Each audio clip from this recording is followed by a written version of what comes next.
Richard Diamond, Private Detective.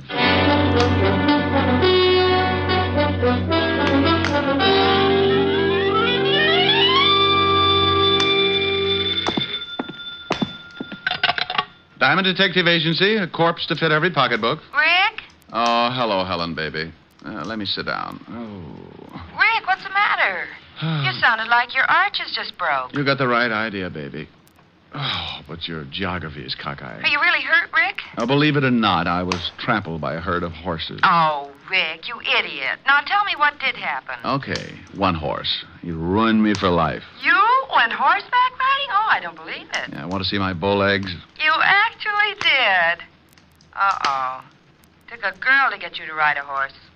But it was some slinky blonde. No, baby, it was a Palomino. And look, let's get off horses. I've had enough to last me. What's with the early call? Early? Rick, did you just get in? It's after 11. I was dreaming of you, baby. You wouldn't have wanted me to stop just to get into the office? It's probably a whole harem. Helen, you got to stop that peeking. You read the morning papers? They come out in the morning? Now, you stop that. Did you read them? Well, didn't have a bet down. Why? You on the society page again? Oh, much more exciting than that. The police commissioner's house was robbed of $50,000 worth of diamonds last night, and his gardener was murdered. What? I thought that would fetch you. Better get a paper. The commissioner's statement's written in blood. Yeah. And if things don't wind up fast, tomorrow's statement will be in Walt Levinson's blood. It'll be his case. Now, you stay out of it, Rick. This thief cuts throats. Yeah, I'm scared. Are you, Rick?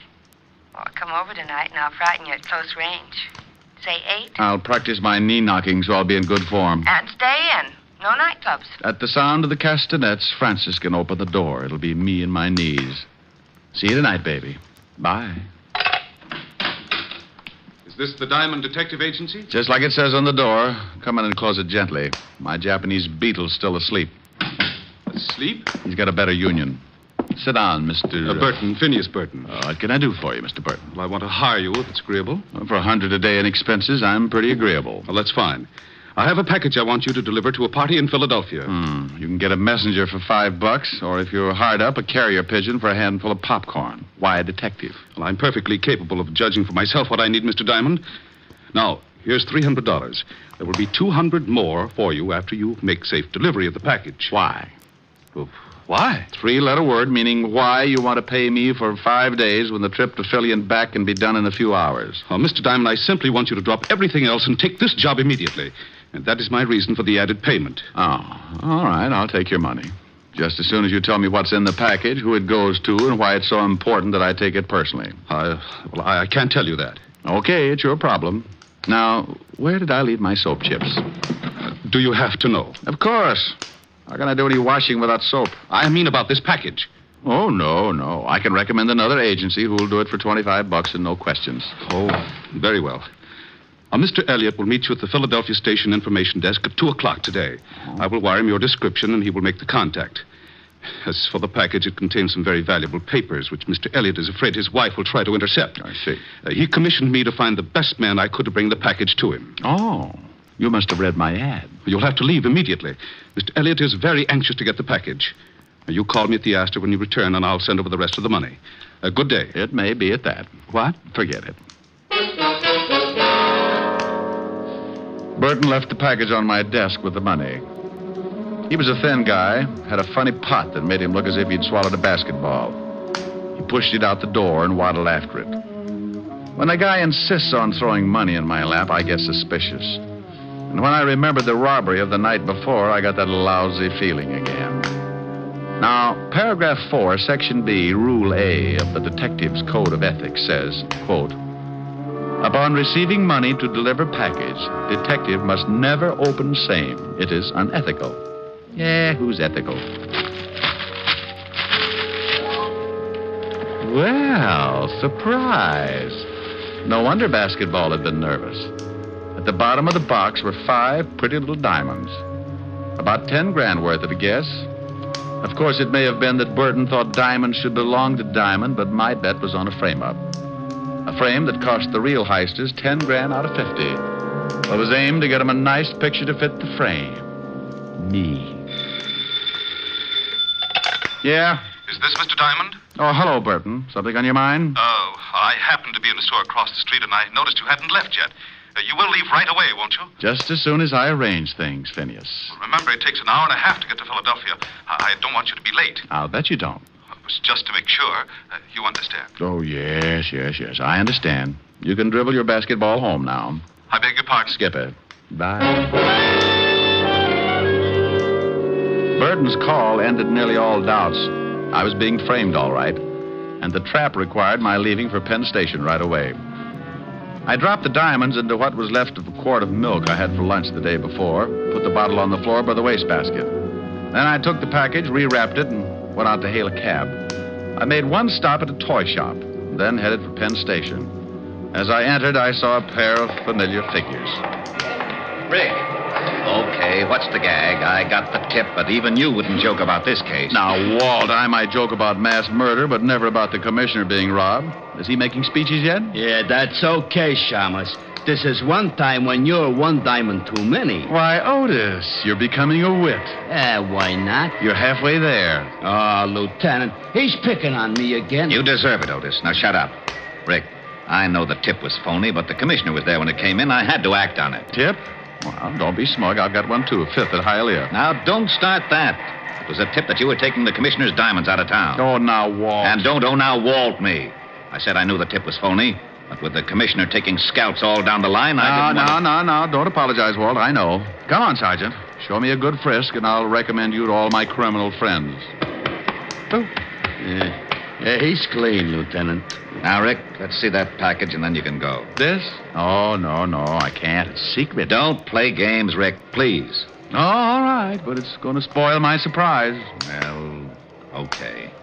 Give me your word it's got nothing to do with this case, and I won't bother to open it. No, I'm hurt. I absolutely insist that you open the package right now. But, Rick, you know I trust you. Lieutenant Levinson, do your duty. My purity must not be suspicioned. Oh, anything to get this over with. You were, What? It's only a pair of dolls.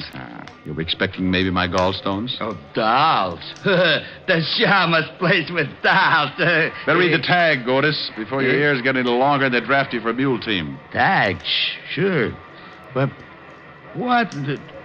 To my beloved Otis from his Ricky. Oh. Rick. Now, don't be a grouch, Walt. The other one's for you. For me? Oh, no. I'm sorry, Walt. I couldn't resist it. Anyhow, you spoiled my surprise to Otis. It was our anniversary. What? Our anniversary? We ain't even related. Oh, you don't remember? Oh, Otis. Lieutenant, can I go back to traffic? I can't stand much more. Oh, shut up, Otis. Rick, if we weren't such good friends, Walt, hey, now you're upset. Upset? Why should I be upset? Just because two hoods lift 50 grand in ice from the commissioner? Or because it's dumped in my lap with the murder of the gardener? Or that I'm given 24 hours to break the case and then get a tip that leads me to a friend who decides to play games and wreck my sergeant beyond repair? Now, why should I be upset? Otis, here you are, Lieutenant. But take it easy. That's a second bottle of bicarb today. Walt, you rate an apology and I make it. I'll do better than that. I'll help you if you'll let me. Well, I can sure use your help, Rick. I haven't got a single lead. You want to look at the corpse first? May as well. Has he got a record? No, and the commissioner swears he was honest. Probably stumbled onto the thieves, and they had to put him away. How about the rest of the servants? They were all out. Commissioner and his wife were at a party. They'd given the entire staff the night off, but I guess perhaps the gardener returned a little early. Yeah, well, let's go down and take a look at him. I've got a personal interest that makes me want to crack this case. A client? Call him an ex-client. I'll explain him later. Come on.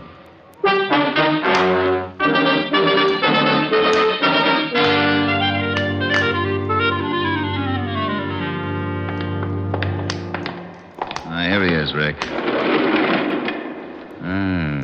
Nasty cut.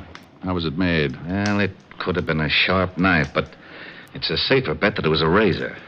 Remind me not to go to his barber. What safecracker's got enough nerve to pull his job, Walt? Well, I got 3 guys that could fit the job, but not one of them has ever been known to carry a weapon of any sort, much less a razor. Correction. One dealer, that gardener's playing a lousy joke on us. I suppose this could have been the first time one of them carried a razor. I don't buy that, neither do you. Give me the names. I want to talk to them. Maybe I can get a lead of some sort. Sure. Here they are. And please, Rick, call me if you get anything. If I can find a nickel. Bye.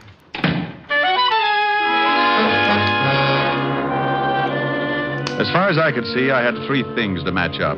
One, the careless barber. Two, the safecracker with nerve enough to rob the police commissioner. And three, the reason why I was picked as the pigeon. I gave up the idea of hunting for Burton, the guy who came into my office. He was probably a flunky and not worth running down. So I checked the names I got from Walt, grabbed a cab, and headed for the Bronx. The first turned out to be an ex-con trying to go straight by working in a Bronx hash house. The second was likely, but he'd kissed his wife with a beer bottle and spent last night in jail. At the third address, down in Greenwich Village, I met a landlady with gin-loaded tonsils and a cute mustache.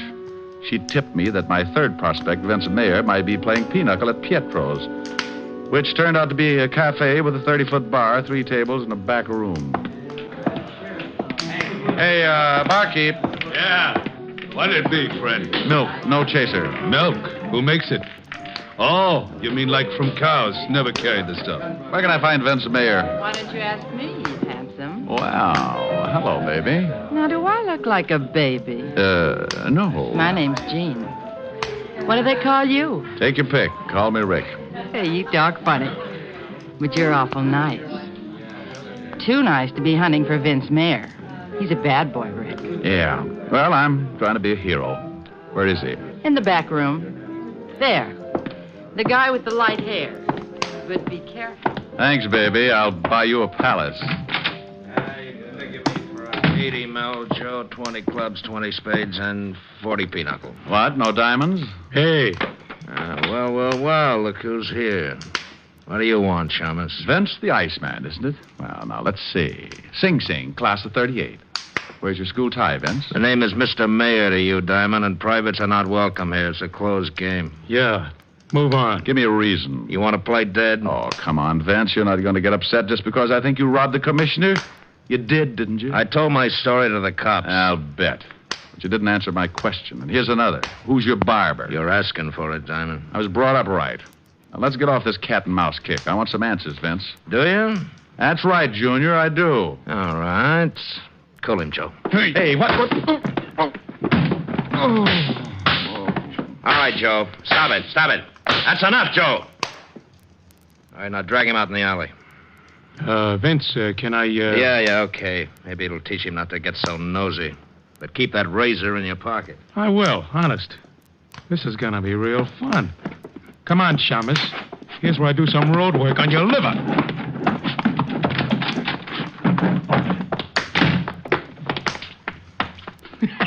Here, Mr. Diamond. I only wish my brother could see you. When I came to, I was curled up around a round metal object I couldn't see, and I felt as if I was smothered in a mountain of cotton, and getting out of it was like trying to shovel sand with a pitchfork. I finally managed to move and wished I hadn't, for a company of Bengal Lancers began target practice on my side. So I quit trying and lay still for a long moment. Then a voice came fizzing through the cotton at me. Hey, mister, are you alive? Well, if I'm not, you're an angel, and this is a harp. Well, I'm sure no angel. And that's the garbage can. So I guess you're not dead. Matter for debate, Jeannie. Oh, help me up, will you? Sure. Here. Can you stand? Practically anything after this. Ooh. Hey, you're hurt pretty bad. Come on, lean on me. My place isn't far. I'll take you there so you can lie down. Best offer I've had today. Lead on, Angel.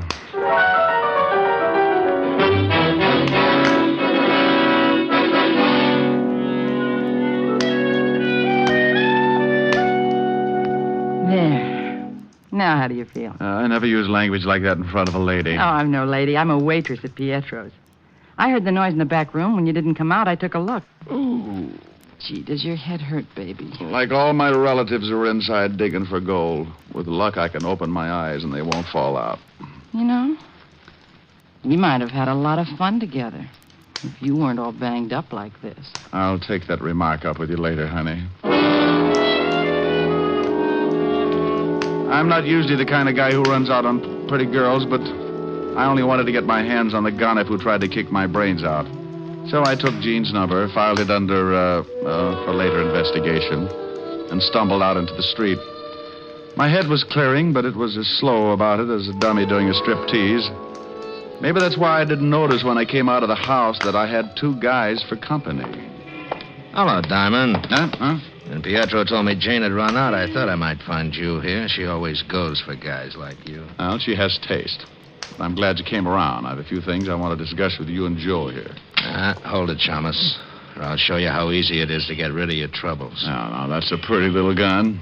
Aren't you stepping out of character, Vince? You're supposed to be a smart one. You're getting on my nerves. Yeah? Well, put the gun away and I'll quiet you down a little. You want me to mess him up again, Vince? And what's with you? Come to do your job over again? I may at that. Yeah? Well, you got 32 teeth, Sonny. Want to try for none? Why, you... I got some questions I'd still like to have answered. Why was I picked as pigeon? Why me? You're getting a little too smart, Diamond. Now, listen. I know you got wise to Burton, so it figures that you still got the package.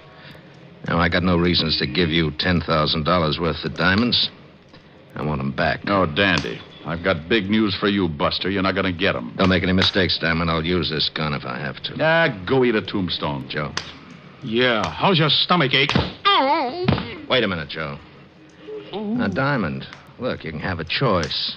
You bring the rocks to me at Pietro's in an hour and we'll forget the whole thing. Or don't. And I'll send Joe with a few friends to call on you. And for the last time.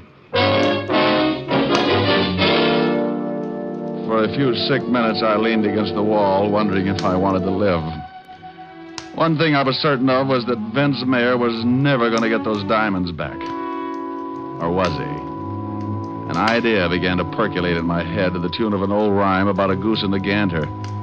And I got inspired enough to sit up and forget my aching ribs. When it simmered into a full-scale boil, I grabbed a cab, went back to my office, and got the diamonds out of the milk bottle where I'd hidden them. Then I headed for the village fast. I was soon banging on a door there like a drummer playing Bob.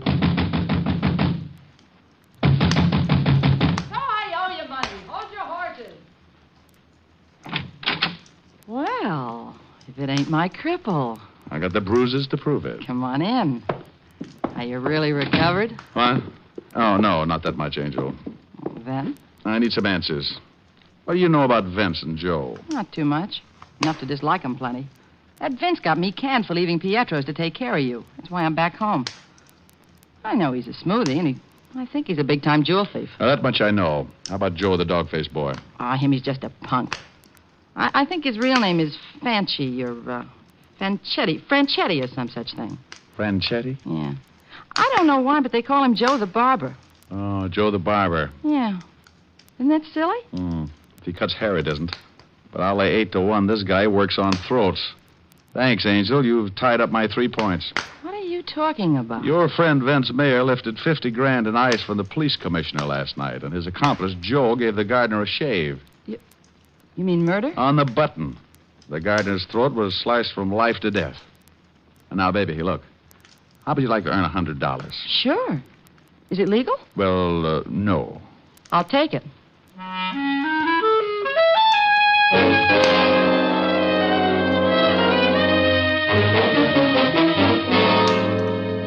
Now, where is he? Will you tell me? Where's Rick? I know where I'd like him to be. I'm worried, Otis. Seriously. Rick is in this thing up to his ears. You mean he was in on that job? Don't be stupid, Otis. Of course not. Rick's no crook.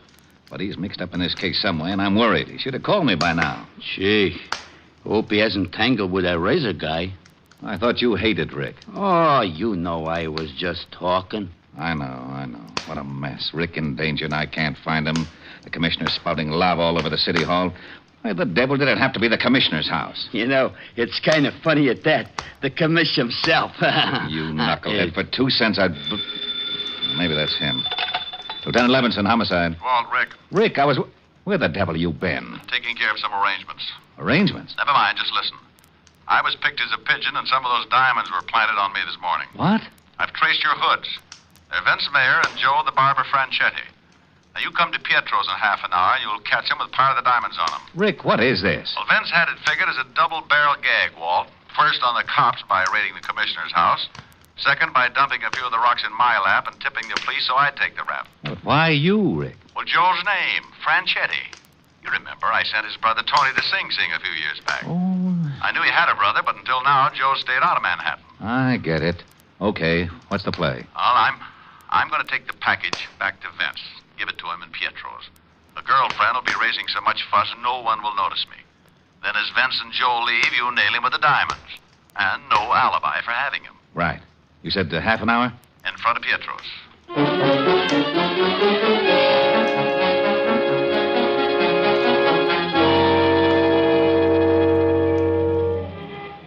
Take a peek, Angel. Through the window. There's my party at the back table.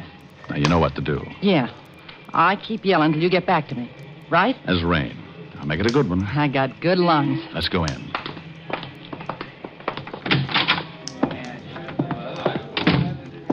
Okay, over to the bar. Luck, Rick. There he is now, Joe. I told you he'd show up. Hello, Diamond. You got something for me? That's right, Vince. Okay, let's have it. I didn't do nothing. Hey, what's going on over there? Stop, stupid dame. Yeah, do you want the package or not? Oh, yeah, give it to me. Come on, Joe. Let's scram out of here before that dame brings the cops. Yeah.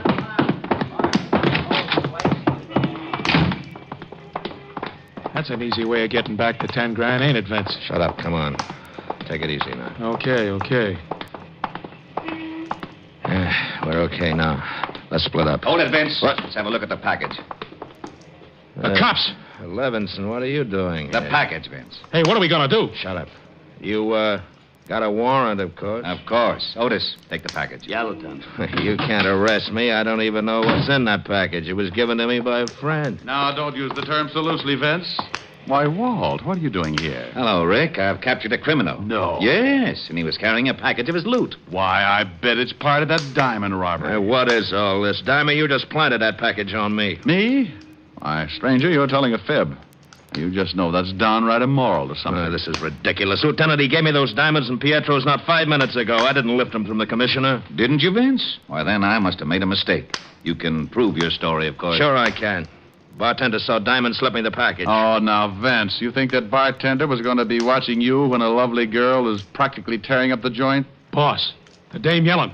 She was a plant. Yeah, but this is a frame-up. Diamond, you can't get away with this. Please, don't talk to me. I never associate with common criminals. A frame. You dirty double-crossing copper. Look out, Rick. He's got a razor. Oh, my arm. Now, don't cry, Joe. This is for you. Oh. Wow. What a punch you got, Shamus. Well, that does it. Come on, Vince. Otis, load that killer into the car and pick up that razor. Yeah, Lieutenant. Want a lift, Rick? No thanks, Walt. I'm going to go home freshen up. Yeah, you look like you could use it.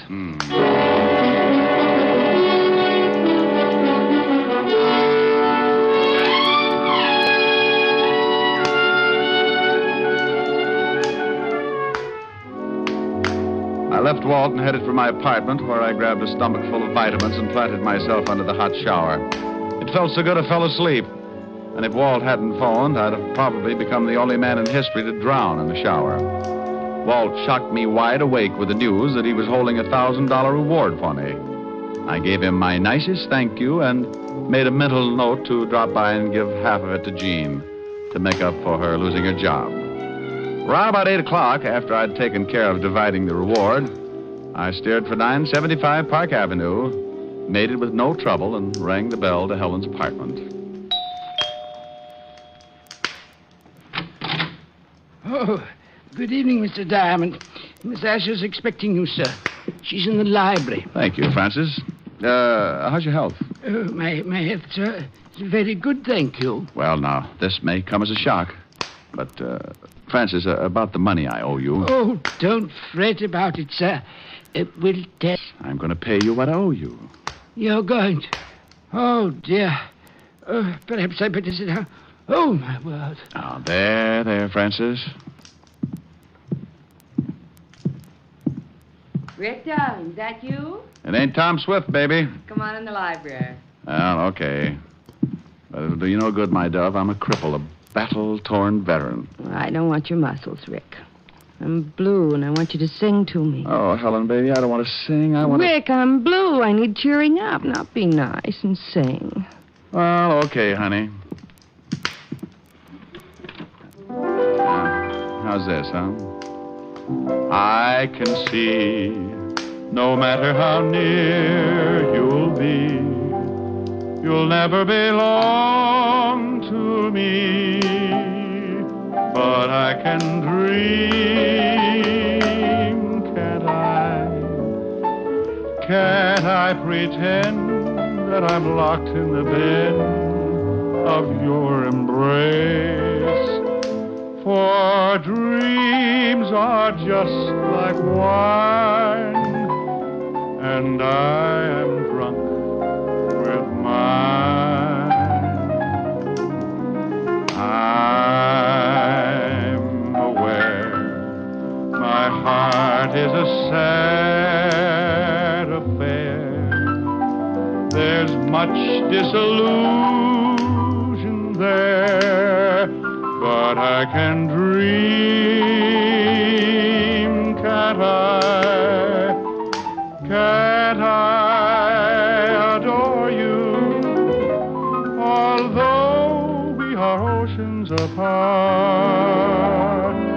I can't make you open your heart, but I can dream, can't I? Oh, there. Still feeling blue, baby? Oh, Ricky, come here. Here I am. Oh, now I'm contented. You in my arms, my bills paid off, and my bills... Oh, for Pete's sake, I forgot Francis. Francis? What are you talking about? Come with me, I'll show you. Now, there he is. Francis, you all right? Oh, yes, sir. I think so, sir. Rick, will you tell me what's going on in my own home? Well, honey, I paid Francis off, and the shock of having to give back my gun and badge undid him. Oh, well, are you feeling better, Francis? Not very much, Miss Asher. It's that badge and license. Will you miss him that much, Francis? Well, sir, to be very honest, there's a waitress in a tea shop down the street with whom I've been, if you'll pardon the expression, having a fling. Francis, you? Oh, that's not the worst, Miss Asher. I'm afraid I've been a bit of a fraud with her as well. In fact, with several of the waitresses there. Now, wait. Where does my badge and license enter into it? Did you hock them for crumpets? Oh, much worse, Mr. Diamond. You see, to all the waitresses of Miss Tuppingham's tea shop, I am Richard Diamond, private detective. Oh,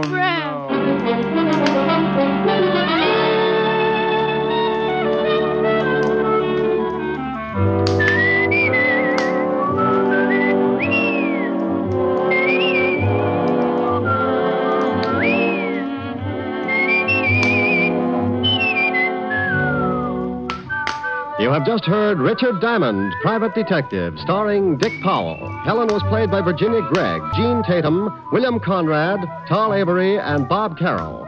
Music was under the direction of Frank Worth. Tonight's story was written by Herb Purdom and edited and directed by Blake Edwards. See the Richard Diamond picture story in the December issue of Movie Stars Parade. Dick Powell soon will be seen in the screen version of the best-selling novel, Mrs. Mike. Now, this is Eddie King inviting you to be with us again at the same time next week when we will again bring you Dick Powell as Richard Diamond, Private Detective.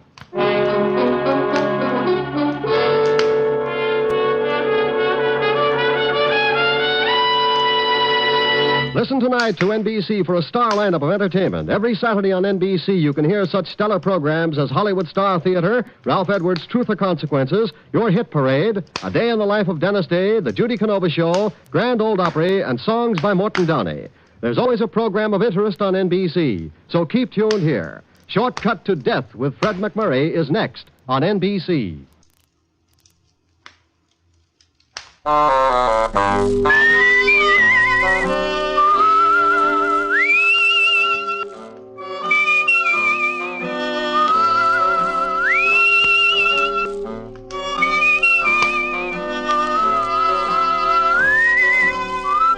Here's Dick Powell as Richard Diamond, Private Detective.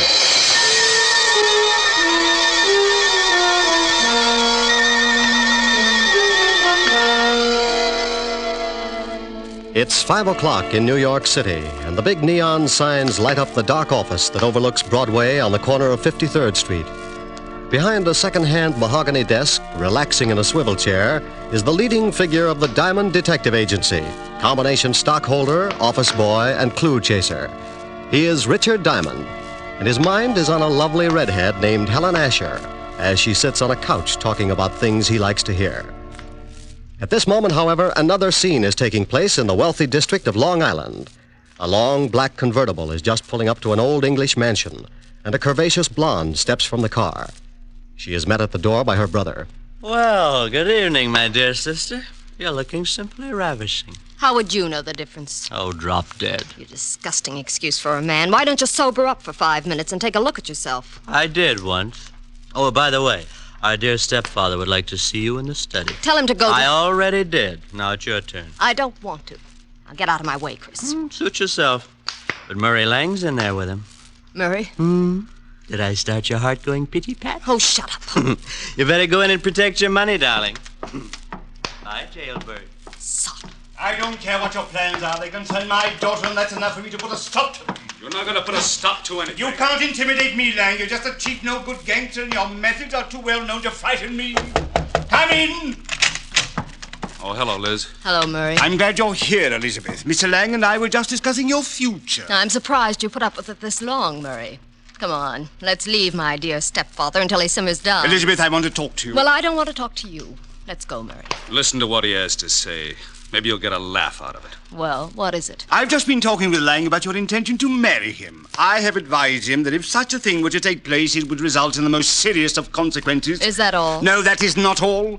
When you got into your trouble with the police, my dear stepdaughter, you were paroled in my custody. If I should report to the board that you had violated the terms of your probation, you would most certainly go to prison. Why, you... What's the matter? Aren't you satisfied with the salary you collect for taking care of Mother's estate? How dare you, you little Sit down. You look bigger behind a desk. Well, just yell and scream all you want to. After Monday, you better start looking for another source of income. You know very well it's not the money. But your greasy boyfriend here would certainly like to get his hands on it. Look, you, I don't give a hang if you are a midget. I'm not going to stand here and listen to you. Murray. No, baby, I won't take it. I'll wring his scrawny little neck. Go on, lad, go on. It would give me the greatest of pleasure to call the police and have you locked up. I'll fix it so you won't have a head to call anyone with. Murray, leave him alone. Can't you see that's what he wants? Yes, well, Mr. Lang. Come on, Liz, let's get some fresh air. I want to say one more thing. Just remember, Father, my probation expires Monday. After that, you won't control any part of my income, so you better start getting packed. And if I report you to the probation board in the morning? I wouldn't. If you do that, you'll not only stop being my guardian, but you'll stop breathing. Get out. Get out, both of you. Come on, Murray.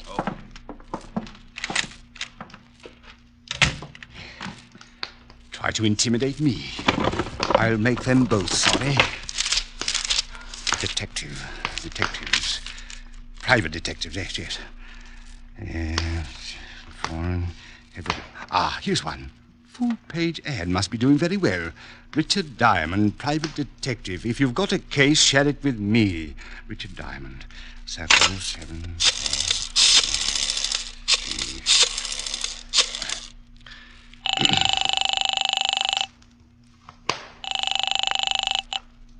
Yeah? Mr. Diamond? That's right. I want to hire you for a few days. Oh, you saw the ad. Well, it just so happens I'm available. I can't tell you much over the phone, too many extensions in the house, but it's about my daughter. I'm afraid she's going to get herself into some serious trouble. Well, how old is she? 20. Tell her to wait a year. My name is Chase, Ralph Chase. I live at 82 Maple Drive, Sands Point. Will you come out this evening? $100 a day and dibs on the icebox. I'll see you about 8. Goodbye, Mr. Diamond. What was that all about, Rick? Oh, got a job, baby. When do you start? Oh, yes, you're right. No, Rick. You can start it in the morning. You can't break another one tonight. Now, come on, Helen, baby. A job's a job. And a date's a date. I won't let you break this one. Your car downstairs? Yes, but I can drive myself home. Please, Rick. You promised you wouldn't break another one. Keys in it? Yeah, look. I want to hire you to protect me for this evening. I've been receiving mysterious phone calls, and I'm in fear of my life. Really? You've got to take the job. Old friends come first. I'll have to get home and shave before I start working. You mean you'll take it? After 12:30. Bye, baby. You beast. Oh, you must be getting tired from driving that big car around all day. Grab a cab, honey. It'll give you some rest. I'll take good care of your car. What? Want $1 for the cab? Huh? No. On second thought, you only live about 25 blocks. Walk will do you good. Rick. Deep breathing all the way up Fifth Avenue. Nothing like it. Bye, baby. Oh! On the way to the car, I thought about Helen. The most wonderful girl in the world. Money, looks. But she had one bad fault. She wanted to get married. I got into the big sedan and headed for my apartment. I'd been up late the night before with the blonde singer, and I was feeling tired. Funny how things change. My nights in college were just as busy, but at 1 o'clock the next afternoon, I was out playing football. I face facts pretty well, so when I got home, I took a nap.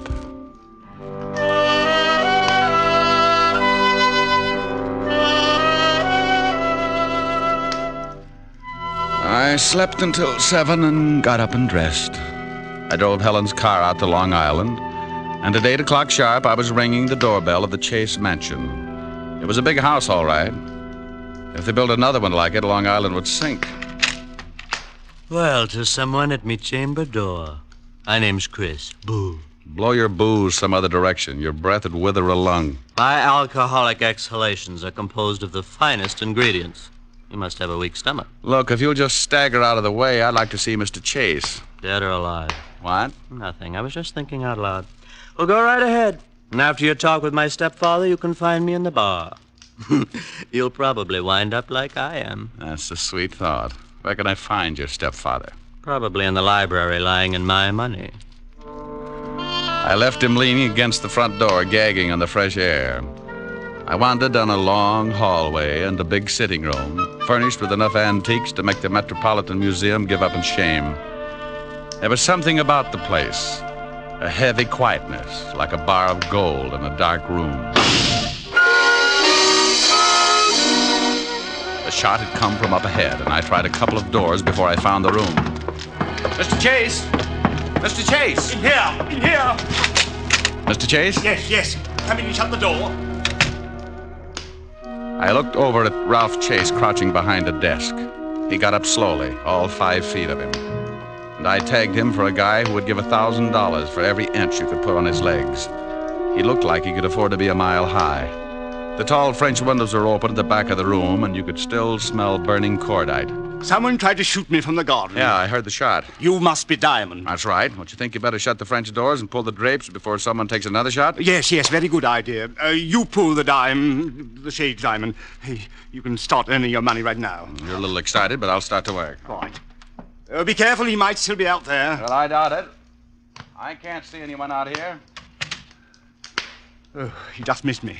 You can see where the bullet hit the wall. I jumped and hid behind the desk. Didn't you hear him on the porch? No, he must have stood in the soft grass that surrounds the garden. That's a good 10 feet from the house. You're lucky he didn't move in closer. He probably wouldn't have missed. Got any idea who it was? Of course, it was Murray Lang. Murray Lang? The gambler? Yes, do you know him? Well, I used to be on the force. Set him up 6 years ago on a larceny rap. Then you know what he's like. He was in the house this afternoon. We had an argument and he threatened me. An argument with your daughter? Yes, about my daughter. How'd you know? Well, you told me she was getting herself into trouble. She couldn't have picked a better playmate than Lang to get there with. Father, we heard a shot. Not really. Oh, let's go. He's not dead. My stepchildren, Mr. Diamond. Oh, well, lovely. I'm quite alive, so you can both stop looking so unhappy. Does it show? Come on, sis. Let's find the guy who fired that shot. I want to give him a few pointers. Where's Murray Lang, Miss Chase? Yes, he's the man you want. I'm sure he Don't tried be absurd. Murray left 3 hours ago. What are you, a cop? Does it show? You're wearing too much cologne. Come on, Chris. Oh, she's nice. That's Elizabeth. The boy's her brother, Chris. I'd hate to draw straws. I married their mother and raised those 2 brats after she died. The courts appointed me executor of the estate. They don't like you handling their money, is that it? Yes. Since they've been old enough to ask for 50 cents to go to a movie, they've condemned me for watching their interests. You said you were worried about your stepdaughter. Tell me about it. I'll make it brief. Hate long explanations. Elizabeth got into some trouble with the police. Hit and run. She had been drinking. The man died. Liz was sentenced to a year in Folsom. But I got her off on probation. Oh, what do you want me to do? Drive around with her and spoil her aim? Monday the probation expires. She says she is then going to marry this hoodlum, Murray Lang. And you don't want that because you think he's after her money? Exactly. When she marries, the will reads that I shall, as executor, turn over half of the estate to Elizabeth. What about Christopher? He looked irresponsible when he was born. His mother left instructions that he should not receive his share until he is 35. That's another 8 years. Well, your stepdaughter's old enough to know what she's doing. I can't see how you can stop her. That's what I want you to do. And if I do, you'd be in a pretty good spot. What do you mean, Mr. Diamond? You continue as executor. I can understand you thinking something like that, but believe me, as much as I dislike my stepchildren, I wish to keep them in line for their late mother's sake. Oh, Well, Mr. Chase, I'll take a look around outside. Maybe I can come up with something that'll point out the would-be killer. If it was Lang, you can stop worrying about Elizabeth. Sing Sing doesn't boast a wedding chapel. I went out through the French doors and started looking around on the soft grass that bordered the garden. I had a fat hunch, so I stopped looking and started wandering. I was halfway through the rose bed when I spotted them.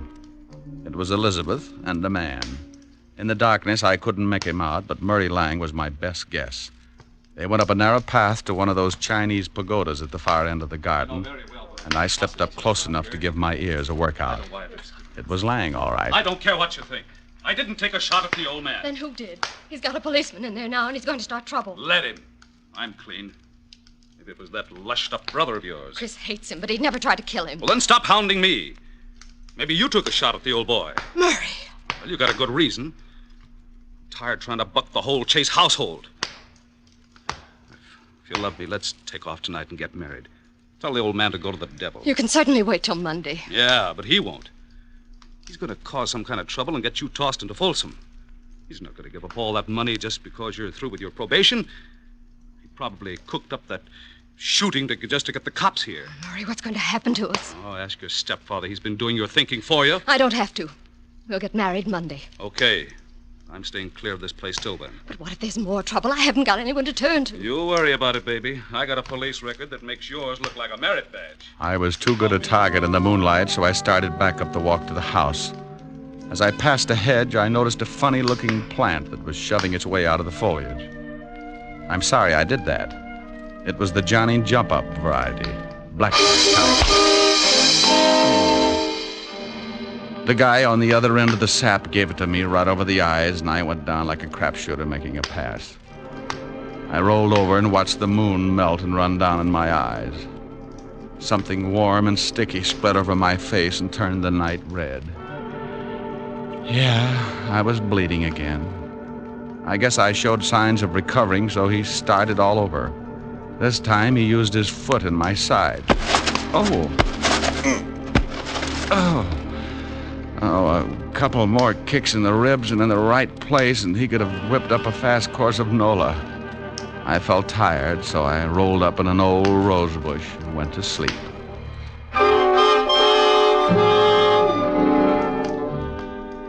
When you finally start coming around, it's like swimming your way out of an acre of mud. If you've taken enough beatings before, you diagnose things in a hurry.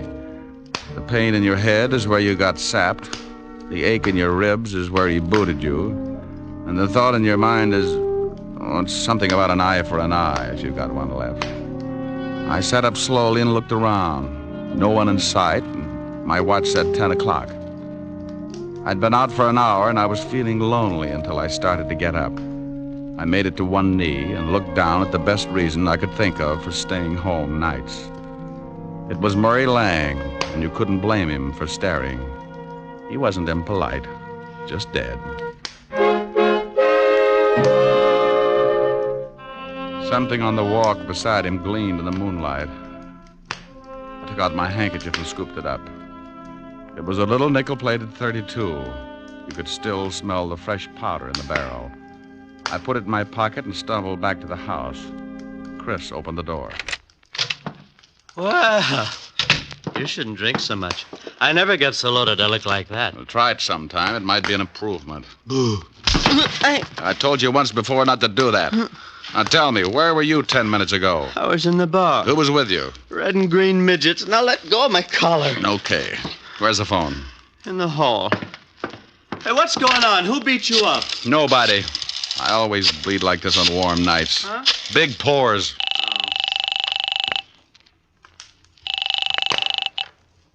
Homicide, Sergeant Otis talking. Who taught you how? Did you sit up nights with a parrot? Oh, very funny. Only one guy could think up a lousy joke like that. What do you want, Diamond? A picture of you. I'm going to show some doctors that mercy killing has its points. Now, let me speak to the lieutenant. Comic. Homicide, Lieutenant Levinson. Hello, Walt. This is Diamond. Oh, wait a minute. Let me get the bicarbonate. What's the matter? I get stomach trouble every time you call. Go ahead. All right. I got a killing for you. I know it. Why can't you be a good boy and stop finding corpses? I'm out at Sands Point, 82 Maple Drive. I think I've got the murder weapon in my pocket. Who's dead? An old friend, Murray Lang, and you better step on it. There's a drunk staggering around the place, and he's liable to spot the body and put it in the cold shower to sober it up. Oh, all right. We'll be right out. Hold the fort. So Mr. Lang's dead. You better stop sneaking up on people, Buster. And you'd better stop telling me what to do in my own house, Mr. Diamond. You sobered up pretty quick. I heard what you said about finding the murder weapon. May I see it? No. It stays in my pocket until homicide gets here. Whose gun is it? It's a 40-pound broadsword. Now stop trying to look like a Chicago muscle man, or I'll start slapping there you. you are, Diamond. I've been looking for you. Great Scott, what happened to your face? Someone was giving away hints. Chris, did you have something to do with this? Hardly. Mr. Diamond has a decided advantage over me. He has muscles. I'll be in the bar. What's happened? Where's Elizabeth? I don't know, but her boyfriend's got troubles. He can't explain the hole in his chest. Lang? What do you mean? He's out in the garden. Someone shot him. Is he dead? And if he's not, he's trying awful hard. Then we'd better call the police. That's been taken care of. What kind of a gun do you own, Mr. Chase? You don't see... No, I don't. I just dig around till I come up with something. What kind of a gun do you own? Why, a 45... Now, wait a minute, Diamond. If you've got any ideas about this murder, you'd better wait until the police get here. Now, look, Chase, I've been insulted in your house, had the air let out of my ego by your beautiful stepdaughter, and beat up in your garden. That's a full night's work, and now I'm on my own time. Where can I find Elizabeth? I don't know. She may be up in her room. Oh, where is it? End of the hall, head of the stairs, first door. Thanks. It's beginning to rain. What about Lang's body? Well, if he catches cold, call me. I went down the long hallway to the foot of a massive staircase. The only light was the one burning in the room I just left. I looked over at over my shoulder and saw Mr. Chase framed in its dim glow, watching me. In that moment, I thought who Chase reminded me of. A triangle hat, his hand in his vest, and Napoleon had a twin. I went up the stairs 2 at a time. Yes? Pardon me for barging in, but some guy in the garden just beat all the bashfulness out of me. How dare you? You get out of my room. You better put on something a little warmer, honey. That thing would start a Harry-Carey epidemic in Boston. What do you want? Yeah. What did you do after Lang left you in the garden? What? Big ears. I overheard everything you said. I see someone pushed your face around. It's an improvement. Did Murray catch you eavesdropping? Well, if he did, he won't have much time to gloat. What do you mean? If you've done anything to Murray... Aren't you getting ready for bed a little early? I don't know what you want. I don't have to answer any of your ridiculous questions. Now, if you don't turn around and get out of here... What's the matter, baby? The drawer empty? Lose something? No. Maybe this is it. Where did you get that gun? It was lying in the garden beside your boyfriend's body. Beside it? That's it, lover. Now sit down and relax. Is Murray dead? Like Jimmy Fiddler's gossip column. Didn't you hear anything after Murray left you? Oh, no. I was crying. I ran back to the house, came up here. Is there another way back to the house besides the path that Murray took? It's one that leads to those outside doors. I came right to my room. Please leave me alone. This is your gun, isn't it? Yes, but I didn't do it. I didn't. Murray and I were going to be married Monday. Ballistics will probably show it's the one that did the job. You better tell me everything you know. I don't know anything. I didn't shoot Murray. Someone stole my gun from the drawer. Oh, please find out who did it. If they hold me, I'll go to prison anyway. Please, Mr. Diamond, please. It's going to be tough if this is the gun. I'm pretty sure it is. You could still smell the powder when I... The powder. What's the matter, Mr. Diamond? Huh? Oh, nothing. Look, you stay in your room. Maybe I can do you some good. I promise you'll stay here. Sure. I'm not going anyplace. And try and snap out of it. Sometimes you keep losing until there's nothing left to play with. It breaks the jinx. I went downstairs and started looking for Chase. As I passed the doors leading to the garden, I stopped cold. A flash of lightning turned the garden flat white. Someone was standing over what was left of Murray Lang.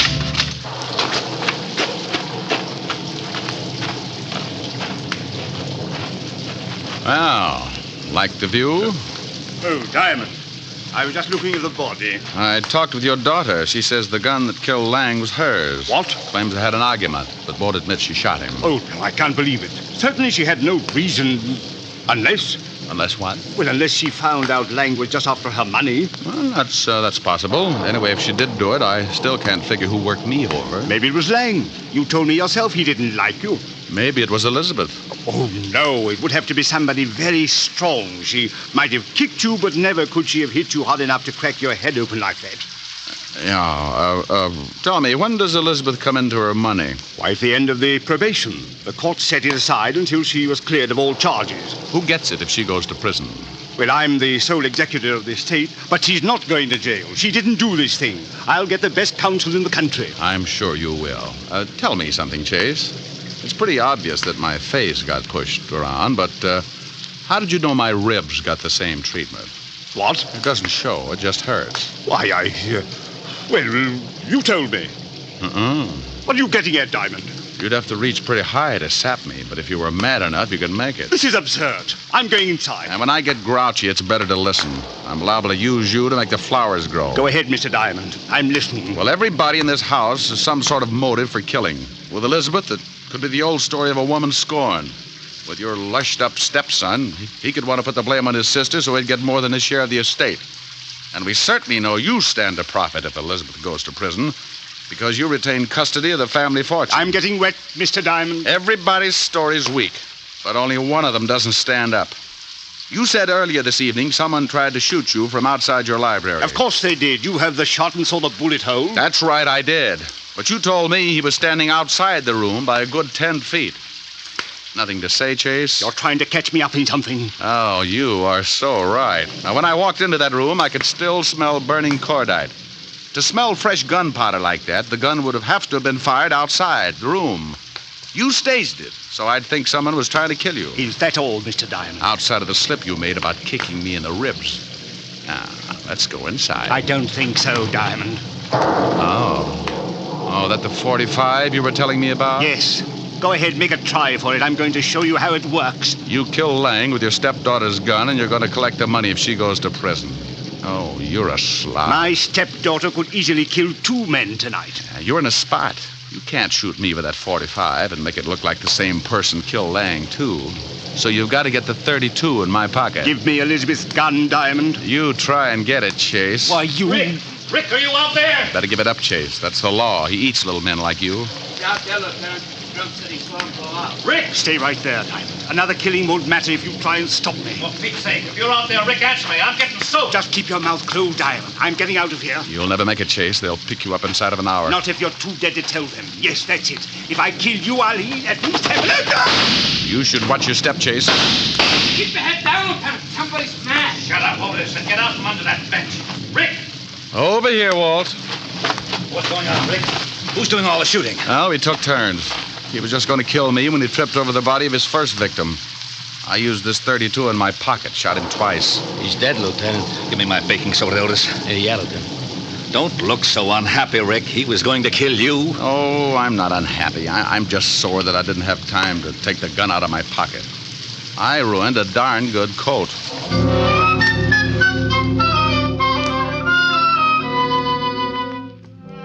The 3 of us went back in the house, and Otis took Christopher up to bed so he could sleep it off.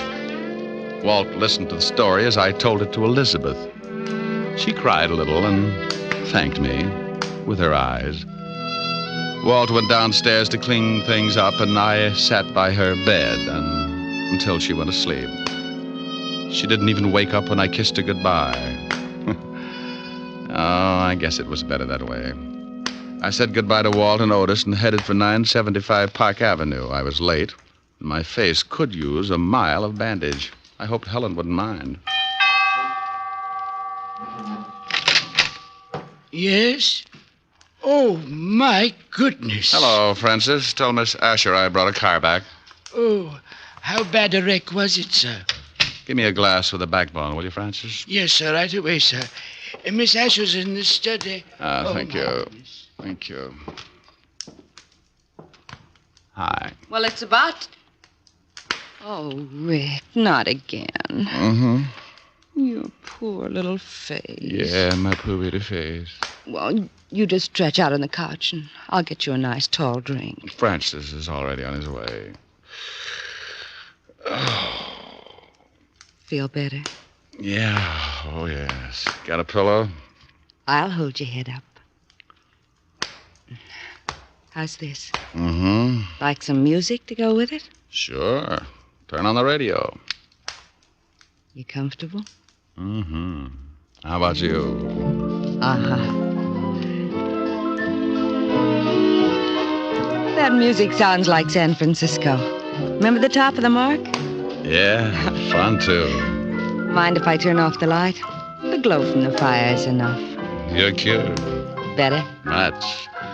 The snow is snowing, the wind is blowing, but I can weather the storm. A little high. What do I care how much it may storm? I've got my love to keep me warm. Mm-hmm. Me. I can't remember a worse December. Just watch those icicles fall. What do I care if icicles fall? I've got my love to keep me warm. I like your singing, too. Thanks. Off with my overcoat, off with my glove. I need no overcoat. I'm burning with love. My heart's on fire. The flame grows higher. So I will weather the storm. Why do I care how much it may storm? I've got my love to keep me warm. That was nice. Hey, why did you turn the radio off? This is nicer. Come here, Rick. Oh, honey. Honey, you're reading my mind. Here's your drink, Mr. Diamond. Oh, my goodness.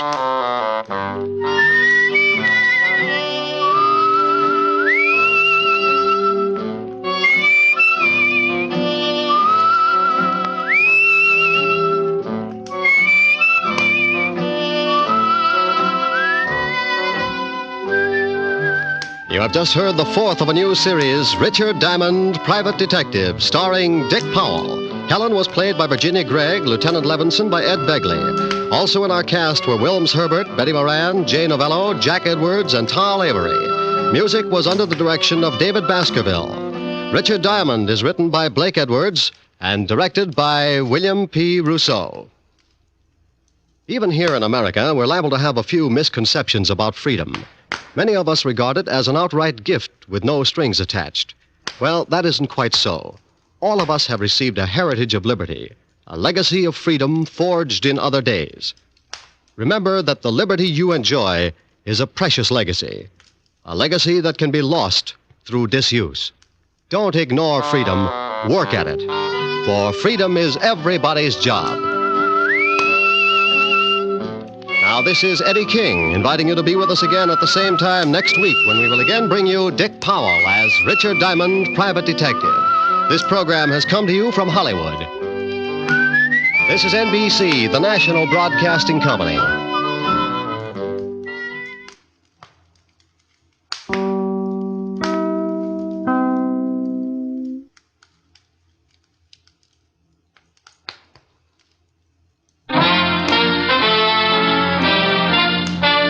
Listen while the makers of Rexall drug products and 10,000 independent Rexall family druggists bring you Dick Powell as Richard Diamond, Private Detective.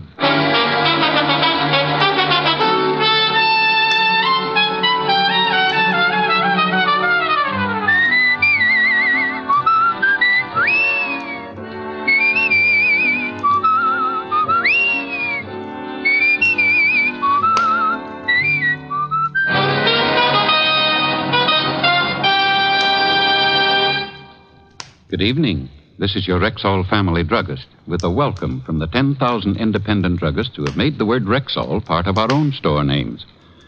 We've done that because we recommend and sell the 2,000 or more drug products made by the Rexall Drug Company. Like Rexall Mineral Oil, for example.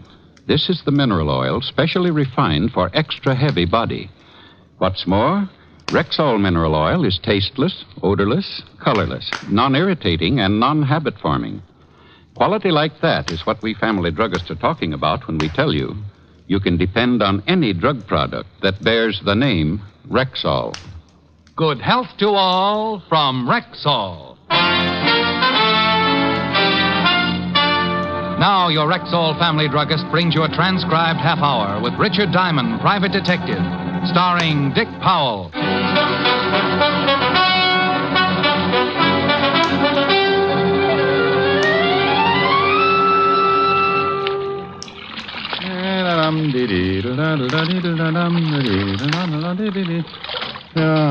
Oh, pardon me. You know where I might find Mr. Richard Diamond? You want to hire him? Yes. Well, stop being so bashful, friend. Come in. Thank you. You're Mr. Diamond? Well, any resemblance to the Irish washerwoman is purely intentional. Do you always do your own laundry? Always. Keeps my petty cash from looking too petty. Sit down, Mr. Baxter. Clay Baxter from Okmulgee, Oklahoma. Clay Baxter from Okmulgee, Oklahoma. Was a man, I guess, to be in his early 50s. Straight up, he crowded 6'3", counting the 2-inch heels on his handmade boots. Looking at him, I thought of an old Remington print and suddenly felt like singing a chorus of Home on the Range. I'd like you to come to Okmulgee with me, Mr. Diamond. Well, why, Mr. Baxter? My brother was killed yesterday. The sheriff and the coroner said it was an accident. I don't believe it. How did you happen to look me up? I raise cattle, Mr. Diamond. I do a great deal of business in Chicago and New York. I wanted a detective with experience, someone with a good reputation. Bless you. I called a friend on Wall Street, and he recommended several men. One of them was you. I checked your background. I'm satisfied. Oh, good. I charge $100 a day in expenses. Chicken feed. I'll pay it, and if you catch the man who done it, I'll give you a $1,000 bonus. Oh, well, now, I can't leave right away. It'll take me at least 5 minutes to get my affairs in order. Yeah, I can certainly see you appreciate a buck. Mr. Baxter, I appreciate a buck like a Texan appreciates Texas. Texas? Never heard of it. How was your brother supposed to have been killed? Thrown from his horse, skull fracture. And you don't believe it? I do not. Why? Too good a horseman. Well, it could have happened. Well, if it did, he'd have taken the fall right. Might have busted something, but wouldn't have killed him. Anything else? His wife. My brother was a wealthy man, Mr. Diamond. His wife will inherit everything. Ranch, cattle, all worth about $8 or $10 million. You think she had something to do with his death? You tell me, Mr. Diamond. I called Helen, told her I was off to Okmulgee. Promised I'd send her a couple of Navajos or whatever they had out there. Then I took Clay Baxter over to my flat and threw a few things into a suitcase.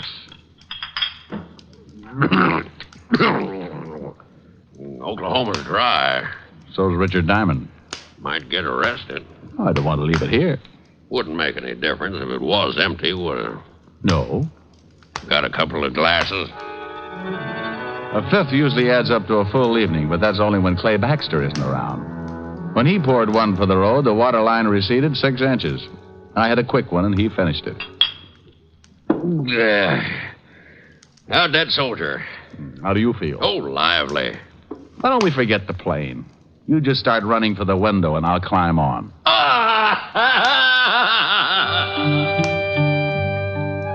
Okmulgee, Oklahoma. Population 17,091, according to the last census, and very hot in August. Baxter's station wagon's waiting at the airport, and the driver took us into town where I was introduced to the local law. This here's Sheriff Billings. How are you, Sheriff? Jim, this is Mr. Diamond. He's a private detective from New York. Howdy, Diamond. Howdy. Private detective, huh? Oh, I've been called other things. Still ain't satisfied, huh, Clay? Not yet. And you ain't either, and you know it, Jim. How about it, Sheriff? You think Mr. Baxter's brother was killed deliberately? Coroner says it was an accident. Hit his head on a rock. That ain't what Mr. Diamond asked. Well, Will Baxter was a pretty good rider, but he could have been thrown. I don't... All the evidence says he was. Could see plain where his horse bolted. What could have made his horse shy? Snake, maybe. Not that horse, and you know it, Jim. Well, maybe stepped in a chuck hole. He was limping right bad when he got back to the barn. No signs of anyone else near the body? Well, when I got there, some of Will's boys had already ridden out. Who found him? A couple old miners, Luke and Phineas Merriweather. Well, let's go out to the ranch, Mr. Baxter, and take another look at the spot where your brother died. Will Baxter's ranch is 40 miles from here, Mr. Diamond. Maybe you'd like to go out to my place and freshen up a bit first.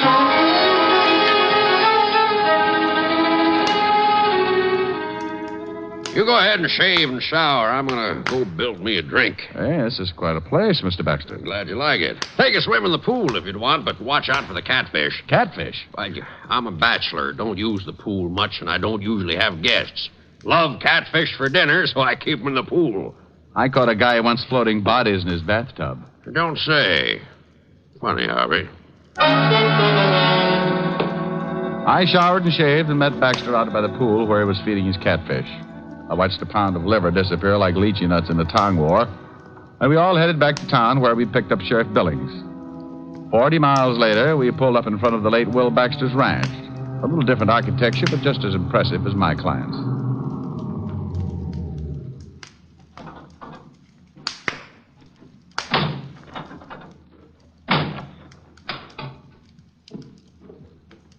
Okay. Afternoon, Sheriff. Oh, Wilma. Afternoon, Wilma. Wilma, this here's Mr. Richard Diamond. Wilma Baxter, my brother's wife. How do you do? How do you do, Mr. Diamond? Private detective. Come up from New York. Oh?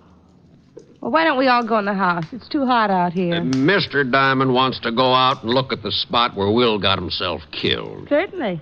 Have one of the boys fix you up with some horses. When you're done, why not stop back for dinner? Mr. Diamond's eating with me, and he's going to be pretty busy for a while. Now, I'll give you a rain check, Mr. Diamond. Oh, thank you. I'd like you to tell me about New York. It's been a long time, and I've almost forgotten what it's like. Let's go, Jim. It's getting late. Bye, Mr. Diamond. Nice meeting you. Goodbye, Mrs. Baxter. Seems all broken up, don't she? Yeah.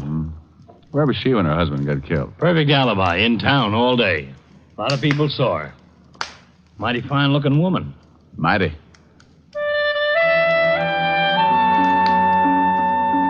We all rode down to the stables, and one of the hands saddled up 3 horses, and we started out across the open desert. For a man who had spent all his life riding around in taxicabs, the experience was just short of agonizing. Just up ahead, Diamond. Swell. Never rode much, did you? No, I always bounce like this.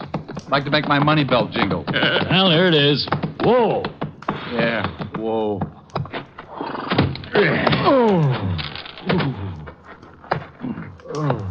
Well, here's where they found the body. Now, what did he hit his head on? That rock right there. Mm-hmm. Did you take an impression of the wound to see if it matched? Nope. Well, why not? Never thought about it. Well, that's a pretty good reason. Anyway, let's dig that rock out and take it back with us. I spent the next minutes limping around looking for something and came up with nothing except a longing for a hot Epsom salts bath. We dug up the large rock and took it back with us to Wilma Baxter's ranch. Whoa!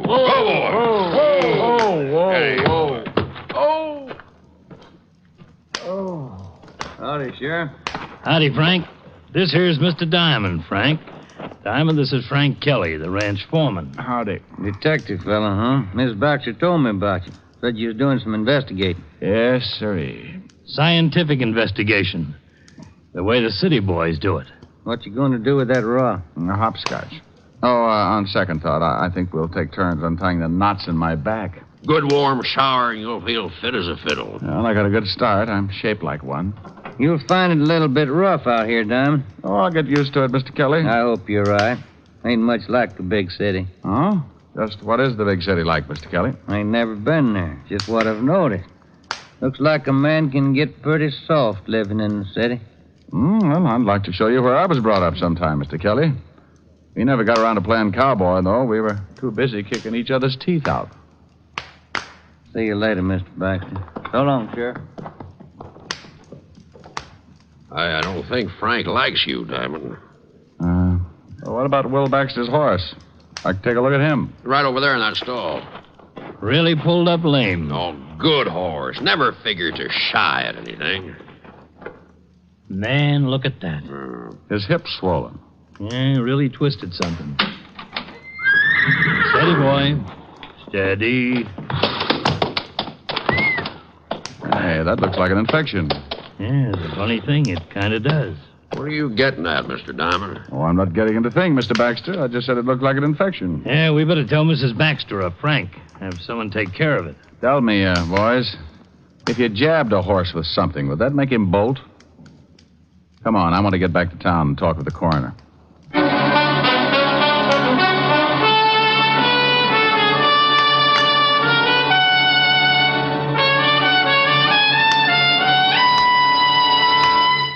Before we continue with the adventures of Richard Diamond, private detective, here's your Rexall family druggist.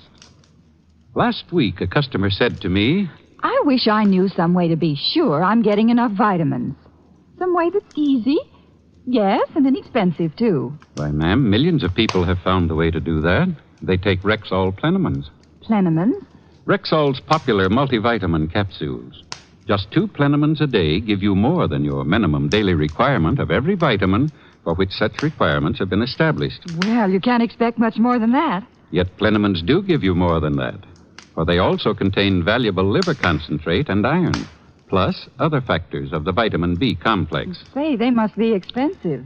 On the contrary, ma'am, Rexall Plenamins cost you only a few pennies per day. Ask for Plenamins at Rexall drugstores everywhere, and remember, you can depend on any drug product that bears the name Rexall. And now back to tonight's adventure with Richard Diamond, private detective, starring Dick Powell. Now, look here, Jim. Ain't my word good enough? Why, sure it is, Coroner, but Clay hired Mr. Diamond to do some investigating, and he's doing it. Clay, I tell you, your brother died from natural causes. I don't think so. But if you insist, I'll show this detective fella the body. I want the head wound matched to this rock. Okay, but the mortuary ain't gonna like it. They got him all ready to bury. The coroner led me across the street and into a funeral parlor where I took a look at the late Will Baxter. 6 years with the 5th Precinct homicide and a couple of dozen killings should have conditioned me. But like always, the first look shakes something loose in the middle of my stomach, and I have to keep swallowing hard. Looks right natural, don't he, Clay? Yeah. They do a good job here. Bully for them. He hit his head right here. Concussion, plain and simple.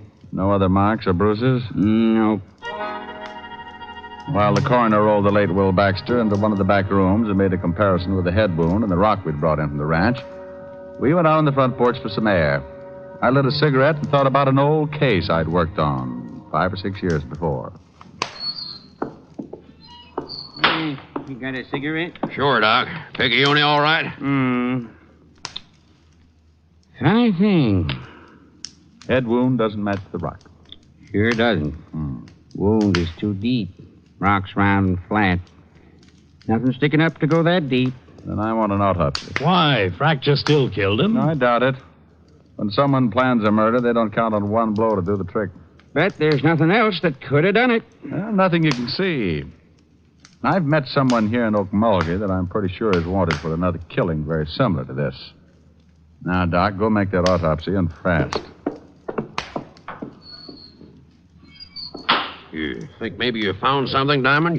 You think Will was killed deliberately? Maybe, but we'll have to wait for the autopsy. In the meantime, I'd like to go out and visit those 2 old-timers. Luke and Phineas? That's right, Sheriff. Well, it's mighty dangerous. Come on, I'll take you out. You better wait here for the report. Mr. Baxter and I will go on out. All right, you can use my horses, so you won't have to go all the way back to the ranch. Horses? Well, the Merriweathers are on the other side of town, out about 10 miles, no roads. Oh, horses, 10 miles. I mean, never play kick the can again.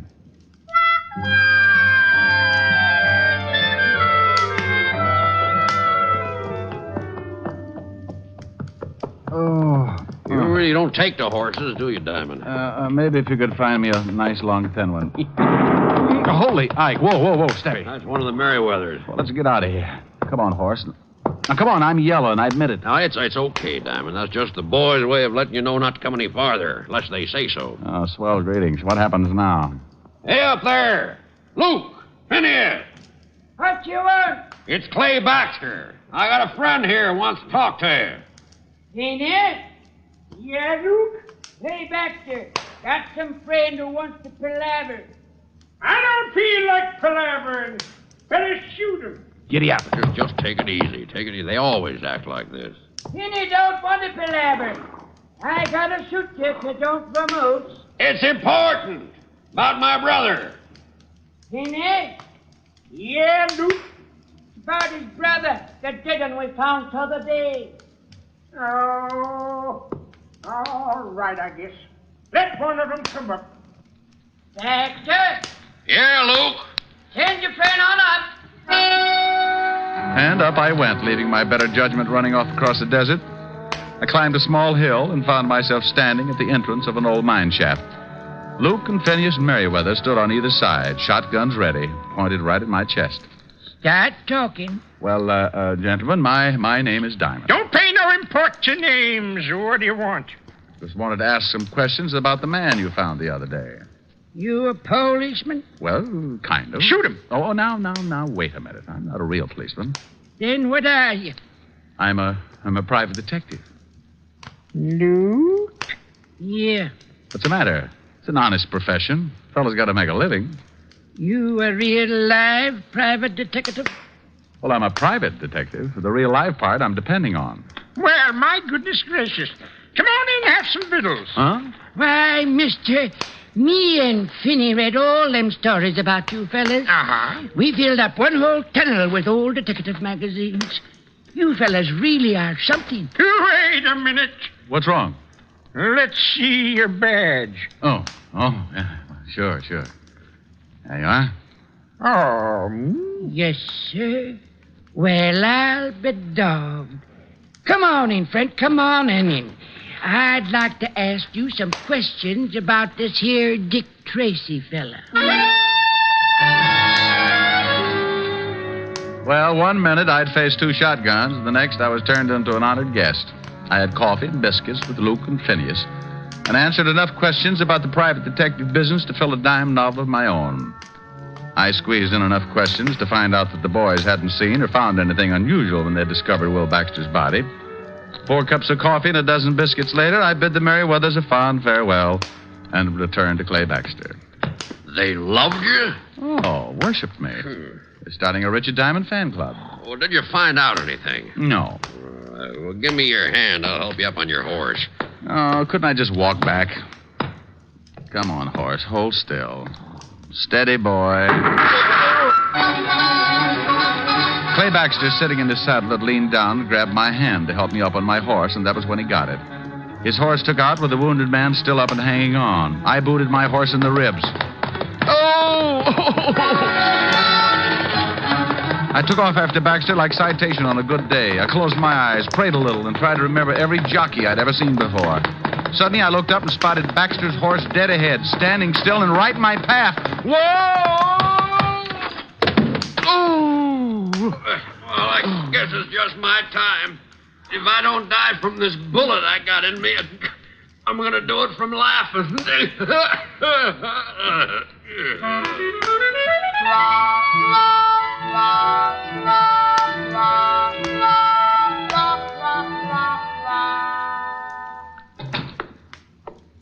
How is he, Doc? Oh, he'll be all right. Bullet went clean through, just under the collarbone. Didn't break anything. How do you feel, Mr. Diamond? Crippled. Any idea who shot Clay? No. Clay said he thought it might have been the Merriweather boys. No, it couldn't have been. Why not? Well, the Merriweather boys use shotguns, not rifles.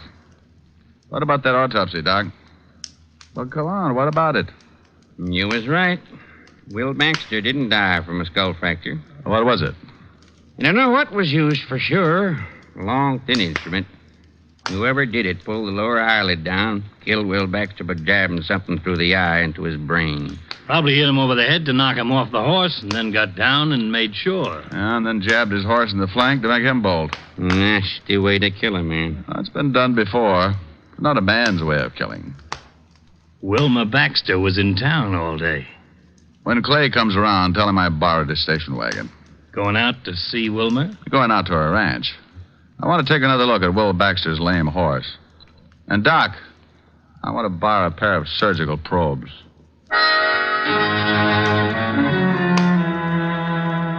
I climbed into the station wagon. Close to an hour later, I pulled up on the side of the road. The gate to the ranch house was another 100 yards up ahead.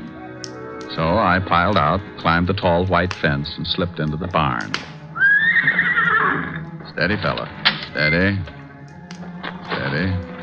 The horse's left flank was still swollen and very close to a serious infection. I ran my hand over the spot. Steady, boy.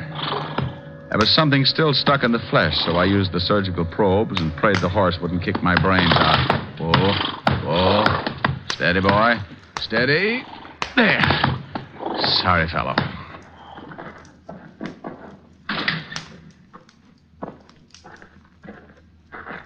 I didn't know you were a vet, Mr. Diamond. Huh? Oh, good evening, Mrs. Baxter. You know, in this part of the country, you can get shot for horse stealing. Oh, not stealing. Just taking this out of your horse's flank. What is it? That's a piece of a long needle. Might be a hat pin or something. I think you'd better tell me what this is all about. Oh, certainly. Your husband was murdered. That's impossible. Suit yourself, but he was. Somebody hit him over the head, knocked him from his horse, jabbed this needle into his eye, then jabbed it into the horse's flank so the horse would pull up lame, look like he'd shied. The killer tried to shoot me this evening, but he missed and got Clay Baxter instead. And who do you think did this? I don't know. The method doesn't fit a man. A woman, then? Well, the blow on the back of the head rules out a woman. Too much force. What have you got left? What I started with. A man. And a woman. Very interesting theory. Mm-hmm. You're from New York, aren't you? I've been there. I thought so. Your face is familiar. I haven't been in New York in at least 10 years, Mr. Diamond. Oh, funny. Well, I've got to go out to the Merriweathers. Were those two old miners who found my husband? Mm-hmm. They saw the murderer. What? Yeah, that's why I know how it was done. I was out there earlier, and I've got to go back after a sworn statement. Well, why didn't they speak up before this? Afraid. Said it was none of their business. See you later, Mrs. Baxter.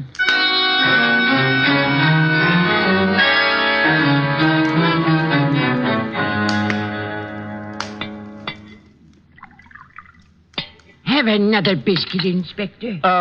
No thanks, fellas. 10's plenty. So Will Baxter was murdered, huh? That's right, and Mrs. Baxter thinks you two saw who did the killing. Gonna lay a trap, huh? Yes, Luke, gonna lay a trap. Now, look, I remembered Mrs. Baxter from someplace the first time I saw her. Then when I found out how the murder was committed, I recalled a case very similar back in New York. Man was hit over the head, pushed down a flight of stairs, and his brain pierced by a hat pin. A man actually did it, but a woman planned it. The man was caught, but the woman disappeared. Why'd they do it? The victim was insured. They wanted to make it look like an accident. Well, come on, we better spread out. We should have company pretty soon. The two old-timers took off their coats and gave me some beat-up pants, which I stuffed with pillows and blankets. In 5 minutes flat, I had two dummies sitting with me at the little table. You think they'll fall for it? Well, you can't tell, but you two go on outside and wait until somebody comes in. I just want him to try for one of the dummies. Well, what if he tries for you? Killjoy. Luke and Phineas took their place outside the mine, and I smoked a dozen cigarettes, and then I heard someone coming in, moving quietly up the tunnel toward the light. I played it big. Well, that's fine, Phineas. Now, if you'll just sign this statement. I rolled, and the dummy that represented Phineas Merriweather doubled over from the force of the slug. He shot again, and Luke's dummy toppled. I kicked the lamp out before he got around to yours truly. 2 down and 1 to go, Diamond. I'm afraid I got a big surprise for you, friend. I ain't worried. You should be. That wasn't even close. You're a lousy shot. Yeah? You missed earlier this evening and got Clay Baxter instead. I'll make up for it. No, you won't, friend. Drop it. You heard him drop it. Okay, all right. Don't shoot. Wait a minute. Well, I get the light. Yeah. Well, hey, it's a Kelly fella. Yeah, you're getting way out of line for a ranch foreman, Kelly. Give it to him, Mr. Diamond. Who had you kill Will Baxter? You know, Kelly, you said something today about getting soft in the city. Wonder just how soft I've gotten. Maybe you'd like to find out. Turn him loose, boys. Yes, sir. Go on now. Go to it, Mr. Diamond. I don't like getting shot at. It makes me real unhappy when anyone runs around killing people. No, go on. Stop him, good. Shut up, Finney, and let him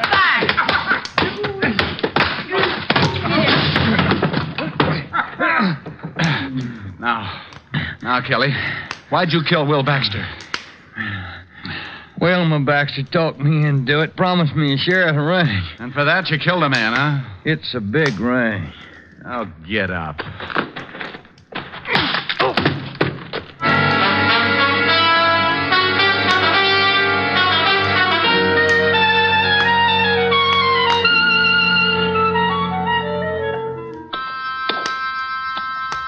Sure hate to see you leave, Mr. Diamond. I hate to go myself, boys.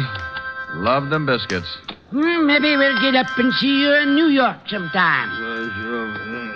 Hey, Kelly's coming, too. Doesn't like being tied to his horse like that, I guess. Then, Yeah, Duke? fella's coming, too. Hit him with something. Yeah, sure.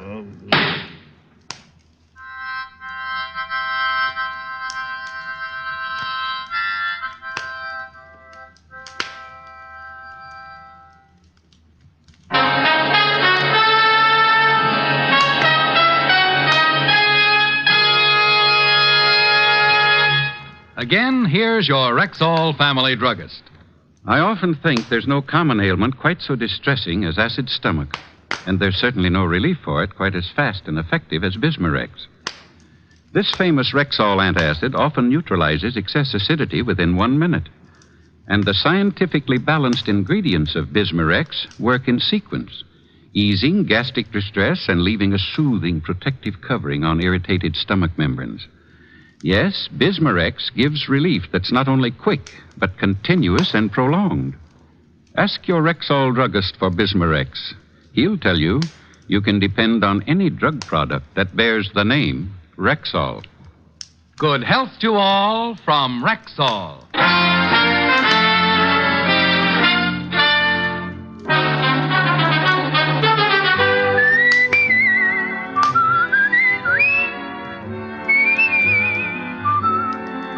Richard Diamond, Private Detective, stars Dick Powell in the title role and is written by Blake Edwards, with music composed and conducted by Frank Worth. Featured in tonight's cast were Hal March, Arthur Q. Bryan, Virginia Gregg, Barton Yarborough, Wilms Herbert, and Wally Mayer. Richard Diamond, Private Detective, is transcribed in Hollywood by Jaime Del Valle. This is Bill Foreman inviting you to be with us next Wednesday at this time, when we will again bring you Dick Powell as Richard Diamond, Private Detective.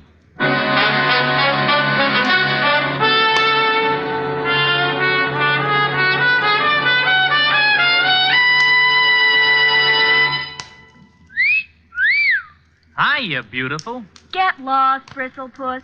You need a shave. But I have shaved. What else do you want me to do? Silly boy, she wants you to go Stag. Go Stag? But why? Because Stag is Rexall's exclusive line of men's good grooming aids, like Stag Brushless Shave Cream. No fuss, no massage, just smooth it on, and presto, you get a clean, close shave. Your face stays smooth and whiskerless all day long. I'll do it. I'll go Stag. That's it. Join the Stag line now at Rexall drugstores everywhere. Yes, to make girls care. Go Stag.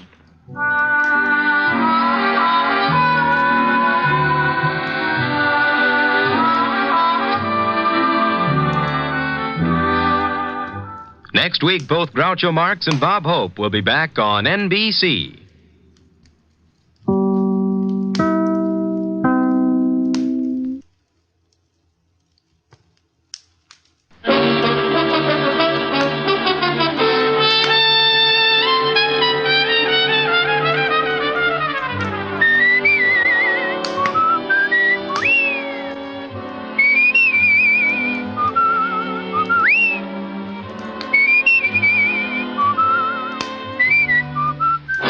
National Broadcasting Company presents Dick Powell as Richard Diamond, Private Detective.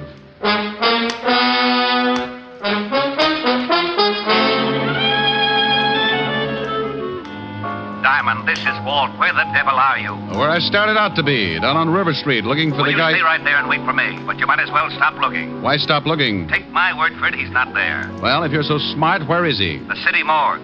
We fished him out of the river 10 minutes ago. Here's another exciting case from the files of Richard Diamond, Private Detective, starring Dick Powell.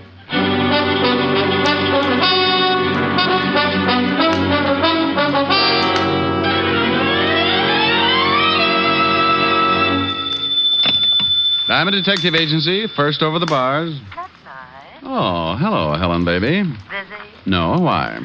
I'm lonesome. Can't you come over? Honey, I'd love to, but you can never tell when...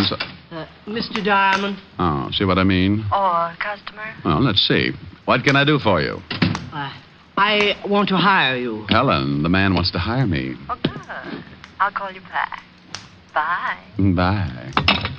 Now, Mr. Wellington, Mr. Diamond. Casper Wellington. Oh, well, pull up a couch and tell me the details, Mr. Wellington. I need a bodyguard, Mr. Diamond. Why? Oh, it's not for myself. It's for Timothy. Well, why does Timothy need a bodyguard? Someone's trying to kill him. Oh, you've been to the police? Oh, yes, but they feel it's not quite important enough for them. You mean this Timothy's life is in danger and the police won't handle it? Yes. Isn't it ridiculous? I don't know. Has anybody tried to kill Timothy before? Well, no one has exactly tried to kill him, but I very definitely expect an attempt. Well, now, look, this Timothy, is he a friend of yours? Oh, yes, a very good friend. So what makes you think that someone is going to try to kill him? Mr. Diamond, I came here to hire you to protect Timothy. I'm perfectly willing to pay you your fee, but for the moment, the rest of your questions must go unanswered. Well, my fee's $100 a day in expenses, Mr. Wellington. Still perfectly willing to pay it? Here's the cash. Mm-hmm. And there'll be another 100 if you protect Timothy long enough for me to get him on a train tomorrow. Where's he going? Out of town, where he can be safe. What's Timothy's last name? That will also have to go unanswered. Oh, well, now, wait a minute. Supposing I do take the job, where do I meet this Timothy? How will I know him? If you take the job, he'll be in your office in a matter of minutes. Well, something sure doesn't ring up right, but the 200 fish in expenses, I'd play footsies with a cobra. Good. Now, I'm going down to the train station to pick up Timothy's ticket. When he arrives, I expect you to remain with him constantly. Until tomorrow?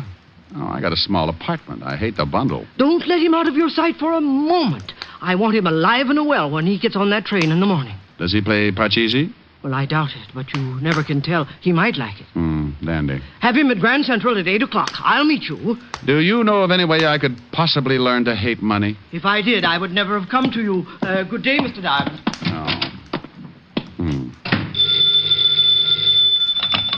Atlantic Bone and Fertilizer. Oh, that's a pip. Just wondering how a new business would work out. Now what's wrong? I have a very unhealthy feeling that I've just let myself in for something I won't like. Oh, the client? Well, kind of. I've got a guard, a friend of his. What's the matter with that? Oh, I'm not going all through that again. The client just came on like Secret Service. I got the name of the guy he wants guarded, and I know that someone's going to try and kill him. And that's it. Rick, you be careful. Honey, the client shoved $200 in my rural hot hand. Oh, good. What do you want me to do? I'm trying for capitalists this year. Didn't your client go to the police first? Sure. He went to the police, but then... Hey, you. Me? What? Yeah, you. Rick, are you listening? Yeah, I'm listening. Put down the phone, friend. We want to talk to you. Well, if you're listening, why don't you answer my question? If your client went to the police... That's better. Well, now, I'm a sport, especially when someone's got a gun pointed at me. Oh, the gun ain't gonna hurt you, chum, if you answer a couple of questions. Where's Casper Wellington? Who? You gonna be difficult? Look, you got a gun on me. Who wants to be difficult? You don't know Casper Wellington, friend? Never heard of him. We seen him come into the building. No, so you figured he came to see me. It's such a small building, only about 100 offices. Oh, that's pretty funny. Glad you liked it. No, but we didn't. You're the only private detective in the building. We figured maybe Casper wanted to hire you. What would he want to hire me for? What did this guy do? How do you like that, George? Now he's a nosy comic. Durante gets away with it. Friend, I have just decided your humor bores me. Yeah, it's pretty bad, ain't it, Tony? Suppose we push his face around, huh? Maybe he don't feel like no more Joe. Oh, now, wait a minute. I don't know anything about this Casper or whatever his name is. What good's it going to do to work me over? Well, now, you see, Tony and me got real nasty dispositions. We've been crossed, and then you make with the jokes. We don't like being the only ones unhappy, so we think maybe you ought to join. Now, look. Hold it a second, George. What for? It's a setup. No, wait. We mess him up, the law comes.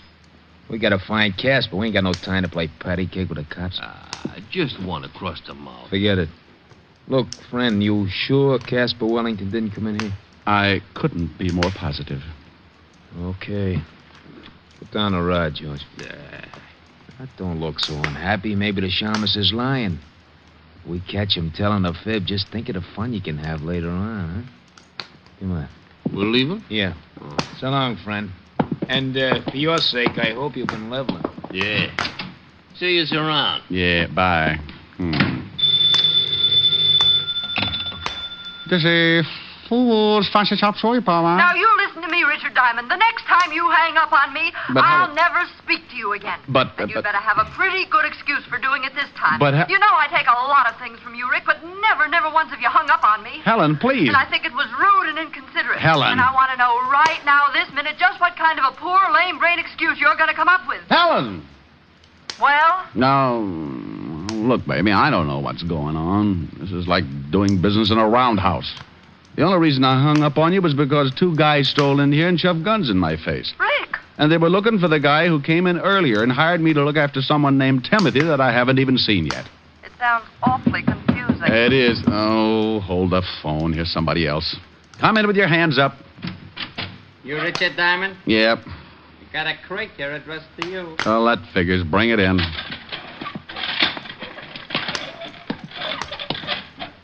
Helen. Yes? You sent me maybe a present? No. You want me to? Yeah, but someone's beating you to it. Where do you want it? Good grief. Put it down right there. What's the matter? The present. The biggest crate you ever saw. Crate? What's in it? How do I know? Well, open it. Okay, Mr. Diamond, stand right here. Yeah. There you are. I hope you still be very happy. Helen. Yes? Hold the phone. I'm going to open this thing. All right.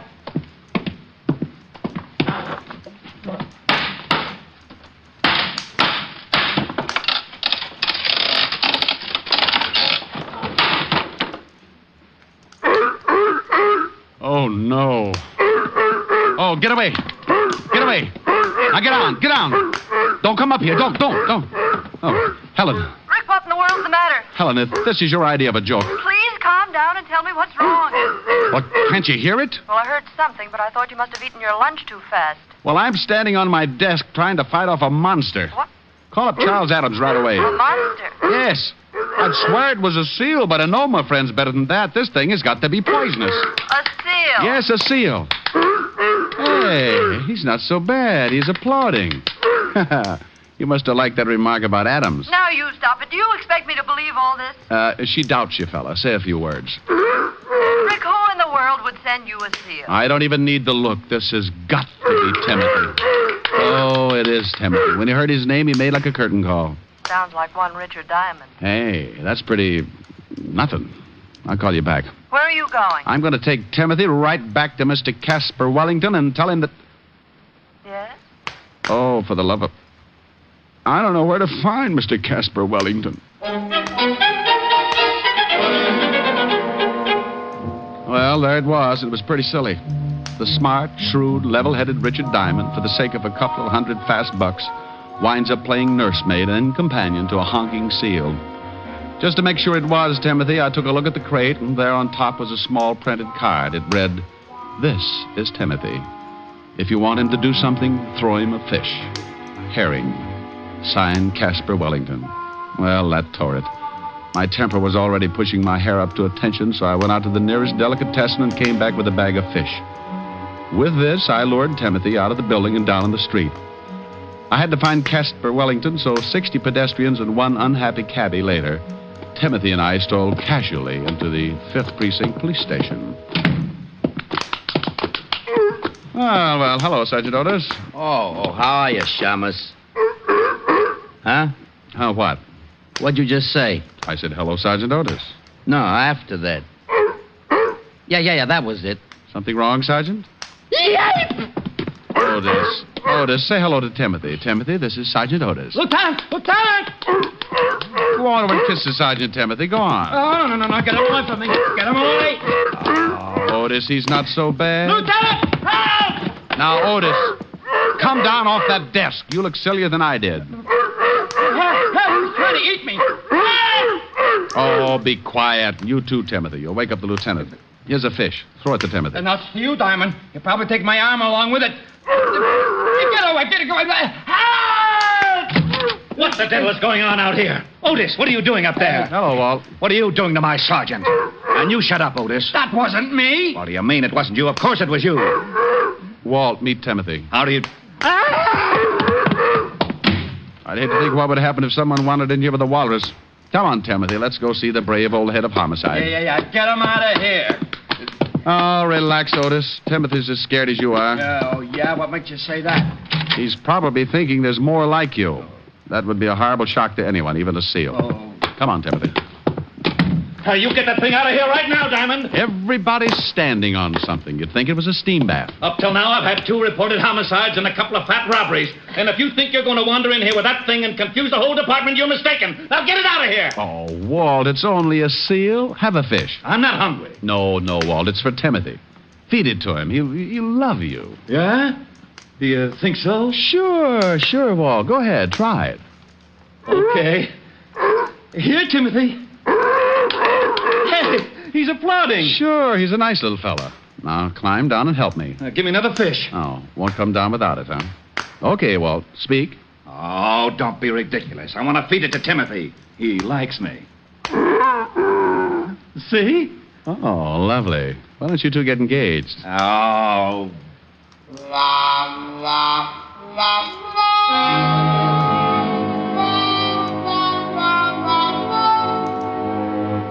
Well, after everybody got used to him, Timothy made the rounds of the whole department, with the commissioner being the only exception, of course. I told Walt the story about Casper Wellington and the 2 gonniffs who had come into my office looking for him. So Walt put Otis to work checking on the whereabouts of my missing client. Along about 3 in the afternoon, Otis pounced in with some news. Hey, Diamond. You find something? Oh, hi, Timothy. Yeah. Say, I checked with the Humane Society, and they report some guy who lives down by the docks. The name's Wellington, all right. He's been turned in a couple of times because he raises seals, and they make a lot of noise. Oh, and Lieutenant, we just got a report on another homicide. Well, thanks, Sporty. You tell the lieutenant all about it, Otis. I'm going after Casper Wellington. What's the address? Here it is. 918 River Street. Come on, Tim. Goodbye, Timothy. Otis. Oh, yeah.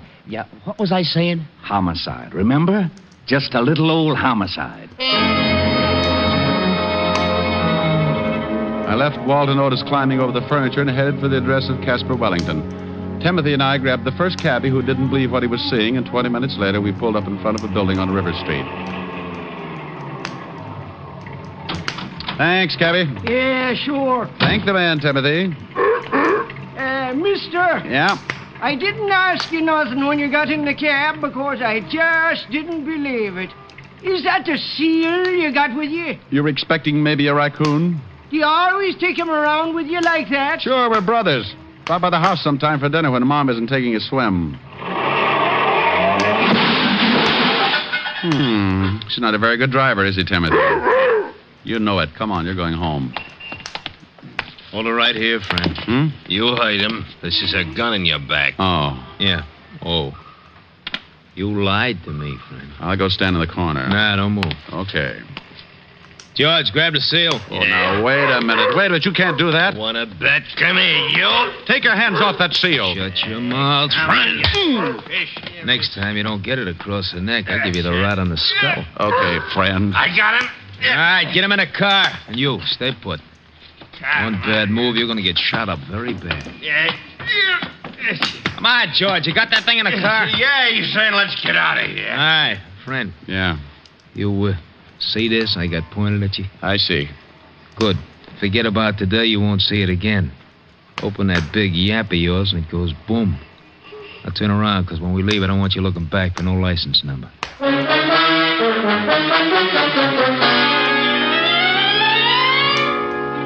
Well, I stood there while they drove off with poor little Timothy. Then I made a quick dash across the street into a store with a phone booth. Seconds later, I was hearing one of the most beautiful sounds in the world. Diamond, this is Walt. Where the devil are you? Where I started out to be, down on River Street, looking for my client. Well, you stay right there and wait for me, but you might as well stop looking. Well, why stop looking? His house is just down at the end of the block. Well, take my word for it, he isn't there. Well, if you're so smart, where is he? The city morgue. We fished him out of the river 10 minutes ago. What? He was suffering from a hole in his chest. Dead before he was tossed in. Oh, Walt.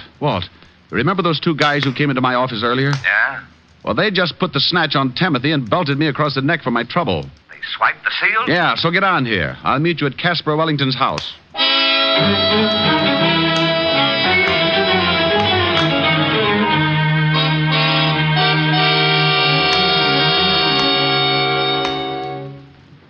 Anybody in the house, Rick? No. Well, no answer. Well, let's case the place. I've got a skeleton key. Walt. It's open, see? Now, if you'll notice as I walk in, at no time do my feet leave my legs. Very funny. Whew. Yeah, smells like somebody's been cooking up a fish stew. Crummy joint. Ooh, get a load of that kitchen. What a mess. Oh, weren't cooking fish, Walt, just cleaning it. There's still a mess of them left in the sink. Well, Casper raised seals. Where are the rest of them? Walt. Yeah? Come here. What is it? Get a look at this backyard. Holy cow. Bunch of dead seals. Who in the world would do anything like that? Maybe your two friends. Hey, what's this? What's what? This bag on the floor, leather bag. What's in it? Nothing. Wait a minute.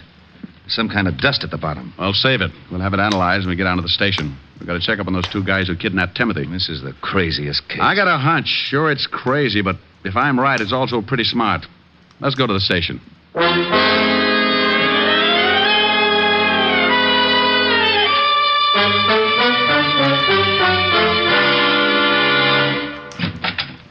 Hey, Lieutenant. Yeah, Otis? We just got something else on that Casper Wellington guy. Oh? What did he steal? Hey, how'd you know? Just a guess. Well, what is it, Hammerhead? Well, it seems this Wellington guy used to work for David & Sons. David & Sons? Diamond importers. Oh, that ties it. Would somebody mind telling me what the devil this is all about? And, Rick, you stay out of it. Now, Otis, what about Wellington? Wellington? Oh, he ran off with a load of diamonds. Yeah, $50,000 worth. Hey, but you just... Rick, will you please, for the sake of my sour stomach, tell me exactly what it is you know? I'd be glad to, Lieutenant. It's very simple. Wellington comes to me and asks me to guard Timothy. Two guys kidnapped Timothy. That we heard. Then we find a bunch of dead seals in Wellington's backyard and the remains of a pile of clean fish. So? So, the two guys who kidnapped Timothy were obviously after something, and the seal was part of it. Hey, maybe Timothy wasn't a seal after all. Now, what would he be, Otis? Well, if those guys wanted him that bad, maybe he was a mink. Oh, that bag you picked up, Walt. Have that powder in the bottom analyzed. I'll lay 6 to an even that it's diamond dust. Well, you think... Yeah. I think Timothy's got a stomach full of diamonds. What?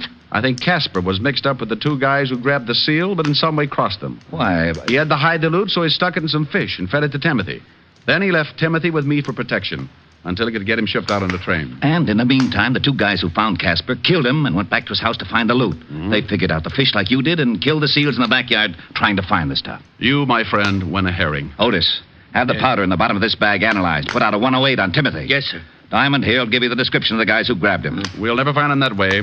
You got a better idea? Maybe, yeah. Look, you said those two guys killed Casper and then went right over to the house to look for the missing diamonds. Yeah. All right, they knew where to look, but they didn't find anything. So they waited for me and Timothy. So? So Casper Wellington probably told them all about it before they killed him, trying to save his own life. All right, I'll buy that. So what? So by now they must know how hot those diamonds are. They're certainly not going to try to get rid of them here in town. And then they leave town. Yeah. And with that much loot, it would be a little risky if they tried by car. All right. How do they do it? The same way Casper thought of. Ship Timothy out on a train. Wait a minute, Rick. Otis. Yeah? Put in a call to all units. Tell them to cover the airports, train, and bus stations. Be on the lookout for a seal that's about to be shipped. Come on, Walt. Where to? Well, as long as Casper Wellington already made the arrangements by train, let's go down to Grand Central. Maybe our two seal nappers will keep the reservation.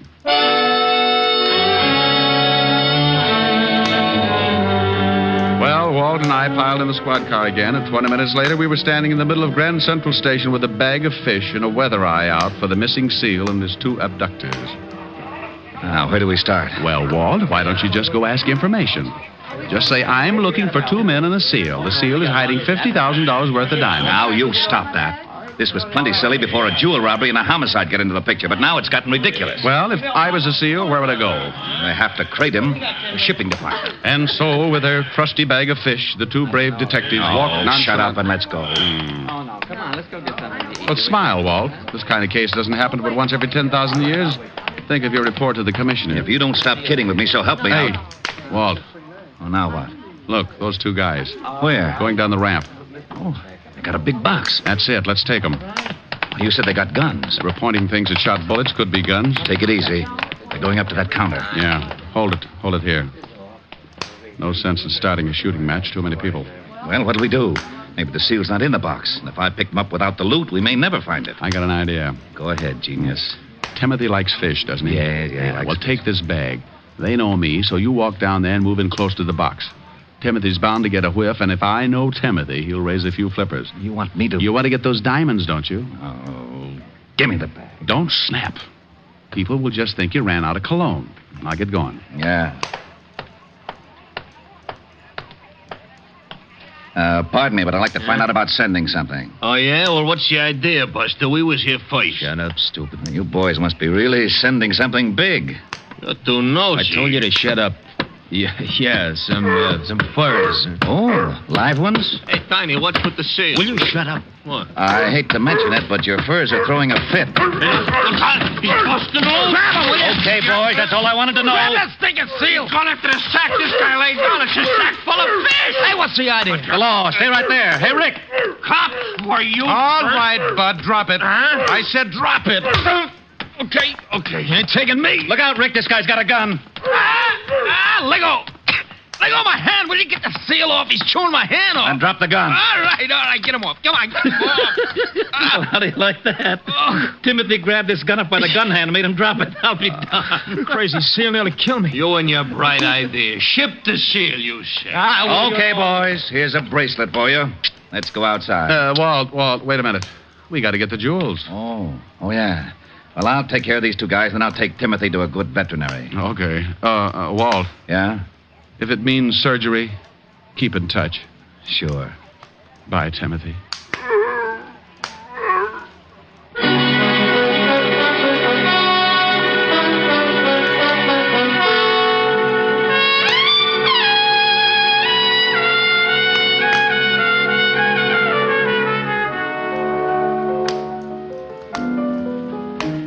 Rick. Huh? Now, don't be unhappy. Oh, how can I help it, honey? He's been in surgery for nearly an hour. Oh, but he'll be all right. They got a good vet. Oh, I hope so. I was getting attached to that seal. Oh, I got it. Yeah? Rick? Yeah, Walt. Yeah. How's Timothy? He had the diamonds in him, all right. Oh, but how's he? Well... Go ahead, Walt. You can tell me. I can stand it. He's very weak. Doctor says he thinks he doesn't want to live. No will. Oh, well, what's the matter? He was such a happy seal. I think he misses you, Rick. Every time someone mentions your name, he kind of honks and raises a weak flipper. I better come right down. He's sinking fast. Oh, you think maybe if he heard my voice... can you get a phone near him? Yeah, wait a minute. Okay, I got it next to his ear. Say something. Hello, Timothy. Oh, Walt. Yeah? Walt, ask him if he's seen a picture called Mrs. Mike. He says he saw it. Didn't like the leading man. Oh. Loved Evelyn Keyes. Oh. Ask him if he liked the music. Yeah, he liked that. Well, put the receiver next to his ear and I'll sing him the theme song. Well, go ahead and try. Anything in case of an emergency.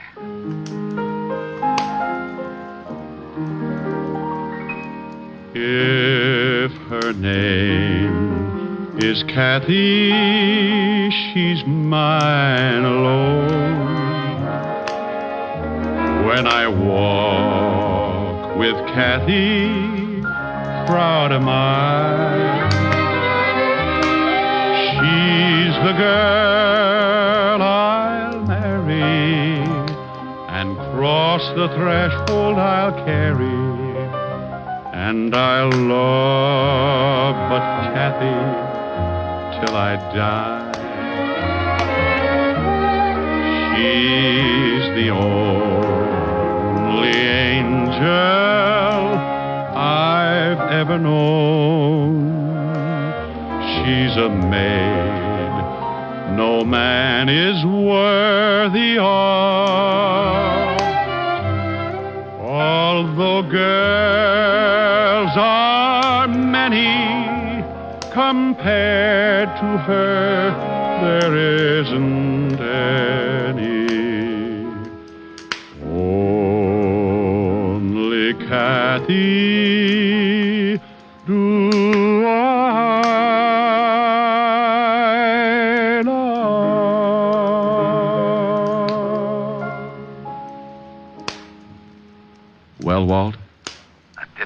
He's better? Listen.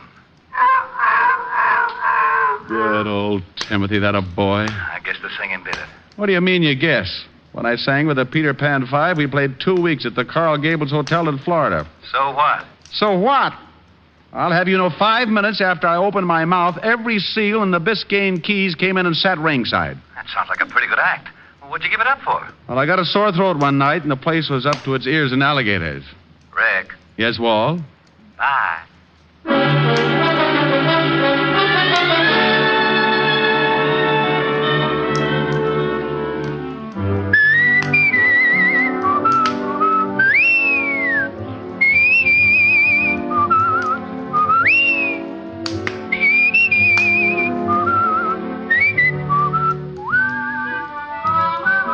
You have just heard Richard Diamond, Private Detective, starring Dick Powell. Ed Begley played Lieutenant Walt Levinson. Also in the cast were Wilms Herbert, Fay Baker, Junius Matthews, Billy Bletcher, Tony Barrett, and Larry Dodkin. Music was under the direction of Frank Worth. Richard Diamond is written by Blake Edwards and directed by Russell Hughes. Dick Powell currently may be seen in the motion picture version of the best-selling novel, Mrs. Mike. Isn't that right, Dick? Yeah, that's right, Eddie. Oh, by the way, Ed Begley, who plays Lieutenant Levinson on our show, would like to say a few words to his old friends in Hartford, Connecticut. Well, I just want to say, on behalf of all of us here on Richard Diamond, congratulations to radio station WTIC in Hartford, Connecticut, where I got my start in radio, and which this week celebrates its 25th anniversary of service to the people of southern New England. Thank you, Ed Begley. Now, this is Eddie King inviting you to be with us next Sunday at this same time when we will again bring you Dick Powell as Richard Diamond, Private Detective.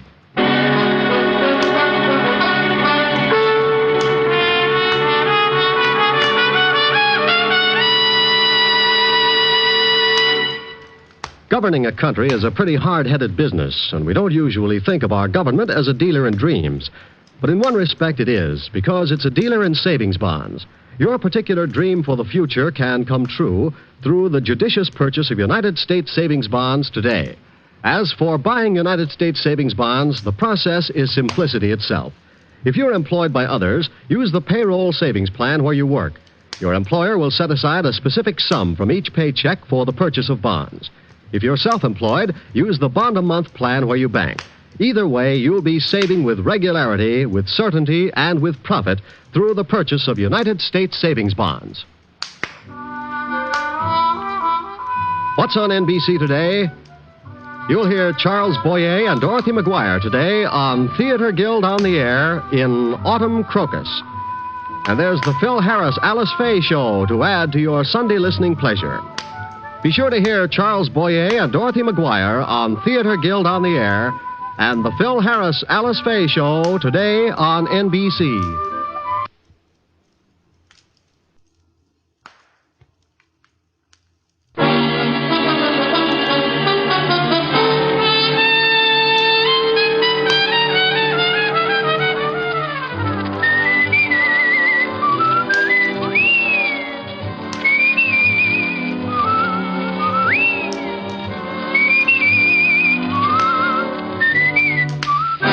National Broadcasting Company presents Dick Powell as Richard Diamond, Private Detective.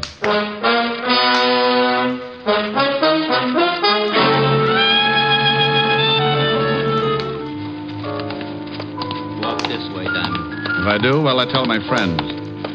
Hey, this is the morgue. Yeah, wise guy. You should feel right at home here, Otis. Oh. Hello, Rick. Hiya, Walt. What goes here? I want you to take a look at someone. You know who this is, Rick? Oh, the poor little devil. He was murdered, huh? Yeah, shot. Right in the back. And here's another exciting half hour with Richard Diamond, Private Detective, starring Dick Powell.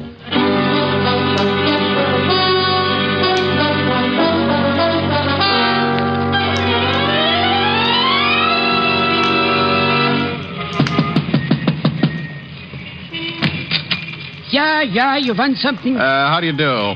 Are you the manager of this little haven of rest? A boarding house. I run it. I've heard you both times. What do you want, huh? What do you want? Information. You move. You nuts or something, huh? You nuts? I'm looking for a girl. What's the matter? Read the sign. It says rooms for rent. Rooms. Beat it. You know, if you ever get around to running at 33 1/3, you'll save a lot of breath. Smart guy, real smart guy. Now, I got to work. Wait a minute. Now, wait. Here's $5 if you can tell me about a girl named Elaine Tanner. For $10, I couldn't tell you a thing. Don't know her. She lived here? So it's a secret from me, a secret. Now... Here. Take a look at the snapshot. A man and a girl. Do you know the girl? Mister, I got maybe 10, 20, 30 different people every month. They come, they go, they pay rent. That's all I care. They pay rent. All right. Did this girl ever pay rent here? Maybe I remember her face. I never remember no names. Is anybody living in her room now? Why you want to know? Huh? Well, I'll tell you a secret, Bud.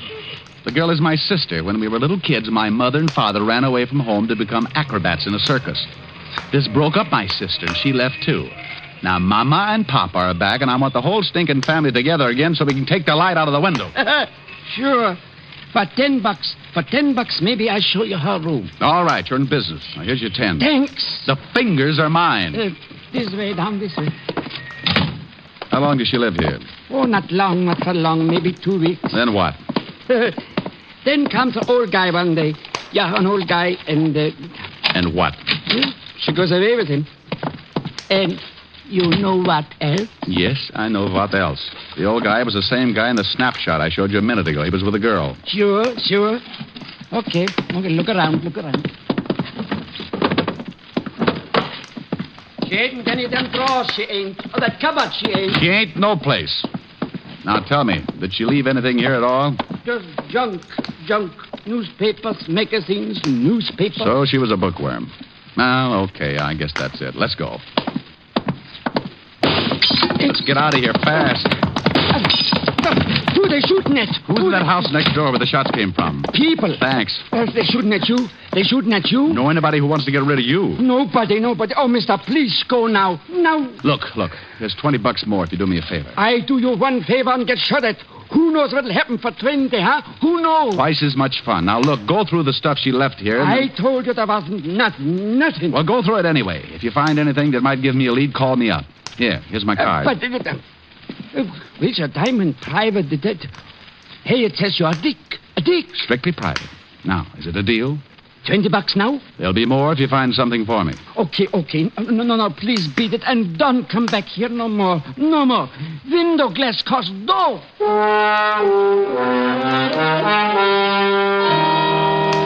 I knew it wouldn't do me any good to look at the house where the shots came from, because whoever played me for a clay pigeon would get out fast. Now, only one person knew I was likely to visit that boarding house, the man who sent me there. And his name was Morris Clinton. Vocation, multimillionaire. Avocation, or hobby, wolf. And an old one at that. But why should he take a shot at me? Thinking like that, figured out to a heart-to-heart talk with Clinton, so I went to see him. But if he knew anything, he played it straight. Shoot at you? But that's ridiculous. Well, I agree, Clinton, but look at my side of it. This morning, you sent your chauffeur to my office to bring me here. Then you hired me to find a girl for you, a girl named Elaine Tanner. And she wasn't there. Right, she wasn't there. Just an empty room in a boarding house. That's all the information I could give you about her. I'll even buy that. I've worked on less information before, but here's my point, Mr. Clinton. I was shot at. I'm used to it, but I don't like it. I told you, I know nothing about that. Believe me, Mr. Diamond, I know nothing about it. I do believe you. We'll just say someone doesn't like my poking around that boarding house. Have you got any idea who that might be? No, I haven't. I swear it. Okay. I'll wrap it up right now. As I said, I've been shot at before, but you've been so pleasant, Mr. Clinton. From here, the price goes up. You don't want to go on with the case? Not at these prices. All right, forget it then. I gave you $100 this morning. Keep it.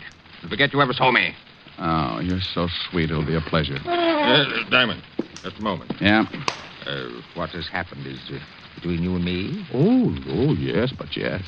Oh, I will have to report those shots. What? Sure.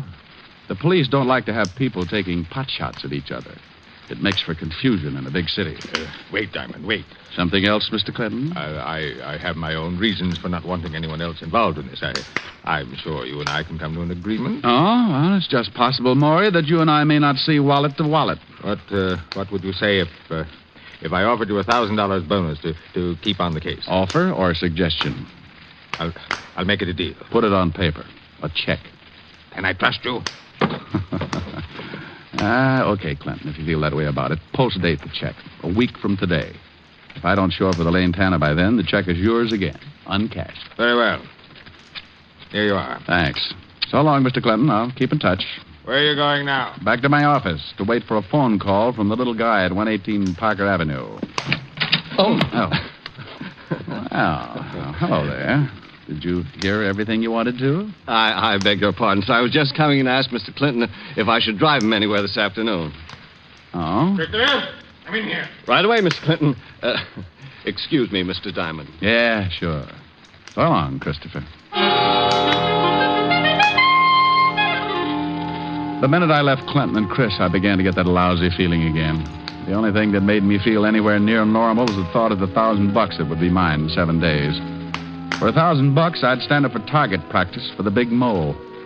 I didn't have much to go on, just the knowledge that old man Clinton wanted me to find Elaine Tanner and that somebody, who up to now had proved to be a bad shot, didn't want me to find her. With that peaceful thought in mind, I sat in my office hoping for a call from the little manager of the boarding house on Parker Avenue. I'd been waiting about an hour, and then... save your knuckles and use a fire axe. Come on in. Hello, Mr. Diamond. Well, Christopher. All your driving finished for the day? Mr. Clinton sent me to see Mr. Diamond. This is the second time today. What's he trying to do, make dear friends of us? Not exactly, Mr. Diamond. He wants that check back. What? He's changed his mind. Oh, from what I know of him, it needs it. He wants to call off the whole thing. Something happened. Elaine Tanner show up? No. Oh, and he sent you to get the $1,000 check back. That's right, Mr. Diamond. Oh, I know an easier way. Why doesn't he just stop payment on the check? I'm only carrying out Mr. Clinton's orders. Are you? Why do you ask that? It seems a little offbeat, Chris. This morning he hires me, then he fires me, then he hires me, now he fires me. Monotonous, isn't it? May I have the check, Mr. Diamond? Not before I call Clinton and ask him a few things. You just don't seem to understand, do you? I want Mr. Clinton to explain. Take your hands away from that phone. Oh, gun. I know how I hate him. No need to be afraid of this one unless you get stubborn. Let's give Clinton a ring. Keep your hands on top of the desk, palms down. So we're going to play table tilting, maybe? And stay sitting. Listen, Chris. How do you like your hair parted, Diamond? On the side or right in the middle?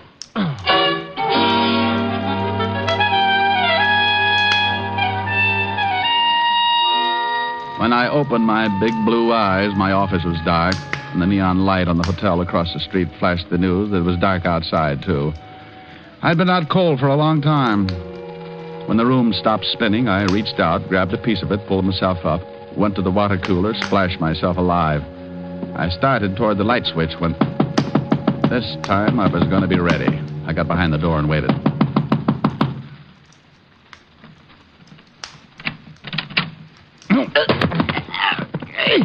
Hey, what's the idea? Hey, let go! Oh, for the love of Mike Otis. Sergeant Otis. Well, who you expect? Gorgeous George, maybe? Go my neck. Oh, I'm sorry, Otis. I guess I just can't resist you. You crazy shamus. Hey, it's dark in here. It was a lot darker a couple of minutes ago. Hit the light, will you? Yeah. Thanks. Oh, I got enough troubles, and the first thing I see when I wake up is you. Holy mackerel. What you been doing with your head, Diamond? I got mixed up in a handball game. Oh? Yeah, some friends needed a ball. It's hard work, but you get used to it. Oh, got worked over, huh? Well, them bum jokes you pull catch up with you sometimes. Yeah, Hey, wait a minute. What are you doing here? I come to get you. Lieutenant Levinson wants to see you. Well, go back and describe me. That's all he gets tonight. I think you better come, Shamus. It's important. I think you better go, Otis. That's important. Now, look. Lieutenant Levinson sends me over to get you. There's something he wants to ask you. All I know is name, rank, and serial number. Now go back and tell Walt I don't want to play games. Shamus, I got news for you. Murder ain't a game no more.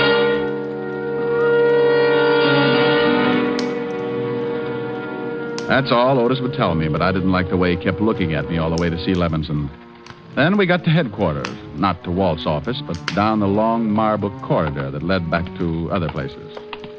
He wants me to bring you back here, Diamond. Where to? The morgue. The morgue? Yeah, you heard of it. I heard of it. What's this all about? You'll see. In here, Shamus. Lieutenant! Back here, Otis. Come on, Diamond. Hello, Rick. Well, how's the other head look? I'll let you know when it speaks to me. Yeah. Meantime, I want you to take a look at someone. In here? Yeah, in here. You know who this is, Rick? Oh, the poor little devil. The poor devil. What do you know about him? Well, he was manager of a boarding house. Cheap walk-up on Parker Avenue. That we know. What else? He was murdered, huh? Shot right in the back. Rick, unless I knew you were tied in, I wouldn't have you here. You want to talk about it? Somewhere else, Walt. Sure. Come on. Before I answer any more questions, Walt, how'd you tie me in? He had one of your business cards in his hand. He was shot while he was standing at the phone in the hallway of that boarding house. Did he call you, Rick? I didn't get a call from him. Got any idea why he wanted you? Maybe, maybe not. All depends. On what? Walt, listen. I will in my office. Wait outside, Otis, and I'm busy. Get it? Sure, I get it. Wait a second, Rick. Now, here's a gun, 38 police special. Take a good look at it. I've seen it before. It's mine. How did you get it? The ballistics report says this gun killed the little guy back there. Did you check it for fingerprints? Yeah, and they were all yours. Will you have Otis come visit me and bake a cake with a file in it? Oh, cut it out, Rick. I know you didn't kill him, but I've got to tell the commissioner something. He's funny that way. I was in my office when the guy was shot. I was out cold. You got any proof? For you or the commissioner? For the commissioner, you egghead. Listen on the way. To where? Have Otis bring the car around front.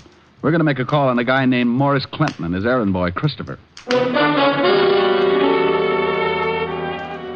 On the way out, I told Walt the whole thing, how Christopher caught me off base, put me out, and then must have taken my gun to kill the little manager. But neither of us could come up with an answer to why. Why murder to keep me from finding Elaine Tanner? What was the connection between Clinton, his chauffeur, and the girl? I thought maybe Clinton would give her the answers when he learned there was a murder tapping at his door. So you want to see Christopher, Lieutenant Leveson? If you don't mind, Mr. Clinton. Oh, no, not at all. I'll call him. Real loud, Mr. Clinton. Of course. Christopher? Christopher! You're sure he's here, Mr. Clinton? Oh, yes, I am, of course, Lieutenant. Call again. Christopher! Christopher! I don't think he'll hear you. Why not? I'm not deaf, Mr. Diamond. Rick, is that Christopher? Yeah, this is Chris, all right. And I owe him a haircut. Now, lay off, Rick. I'll handle this. Christopher. Yes, sir? Where were you about 2 this afternoon? Why, right here, working on the car. Correction. Working on me. I beg your pardon. Oh, come on. Let's have it straight. Mr. Clinton, what about this?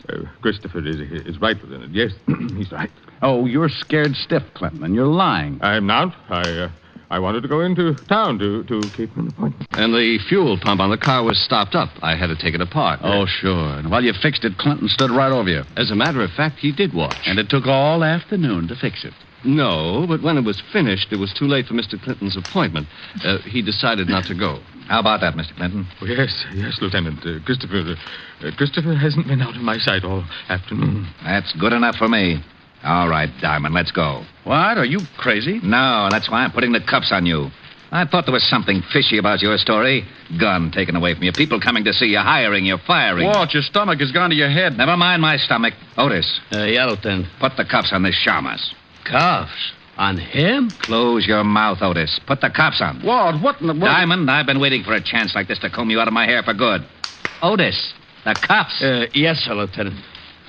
All right, Shamus, roll him out. Mr. Clinton, thank you very much. Goodbye. Come on, Diamond. Lieutenant. Otis, I told you to close your mouth. Oh, I gotta breathe. Oh, shut up and come on. Walt. Outside, Diamond. Get going. You big bubblehead. What's the idea of making like a cop with me? I kind of liked it. How'd I do? What? Good performance, eh? Good performance. Oh, you big ham. You great big ham. Well, Lieutenant, are we going to put the shamus in the jug? Shut up, Otis. Take the cuffs off him. What? Here, Otis. Start working. Oh, you're right, Rick. Clinton was scared stiff, and for some reason he backed Christopher's alibi. Walt, I've got an idea. You better have. If I don't have something to tell the commissioner, I'll have to give up my ideas about a pension. I'm going back to that boarding house. Why? Well, the manager was going to call me. It's just possible he got a hold of a lead on Elaine Tanner, but Christopher killed him before he had a chance to tell me. Well, that makes sense. Have you got a man there? Yeah, a halfie. Oh, good. I'll see you later. Rick. All right. Please. For the sake of my stomach, don't slip up. You're my only suspect without an alibi. Thanks, Walt. See you later. Yeah. Oh, Walt. What? Bottoms up on the bicarbonate.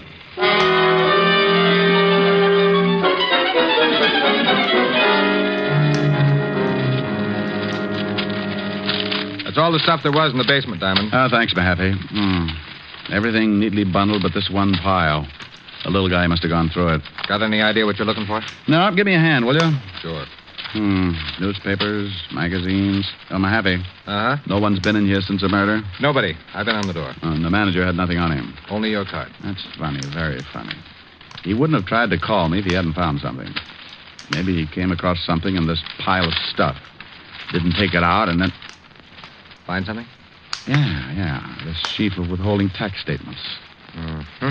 The kind that come on the bottoms of paychecks. Made out to Elaine Tanner, paid by the Blue Falcon nightclub. That ain't far from here. That's where I'm going.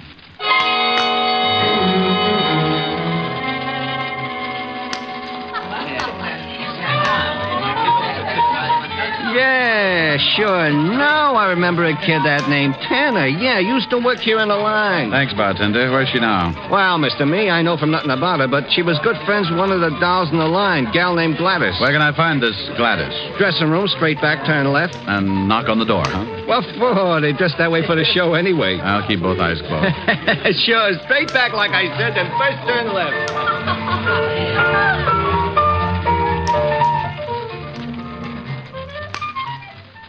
What you want with her, handsome? Why don't you get off here? You tip me, sweetheart, but give me a rain check.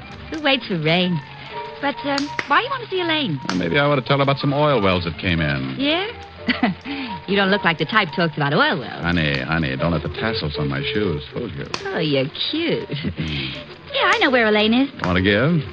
Information? Sure. Oh, you've got a one-track mind. Maybe I can't switch it over yet. Okay, so I'll get a couple of days older meanwhile.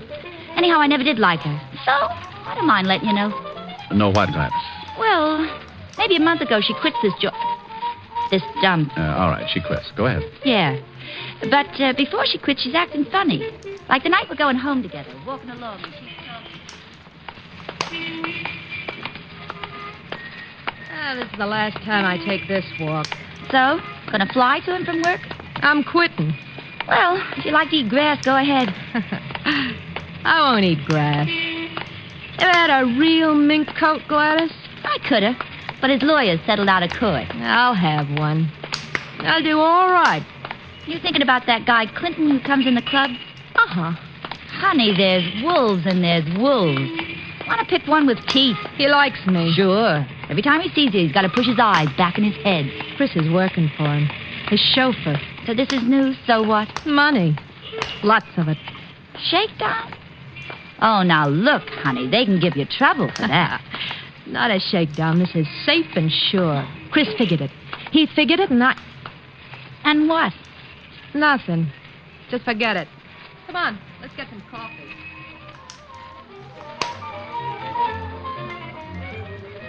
And that's all she says. Uh-huh. Now, where can I find her? Oh, I'll tell you where I think she is. Here's the address. I wrote it down. Thanks, Gladys. I'll see you again. Yeah. See more of me. Is that possible? This costume's for the first show. We save up for the second. I'll be here for the last show. Oh, what you said. So long, handsome.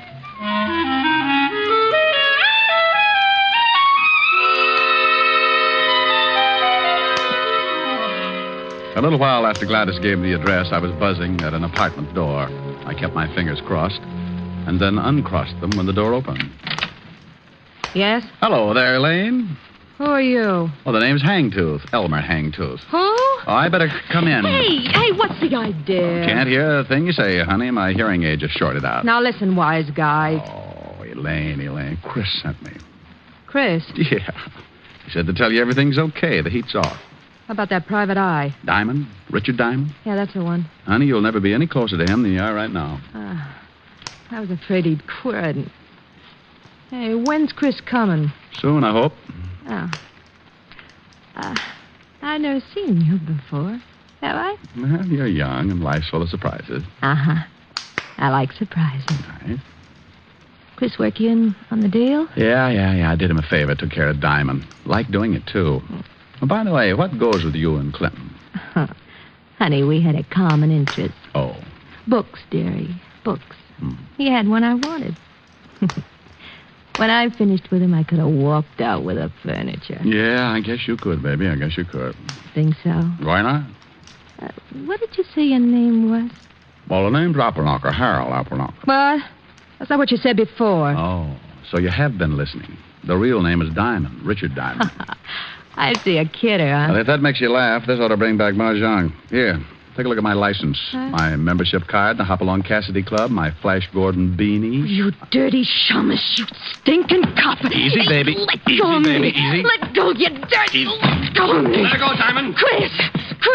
Jackpot, Chris and Elaine all at once. Diamond, get your hands off her. Get them off. No, that's better. Now, Elaine, before I fill him full of holes, tell me what he's doing here. He said you sent him, Chris. Sure, he would. Elaine, you ready to get out of here? Yeah. Okay, hand me a cushion from the sofa. Want to take a nap, Chris? I'll laugh at your funeral, Shamus. Hold a cushion over the gun. Nobody hears the shot. Better not, Chris. Elaine, start out. I'll be right behind you. Yeah, all right, Chris. Got the book? Yeah. What book? Shut up. Get going, Elaine. Chris, let's talk this over. Funny, you just finished talking, Diamond. Chris! Elaine, what's the matter? Give me my book. Give it to me. Clinton, Doug, get out of the way. Diamond, you...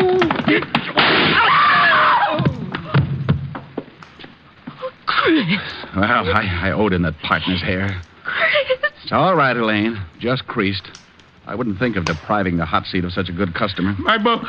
Where's my book? I want it. Give me my book. Sure, Mr. Clinton. But I'm afraid you'll have to explain to the police first. A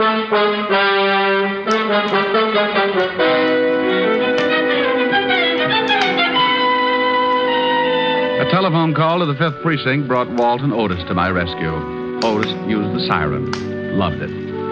I told Walt the book old man Clinton kept screaming about had me a little confused, that I wouldn't be able to relax until he found out just where it fitted in the case. He promised to find out the answers as soon as he took Chris, Elaine, and Clinton back to the 5th Precinct. I told him to call me at Helen's.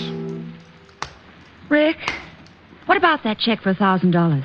Is it any good? Well, the check's post-dated. I doubt if Mr. Clinton will honor it now. It's too bad. We could have celebrated. So all you got for your trouble was the $100 a day in expenses. I'll get it. Grant's Tomb, the general speaking. Rick? Yeah? Walt? Yeah. You sitting down? Why?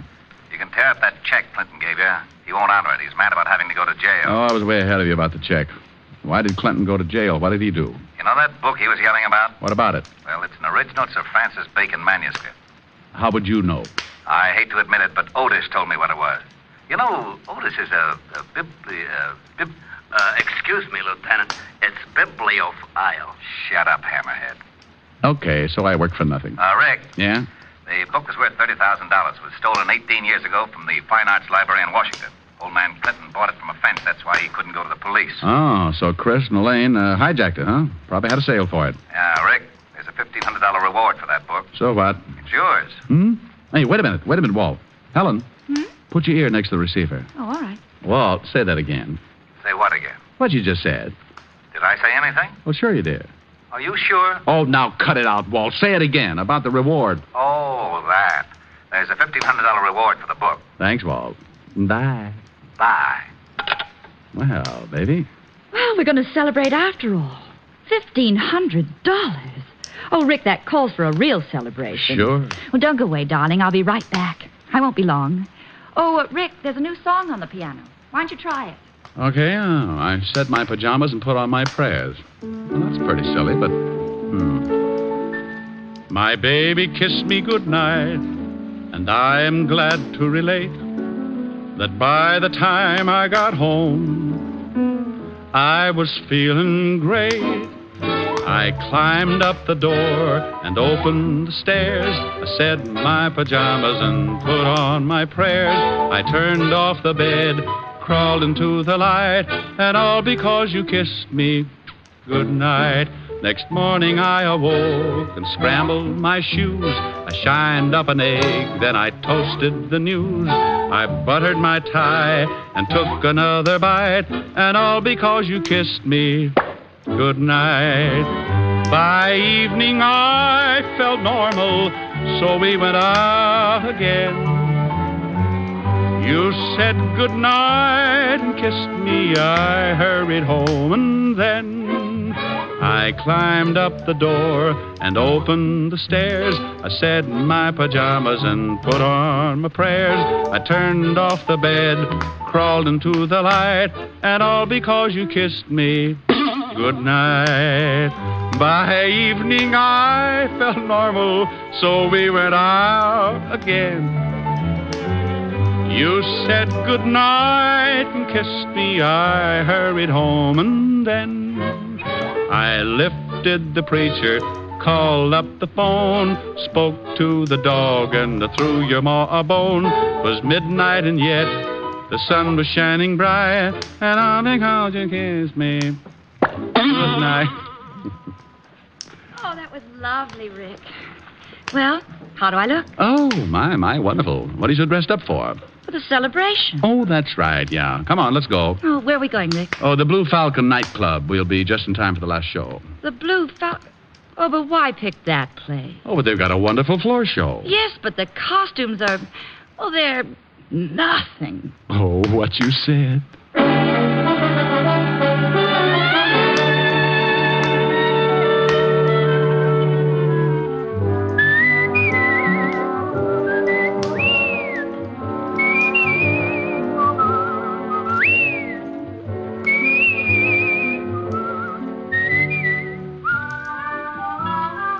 You have just heard Richard Diamond, Private Detective, starring Dick Powell.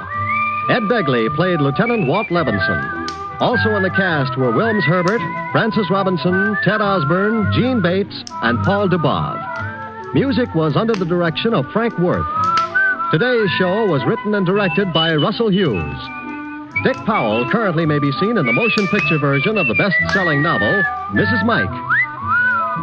This is Eddie King inviting you to be with us next Sunday at this same time when we will again bring you Dick Powell as Richard Diamond, Private Detective.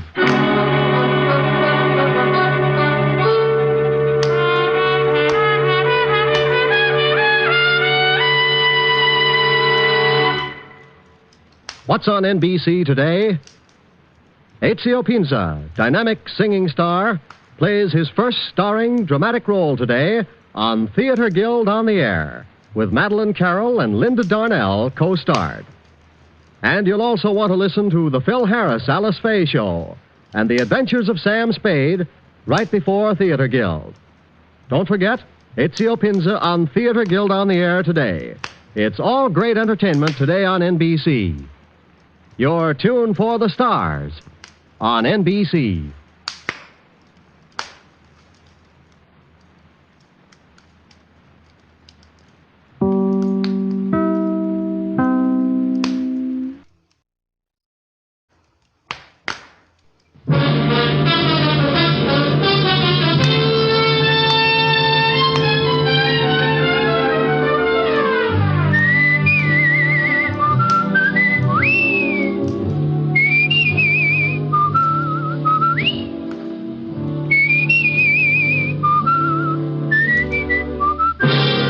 Broadcasting Company presents Dick Powell as Richard Diamond, Private Detective.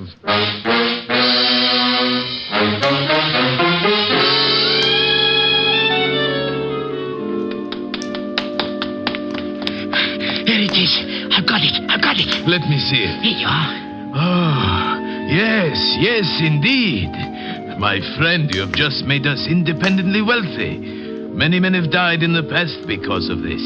And unless we're extremely cautious, you and I will be added to the already long list of its victims. Come, hurry. Here's another exciting half hour with Richard Diamond, Private Detective, starring Dick Powell.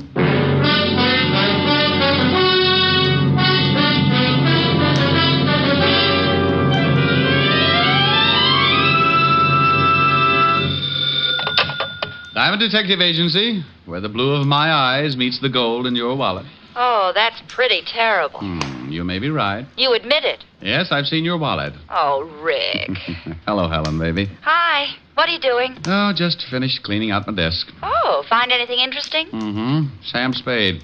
Guess he hadn't paid his rent. Oh, you're impossible. So, Sam. Well, I'm not going to try to keep up with this. Am I going to see you tonight? Oh, sure, darling. Wait a minute, honey. Company just walked in. Oh. Something I can do for you, my friend? Are you Richard Diamond? That's right. Client, Rick? No, I don't know, honey. I'll call you back. Please, Mr. Diamond. I haven't got much time. Okay, what's on your mind? This package. Here, take it. and keep it for me until... Hey, what's wrong? Hide it. I'm being followed. Hide it. Now, take it easy. What's the matter? Hey, fella, come on now. What's... Oh, swell.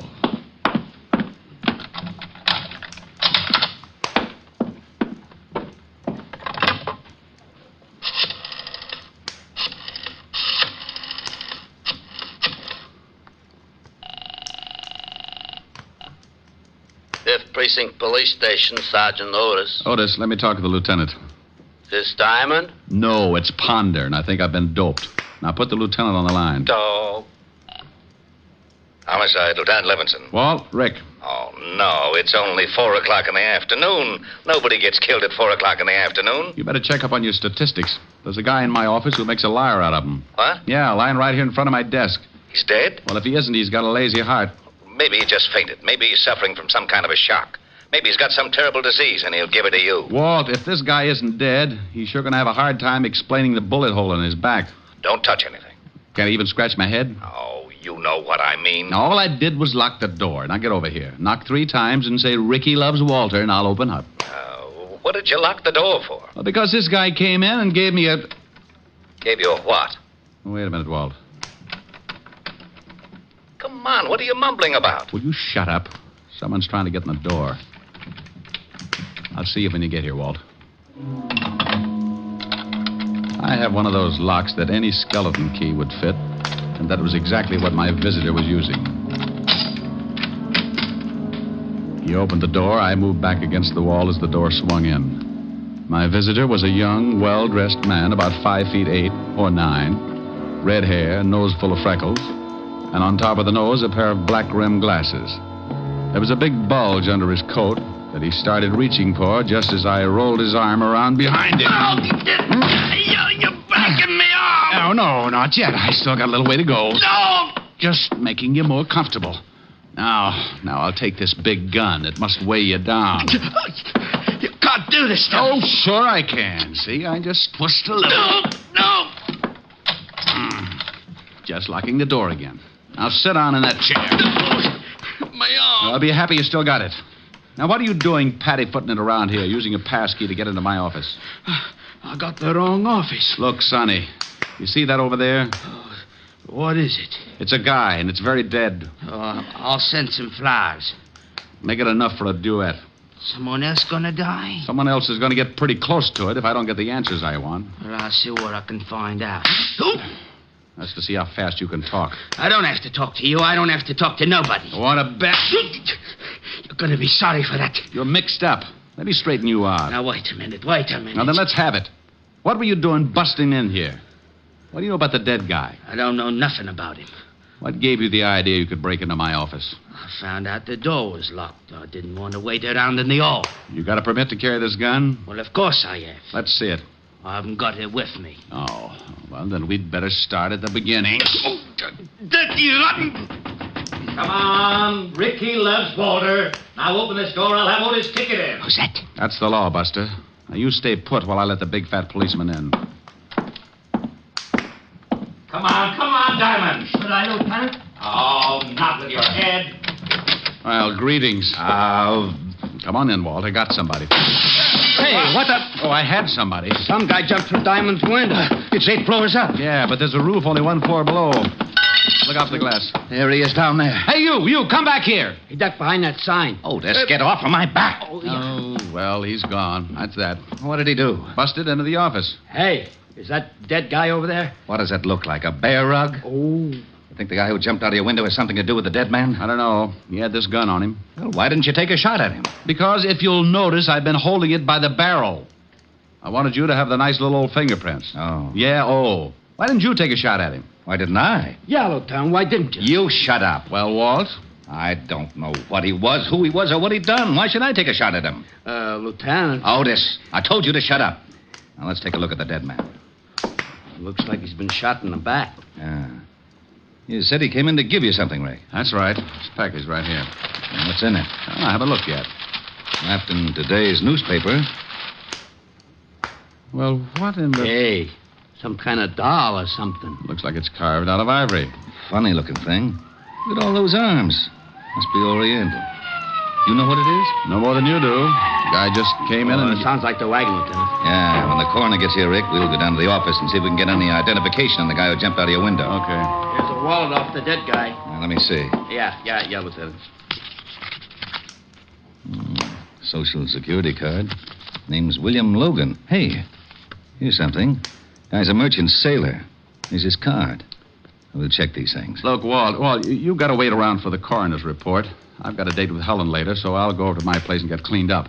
Then I'll meet you at the station, huh? Okay. Hey, where are you going with that statue? Well, the dead man, William Logan, gave it to me to keep. That's evidence. It's also something from a client. Client? He give you a fee? No, but he wanted me to have this thing. It looks like he died trying to get it to me. So he's a client until I find out what this is all about. Ain't he noble? Noble schmoble. That thing is still evidence. I'll take good care of it. Now, Diamond, you come back here. Walt, what do I always say when I leave you like this? What? What do I always say? Why, bye? Bye.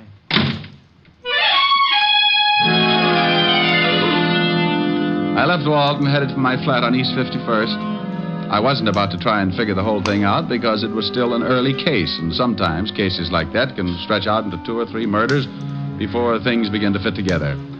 That's the way you got to figure. One guy dead could lead to another, so you walk on eggs for a while and make sure it's not going to be you.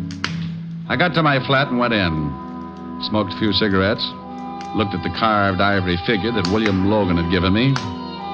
It looked like a woman sitting cross-legged with all of her 6 arms outstretched. I gave it a good going over, but couldn't find anything unusual. So I put it on the piano and went in and started to shave.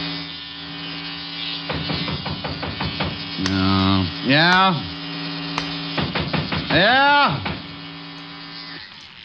Yeah, what is it?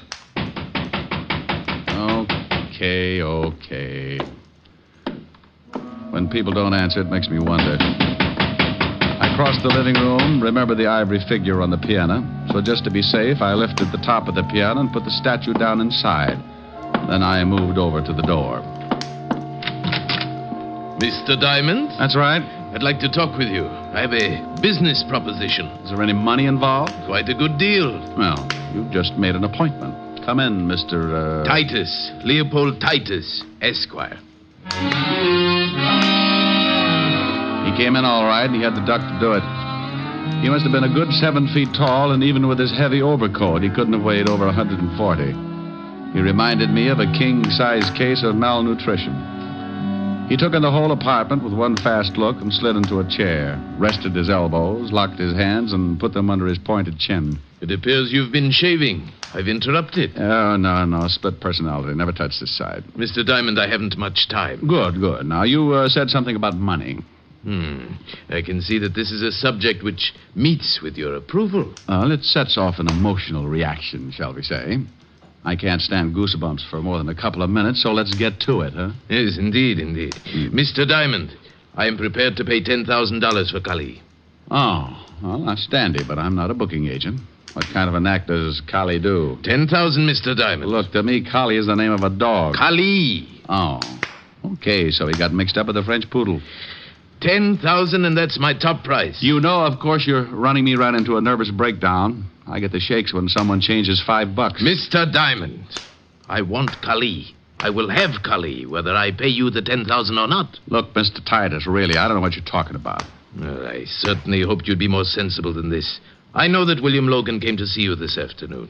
Oh? And I know for a fact that he had Kali with him. Well, did he have it when he left my office? I couldn't see. Mr. Logan was under a sheet. Now, either the police have Kali or you do. I'd like very much to know. Maybe I can help you, if you'll tell me exactly what this Kali is. I made an offer of $10,000, Mr. Diamond. That's a great deal of money, but it does not entitle you to play 20 questions. Okay. Now, if you don't mind, Mr. Titus, I'd like to finish shaving. As I explained, Mr. Diamond, I don't have much time. Well, then, good afternoon, Mr. Titus. No, I'm afraid not. Charles! Yes, Mr. Titus. Well. I thought maybe you'd cut your throat when you jumped out of my window. I hear you got rather ambitious with Charles, Mr. Diamond. We turn such a pretty color when you slap him around. I told you you'd be sorry for that. Yes, and indeed you will, Mr. Diamond, unless you tell me where I can find Kali. You can go to the devil. I'm afraid the trip would be unpleasant and premature. However, I'm sure your passage might be taken care of. Show him your new gun, Charles. Of course. Now you sit down, Diamond. Where is Kali, Mr. Diamond? And you know very well what I'm talking about. The small hand-carved ivory statue.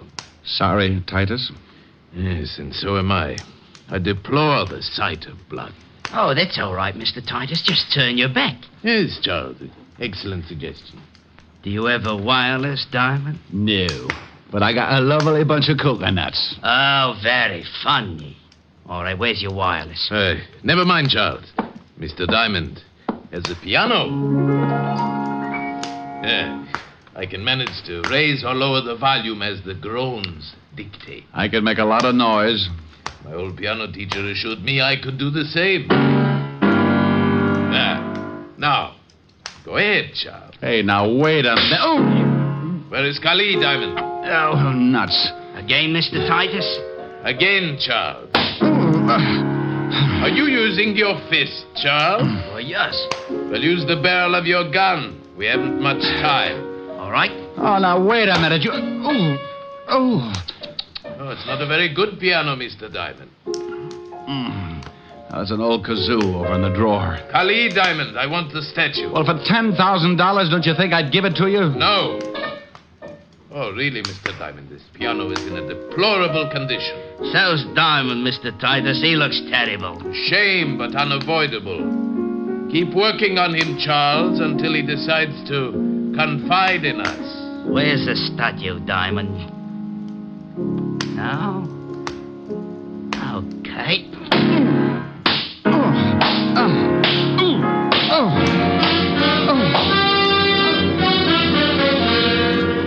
NBC is bringing you Richard Diamond, Private Detective, starring Dick Powell.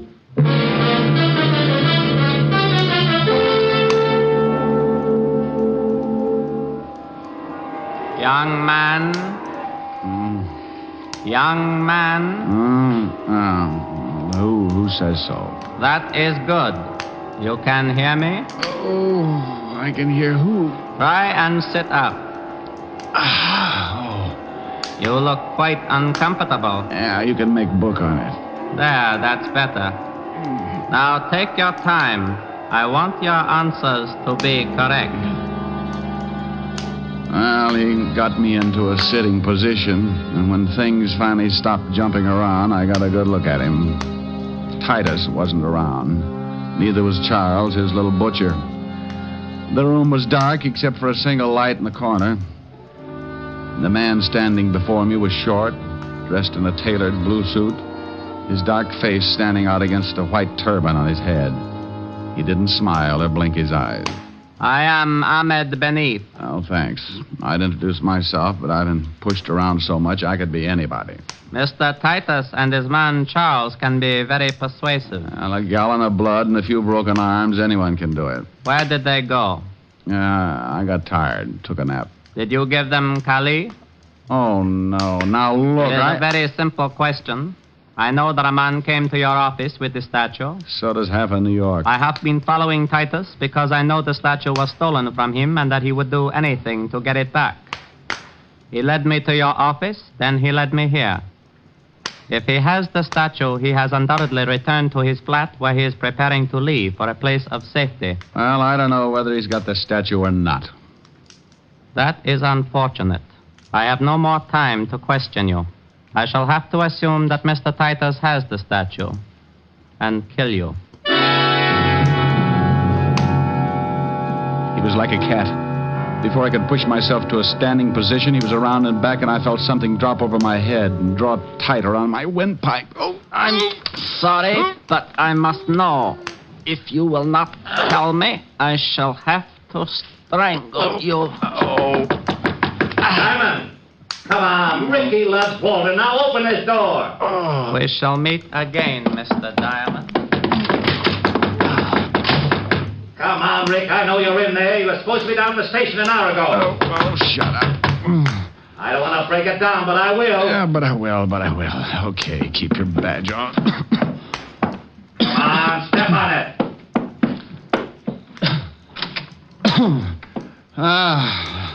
Well, Blue Eyes. Where's Diamond? No. Yeah. What in the world? Believe me, Walt, I don't know. You look awful. Yeah, I feel like I've been playing in a wind tunnel with blocks of cement. What happened? Look, before I go into it, tell me what you found out. We better take care of you first. Yeah, it'll have to wait. Things keep going on like they have been. It's only a matter of time until someone else gets killed. Now, what did you find out? You know that gun you gave me? Yeah, the one I got from Charles. Is that his name? Yeah, what about the gun? It was the one that killed the guy in your office. That's why you've got to get down to the station and try to identify this guy from the gallery. By the time I do that, he'll be out of the country. How do you know that? Ahmed Benif told me. Who the devil is Ahmed Benif? Guy with a turban tried to strangle me. Now, don't you start that. I'm not starting anything. He beat it out the back. If you hadn't knocked on that door, I'd have been strangled to death. He the guy who beat you up like this? No. Charles did. Because Mr. Leopold Titus, Esquire, told him to. Leopold Titus, Esquire? What are you trying to do? That's right. He was looking for Collie in the first... Wait a minute. Collie? That's a dog. No, Walt, it isn't. It's an Ivory Statue. Oh, my gosh. Now what? Wait a minute. He's lost his mind. What are you doing in that piano? I'm looking for the statue. I put it in here. Please, Rick, slow down. Yeah, gone. Well, Titus has got it. He was playing the piano. Please, Rick, please. Walt, what did you find out about the dead man? William Logan? Yeah, what did you find out? He was a merchant seaman. Landed yesterday on the Queen of India out of Calcutta. Thanks, Walt. Where do you think you're going? Check with the steamship company.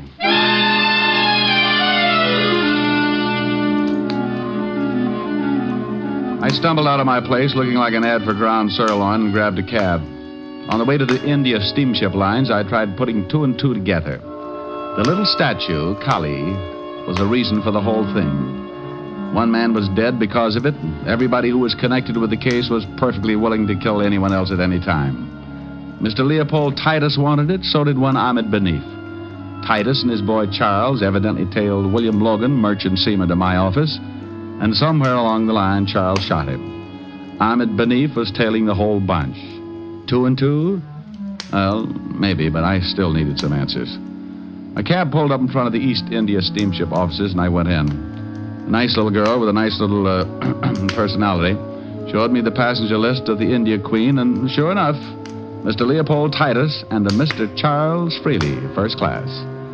I thanked the girl, told her I'd send her a picture when my face got back to normal, and I headed for the docks and the customs office. I needed an address on Titus, and I knew that he must have signed a manifest at customs. He had. And 5 minutes later, I was back in my cab, headed for the residence of Mr. Leopold Titus, Esquire, Kew Gardens, Long Island. It was a big, sprawling house, and by the time I got there, my watch was leaning on 7 o'clock. I paid the cabbie with my last $20 and started toward the only light burning.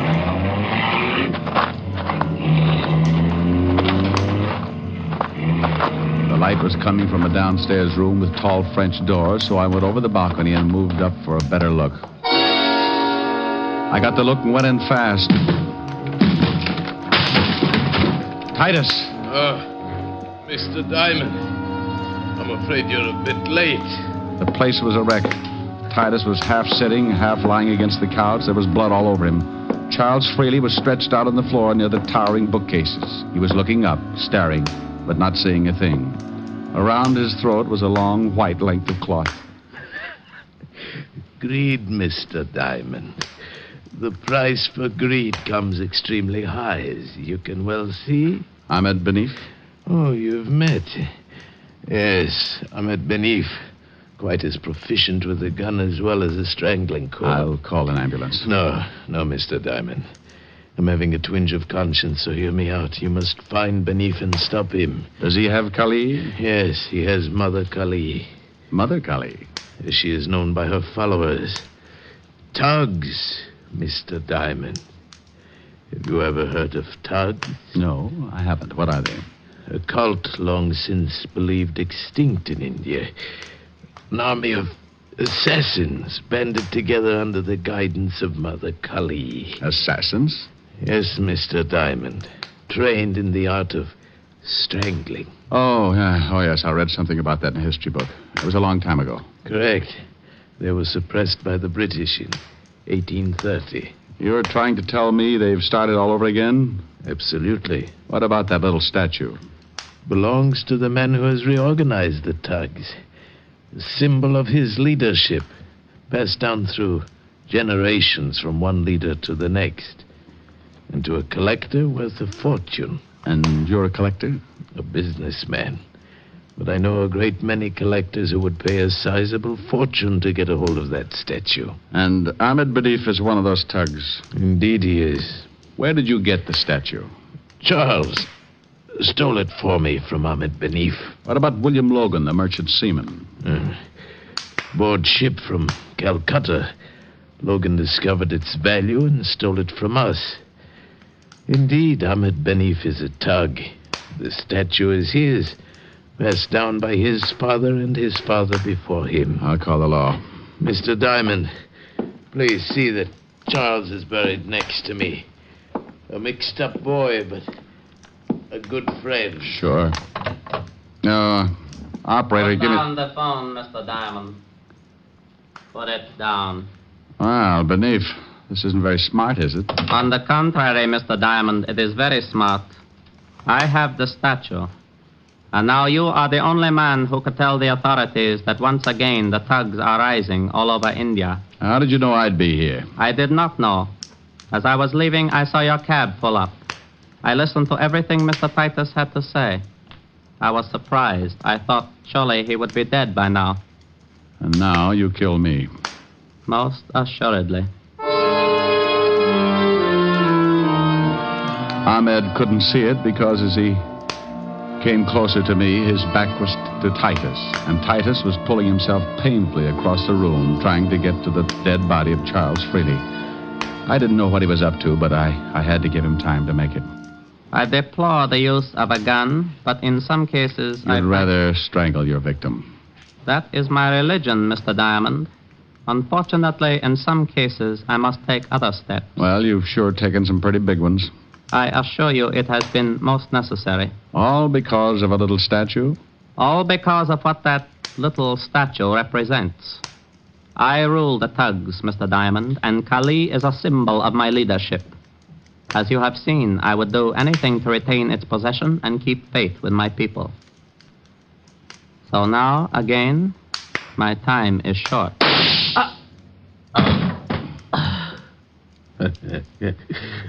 Indeed, it was short, wasn't it, Mr. Diamond? Indeed.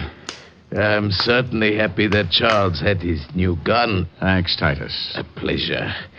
And now, quickly, 2 favors, Mr. Diamond. What are they? First, take the statue of Kali and destroy it. I must have your word. You've got it. Good.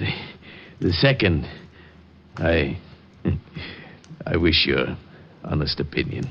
I'll try. Once you directed me to the devil, and I said that it was a premature crossing. Yes? And I fear that perhaps now it is not. Your honest opinion, Mr. Diamond. Do you think he could really stand the competition? Titus. Well, it'll sure be a good race anyway.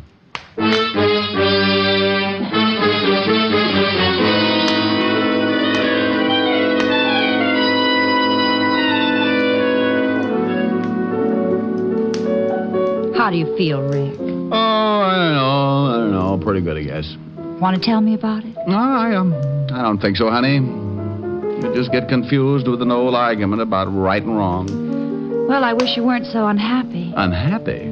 Oh, honey, you said a bad word. I'm just mad about my bruises. Oh, I think the colors are lovely. Well, so do I. I've just got to be careful about wearing plaid. Oh, Rick. Pretty bad, huh? Yeah. Why don't you just sing something? All right, dear. I'd love to. Bye-bye, baby. Remember you're my baby. When you give me... Did you hear that? I certainly did. He's back. That's the grouch in the next building, isn't it? Yes, he's been out of town for a rest. Oh, my God. What's his name? Mr. Lumpkin. Oh. Good evening, Mr. Lumpkin. Oh, antisocial, huh? You are my sunshine, you are my sunshine, you are my sunshine, you are my... No. Good evening, Mr. Lumpkin. All right. Good evening. Well, now that's better. Now, what would you like to hear? The sound of you cutting your throat. You're fighting me. Oh, I'd love to with a machine gun. Tipper, control yourself. I may ask questions later. Oh. Good evening, Mr. Lumpkin. You stay out of this. Good evening, Miss Asher. My, you're looking well. Oh, thank you. So are you. If he leans out any further, he'll be hanging by his heels. Now, you just stay right there, Mr. Lumpkin. We've got a lovely surprise for you. Yes? Yes. Now, sing something nice, Rick. Love it. Bye-bye, baby. Remember you're my baby when they give you the eye. Although I know that you care, won't you write and declare that though on the loose, you are still on the square. I'll be gloomy, but send that rainbow to me, then my shadows will fly. Though you'll be gone for a while, I know that I'll still be smiling with my baby by and by. With my baby by and by. Well, how do you take it? How is that, Mr. Lumpkin? Oh, Miss Asher, it's impossible for me to express my feelings at this moment. Especially when a lady is present. He didn't like it. Well, what do you expect from a clarinet player? Come on, let's case the icebox.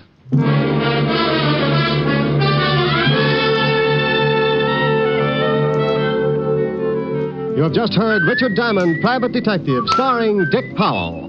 Gypsy Rose Lee visits Duffy's Tavern tomorrow on NBC.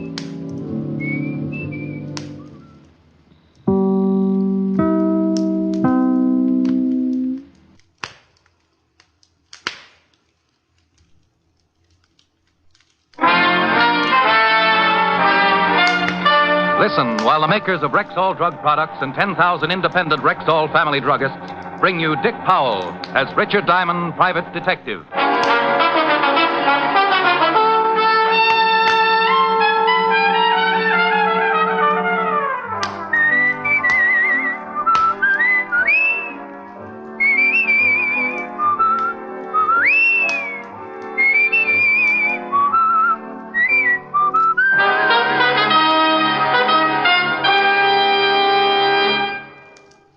Good evening. This is your Rexall family druggist with a welcome from the 10,000 independent druggists who have made the word Rexall part of our own store names. We've done that because we recommend and sell the 2,000 or more drug products made by the Rexall Drug Company. Like Rexall Milk of Magnesia, for example. Here's the milk of magnesia that's so pure and creamy smooth, so free from that unpleasant earthy taste. Even children spot the difference.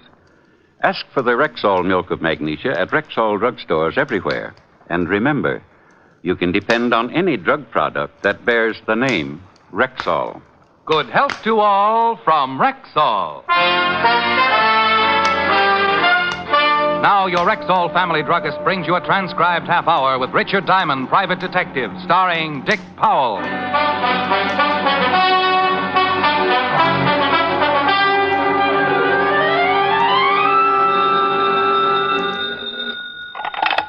Diamond Detective Agency. With camels who know their detectives best, it's Diamond 2-to-1. Ricky? I won't admit a thing. Last person who called me Ricky sold me stock in a bubblegum factory. Whole deal blew right up in my face. Ricky, this is Pat. I'm in trouble, bad trouble. Somebody steal your last name? This is Pat Stens. Pat Stanton, an old friend of several years' standing. Blonde, attractive, and the owner of a plan to eliminate cranium luster.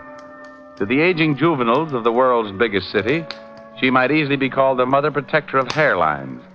In other words, like the sign says on the front of her uptown salon, she grows hair. You've just got to come down to the place. Honey, I've graduated. You told me so yourself. Another treatment, and I'll be wearing a snood. Ricky, I'm on the level. I'm in trouble. Something's happened to one of my customers. What's the matter? Did he sprout feathers? Well, almost. He sprouted wings. He's dead. Now, phone games with Pat weren't a hobby.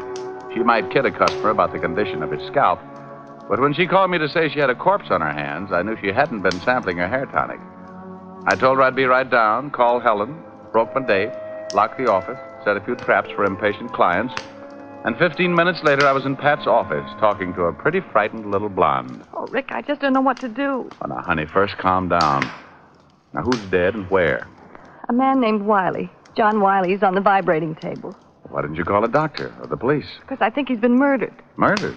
Looks like his neck's been broken. I didn't know what to do. I was afraid of calling the police. Well, baby, if one of your customers got his neck broken in here, you're going to get mixed up with the law sooner or later anyway. The publicity will ruin my business. Honey, murder always ruins something. You got any idea who might have done it? No. Well, who was in the place when you discovered the body? My usual 3 girls and 2 customers. Anybody leave or come in? No. How many people know about it? Just the girls. Neither one of the customers. Oh. Well, first we lock your front door. I don't want anyone to leave. Then we'll take a look at the dead man and find out if his neck really is broken. If it is, we call homicide. We locked the front door, and Pat let me down a hall with booths on either side. In 2 of the booths, I spotted the customers relaxing as girls in white uniforms worked on their receding foreheads. At the end of the hall, we stopped at another booth and closed by a white curtain. In there, Rick. Okay. The vibrating table was centered in the middle of the room, an enclosure about 6 by 14 feet. The table was built at an angle so that when a patient climbed up and stretched out on his back, his feet were elevated a good 16 inches above his head. The angle and the vibration increased the flow of blood to the scalp, and under normal conditions, it's considered very healthy. But the man lying on the table now wasn't getting the full benefit of the treatment. His shoulders extended over the end of the table, leaving his head hanging down at a grotesque angle, rolling from side to side with a monotonous rhythm of the vibration. Oh, Rick. Not very pretty, huh? I forgot to turn the table off. I think I'm going to faint. Just take it easy. Is that right? You had to be. A circus rubber man would need vulcanizing if he turned his head that far. Busted neck, all right. Guess we better call the police. Can you keep the customers out of here? What if one of them gets inquisitive? Tell them the table's out of order. I'm going to call homicide and tell them Mr. John Wiley's in the same condition. As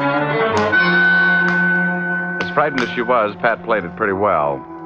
She tipped off the girls and started swapping jokes with their balding clients to keep them happy.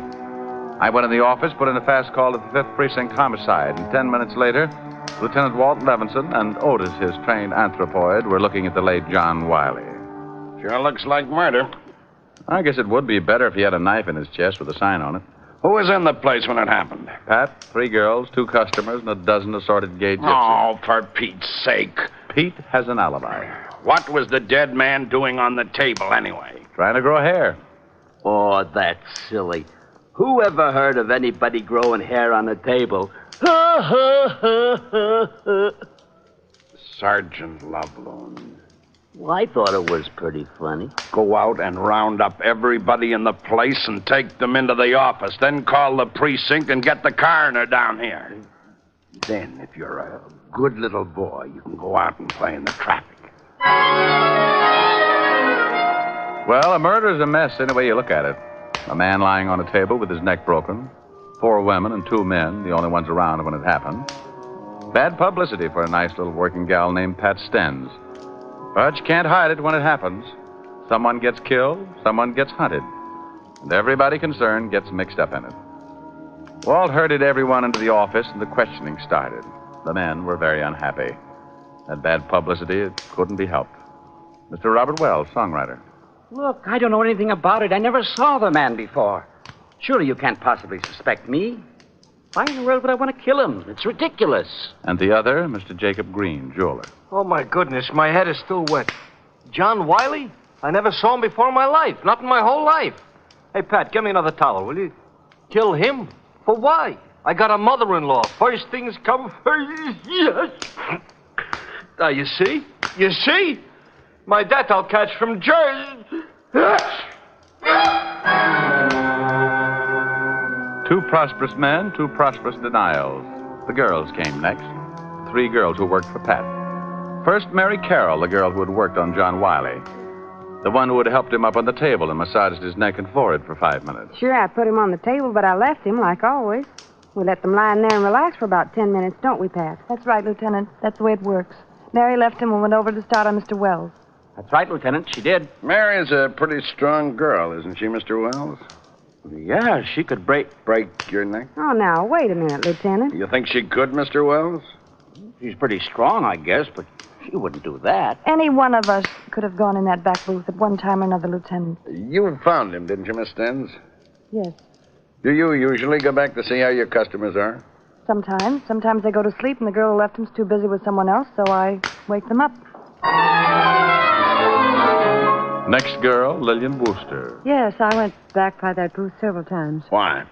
Once to make Mr. Green some coffee. You're black and strong. She brung it to me. And the other times? Once to get some hair formula, later to get a clean comb. A clean comb for him? Don't laugh. I got a few left. Look, up here on top, you see? You're fairly new here, aren't you, Lillian? 3 weeks. How'd you know that, Rick? Well, I completed my treatments last month. Lillian wasn't here then. You mean you? Now. People laugh at psychiatrists, too, Walt, and some of them end up playing canasta with Lady Macbeth. We were rejuvenating his spit curls. Thank you, Patricia Stens. They've been spitting better than ever. All right. You're the last girl. What's your name? Nancy Cummings, Lieutenant. The last girl in her story was no different than the others. Yes, she had left her customer and walked down the hall past the last booth. No, she had not slipped in and popped Mr. John Wiley's neck while he lay resting. The coroner arrived and the whole party went down to the precinct, signed formal statements. They were then all released and sent home, pending further investigation. I took Pat home to her apartment. Don't you drink, Rick? Oh, yeah, sure. Water? Mm-hmm. You didn't kill him, did you, Pat? Don't be silly. He was growing hair. Kill off my advertising? Here. Thanks. You got any ideas, Rick? No. How long has John Wiley been coming to the shop? Oh, about 6 months. What do you know about him? Not much. He was a wolf. By your standards or Kenzie's? He got grabby occasionally. Put him straight. Know what business he was in? Well, whatever it was, he had a lot of money. Big tipper. Oh, excuse me. Yes. Oh, yes, just a minute, Lieutenant. For you, Rick. Thanks. Hello, Fatty. I got something on the dead man. Got a record, blackmail. Oh? Know where he lived? We're checking. Now, wait a minute. Pat, you wouldn't by any chance know where John Wiley lived, would you? Well, I send a bill to him every month. I've got a duplicate set of books here in the apartment. I'll get the address. Walt, Pat's got his address. I found something else in his personal effects. Key to a safety deposit box. Otis is checking to find out which bank. Well, we should at least have the answer by doomsday. Here's the address, Rick. John Wiley, 709 East 45th Street.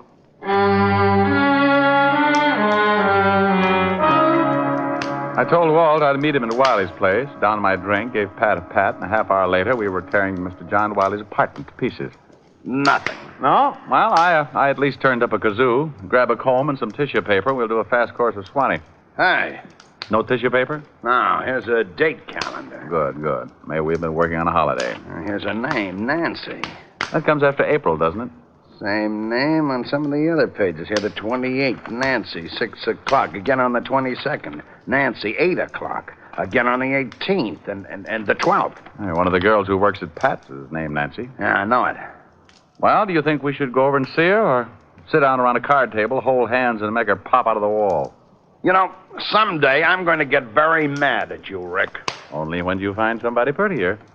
Come on, Grouchy, let's go over and see Nancy Cummings.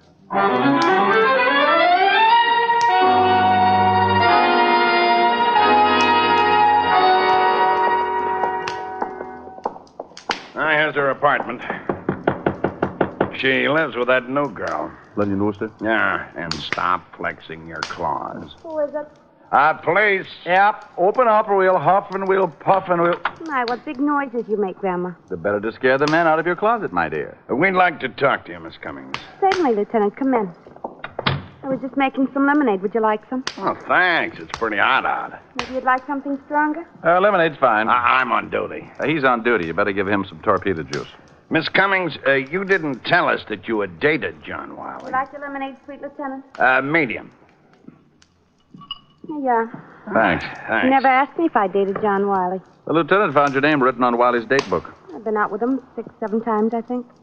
Know what his business was? We never discussed it. Ever meet any of his friends? No. Did he ever mention any of the other girls in the shop? I don't think so. You live with Lillian Wooster, don't you? That's right. Hey, whose picture is that on the piano? Lillian's father. You still don't have any idea why anyone would want to kill Wiley? No. How did Lillian Wooster happen to move in with you? I asked her to. When she went to work for Pat, she was living in a terrible place. One small room. I told her she could come in with me and share the rent. Well, how well did she know John Wiley? She'd seen him at the shop, seen him here when he came to pick me up. Where's Lillian now? Shopping, I think.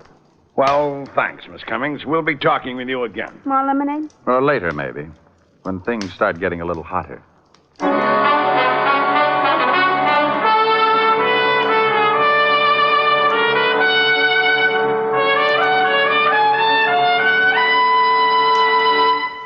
Before we continue with the adventures of Richard Diamond, private detective, here's your Rexall family druggist. Here's an important fact about Rexall aspirin I'd like you listeners to remember. It's simply this. There's no faster-acting aspirin made. Oh, but what do you mean by fast-acting? Well, ma'am, aspirin itself is too fine to hold together in tablet form. So it has to be bound with an ingredient that will quickly disintegrate. That is, break up the tablet. So the aspirin itself will immediately be free to do its job. Well, you mean the aspirin can't go to work until the tablet breaks up? Exactly. And that's why Rexall scientists developed a binder so low in moisture content, it begins to break up the very second it touches water. Now, that means that when swallowed with water, the 5 full grains of pure aspirin in every Rexall aspirin tablet are ready to go to work for you even before they reach your stomach. Well, that's fast enough for me. And it's fast enough for 10,000 family druggists, too. Quality like that is what we're talking about when we tell you you can depend on any drug product that bears the name Rexall. And now back to tonight's adventure with Richard Diamond, private detective, starring Dick Powell. 3 in the afternoon, out of Nancy's cool apartment and down in the blistering street. The thermometer crowding 90 and the humidity sticking to us like a steaming blanket. I feel awful. A terrible day to solve a murder. Yeah. I'm going to go look through some newspaper files. What for? That picture on the piano. Lillian Wooster's father? Mm-hmm. I've seen that someplace before. News story connected with it. I'll drop you off. I got to get back and see if Otis has found the safety deposit box that fits John Wiley's key. Walt dropped me off at the newspaper, and I went down to the morgue file to do some hunting. The air conditioning made the job easier, and by 4 o'clock, I walked into Walt's office with an interesting bit of information. We found the bank and the safety deposit box. Oh? Anything turn up? Wiley was doing some pretty fancy blackmailing. Here's a bundle of evidence and a list of names. Well, I can understand why someone would pay to keep these out of circulation. Lousy photography. What did you find out? Here. Newspaper clippings. Oh. Picture of Lillian Wooster's father. Same picture as the one on the piano. Prominent banker leaps to death. William Baker. William Baker? The girl's name is Wooster. That's what she calls herself. William Baker. Give me that list we got out of the deposit box. I've just been looking at it. William Baker's name is on here, all right. That clipping I just gave you mentions that he left a daughter and a wife. Let's go pick up Lillian Wooster or Baker or whatever her name is. Well, it might not have meant a thing, but at least we had found one person who had a strong connection with John Wiley other than socially. The girl who called herself Lillian Wooster was the daughter of one William Baker, deceased, and one of John Wiley's blackmail victims. We climbed in the squad car and hurried back to Nancy Cummings' apartment, where Lillian Wooster lived as roommate. Let's go. Hey, wait a minute. What's wrong? Hold it. Lillian Wooster coming out of the building. All right, we pick her up on the street. The doorman's hailing a cab for her. Let's see where she's going. Wouldn't it be easier to just ask her? Oh, stop trying to ruin my afternoon. There's nothing more relaxing than a pleasant drive through quiet, peaceful little old Manhattan. We started tailing Lillian Wooster's cab, across town, along the river, and across the George Washington Bridge. She's headed for Jersey. Oh, you looked at your compass. That's not fair. We kept going through Hackensack, past the outskirts, and on out Route 17. Pretty expensive cab ride. Pretty expensive makes it pretty important. We kept following like that. Lillian's cab a good quarter of a mile ahead so she wouldn't notice us. They're turning off on that road. Oh, you're absolutely amazing, Fatty. I probably would have missed it completely. No. We took the road to the right off the highway and spotted the cab up ahead, pulling into the entrance of a large white building. The sign over the tall iron gate read, Woodview Sanitarium. She's getting out of the cab and going in. Wait till she gets inside. Then let's go up there and find out who Lillian Wooster's visiting in the Woodview Sanitarium.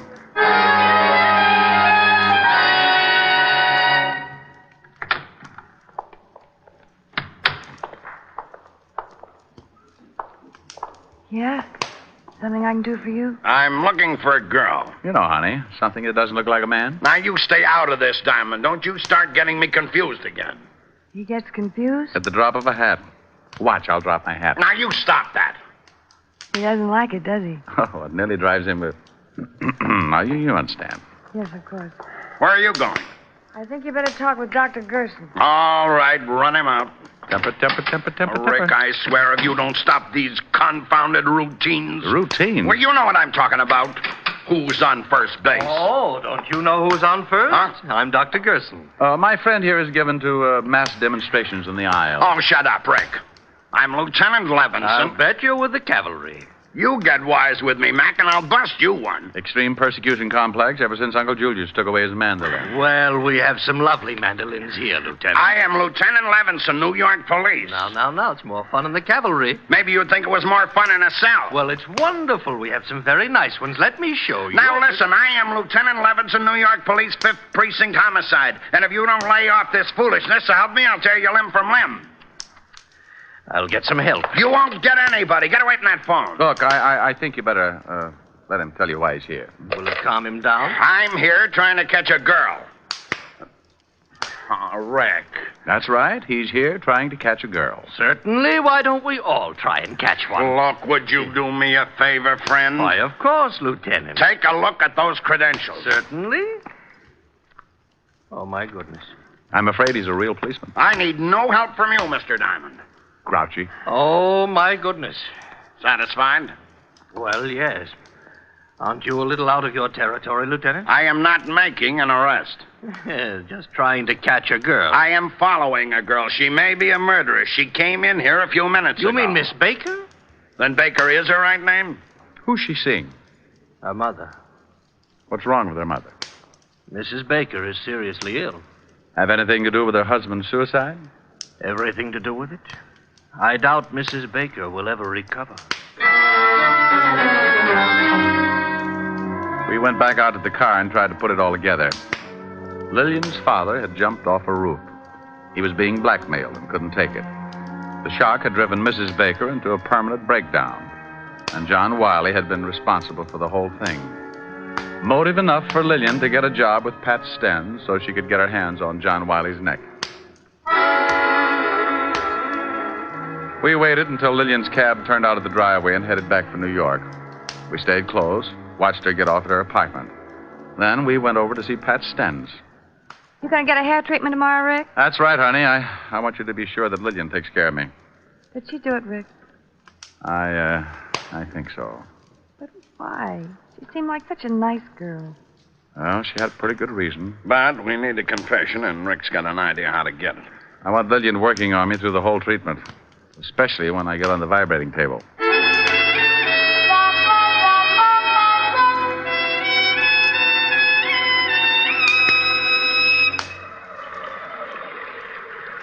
Your scalp looks pretty good, Mr. Diamond. Oh, it's been itching a little. Losing any? Some.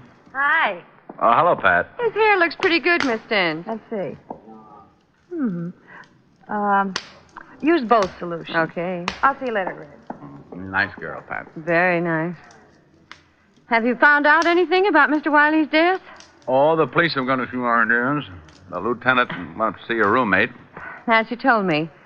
I hope you don't suspect her. She rather liked Mr. Wiley. She wouldn't have any reason to kill him. All right. Let's go down to the other booth. Huh? You mean you're going to stick me on that vibrating table? Not if you don't want to. Well, full treatment. That's what I came here for. Let's go. You don't mind going in there, do you? No, why should I? Oh, some people are funny about rooms where a murder's been committed. It doesn't bother me, Mr. Diamond. Give him a good rub and let him relax for about 10 minutes, Lily. Yes, Miss Dent. All right, up on your back. Lie down, little, please. All right, yeah. That's good. What did you do before you went to work for Pat, Lillian? Oh, not much. Went to school. Finally decided to look for a job and found this one. Ever study this sort of thing? No, there's really not much to it. Pat shows us how to wash, apply the formulas, and rub the neck and shoulders. And all you need is a strong pair of arms, huh? I guess so. Your family live in New York? No. Oh. I noticed a picture of your father on Nancy's piano. A fine-looking man. He's dead now. Sorry. So am I. Mother still living? No. Oh. I'm sorry. Am I rubbing too hard? It's okay. Well, you've got the strength for the job. Did the police find out anything about Mr. Wiley? Yeah, he was a blackmailer. Oh, I'm terribly sorry. I'm a little nervous today. Maybe I better get one of the other girls. No. That's okay. I'm just a little tied up. Neck stiff. Yeah. Try and relax. I guess I keep thinking about Wiley and his broken neck. Think I might break yours, Mr. Diamond? Well, it wouldn't be hard. If I was good and relaxed, you could snap it in a minute. I guess I could. So Mr. Wiley was a blackmailer? Yeah. I had a record. They're the foulest people on earth. They certainly are. You think he was blackmailing someone here in the shop? Oh, not necessarily. Well, if he wasn't, then no one in the shop would have a motive for killing him. Well, I've got a theory about that. I think someone in the shop hated him so much they waited until no one was looking and the girl was out of this booth. And they slipped in on him and twisted his neck until it broke. Why would they hate him that much if he wasn't blackmailing them? Oh, somebody else he might have blackmailed. Someone very close and dear to the killer. Maybe the person Wiley was blackmailing couldn't stand it and committed suicide. Interesting theory. Take your family, for instance. Ouch. Sorry. You aren't relaxing. Supposing Wiley was blackmailing a member of your family, your father, for instance. I can't rub your neck unless you relax more. Maybe your father couldn't take it. Maybe he couldn't pay him anymore. Instead of disgracing his family, he committed suicide.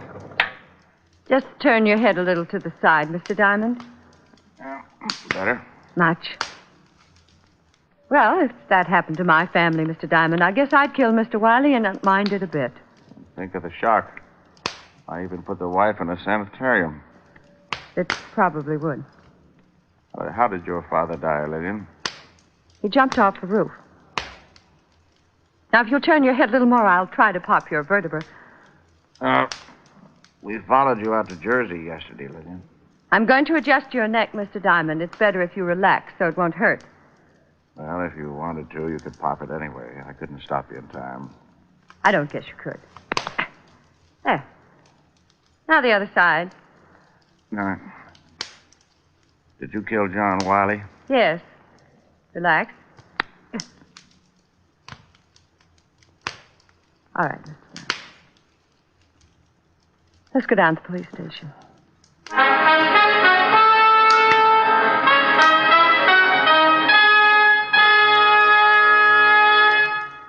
Again, here's your Rexall family druggist. If you're looking for a way to save money on drugstore needs, buy Rexall MI31. the triple action antiseptic that makes an ideal mouthwash, a soothing gargle, and an effective breath deodorant. What's more, Rexall gives you a full pint of this quality product at the same price as other leading brands of smaller quantity. Ask for Rexall MI31 at any Rexall drugstore. And remember, you can depend on any drug product that bears the name Rexall. Good health to all from Rexall.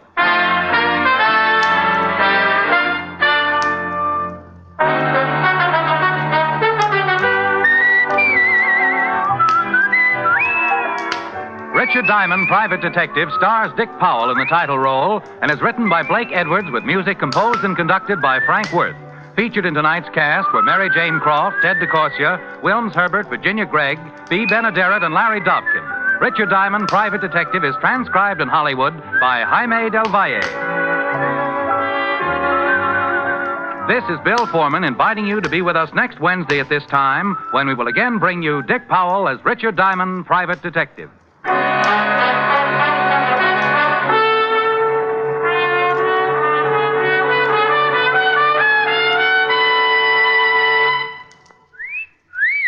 Hiya, beautiful. Get lost, Bristlepuss. You need a shave. But I have shaved. What else do you want me to do? Silly boy, she wants you to go Stag. Go Stag? But why? Because Stag is Rexall's exclusive line of men's good grooming aids, like Stag Brushless Shave Cream. No fuss, no massage, just smooth it on and presto, you get a clean, close shave. Your face stays smooth and whiskerless all day long. I'll do it. I'll go Stag. That's it. Join the Stag line now at Rexall drugstores everywhere. Yes, to make girls care. Go Stag.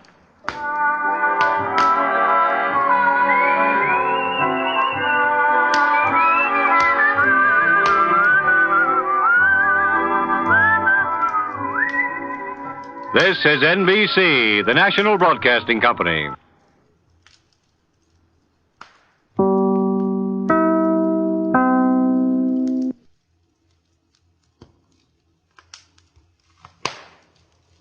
Portions of the following program are transcribed.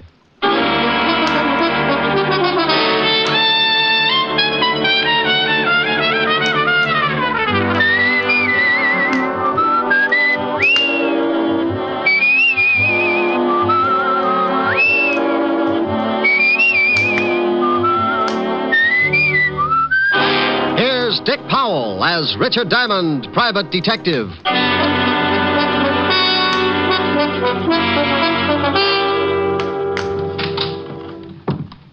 Is this the Diamond Detective Agency? Well, what does the sign on the door say?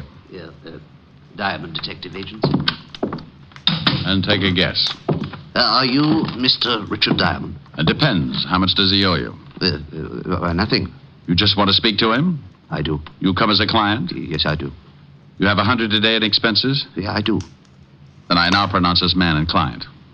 Your name, please? My name's Thomas Jason. The stockbroker? You better pay cash. Oh, I'm retired now, Mr. Diamond. And to end this nonsense, here's your $100. Oh, thank you. Now, what's your trouble? It's Carol, my adopted daughter. We adopted her when she was 12, but my wife died shortly after. Frankly, Carol has been trouble ever since. And now? Now, I'm afraid it is no longer a matter of delinquency. Well, there have been several incidents that make me suspect that she's trying to do away with me. Oh, sweet girl. What's her reason? My money. In my will, she is my only heir. Why not change the will? I said I suspected her, but I'm not certain, Mr. Diamond. And you understand, it would be terrible to disinherit her if I am wrong about my suspicions.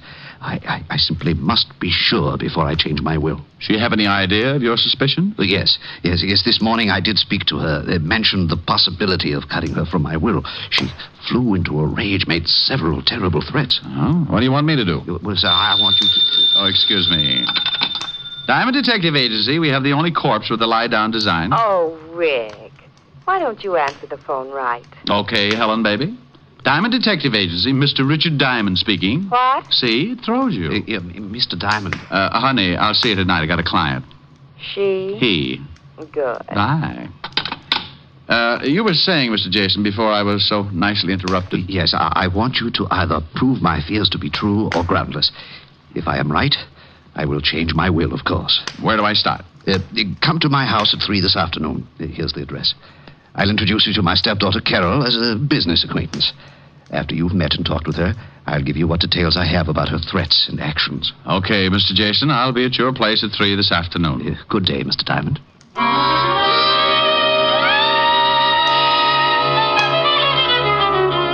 I checked the time and found it to be nearly 12, so I beat it out to grab a bite of food before the noon rush began. Cafes in downtown Manhattan at lunchtime can only be compared to a can of sardines after all their relatives move in. When I had downed my daily bread, I went back to the office, did a little washing, and found myself with still time to kill. So being interested in my new client's problems and always liking a clear view of a new case, I dropped in at the 5th Precinct to see what Lieutenant Levison had on the Jason family. When I walked into the squad room, I found Sergeant Otis tilted back in his chair with his number 14s crossed on the desk in front of him. From the sounds he was making, he was either sleeping or gargling with molasses.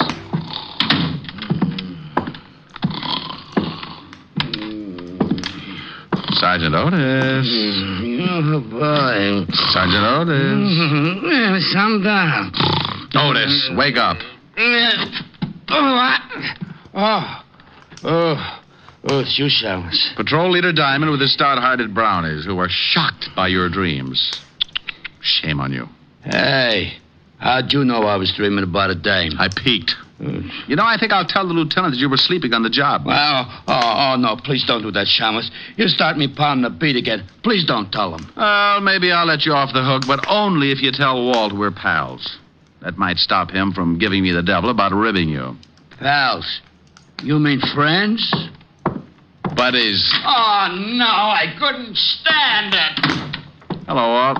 Okay, so where's the body? No body. You lost one? Now you stop that. Well, get you. All mad because I can't find a body for you. Oh, please, Rick. What do you want? I just wanted any dope you might have on the Thomas Jason family. Jason? Yeah, the broker. Oh, nothing on him, but plenty on his stepdaughter, Carol. Like what? Oh, she's a regular. Usually D&D, drunk driving, disturbing the peace. You want to see the file? Yeah, it might be worth a look. Have my pal, Otis, bring it in. Sure, You what? My pal. What did you know? Otis and I are friends. Is that why he tries to hide under the desk every time he sees you coming? Call him in. See for yourself. You think I won't? Otis, get the file on Carol Jason. Bring it in here. Yeah, Lieutenant. Now we'll see. Friend, that's a laugh. It's a laugh yourself. You better be feeling good. Yeah, what do you mean by that? You'll see. Yeah, Lieutenant, here's the file. I'll take it, Otis. Thank you very much. Sergeant Otis, you have an opportunity to do me a great favor. Please, and without profanity, tell me what you think of Rick. Oh, he's nice. What?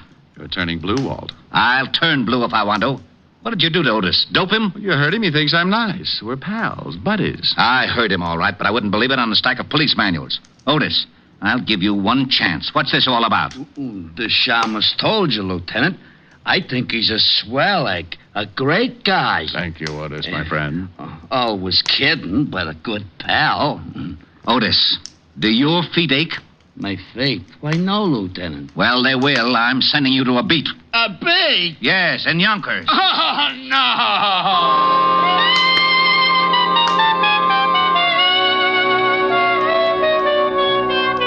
I went through the file on Carol Jason and found out Walt hadn't been kidding. She'd been picked up for everything from kicking dogs to slugging her boyfriend with a champagne bottle. Real nice girl.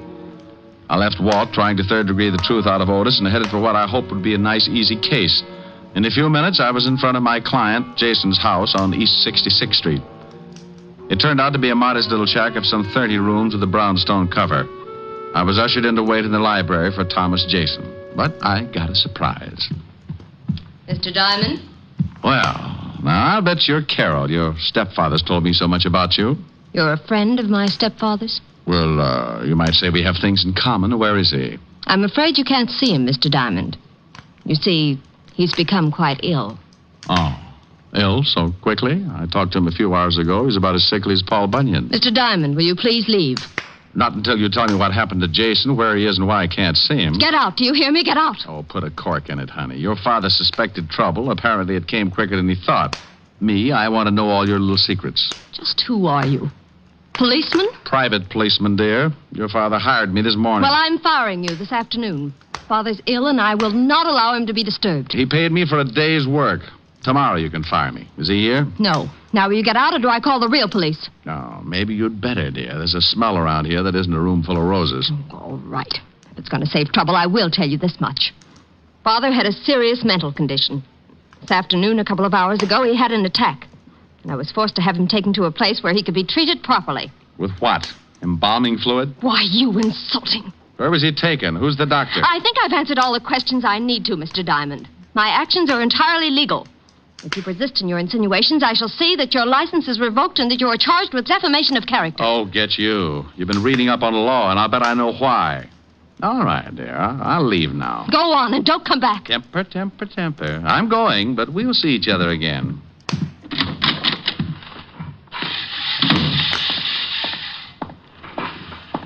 Hello, Pop. Got a minute? Yeah, I reckon so, mister. What's on your mind? Old questions. Like how long you been out here mowing the lawn? Most of the day. Why? Did you, see Mr. Jason leave? Oh, sure. Left in an ambulance, he did. He was wearing a funny white coat with the arms tied in back. My fashion certainly changed. You didn't notice any name on the ambulance, did you? Well, as a matter of fact, I did, mister. Oh, my, it was a silly name. About the silliest I've ever heard of. Oh, the name, Pop. What was it? Oh, don't be in such a dang rush. It was, Home Sweet Home Rest Home. No, ain't that silly? I don't think my client agrees with you. If he was taken there for arrest, it may be a permanent one.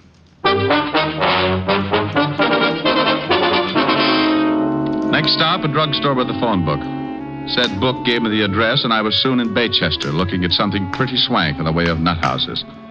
Home Sweet Home was 2 acres of lawn, trees, and a square white blockhouse, and all surrounded by 15 feet of spiked steel fencing.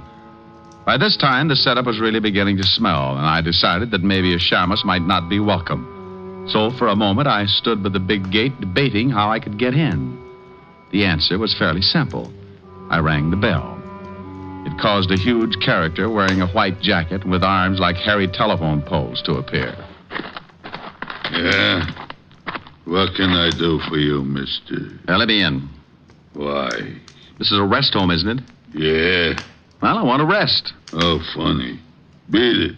I want to speak to the doctor, King Kong. Is he in? Maybe, maybe not. Who wants him? I do. Who are you? Let's just say I'm a patient. You going to keep me out here dying of schizophrenia? Dr. Thorne is busy now. Come back later. Look, in 1 minute I start throwing fits. Think how that'll ruin your trade. Yeah, the doc wouldn't like that. Maybe you had better come in. Now, that's right neighborly of you, friend.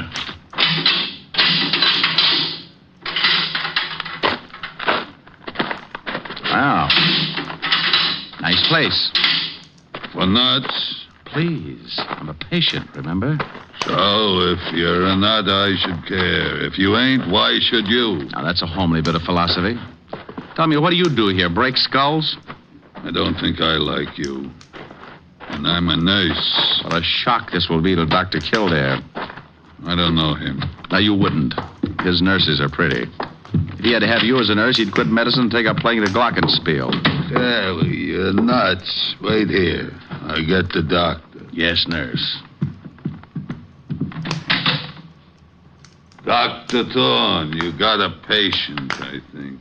All right, Brasso. I am Dr. Thorne, sir. What can I do for you? He's nuts, Doc. Be quiet, Brasso. Oh, he's right, Doc. I'm nuttier than a squirrel's hideout. Well, I'm afraid I can be of no assistance, Mr. Promise you won't tell? Yes, I promise. I am Sherlock Holmes. What? H-O-L. I can spell. I'm afraid you've come to the wrong place, Mr. Holmes. This is a private sanitarium, and certain procedures must be followed. I have money, I can pay, and I want to stay here. But, Mr. Holmes, you must be examined by a doctor and committed by a relative. You're a doctor. Examine me. But your relative. You can't commit yourself. Why not? I demand my rights. Oh, this is preposterous. This is not a hotel. You can't just come in and register. Tell me, who's your doctor? Where is your home? Well, look. Tell you what, you let me stay here for the day, and I'll tell you who my doctor is. And if you don't let me stay, I'll tell everyone what a bad place you have. Are you You said something about having money. Just how much money? I've got a mattress full. Can I stay?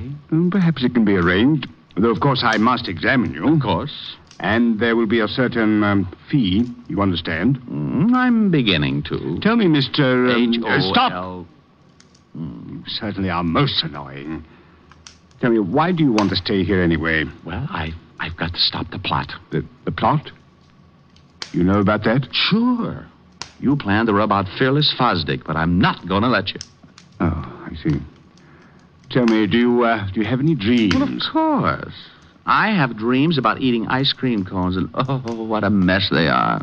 What's so messy about eating an ice cream cone? My mouth is always filled with BBs. BBs? For my air rifle, stupid. How else could I stand off the Indians? Well, what Indians? Well, the Indians who want to steal my ice cream cones. Now, why would Indians want your ice cream cones? Oh, they're mad about pistachio. You are crazy, aren't you? Brazo, take Mr. H-O-L. Oh, never mind.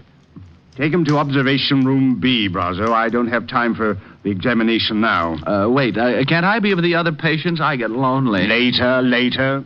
Come on, Sherlock. This way.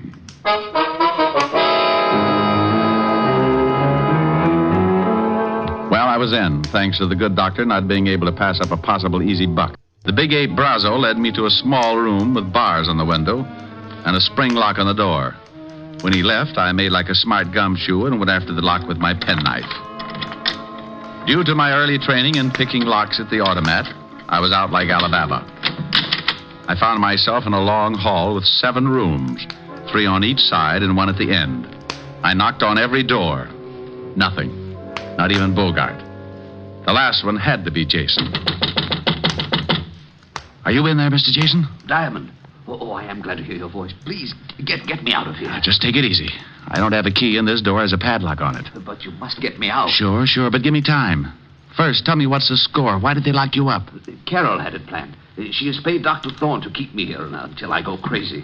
She wants to have me judged legally insane so she can take the estate. Yeah, well, maybe I can put a few kinks in her plan. Wait, Diamond. Where are you going? There's a phone in the doctor's office. If no one's there, I'll use it to get help. Yes, but what if you can't get to the phone? And I go out and get the Marines. If I can get by that ape man, that locked gate. Don't go away.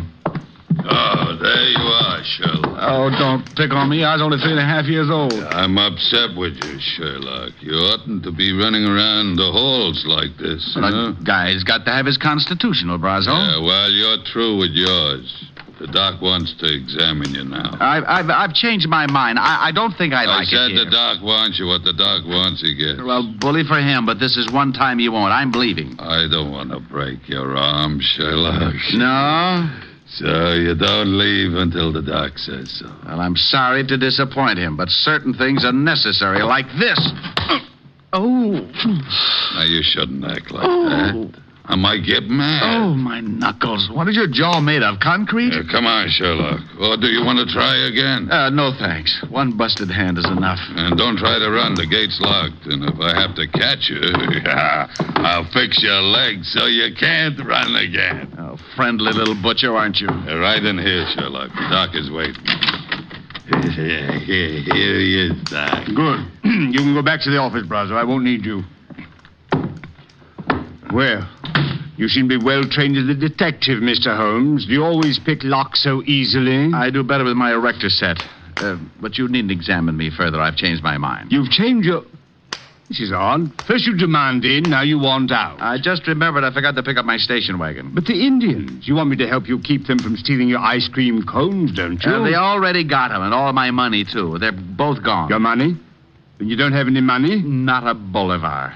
Now, may I go, Doctor? You're going to stay right here, Mr. Holmes. There's something peculiar about the way you've recovered from your illusions. Doc, Miss Jason to see you. She's in your office. Very well, Brazo. Stay here and guard this man, whoever he is. Holmes, H-O... Will you shut up?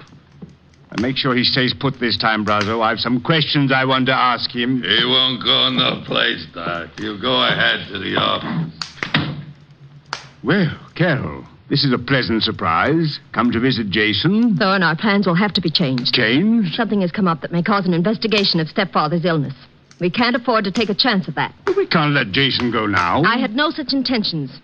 He must be taken care of tonight. Taken care of? But that's impossible. How could I... He must be gotten rid of. What? Oh, no. No, I didn't bargain for murder. Look, Thorne, you're in and you stay in. I've paid you $10,000. Don't forget it. But why all this sudden rush to change our plan? Why can't we A private detective came to see me this morning. He was hired by stepfather. I knew he had suspicions, but I didn't know they'd gone so far. A detective? Oh, he can't act legally, but he's the sort to cause trouble. Detective, private detective, Sherlock Holmes. Rambling about. I'm afraid we're in serious trouble. Come with me. What? Your private detective. I think he's already found Jason. Come on.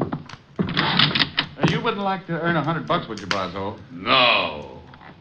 It is you, Diamond. Uh-oh, fun's over. Thorne, you fool. How'd you get in here? He said he was a patient, Carol, and I swear he seemed crazy enough. He probably said he had money. You seem to understand each other, honey, but do you mind? I'd like to take Mr. Jason home For now. a couple of extra dollars, you let him walk right in. Oh, Thorne, you're an idiot. I suppose he found Jason and talked to him. Well, he did get out of his room and wander about. Well, that's great. So now I know the whole works. Too bad, baby. Your plan is kaput. Not quite, Diamond. You've just talked yourself into real trouble. This gun says for you not to get any bright ideas. My IQ just dropped 30 points. Shut him up, Brazo. Sure. Hey, now, wait a minute. Oh! Now stay with him while Thorne and I make arrangements. We won't be long. Do I get the... Yes, Brazo, when we're ready. Come on, Thorne. I want to talk to stepfather.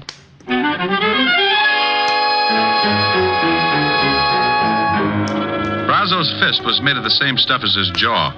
By the time I came around, darkness had painted the window, and the room was full of shadow and Brazo. The big hulk was squatting a few feet away, paying no attention to me. So I waited till my mind was clear while I eased off my right shoe. The heel was leather with a steel plate in it. I could only hope it was harder than Brazo's skull. With the shoe in my hand behind me, I was ready. Only to have him catch me stirring. Coming to, Shamus? Yeah. Hand me my cigarettes, will you, Brazo? Need a smoke, huh? Sure. Where are they? Fell out of my pocket, over there behind you. Where? I don't see it. Say, that's not... Need another? Stop that. Oh, come on, Buster, fall. Well, is little old Brazo finally getting sleepy? Happy New Year, Buster.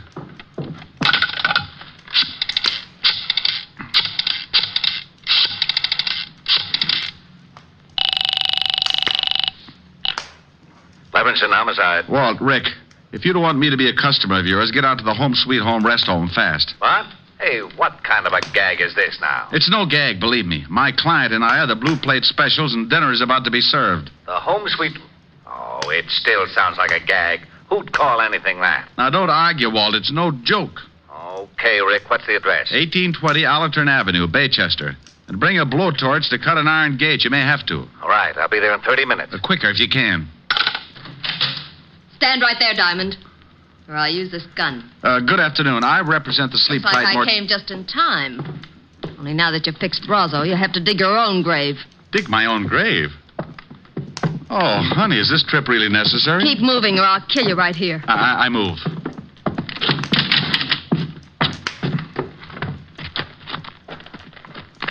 Keep going. Over there behind those trees where Thorne and Jason are. Well, is Jason... He's alive, but not for long. Where's Brazo? I thought he was going to... Diamond knocked him out. They can dig their own graves. There, the shovels. Get busy. Carol, please, you may have the money. I swear... Shut up and dig. Carol, this is... Just work the shovel.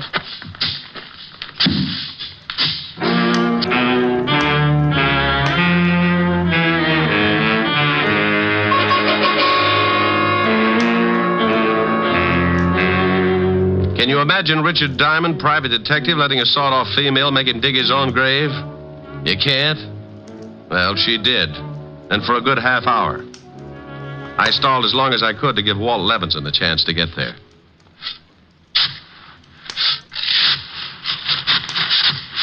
That's enough. I said that's deep enough. Oh, please, I'm just started. You're finished. Jason, get into that hole with him. Very well. I guess this is it, Diamond. I'm sorry to have dragged you in. Well, that's a horrible way to say it. Don't we get time for a last cigarette? No. Thorne, take this gun. What? Oh, no, I'm not going to kill them. Shut up and take this gun. Oh, don't do it, Thorne. Be a man about it. Here, Thorne. Don't be such a weakling. 2 shots and it's over. No, it was your idea. I'm no murderer. Atta boy, stick up for your rights. You shut up. Thorne, do you do the job or do I make you number 3 in that grave? You wouldn't dare. You need me. Atta boy, Thorne, tell her. Go on, Thorne, take the gun. No, I can't. I just can't. Not like this. You weakling. I'll do it myself. Now turn around, Diamond. Oh, now look, baby, this thing's getting out of hand. You shoot me and the law will be all over the place. Not until I've filled that grave in over you. I called him, baby. Oh, you're lying. Am I? Well, just turn around and take a look at that lovely big fat policeman standing over there by that tree. Oh, you really don't expect me to fall for an old stud like that. Well, if you don't, you'll fall for something. It's your funeral. No, it isn't. It's yours. All right, lady, drop it. What? Why, you... Smarty. I'll kill you anyway. Carol.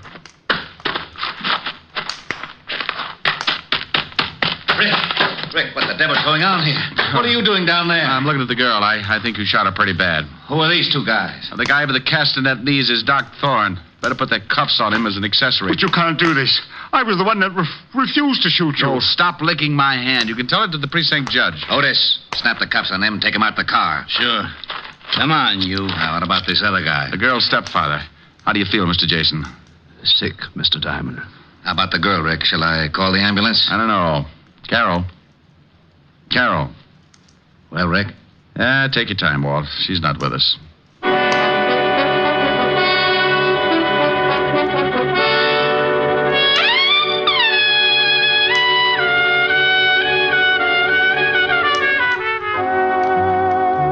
I gave Walt the story, then took Jason to his house. Stayed there long enough to brush the dirt off my clothes, wash my hands, and then I headed for a delayed date. At 975 Park Avenue, I found a big fireplace and a lovely redhead waiting for me. A redhead wearing a dress that was part green silk and part... Well...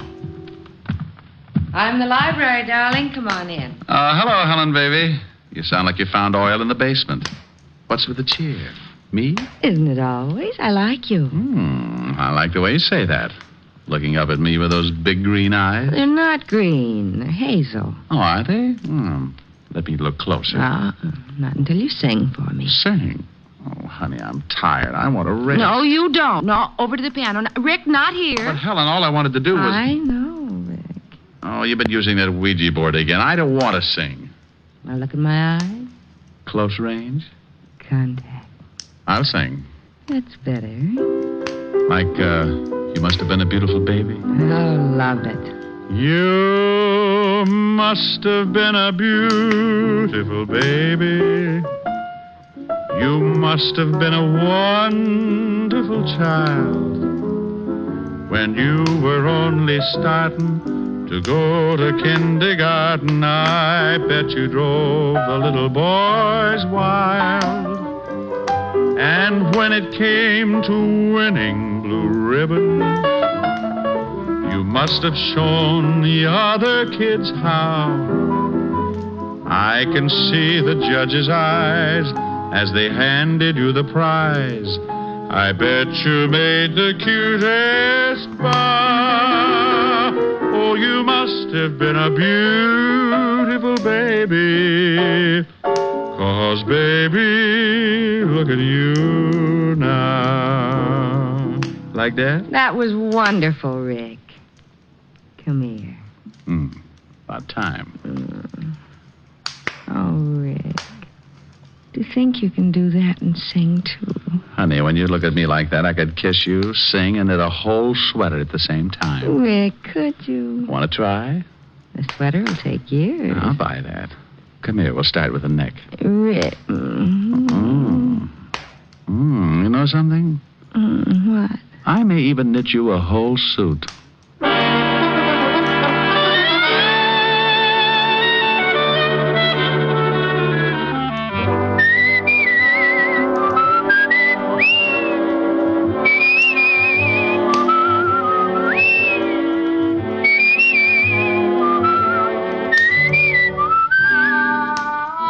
You have just heard Richard Diamond, Private Detective, starring Dick Powell.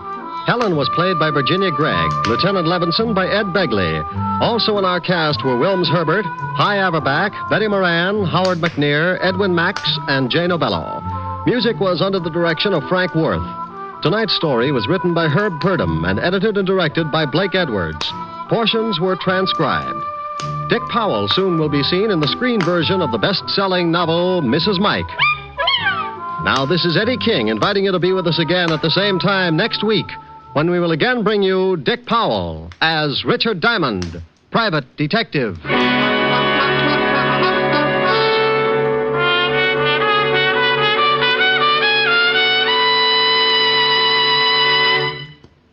How much is your life worth? Think about that for a minute. Is it worth a little care? Well, that's all that's needed to protect it on America's streets and highways. Only your careful driving and your acceptance of personal responsibility for your own life can guard you from the dangers of the road. The price that you may pay for carelessness is a high one, and it's a price that thousands upon thousands of accident victims have already paid. Their gamble with death behind the wheel is a stark warning. A warning that an accident can happen to you. Last year alone, some 32,000 persons were killed in traffic accidents, and well over 1 million others were injured. Smash-ups have averaged more than 1 a minute, every minute of the day and night. These are the facts of traffic dangers. As for the facts of traffic safety, well, they all boil down to just 2 facts. Careful driving by automobile owners, careful walking by pedestrians. So drive carefully, walk carefully. The care you take may save a life, and that life may be your own. Saturday night is packed with entertainment when you stay tuned to NBC's star lineup of shows.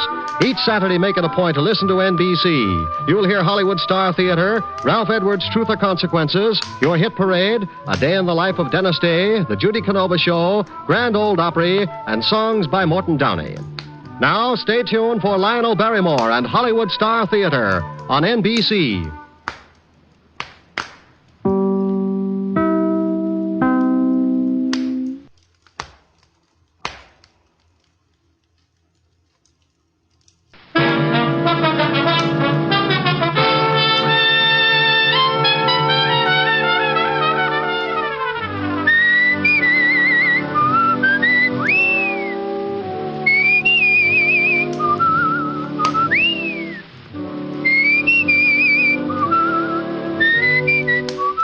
National Broadcasting Company presents Dick Powell as Richard Diamond, private detective.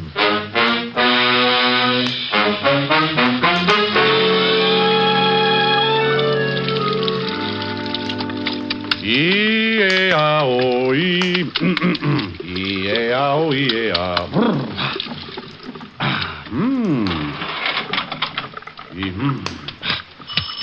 Oh, swell.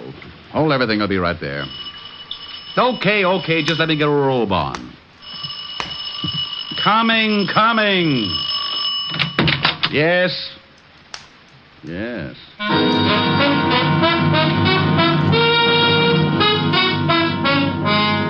Yes, there's nothing like stepping out of a nice warm shower into a nice hot murder. The only thing in sight was the body of a man lying on his face. I didn't have to get any closer to see that he was very dead. Then I heard someone running down the front steps and out into the street, so, still being the kind of guy who's always interested in seeing what a killer looks like, I went down the stairs and out into the street. I landed on the sidewalk just as a sedan pulled away from the curb and dove into a hole in the traffic. I only had time to see that there were 2 people in it. Didn't even get a chance at the license. Well, a white terry cloth robe can be a little conspicuous at 11 o'clock in the morning on East 51st Street, right off Madison. So I shuffled back up the stairs, put in a call for Lieutenant Walter Levinson, 5th Precinct, homicide. But it seems as if I was a little late. A neighbor on the way down the hall had stumbled on the dead one in front of my doorway. Now, generally, a body in front of my door would be left alone to sober up. But this one seemed to be bleeding, so just as a precaution, the neighbor had called the police. All I could do was just stand around and wait for them. Wouldn't you know it, Otis? Wouldn't you know it? Finally got to be right in his own building. Yeah, Lieutenant, and she said it was right in front of his own door. That's around this corner. Oh, what'd you say the name of the woman was who turned in the alarm? Myrtle Tibbles, the apartment next to his. That's right, Otis, and she's a big snoop. Huh? I heard that. What's that? Myrtle Tibbles. Now listen, Rick. If you've got any questions, officer. Ask me no questions, I'll tell you Oh, no... shut up. Otis, go question her. Me? Yes, you. Go ahead. I know plenty I can tell you about that Mr. Diamond there. Lady, I know everything you're going to say, and a lot more. Oh, then come in, Captain. Hey, did you hear that, Lieutenant? Get in there, Sergeant, and question the big lady. Yes, sir. Snoop, eh? Well, Rick, what kind of a bit is that? I suppose you're going to tell me you had nothing to do with this killing. Walt, I was in taking a shower when this gentleman decided to get himself shot in front of my door. I was singing, too. Would you like to hear what I was... No, Hey, wait a minute. If you were in taking a shower, how did you know he was getting himself shot? He rang the doorbell first. Oh, sure. He wanted to let you know there was going to be a murder. Listen, Blubbermouth, I was taking a shower. I stopped taking a shower. The doorbell rang. I went to the door. I opened the door. Dead man. I ran down into the street after the killers. What about the shots? I didn't hear any. Must have used a silencer. Well, you say you ran after the killers. Was there more than one? 2. I don't know who pulled the railroad trigger, but I chased 2 people down into the street. Did you recognize them? No, they didn't leave any calling cards. Descriptions? Man and woman. Now, that's helpful. License number? Too fast. Got lost in traffic. In other words, all you noticed about them was a little less than nothing. I'm surprised you didn't forget and leave your head hanging in the shower. Yeah. Oh, now, by George, Lieutenant, that was a real dandy, that was. Cut it out, Rick. Come on, let's take a look at the corpse. Well, have you forgotten? You just sent it in to question Myrtle Tibbles. Not Otis, I mean this one. You better be specific. I've known a lot of coroners to get pretty confused when Otis was covering a homicide. Some kind of a messenger. Yeah, band on his cap says Speed Messenger Service. Here's his receipt book. Only one entry. Richard Diamond, Apartment E, 53 East 51st Street. Nothing else. Would you want any more? I'm honored. Now, what the devil could he have been delivering? The reason he got shot, probably. Huh? Yeah, Myrtle. Lieutenant. Yes, Sergeant. Go ahead and ask him, Otis. Oh, no. Yeah, young love. Myrtle, Miss Tibbles wants to know if it's all right if I stay for lunch. Why, I think that would be real nice, Sergeant. How long do you think it will take? How long, Myrtle? Not long. Well, that's fine. But before you sit down and start feeding that fat face of yours, what would you suggest we do about this body in the hall? Well, I'll tell you, Lieutenant. Otis! Yeah, Lieutenant. Get out here. Coming, Lieutenant. Thanks anyway, Myrtle.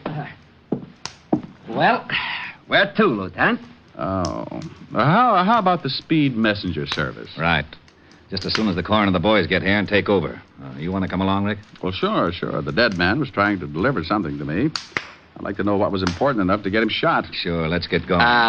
Diamond, don't you think you ought to change that robe? Walt. Yeah, I know, but what are you going to do? Oh, gee, I only made a suggestion. You don't have to get sore. Oh, we're not, Sergeant. He can wear the robe for all I care. I only... Well, thank you, Sergeant. I don't give a darn if he looks silly. Otis. Just because I make a suggestion... Sergeant. Yeah? Will you do me a favor? Well, sure, Lieutenant. Shut up! So while Walt tore Otis to pieces, I did a quick change. And when the coroner arrived, we climbed aboard the squad car and headed for the main office of Speed Messenger Service. While Walt was getting the address from headquarters in the car radio, Otis sneaked on the siren. So in less than 10 minutes, we pulled up in front of a building at 31st and West End Avenue and barged in. You on duty here, miss? Yeah. Trouble? What makes you think there's trouble? When a cop car pulls up in front and you two jump in here like a couple of bill collectors, it figures. Trouble, see? A woman's intuition. Wonderful, simply wonderful. Tell me, dear, did your service send a messenger over to 53 East 51st Street, Apartment E? About an hour ago. Why? What was he supposed to deliver? I don't know. I don't remember that good, see? Oh, well, try. I don't get this. What's wrong anyway? Well, dearie, your messenger ain't anymore. Yeah, shot to death. What? Now try to remember what it was. Oh, Mr. Cartwright! Hey, sister. Well, let her get Cartwright, Walt. Maybe he can tell us something. Yes? Now, what in the world? Mr. Cartwright, Johnny, he's dead. He's Dead? Those are police officers, see? They said he was shot to death. No, just be calm. Let me get this straight. But I told you, see, it's Johnny. All right. Now go in the back. Get a drink of water or something. Yes, sir, but I just can't believe that it's... I am Mr. Cartwright, gentlemen. Well, that's nice. Are you in charge here? I am the manager. Now, what is this about one of our messengers being dead? That's right. You any idea what he was delivering to 53 East 51st this morning? Well, why, no, but it should be in our record book. You'll have to forgive Miss Ogilvy. She gets very emotional. Does she? Well, let's see the record book.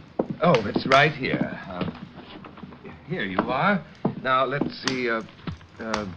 There. It was the first delivery this morning, as you can see. 53... We'd like to know just what he was delivering. Oh, well, I really couldn't say. I don't even remember what the item looked like. Well, who sent it? Yes, that I can help you with. Here it is. Last name Clark, first name Paddy. In other words, a man named Paddy Clark. No. Yes, odd first name, isn't it? Mean anything to you, Rick? Oh, something. It's a little vague. Name seems familiar, that's all. How about you? I don't get a thing from it. Any return address? No, just his name with instructions to deliver it to a Mr. Diamond at this address. Well, don't you remember whether it was a package or a crate of bananas? We get so many things in here to be sent out. Lieutenant. Yes, Otis, what do you want? 201 over on East 48. Thought you might like to know. You better take off, Walt. 201's your department. Fine. 2 homicides in one morning. I'll finish checking here and go over to my office. You can get in touch with me there. Okay. Come on, Otis, let's go. Lieutenant. Yeah, you can use the siren. My, you officers certainly are busy, aren't you? Yes, we officers sure are. Now, how'd you like to trot out that girl again? Maybe she's calmed down a bit. Oh, certainly. Certainly. Feel any better, Miss Ogilvy? Oh, yes, sir. Much better. This gentleman would like to ask you a few more questions. Oh, the good-looking one? Oh, sure. If you're through with me, officer, I have some... You go right ahead. Go on. We'll get along all right alone. Won't be beautiful. Honest, dearie, I can't help you a bit. I don't know nothing. Oh, sure you do. Weren't you here when this Paddy Clark came in? Honest, I don't remember, but... Gee, you got the most... But you do remember what the messenger was supposed to deliver, don't you? Hmm? Well, what was in it, I don't. It was just a thick envelope, white with... Listen, honey, I'd like to... Anything unusual about the envelope? Wish I could remember for you, but I really can't. We deliver so many things every day, but let's talk about something else. Gee,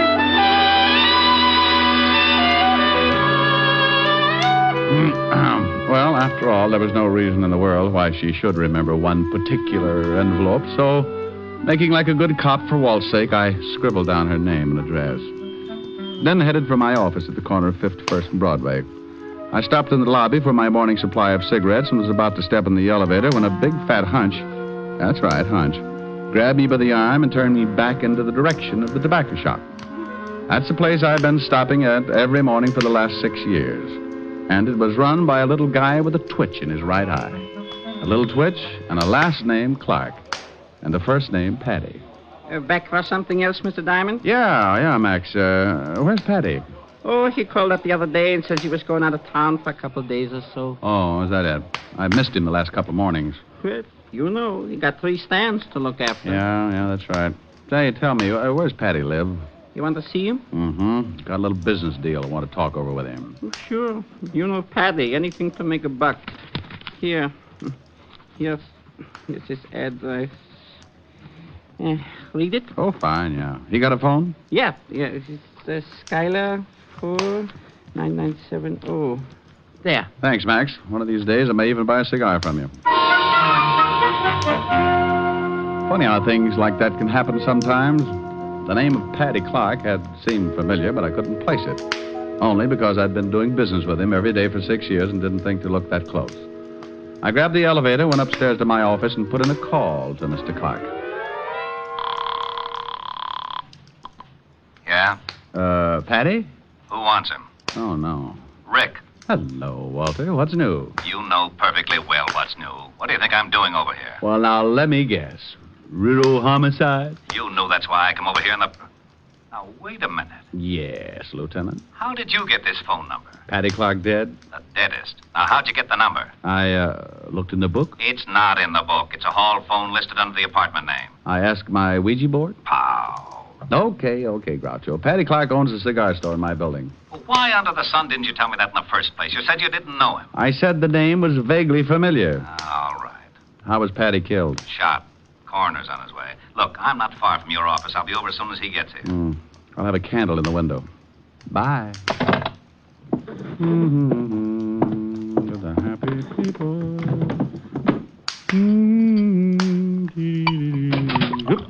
Something wrong? Oh, no. Come in. Just filling my lighter. Okay, Agnes is alone. Hello, Mr. Diamond. Well. And in came Agnes. And this was the type of girl easily recognized. About 5'5", with more curves than the World Series. And the one thing that really set her apart from the rest, a great big .38, complete with silencer. Her boyfriend took out a cute little .45 and leaned against the door, while Aggie swayed over to my desk like a mull cobra. All right, Diamond. Let's have the envelope. Honey, could you point that thing the other way? My skin is beginning to crawl out of my shirt. I want the envelope, Diamond. And if you refuse to give it to me, I really wouldn't mind killing you. You know, I think I'd like to give it to you if I knew what you were talking about. I hope we're not going to have to play games, Diamond. Well, something like post office might not be so bad. Drill him, Aggie, and we'll search the place. He's got to have it somewhere. I'll handle this. I want the white envelope Paddy Clark sent you this morning. And I thought you, too, got it after you killed the messenger boy. Now, I don't know what you're talking about. Seems to me I chased you into the street. Saw you climb into a car and take off. The guy in the white robe. So if you two knocked off the messenger boy, you must know I don't have the envelope. Too bad, but I didn't even get to the door until after you'd shot him. We didn't shoot the messenger. What was in the envelope? You know what was in it. Go on, Aggie. Show him we ain't kidding. Oh, shut up. We didn't shoot the messenger, Diamond, but we are going to get the envelope. Where is it? Hey, that siren's pulling up out in front. Why didn't you search the messenger? You had a gun. You didn't have to worry about me if I showed at the door. Well, we got an envelope off him, all right. Empty. Hey, what are you doing, Paul? Taking a look out in the street. Hey. Police. Prowl car. Two guys coming in this building. Some of your friends, Diamond? You say the envelope was empty? What if they are some of his friends? What if they found Paddy? I told you to shut up. Why'd you kill Paddy? You knew he'd already sent the envelope. Knock him off, Agnes. Quiet. Hey, somebody getting out of the elevator. You keep your face shut, Diamond. Paul, get over behind the door. What are you going to do? Diamond, you stay right there at the desk. Say one wrong thing, and you and a couple of more get dead. My. Hello, Rick. I got over here just... Good night, Lieutenant. Good night? Good night. Oh, what you mean is good afternoon. Ooh. Believe me, Walt, I meant good night.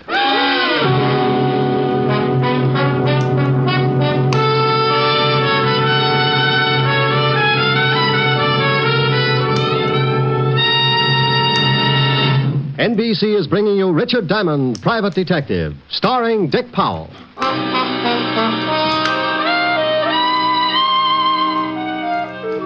Yes, dear sweet little Agnes had slipped out from behind the door and let Walt have it right behind the ear. He went down like a 16-pound shot in an elevator shaft. Then Aggie and her playmate started backing off. They opened the door, and Aggie, darling, pointed the business end of the silencer about halfway up my hand-painted tie.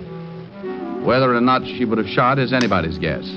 But along about that time, a very dear old friend stepped up behind her. Drop it, lady. The other cop. You can drop yours too, Sonny. Oh, Otis, bless your little pointed head. You fool. Why didn't you look first? Well, I forgot. Forgot? Okay, over against the wall. Keep your hands up high. Hey, how's the lieutenant? Oh, he'll come around. Walt. Oh, Walty. Which one let him have it? Agnes. The dame? The other one's named Paul. Come on, Walt. Oh, come on, Walt. It's spring again. You know, birds and bees and all that sort of rot. That's a good boy. Now, try and sit up. Oh, my head. What happened? What happened? Oh, no. Walt, you've been crowned queen of the 5th Precinct. Who did it? No. Don't look at Otis. He's been reading his Tom Swift, Rived in the Nick. Look, there. Huh? Them? Them. And Otis saved the day.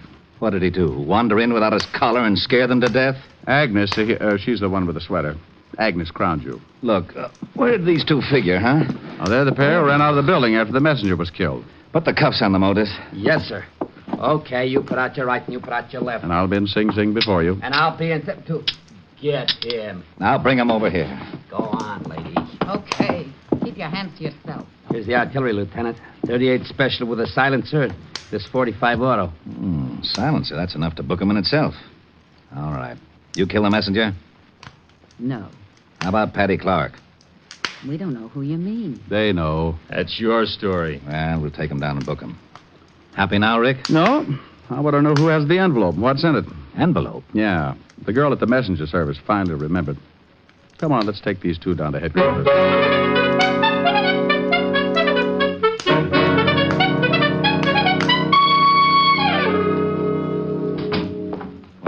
still not talking. Did you find anything in the file? Both have records. Guy's Paul Barrows. Agnes is his wife. One conviction apiece, May 1938, suspicion of passing counterfeit money. Uh-huh. Convicted, did time, parole. Oh, you got a fresh address on him? They've been living in Flatbush. Otis went over with some of the boys to check. Good. And here's some fancy news. Just yesterday, the FBI started watching all of Paddy's cigar stores as possible fences for phony money. Yeah? Well, then it ties. Come on, I want to take a look at Paddy Clark's room.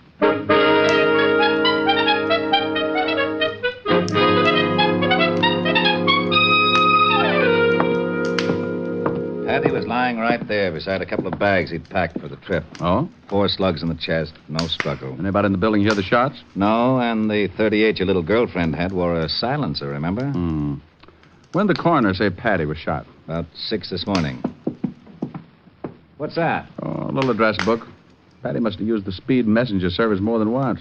Look, see here? There's the address and phone number.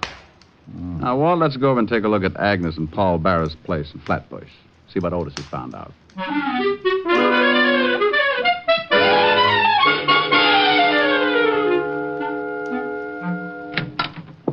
Oh, hi, Lieutenant. Hello, Detective. Well, thanks, Otis. You drop your watch? Turn up anything? No, nothing much. What do you mean by nothing much? Well, nothing. That's what I was afraid of. Hey, is there an address book around here anywhere? Over by the phone. Why? Just getting my jollies, Otis. Love to look at new numbers. Now, see if Speed Messenger Service is listed. Yeah? Yeah, right here on the back page. Walt. Yeah? Paddy was killed at 6 this morning, huh? Right. 6 this morning. You know, I wonder when he gave the messenger service that envelope. You know, the one addressed to me? Well, the place wouldn't have been open at 6 this morning, so it must have been sometime yesterday. That's right. And back in his room, his bags were all packed. Well, I think he wanted to make sure he'd be out of town before I got that envelope. I'm way ahead. Hello, Henderson? Levinson. Find any plane or train reservations for Paddy Clark? Well, if you didn't, I'll show you where I keep that bottle of lighter fluid in my office. Does that include me, too, Diamond? There's only one bottle, Otis. Rick, Paddy had tickets for a plane to California and then a boat to the Philippines. Well, I'll lay you even money that Agnes and that Paul character didn't knock off the messenger or Paddy Clark. What? All they wanted was that envelope. Envelope? That's why they came after me, and Paddy didn't have it. No? Then who has? Otis, stop sneaking up. Now, Rick, what about the counterfeiting angle? Otis, go over and check on the speed messenger service. See if anybody could have pilfered that envelope and put another in its place or something. And be sure to call me. Why don't we do that? On account of we're going back to the precinct and talk to Agnes Barrows.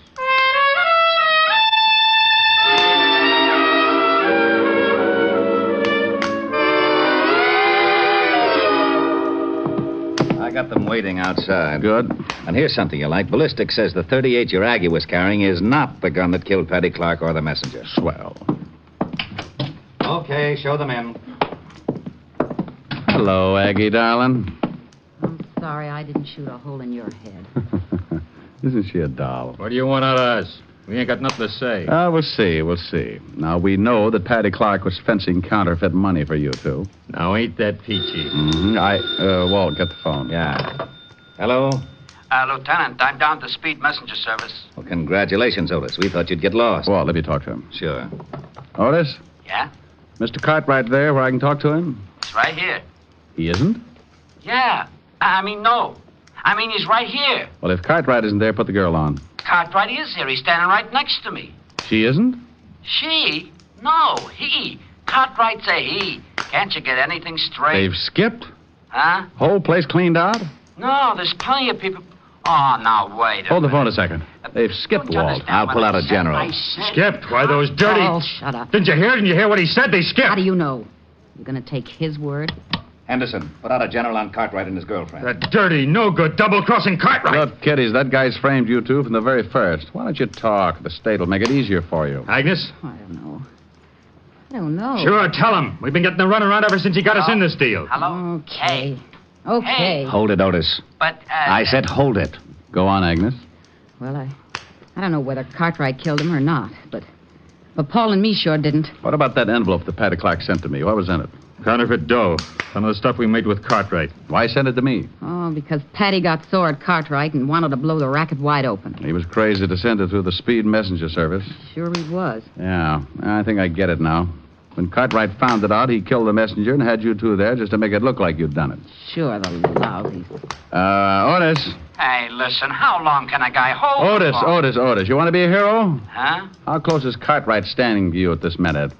He's about a foot away. Well, just reach out and slap the cuffs on him. Really? Yeah, and something else, Otis. What? You may use the siren all the way home.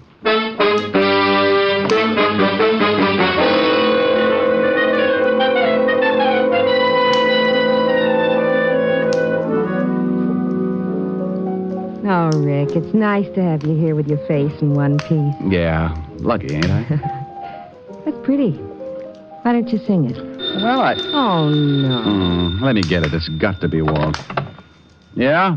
Rick, I just wanted to let you know that Cartwright was behind the whole setup. Printed the stuff right down the basement of the Speed Messenger service. Rick? Harold Abernacher speaking. Owner of the largest hog ranch outside of Little Rock. You don't say. Sure did. What's the matter? You need an ear horn or something? Rick, so help me if you don't stop this. Our name's Harold, Bud. Harold. That's it. That's my name. Now, you just hang on and let you mash your molars with the missus. I don't want to mash my molars with a missus. I want to She talk talks to you. louder than I do. Used to call the hogs herself, you know. Lula Bell? Lula Bell. Howdy.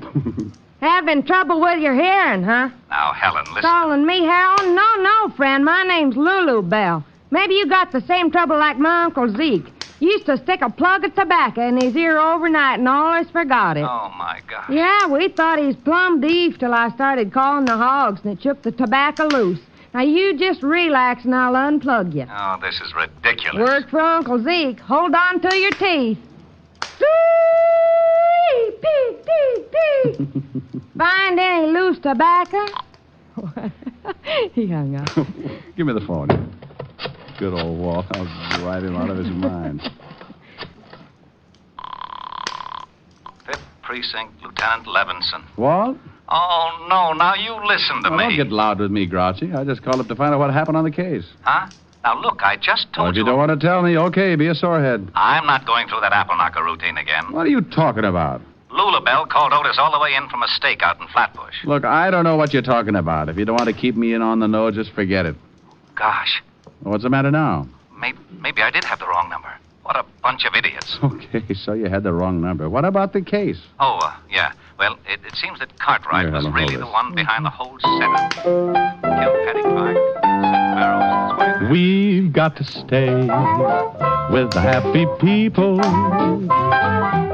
Have your fun, live in the land of joy. Stay with the happy people. Face the sun, life is a Christmas toy. Down through the endless ages, tears have been contagious. And take it from me that misery is looking around for company. So stay with the happy people. Don't wrinkle your brow, it's strictly out of style. Just stay with the people who love to wear a smile.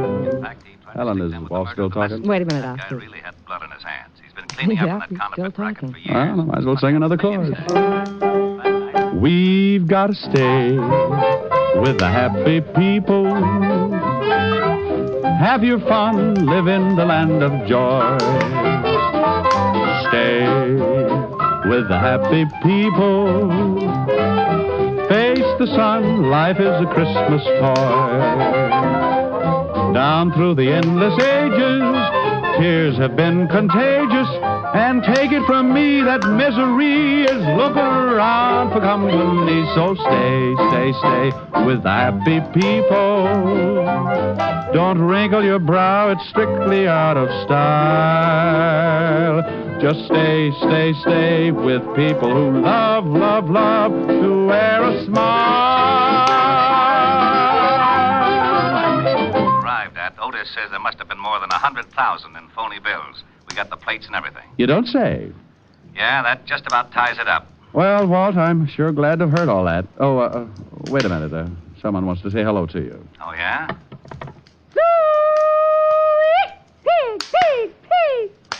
Walt? Oh, no. Oh, no.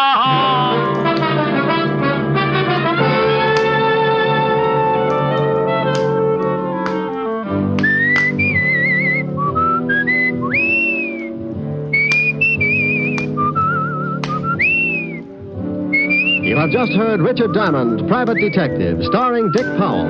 Lieutenant Levinson was played by Ed Begley. Also in the cast were Virginia Del Valle, Wilms Herbert, Lucille Meredith, Michael Ann Barrett, Carlton Young, and Frank Gerstle. Music was under the direction of Frank Worth. Tonight's show was written by Blake Edwards, and the entire production was under the direction of Jack Johnstone. Dick Powell currently may be seen in the motion picture version of the best-selling novel, Mrs. Mike. There's more thrill-packed listening for you throughout the week when NBC presents other great adventure mystery dramas. Night Beat and Dangerous Assignment are two action-filled shows you'll want to make a steady date with every Monday night over most of these NBC stations. Yes, on Monday, travel the Night Beat of the Chicago Star with newsman Randy Stone. There's poignant adventure as Randy searches the city at night for an unusual and intriguing story. Also on Monday, join Brian Donlevy in Dangerous Assignment. As Steve Mitchell, soldier of fortune, Donlevy journeys to the corners of the earth in search of adventure, fortune, and fair play. Yes, now on Monday, hear two great adventure mystery programs, Night Beat and Dangerous Assignment, on NBC. This is Eddie King inviting you to be with us next Wednesday at this same time, when we will again bring you Dick Powell as Richard Diamond, Private Detective.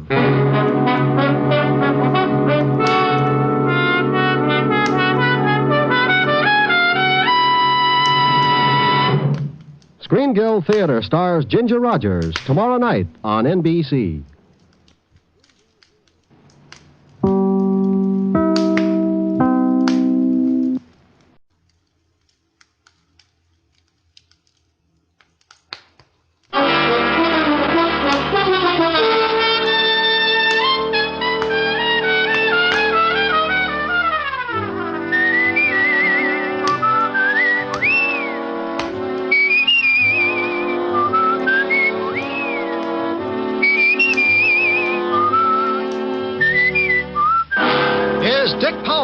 As Richard Diamond, Private Detective.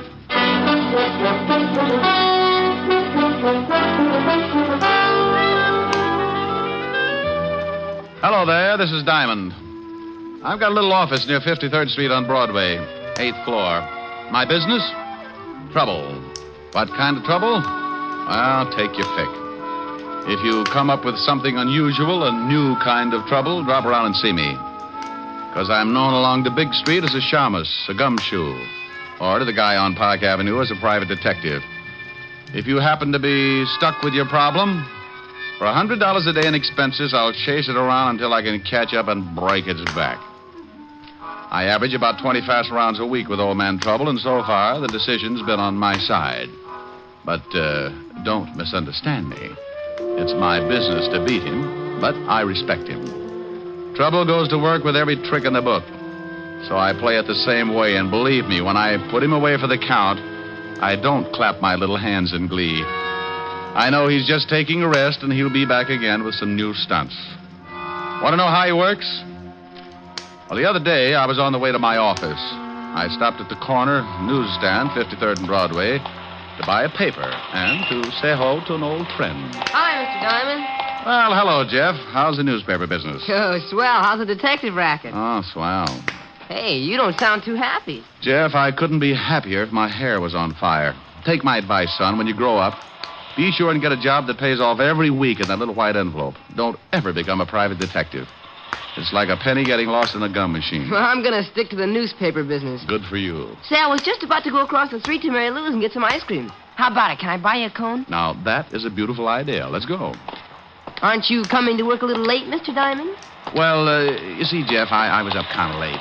Research, you know. Yeah, I know. I see him going into your office all the time. That blonde last week stopped traffic all the way to 42nd Street. Yeah, she was lovely. Got tired of social standards and shot her husband right through his morning cup of coffee. Was that the one in the headlines? That's the one. Oh, hello, Jeff. Hi, Mary Lou. Take a seat, Mr. Diamond. Well, what'll you and your friend have? Well, I'm going to have a double strawberry. How about it, Mr. Diamond? Sounds great. 2 double strawberries. This is Mr. Diamond, Mary Lou. His office is in that building across the street. Oh, how do you do? How are you, Mary? All right, I guess. Business could get better, and I wouldn't mind at all. Here are your cones. This is on me, Mr. Diamond. Oh, no, now put it away. Oh, now, come on. I asked you over, and that makes it my treat. Here's a 5, Mary Lou. Mr. Diamond's money isn't any good today. Tell you what I'll do, Jeff. Give me a 5 a minute. sure. Here. Now, if you can tell me whose picture's on this bill, you can buy the cones. That a deal? That's the deal. Lincoln. Well, what's the matter? That's right, isn't it? Hmm? Oh, yeah. What's wrong? Where did you get this bill, Jeff?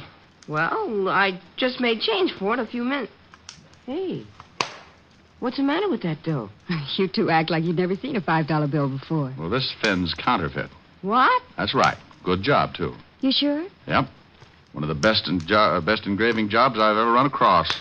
Paper's not too good. Oh, that's swell. That's real great. I get gypped out of a whole $5. Who gave it to you? I remember the guy, all right. He came by just before you did. Made change for him, the heel. Yeah.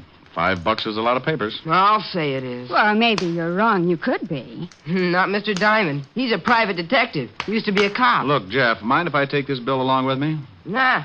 What good's it gonna do me? Oh, it's not so bad. Here, I'll give you a good $5 for it. No, sir. You only learn by mistakes.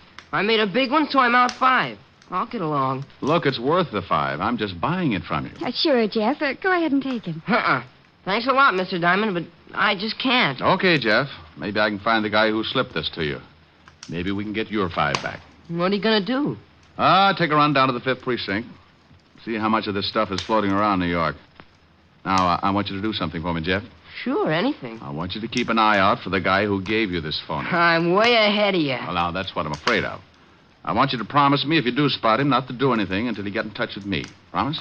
Yeah, okay. Well, I'll be at the station. Ask for Lieutenant Levinson's office. Right. Here's for the ice cream, Mary Lou. Good ice cream, too. Oh, thanks. I make it here, right in back. Take a quart home some night. I always do, but it generally has a cork in it. I left Mary Lou's ice cream parlor and headed for the 5th Precinct Police Station. I don't usually start something like that, but when a kid gets fleeced out of a whole day's pay, I get a little hot under the collar. I walked into the squad room and spotted Sergeant Otis putting shine on his big shoes. Oh, it's you, Diamond. Now, what good is that going to do you, Otis? You can lose a whole can of polish in the cracks. What do you mean? My shoes ain't cracked so bad. Well, maybe not, but I've seen bacon that look better. If you want to see the lieutenant, go on in. Thank you, Sergeant. Until we meet again. Why don't you stop trying to be so funny? Sergeant, I'll do it if you'll do something for me. What? Cut off your head. That face could start a Harry Carey epidemic. Hello, Walt. Now, what the devil's the about? What do you mean? That bilious explosion you just popped up with. Sound like you just swallowed a whole pineapple. Why? What do you mean, why? Who's dead? Huh? The body you said you found. The body, I said... No, Walt. You're not built for it. Who? No, Walt. It's my routine. It won't work for you. Oh, I don't know what you're talking about. Why, sure you do. You wanted to know who's dead. Well, I'm not going to tell you. Huh? Don't try to be cute with me. You know what it's all about. I'm not going to be the fall guy. You just hunt for the body. Wait a minute. I don't know anything about a body. You wanted to know who's dead, didn't you? Sure, but that was just a gag. Okay, have your fun, but I'm not going to tell you. Tell me what? Who's dead? You mean somebody really is? What are you talking about? Well, I'm talking about what you just said. Now, who's dead? That's a stupid question. Why is it? Well, if you don't know who's dead, what the devil are you doing in charge of homicide? Go on over to the robbery detail. Now, you wait a minute. You said... Yes, Walt? Oh, get out of here. I did not. I never said, get out of here. When I came in, I said, hello, Walt, and you said, Then I said, what do you mean, And you wanted to know where the body was. I did not. I said, who's dead? Why? Oh, no, please. I'm an old man. Oh, Walt, get away from that window and take a look at this. Oh, please. Do I have to? It'll probably explode. Now, be a good boy and open your little eyes. Oh, all right, but I just know I'll be sorry. Here. You don't owe me any money. Well, if I did, I'd make sure to pay you off in this stuff. Why, what's wrong with... Where'd you get this? Some guy slipped it to Jeff, the newsboy. He got change for it. Oh, that certainly is a nice stunt. Well, maybe the guy didn't know he was passing counterfeit. I doubt it. You don't give a newsboy $5 for a paper. Okay, tell me about it. Stuff has been flooding the city. We can't get a lead. Picked up a couple of passes, but they won't crack. How do they work? Look, Rick, this isn't my department. The Treasury boys are working on it right now. Why don't you go over and talk to them? Well, if you want to be snooty about it. Now, you wait a minute. Diamond.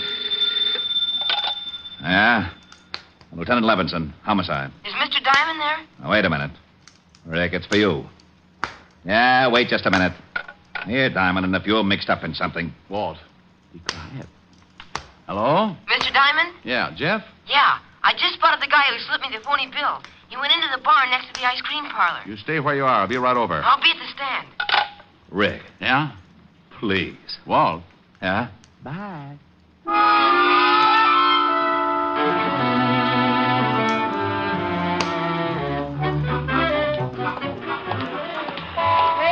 Paper, latest issue of paper. Jeff. Oh, Mr. Diamond. He hasn't come out yet. He's still in the bar. Come on. Where are we going? Leave your papers for a second. I want you to point him out. Okay. He's a big guy. You better be careful. Big guys always make me careful. You want me to go in with you? Just stick your head in the door and point him out, and then go on back to your papers. If I start bleeding, I'll scream. See him? No. Yeah, there he is. Over in that booth. Well. You know him? Yeah. Go on back to your stand. Oh, golly, Mr. Diamond, can I? No, Jeff. Go on back. Okay.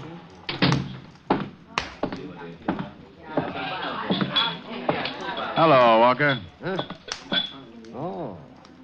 What do you want, Shamus? Well, I'll have a talk. Mind if I sit down? Does it make any difference? Not much. Then sit. You passed a phony 5-spot this morning. I did? Well, shame on me. How many more you got on you? I don't know what you're talking about. You want me to turn you upside down and shake it out of you? Diamond. Yeah? Bo. Walker. Yeah? Oh, hey, you. Let go. Oh, you busted my arm. You want it back? Yeah. Now, let's see your pockets. Okay. Get on your feet. I want to see what you're doing. All right. Okay, dump them. Hey, what's going on here? Just relax, bartender. I'm taking care of some business. Well, ain't gonna be any rough stuff in my joint, so you better relax, sonny. Yeah, make this guy take his big paws off of me. He's trying to shake me down. Oh, yeah? You want me to call the cops, sonny? Maybe that's not a bad idea. How about it, Walker? You want him to call the law? I don't care who he calls. Just get out of my way, Diamond. You're not going anywhere. Now, I told you to lay off, sonny, and I meant it. Now, let him go, you hear me? Look out, he's making a break. Just let him be. Get out of my way, Pop. You're too old to lose another set of teeth. I ain't turning you loose until that guy makes the street. Sorry, Pop. You better take a chair.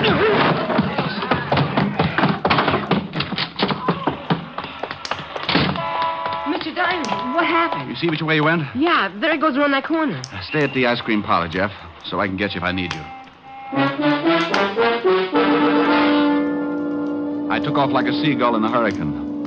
I turned the corner and spotted my man jumping into a cab, so I did the same. He led me across town to a little dive on 13th Street and got out of his cab. My boy parked up the block, and we watched while Walker looked around for a tail. When he was satisfied he'd given me the shake, he went in. I paid off my cabbie and followed. It was another bar, and Walker wasn't anywhere in the room. I sat down, ordered a beer, and waited. After about 10 minutes, I saw a couple of guys wander out of a door in the back. A couple of minutes later, a couple of more wandered out. So I wandered in. It was a small-time gambling setup. The kind you can throw in the back of your car if the cops come. I started getting that lousy feeling again. You don't just walk into a place like that unless someone wants you to. And if they do, it's usually because they got it fixed so you stay around. Maybe permanently. What are you tailing me for, Diamond? Why? Make you uncomfortable? Yeah. That's cozy setup. Good way to get rid of bad money. Pay the winner off with counterfeit. I think we'd better go back to my office. Oh, I don't know. I might have a little fun here. I'll bet if one of those guys at the table knew he was going to be paid off in counterfeit, he'd just about tear this place apart. And you, too. Diamond, don't be stupid. Oh, something new's been added. Yeah, and it makes so much noise when it goes off. Let's go back to my office, huh? For some reason, I just can't think of a good argument not to. This way.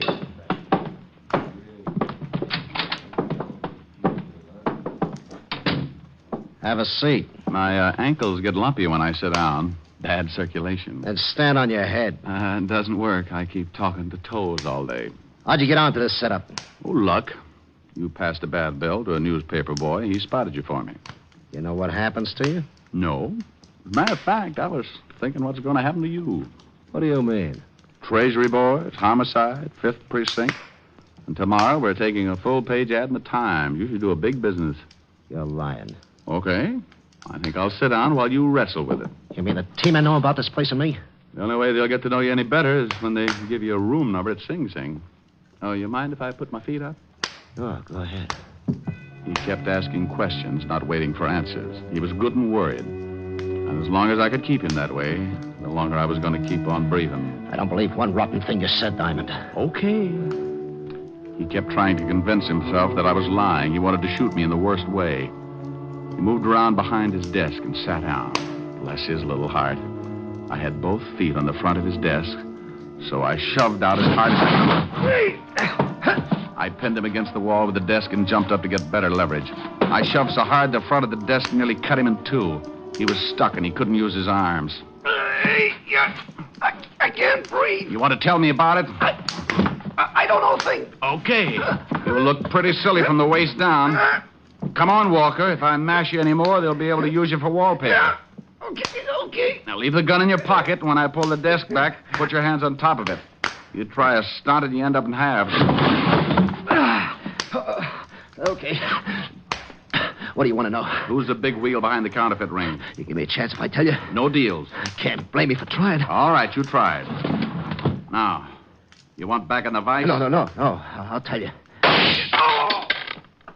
Walker! He died with his head rolled back and his eyes staring up like he wanted to starve for trying. Whoever shot him had been out in the alley and had nailed him through the window. I looked out, but the killer had disappeared, so I put in a call to homicide, and finally Walt and his boys arrived. Diamond, don't you ever get tired of corpses? Well, of course not. I just do my bit and then try to make you happy. Hey, you want me to call the wagon and get the coroner down here, Lieutenant? No, Otis. I thought we might all sit around and wait for the dead man to say something. Oh, I was only asking, Lieutenant. Well, start using that mallet head of yours, you mallet head, and make a report. Okay. Now, Diamond, I want to know how you got mixed up in this thing. Well, the dead man was the one who slipped the paper boy the 45. I tailed him, and he was just about to tell me who was behind the ring when he got a hole in his head. Oh, he was going to tell you, was he? Just like that. What did you do? Set his clothes on fire? No. We were playing truth and consequences, and he fibbed, so I... Now, you stop that. This guy was the only link we had on the counterfeit ring. And you have to fix it so he dies. Rick, there's enough phony money floating around New York right now to start another Black Friday. This is the best setup we've run into since Dad Foster operated in 1937. Dad Foster? Yeah, Dad Foster. You remember hearing about him? Yeah, is he still doing time? Oh, he served his sentence and he's gone straight ever since. How do you know? Where is he? He runs a little saloon on 53rd Street. 53rd? Thanks, Walt. Oh, now, you wait a minute. Who the devil are you calling? A quiz program. I want to win an electric chair. Oh. Mary Lou's Ice Cream Parlor. Is Jeff the newsboy there? Why, yes. It's for you, Jeff. Thanks. Hello? Jeff, this is Mr. Diamond. I want you to do me a favor. Sure, anything for you. Okay, now, you know the saloon next to the ice cream parlor? Yeah? You know the bartender? Yeah, old guy. Buys the paper from me every night. All right. Now, stay in the parlor and keep an eye on the front of the saloon. If the bartender comes out, find out where he goes. But for Pete's sake, be careful. Sure, Mr. Diamond. I'll do what you say. Is something up? Well, could be. Now, if anything happens before I get there, call Lieutenant Levinson. I'll tell you all about it when I see you.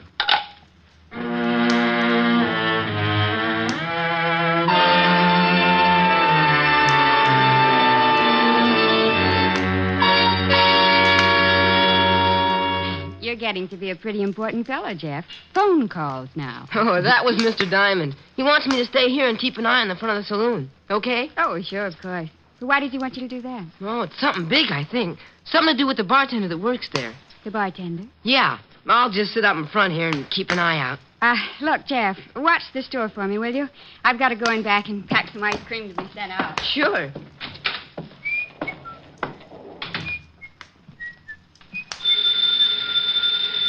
Mary Lou! Mary Lou! Guess I'd better get it myself. Mary Lou's Ice Cream Parlor. Can I talk with Mary Lou? And she went in back. I'll get her for you. Just a minute. Thank you.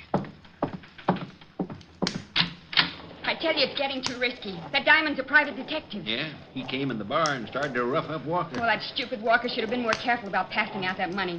What if Diamond catches him and makes him talk? He caught up, but he didn't make Walker talk. What do you mean? I took care of Walker. I got a good shot at him from the alley. Well, maybe it's better like that. But look, if we don't... Hello? Yes? Mary Lou isn't here. Get off the line. What? What? Yeah, get off.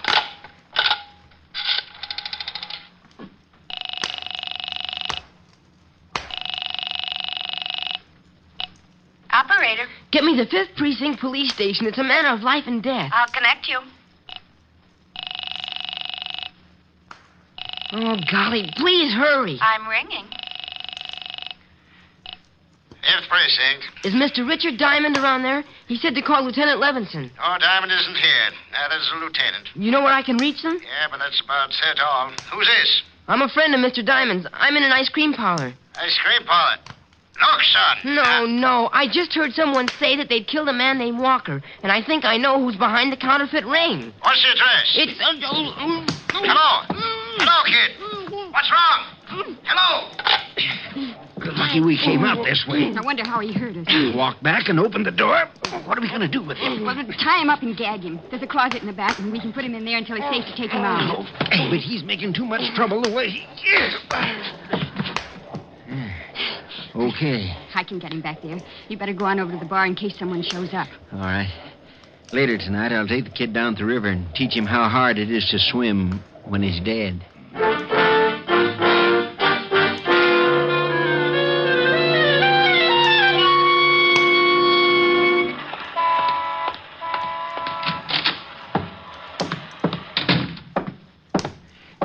Now, you listen here, young fella. If you're back here for trouble... Dad, I'm back for a lot of trouble, and I think you're going to help me out. You'd better leave, Sonny, or I'll call the law. Why don't you? What do you want? I want to know how long you've been back in the counterfeit racket. Now, look, Sonny, I've been going straight for a long time. You know something, Dad? I don't think so. Let's get down to the station and talk about it. You got a warrant, Shamus? I got a nasty disposition. You want me to show you? No. You want a gun, Dad? Why? What difference does it make? I'm going to look at it. A guy named Walker got dead from a gun. Now, let's see it. Sonny. What is it?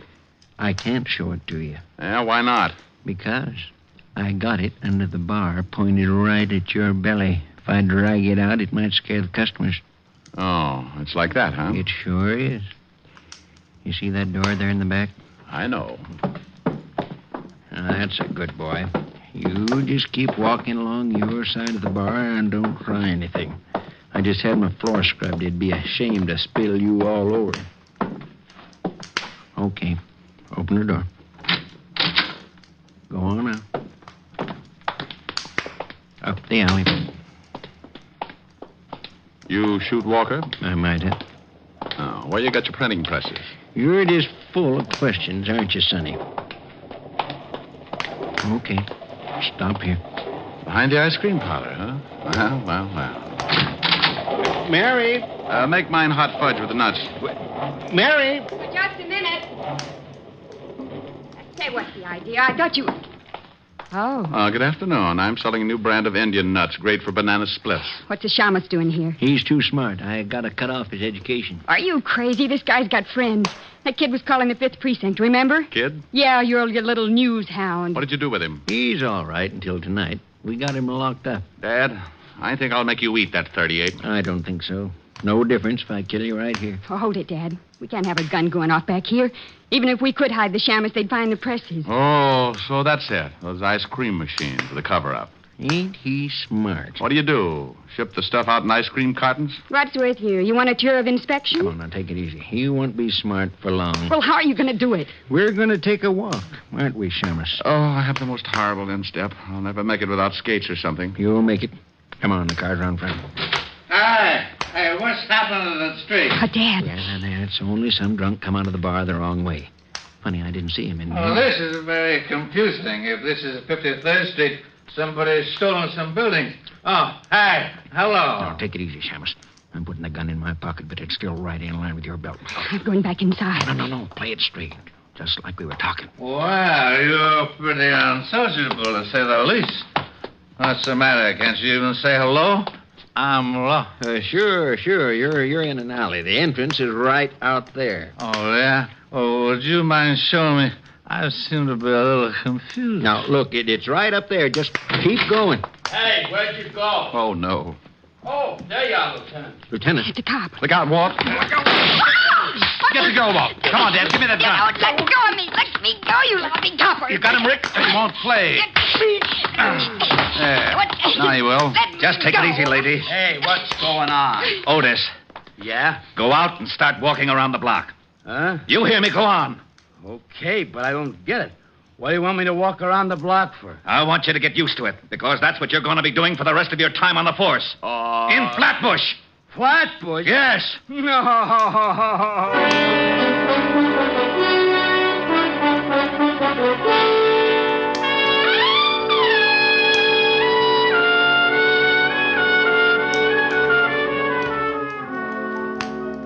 Gee, Mr. Diamond, thanks for the dinner invitation, but where are we going? Well, I'm going to introduce you to Miguel.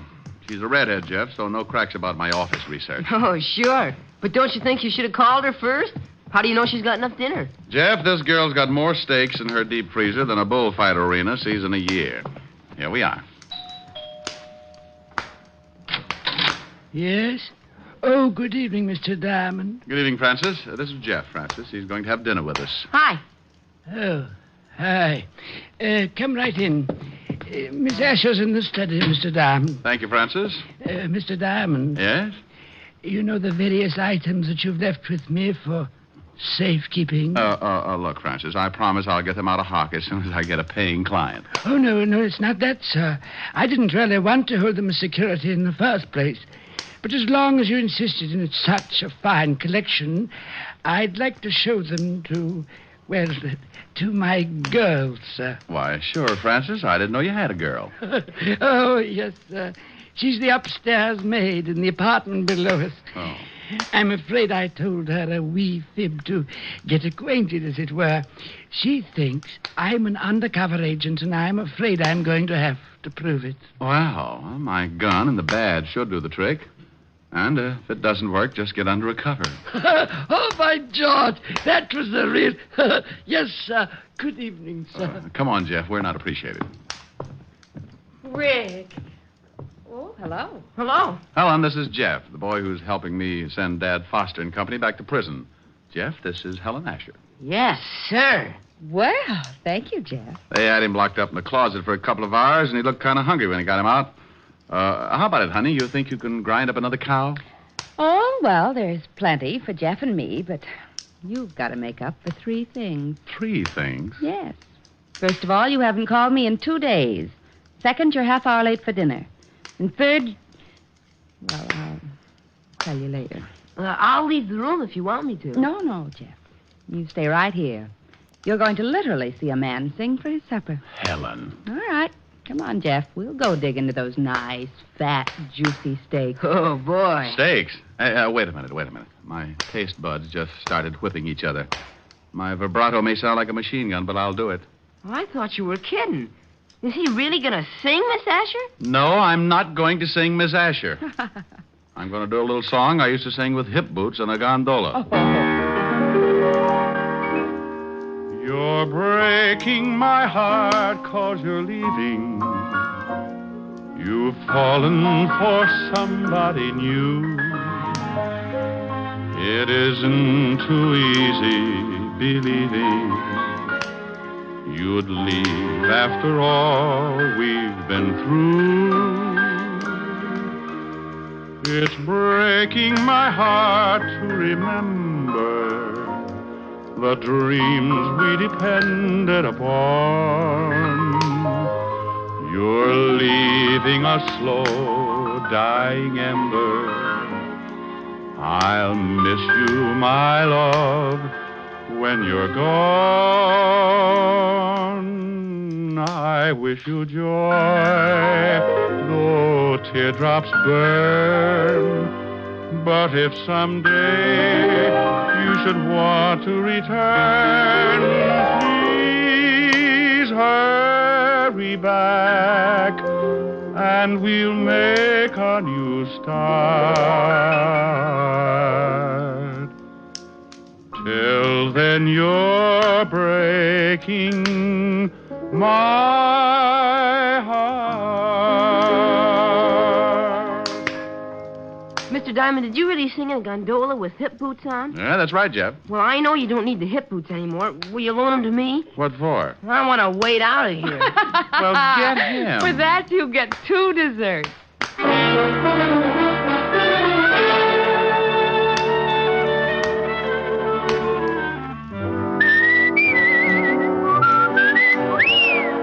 You have just just heard Richard Diamond, Private Detective, starring Dick Powell. Helen was played by Virginia Gregg, Lieutenant Levinson by Ed Begley. Also in our cast were Wilms Herbert, Tommy Bernard, Sammy Hill, Lou Krugman, and Parley Bear. Music was under the direction of Frank Worth. Richard Diamond is written by Blake Edwards and directed by Richard Sandville. Dick Powell soon will be seen in the screen version of the best-selling novel, Mrs. Mike. Now, this is Eddie King inviting you to be with us again at the same time next week when we will again bring you Dick Powell as Richard Diamond, Private Detective.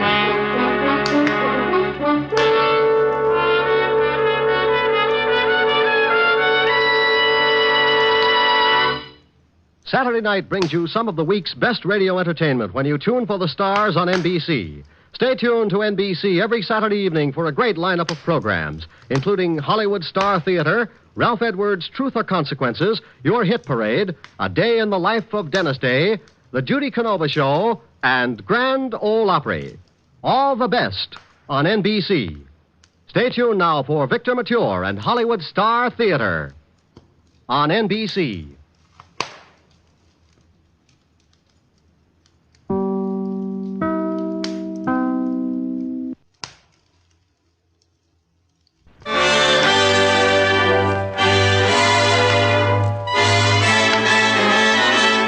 The makers of Camel cigarettes present Dick Powell as Richard Diamond, Private Detective.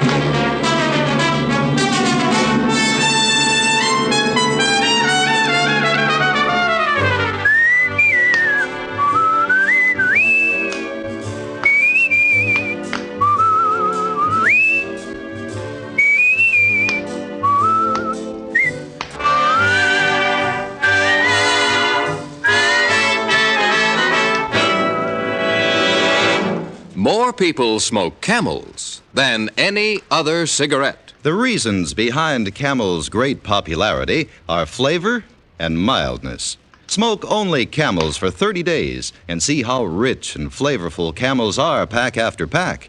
See how mild they are, how well they get along with your throat week in and week out. Then you'll know why Camels are America's most popular cigarette.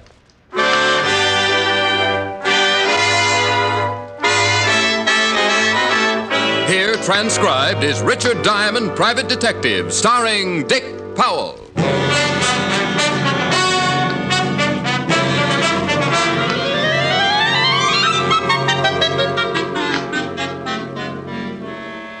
In my business, nearly every case I get mixed up in has some kind of an interesting angle. If it isn't some woman who spotted a neighbor floating bodies in his bathtub, or a lonely husband who got lonely because he disposed of his wife with a meat axe, then it might be a case like the one I got mixed up in last week. Mr. Richard Diamond? I agreed with him, watched him close the door and walk into my office. I looked, closed my eyes, looked again. I made up my mind I wasn't having hallucinations. He couldn't have weighed more than 140, a kindly face that supported a sad sort of a smile. He was dressed well, and his actions seemed perfectly normal. But there was one little thing that bothered me. He was a good 8 feet tall. You seem a little disturbed, Mr. Diamond. Oh, it's nothing, no, just a high fever. About 110, I'd say. You've noticed something out of the ordinary? Oh, no. I work for a carnival, Mr. Diamond. Oh? My name is Adam Rayburn. I'm billed as the thinnest man in the world. And you must come close to being the tallest. 7 feet 11 in my stocking feet. Well, I'm glad to know you, Mr. Rayburn. What can I do for you? I wish to hire you. I charge $100 a day in expenses. That's agreeable. $100 in advance. That's just so I won't have to take time off from your trouble and sell some of my steel stock. Here's $100. Oh, thank you. Thank you, Mr. Rayburn. You are now the proud owner of a pedigreed private detective. I suppose you'd like to know about my problem. Well, it's cheaper than letting me guess. There's a girl who works at the carnival. Her name is Rowena. Rowena? Professional name. You've heard of her? Oh, yeah. She's a dancer, isn't she? That's right. We've been in love for some time. Oh, she's a wonderful girl. Beautiful. All that any man I watched him could talk ever about her, and I swallowed a big lump in my throat. Adam Rayburn, almost 8 feet tall, was reminiscing about his love with all the sincerity of a handsome Romeo. I'd seen Rowena. and I could certainly understand why the skinny guy had it bad. But being a pretty practical guy myself, Adam just didn't look like the type a girl like Rowena would go for. But I always say you never know about some things. She's in trouble, Mr. Diamond. Oh, what kind of trouble, Adam? Oh, that's why I came to you. I don't know, and she won't tell me. She won't let me help her. But it's obvious whatever trouble she's got in is more than she can handle. And you want me to find out what it is? Yes. Well, I'll do my best. Oh, thank you. It's very important to me. He told me about the carnival and where I could find Rowena. He also warned me that if Rowena found out, she would be more than mildly unhappy. He thanked me again, shook my hand, and went out of the office. I closed up, went home, and napped until 6. Then I headed for the carnival. Hey, step right up on the inside. It is the most amazing spectacle ever to be witnessed in this hemisphere. Lungo the Gorilla Boy captured in the West. High Boy, fast, safe, sensational ride. Step right up, ladies and gentlemen. Ride the High Boy. Only a dime. Fast, safe, sensational ride. Carnival, colorful, gaudy, fascinating if you're 5 or 50. You get initiated when you're a kid and you never forget it. The nostalgia of hot dogs and mustard, pleasant emotions kicked up when you smell the sawdust or see a little kid buy a stick full of cotton candy.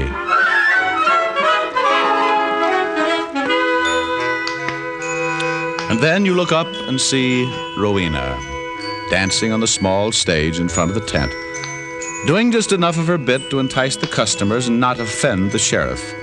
And suddenly you realize how fast you grew up. I purchased a ticket, making sure to flash all of the $100 retainer, and went inside.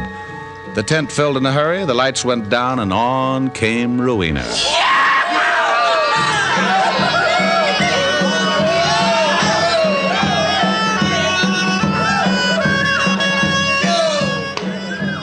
She did her bit, the usual routine, and got off. I waited for the tent to empty and then went back to look for the beautiful dancer. There was another small tent in the rear of the big one, and as I approached, I could hear 2 girls talking. Sure, Rowena, sure, I'll keep it for you. Now, look, Dixie, I don't want anybody to know about it, not anybody. He's giving you trouble, huh? Yes, he's been... What's the matter? Yes? Who is it? Rowena? Yeah? You, want to see me? Mm-hmm. I'll be going. Oh, don't let me bust up anything. That's okay. I gotta be going anyway. This is Dixie Jones, Mr. Diamond. How are you, Dixie? Bushed. Well, nice meeting you, Mr. Diamond. I'll talk to you later, Rowena. Cute. Mm-hmm. Now, what can I do for you, Mr. Diamond? I just saw the show. Good. I'm glad you liked it. Is that why you stopped back? Oh, I thought I'd like to meet you. It's against the rules. Whose rules? The guy who runs the carny. Not your rules? Sometimes. Not this time. Well, I'll let you know as soon as I find out what's on your mind. Well, that shouldn't be too difficult. I'm the type who likes to break rules. Well, you're a little old for the usual schoolboy and too hep for a yokel. What do you do, Mr. Diamond? Well, nothing obvious, but I make a few bucks, and occasionally I use the few bucks to buy a pretty girl a drink. Just one drink, Mr. Diamond? Score for Diamond. She was interested, and I made a mental bet with myself that she'd spotted my bankroll and not my blue eyes. She excused herself, did a quick change behind a screen in the corner of the tent. She came out dressed in mink and a black number that could have snarled up traffic on any quiet intersection.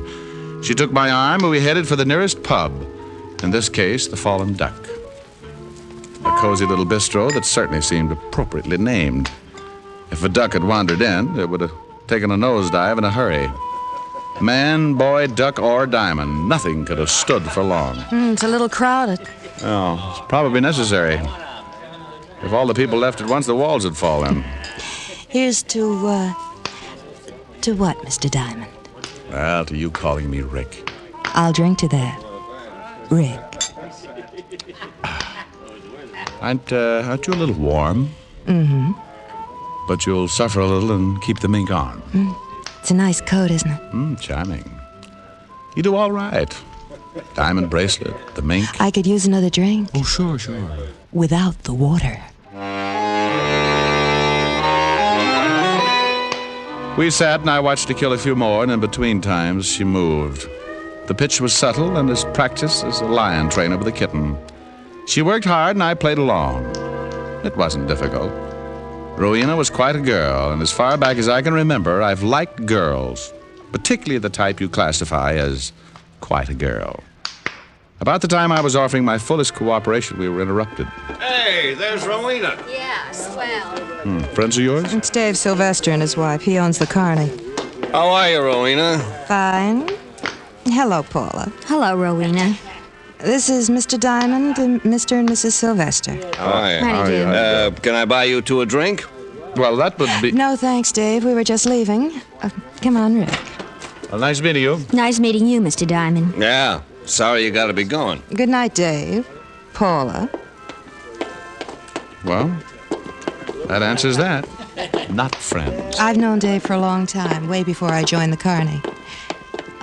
What makes you think we're not friends? Oh, just a casual observation. I got the idea when your hair stood straight up. You better take me home.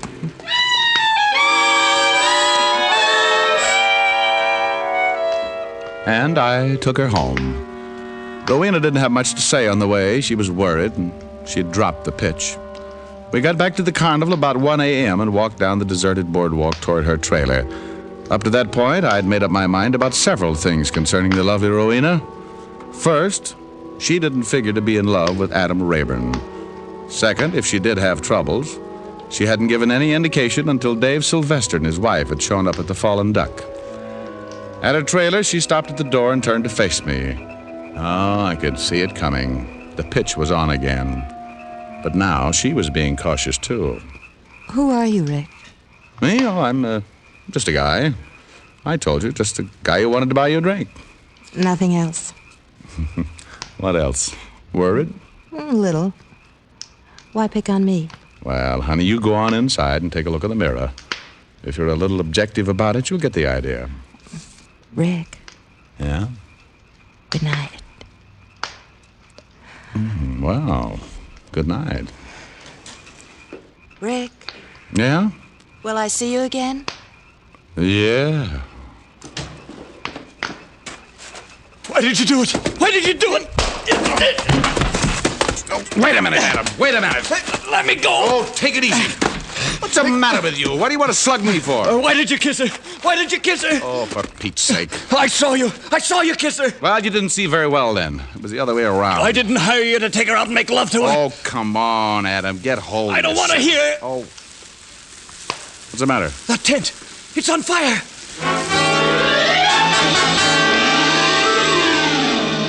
I turned and looked in the direction he was pointing his skinny arm. The small tent Rowena had used for a dressing room was on fire. Fire! Fire! Some others had already noticed it, and by the time we got there, the tent was completely engulfed in the roaring flames. Every one of the troop turned out in odd stages of undress and got a bucket line going, but the tent was past saving. The fire department arrived, put out the last of it, and then one of the troop, picking his way through the charred ruins, made a grisly discovery. Hey, there's a body in here.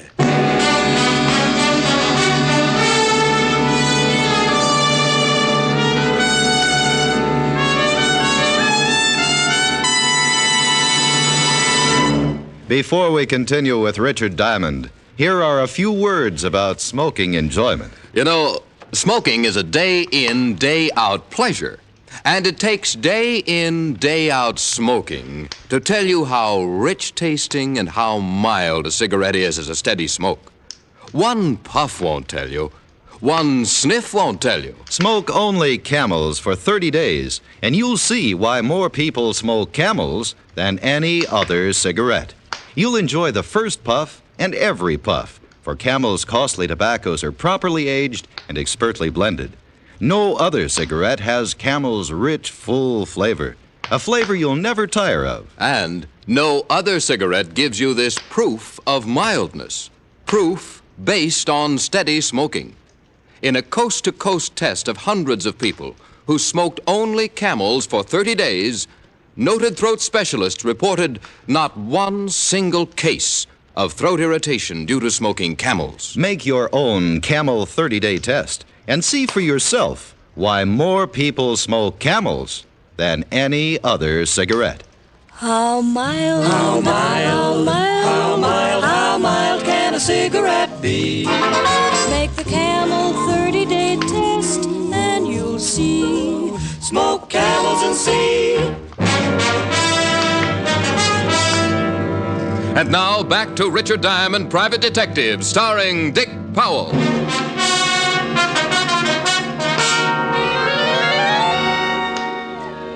1:30 in the morning, standing in the middle of what was left of a gutted sideshow tent, standing with the members of the Sylvester Carnival troupe, looking down at the burned body of a girl.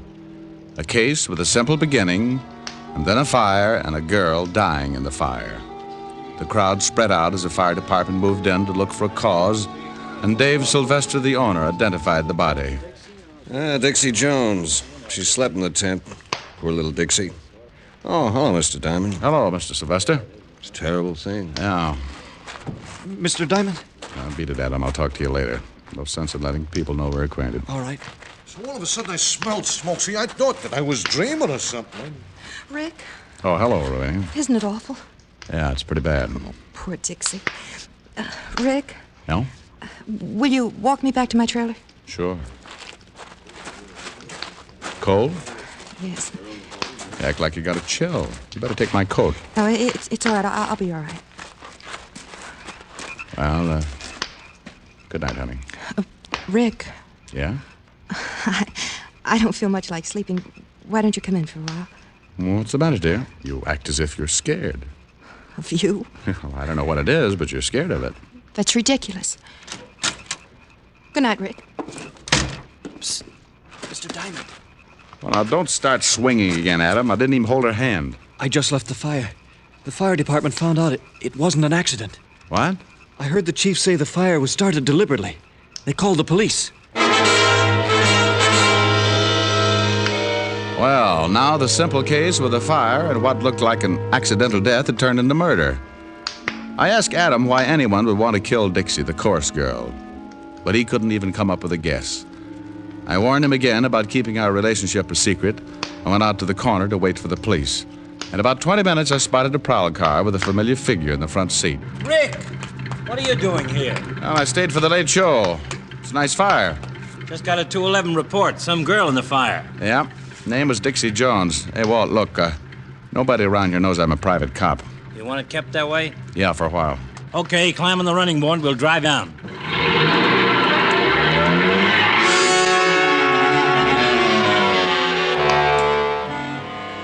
We drove down to the scene of the fire, and I stayed in the car while Walt and Sylvester looked at the body of the dead chorus girl and talked with the fire chief. A couple of times I spotted Adam standing off to one side watching. And if he noticed me in the car, he did a good job of not showing it.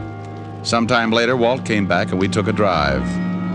I told him everything up to date, how Adam had hired me to find out what was troubling his lady love, how I'd gotten the big pitch from her obvious dislike for the Sylvesters, and everything leading up to and after the fire. Well, that's sure not much. I know it, Walt, but there's one thing sure. Rowena was scared stiff after the fire. Sometimes fires do that. No, it was something more, Walt.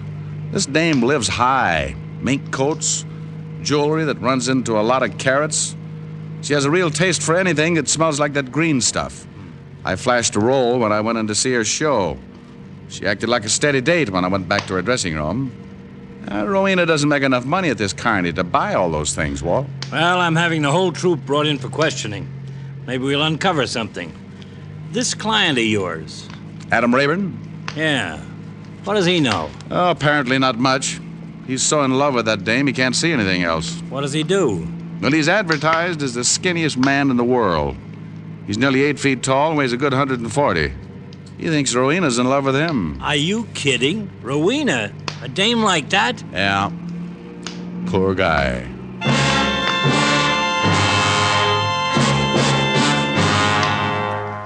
Walt dropped me off at my apartment and I got some sleep. The next morning, I went down to the precinct and listened through an open line as Walt interrogated the entire troupe of the Sylvester Carnival. It took all morning and most of the afternoon. Rowena answered her share of questions, and her voice was shaky and cautious. Adam answered his, admitting his association with me only after Walt informed him the fact was known. The last two questioned were Dave and Paula Sylvester. I have no idea why anyone would want to start a fire. How about wanting to kill Dixie? I can't imagine. How about you, Mrs. Sylvester? No, Dixie was just a nice kid. Slept in the tent. I don't know why anyone would want to kill her. Mr. Sylvester, how long have you known Rowena? Just since she's been with the Carney? About 5 years, I guess. First break. First hint of a cover-up. Dave Sylvester had said he'd only known Rowena since she'd been with the Carnival. I left the precinct thinking about the time I'd spent with Rowena and the Fallen Duck. She'd said she'd known Sylvester for a long time before she joined the Carnival. I grabbed a cab and went back to the Carnival grounds, where I hung around until my client showed up. We found a quiet spot and talked. No, she's never said much about Dave or Paula. Oh. Well, how about the girl who was killed, Dixie? Well, they were friends, that's all. Why, have you found out something? How much money have you given her, Adam? Oh, no, wait a minute. How much?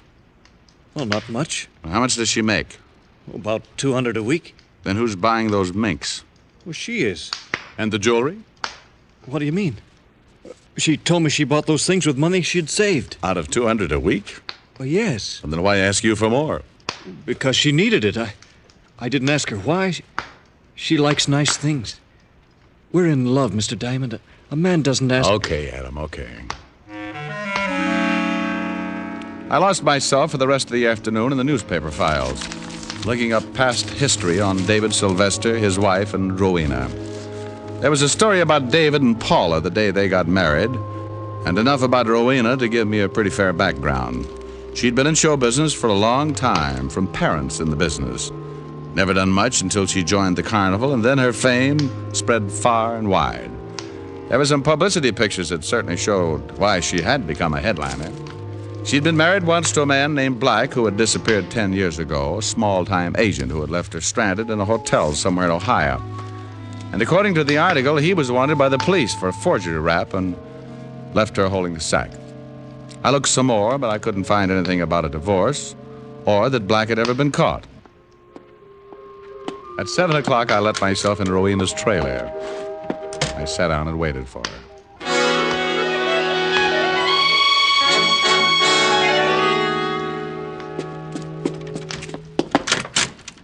Hello, Rowena. Rick. I'm glad to see you, Rick. Oh? Well, I'm a private cop, honey. Still glad? You're a... Private cop. Yeah. I don't understand. Well, I think I do. Whatever happened to your husband, Rowena? Oh, Rick... Whatever happened to him? Name was Black, left you stranded in Ohio with a forgery rap pinned on him. What happened to him?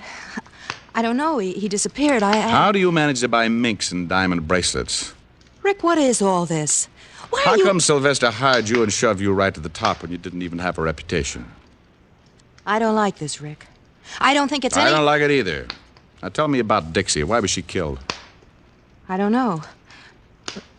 Rick, you don't think It's the one thing I've got to tie up. Whoever set fire to that tent, did they think it was you in there? Don't be ridiculous. Well, see how ridiculous this sounds, honey. Dave Sylvester is your missing husband. No. He's paying you to keep your mouth shut. Get out of here. You don't care who you pick on, do you? If you can't blackmail a guy, you work him, like Adam Rayburn. Poor guy thinks you're in love with him. Get out! Get out! How much did you get? A couple of lousy dollars? Anything for a buck, huh? If you don't get out of here, I'll have you thrown out. I want to know why Dixie was killed. And, baby, you're going to tell me. Rick, please. Oh, it won't work, honey. Now, what was the connection? Please. Baby, if you know why she was killed, that makes you an accessory before the fact. I'm not very happy about you, honey, and I'd be more than willing to do my bit to see you get a few years. Rick. Now, you better tell me all about it. Be a lot easier. All right. Dave Sylvester is my husband. His real name is Martin Black. You're right, I was blackmailing him. Somebody fired 2 shots through the open window and nailed her twice. I caught her, she dropped, and I lowered her to the sawdust floor. I kept my arm around her because she couldn't do much more than look up and smile a tired smile. Thanks. Thanks for the lift. Honey, It's all right. Dixie was keeping the marriage license for me, so Dave wouldn't find it. I guess he did anyway. He must have killed her and set fire to the tent. I'll get a doctor. I gotta say something, Rick. No excuses. I took Adam. I took everybody. Mixed up. Was going to take you, and something happened, I guess. Maybe I thought you might be the boy on the white horse. Baby, look. Telling the truth, Rick. Lady wouldn't lie at a time like this. No, I guess she wouldn't. I put a pillow under her head and went out. The carnival had suddenly turned into a bad dream, a lot of noise and confusion. There was a killer loose, and I wanted to get him. Look out, Diamond! It was Adam Rayburn again, standing near a tent. David Sylvester had been waiting for me to come out. Sylvester jumped as Adam yelled and turned his gun on Adam. He caught Adam with the first one, and the big, thin guy toppled like an anemic sapling. I got my gun out, but Sylvester had disappeared in the darkness. Go get him! I'm all right. I circled the tent and spotted Sylvester running up the main drag. He turned and tried a quick shot. People started running when they got the idea, and I kept low, trying to stay in the clear. The place emptied faster than a ballpark in a thunderstorm, and Sylvester was caught on the empty walk. He turned for another shot, but I beat him to it. The slug knocked him sideways, and he staggered into a building, and I went in after him. It turned into the weirdest chase I'd ever gotten mixed up in. I found myself looking at a dozen Richard Diamonds and an equal number of Dave Sylvesters. I was faced by a room full of mirrors, and to top it off, a recorded laugh was playing over and over. A gimmick to show the public how much fun they could have inside. Oh, some fun. The dozen Sylvesters had all turned and taken a shot at the dozen Diamonds, and the dozen Diamonds suddenly became one less. It was a process of elimination. Sooner or later, one of us would stop hitting mirrors and get the real thing. I picked one of the Sylvesters, and we both went to work.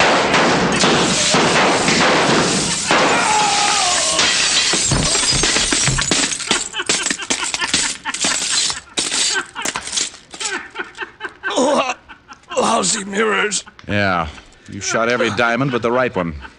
Turn me over, will you? Get my face out of this stuff. Sure.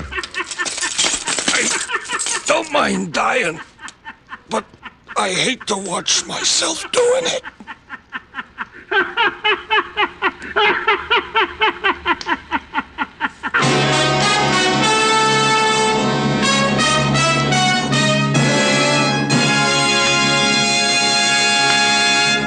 Dick Powell will return in just a minute. Again, doctors in all branches of medicine have been asked this question. What cigarette do you smoke, Doctor? Again, the brand named most was Camel.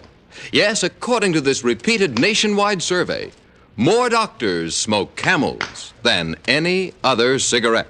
Baseball is getting underway, and it's interesting to note that Camels are the favorite cigarette of many baseball players. Bob Lemon, Vic Raschi, Howard Paulette, Dick Sisler are a few of the stars who choose Camels for their rich flavor, cool mildness.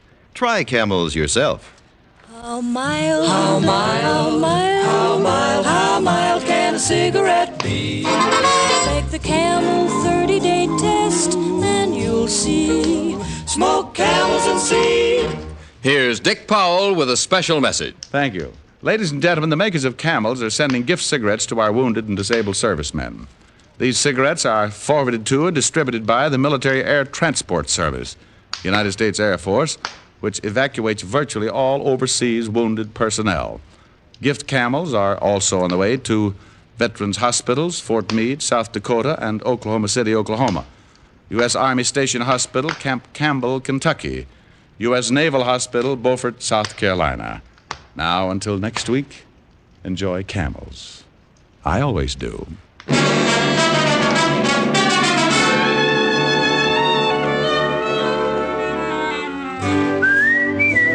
Dick Powell can now be seen starring in RKO's Cry Danger. Tonight's adventure of Richard Diamond was written by Blake Edwards with music by Frank Worth. Our director is Helen Mack. Featured in the cast were Arthur Q. Bryan, Michael Ann Barrett, Sandra Gould, Sheldon Leonard, Paul Duboff, and Bob Bruce. Then, for pipe pleasure, get the National Joy Smoke, Prince Albert. PA has a rich flavor and wonderful natural fragrance. It's crimp cut for cool, smooth smoking and specially treated to ensure against tongue bite. You'll enjoy Prince Albert, America's largest selling smoking tobacco. Listen next week for another exciting transcribed adventure of Richard Diamond starring Dick Powell. This is Your FBI. The official broadcast from the files of the FBI follows immediately. Stay tuned. This program came to you from Hollywood. This is the American Broadcasting Company. Here is another in NBC's great parade of new shows.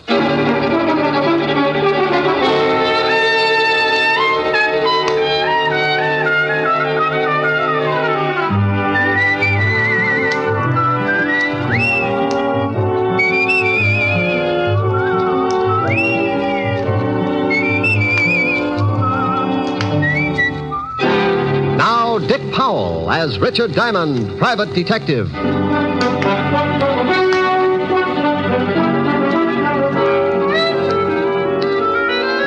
Hello there, this is Diamond. You know, I saw something the other day that's as typical of New York as the Empire State Building. I was walking down 2nd Avenue when I spotted some kids around the fire hydrant. They'd turned it on, and the whole gang was splashing around, keeping cool. They'd done something else, too. They'd found a barrel. And I suddenly remembered when I used to play in the gutter with the same kind of barrel. It's open at both ends, and when it's held over the gushing hydrant, it acts like a big hose, and a lot of passing New Yorkers can end up pretty wet. I stopped and watched, and just like always, one of New York's finest showed up and the kids scattered. He turned off the water and the fun was over. Oh, but not for long. Somebody was sure to give the kids a monkey wrench, and 10 minutes after the cop had disappeared, the street would be flooded again. Yeah, kid can have a lot of fun, even in a big city. But it's unfortunate that every once in a while there's a boy who forgets to have fun and heads for trouble. Like a case I got mixed up in not long ago. It all started in a candy store under the L on 9th Avenue.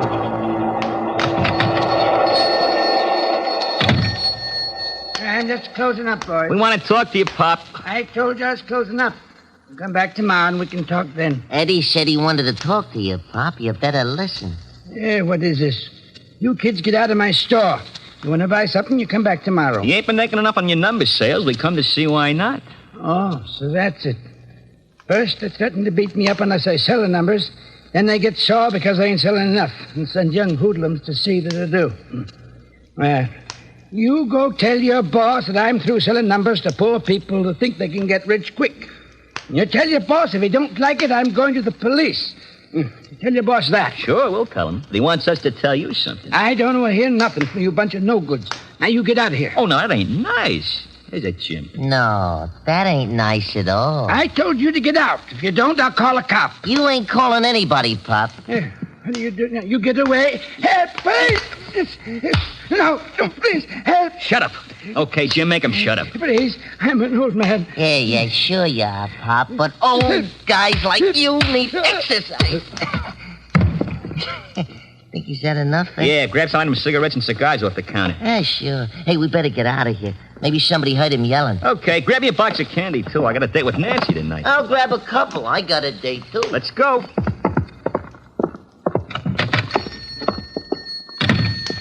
Down this alley. Yeah. Okay, slow it down. Let's get over to 27th Street. Okay. Come on, Mr. Parrish wants to see us. Right. Hey, Ed. Yeah? You going to see your brother today? Yeah. How's he doing? He's doing all right.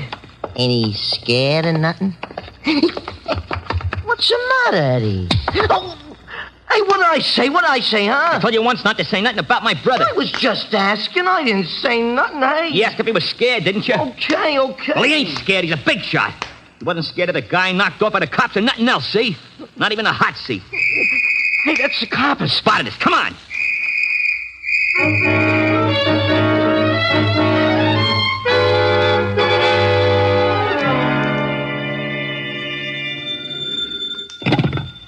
Diamond Detective Agency. We filtered the choke on the way to your throat. Oh, for Pete's sake, Diamond, aren't you ever serious? Well, Lieutenant Levinson, what's the matter with you? Did someone swipe one of your ulcers? Now, stop that. I wouldn't call you unless it was something important. I know. You're losing Sergeant Otis to Barnum and Bailey. You stop that. Ringling Brothers? Don't be ridiculous. I'm not.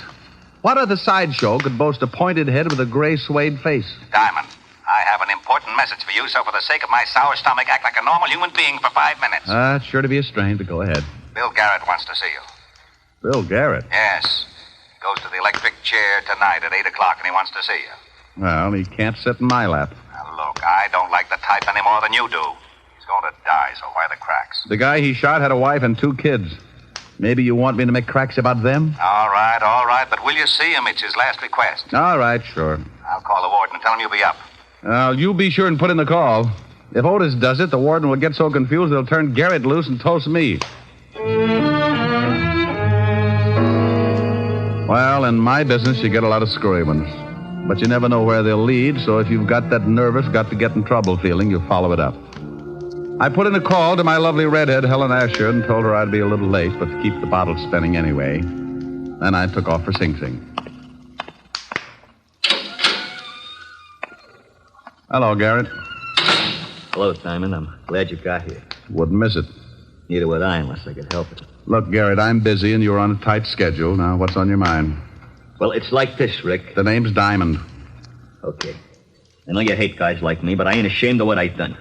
That's the way I lived. That's the way I'm going to go out. If you want someone to listen to you feel sorry for yourself, you'll be along in a few minutes before 8. Maybe I better forget it. You ain't got no use for nothing. I got use for everything that doesn't include guys like you.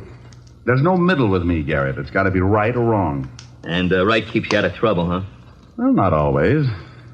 But it helps people to live together. Okay. I guess you know I got a kid brother. Yeah.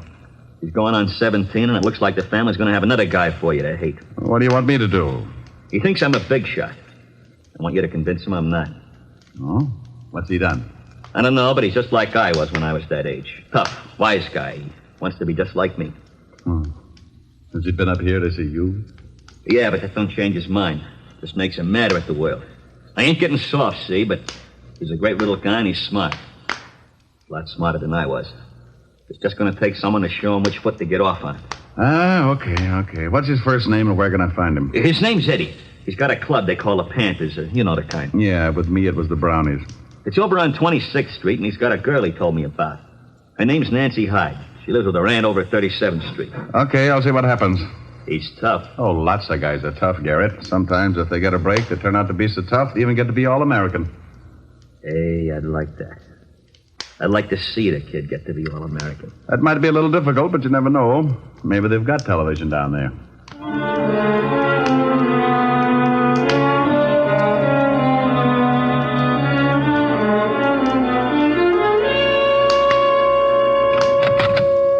The kids are around here, boss. Okay, tell them to come in. Okay, Eddie, go on in. Thanks, muscle man. Hiya, Mr. Parrish. Hello, Eddie. We took care of old man Thompson like you said. Good. You, beat him up bad? Bad enough. Yeah, we really waked him over. We got Shut some up, stuff... I'll do the talking. Who do you think's running this mob anyway? Okay. Get a load of that, Bart. We got a big shot. Yeah. You run your bunch pretty good, don't you, Eddie? I run the whole club. The Panthers got 23 members now. You hear that, Bart? 23 members, and Eddie's the big boss. I like that. I like you, Eddie.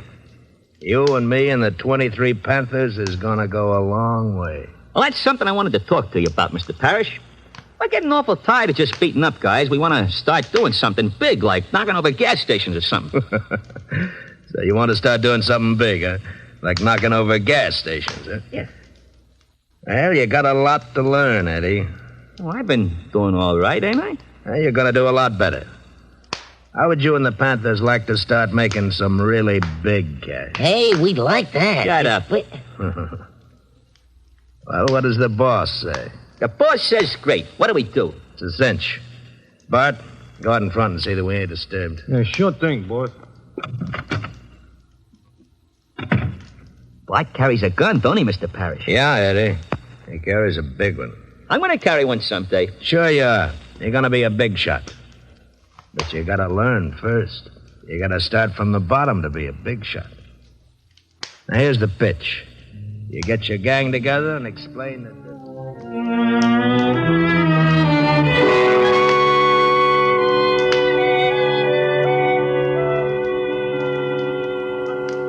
We swipe cars, so we swipe cars. I don't know, Ed. Beating up guys is one thing, but swiping cars is pretty dangerous. Look, it's a cinch. We go out on the road someplace, and one of us thumbs a ride. When the car stops, we all jump in.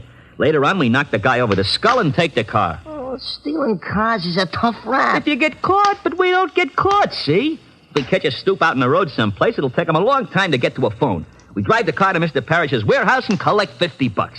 Easy. I don't know. You better know. You're in the gang, and that means you're in on it whether you like it or not. Okay, Ed. You're the boss. Okay. We pull the first job tonight. I thought you had a date with Nancy. Oh, I got a date. I can break it. She does what I tell her. Yeah, but... Hey, what do you want? Yeah. This is a private club. I'm, looking for Eddie Garrett. Who wants him? Nobody for a present, but I'm still looking for him. Well, beat it. You smell like a cop. You got a good nose. That's pretty close. Hey, just some... Shut up. We ain't seen Eddie. Yeah, that's right. We ain't seen him. Okay, but if you do, tell him I got a message from his brother. From his brother? Yeah. Tell him that if you see him. Oh, wait a minute. I'm Eddie Garrett. Good for you. Proud of it? Oh, you're a wise guy, ain't you? I'll tell you later. Your brother says he thinks you're in trouble, are you? Trouble? That's a hot one. What made him think that? He runs around with it. He says you think you're a big shot. Maybe I do. Then you're in trouble, Sonny. Oh, what are you talking to this guy for, Eddie? He talks crazy. Why don't we throw the bum out? How are you going to do it? Grow 12 feet? Oh, you're a pretty wise guy, you are. You wouldn't act so wise on the other end of a shiv. Shut up, Jim. Come on, get out of here. What about this wise guy, Ed? You want to be left alone with him? Yeah. Okay, but I'd still like to work this wise guy over. Hey, what's the idea? You tripped me. Ed, you see that? That wise guy tripped me. You're pretty clumsy, Sonny. Now beat it. No, why you hate him? Beat it. You're lucky you didn't pull that knife, Jim. You'd look pretty silly with a broken arm. Yeah? Okay, wise guy. I'll see you again. Now tell me what you want, and then you get out of here, too. Nice clubhouse you got. It's all right. It's 6 o'clock. So it's 6 o'clock. Doesn't it bother you? 2 more hours and your brother dies. So what? So he doesn't want you to end up the same way. Don't you worry about me, mister. Your brother's worried about you. He wants me to help you. How about it? I don't need no help. You're a copper. Guys like you that sent my brother to the chair. I'm not a cop, Eddie, but I used to be. You ain't a cop? No, but if I was just a plumber and I had the chance to put your brother away for a killing, I'd do it. Yeah, I thought so. You look like the type. You're still a copper and you're no good. Now go on, get out of here. I don't need no help from a lousy copper. I don't need no help from anybody. Hey, Eddie. Oh, didn't know you was entertaining. This guy's just going. Come on in, boy. Let's go, Eddie. What do you mean, let's go? I want to talk to you. We'll go up to my place. I ain't going nowhere with a lousy copper. Copper? Yeah, he's been in here preaching to me. Better leave, Flatfoot. Come on, Eddie. No, I ain't going nowhere. You heard what the kid said. Now, look. Yeah? Well. Guns and everything. Like it? Goes bang, bang. Hey, wait a minute, bud. I don't want no killing. Oh, don't worry, Eddie. I'm just going to put the Flatfoot to sleep. Hey, you slugged him with the gun. Mr. Parrish wants to see you about tonight. Huh? Okay. He ain't dead, is he? No. I just tapped him a little one. Come on.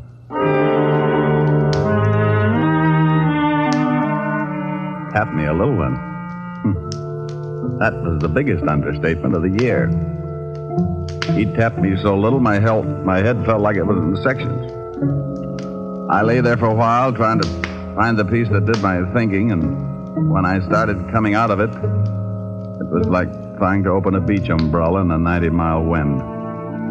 I didn't know how long I'd been lying there, but when I finally opened my eyes, I saw something that made the beating a welcome relief. Hey, look, Lieutenant. He's with us again. Oh, no. Shut up, Otis. Rick, how do you feel?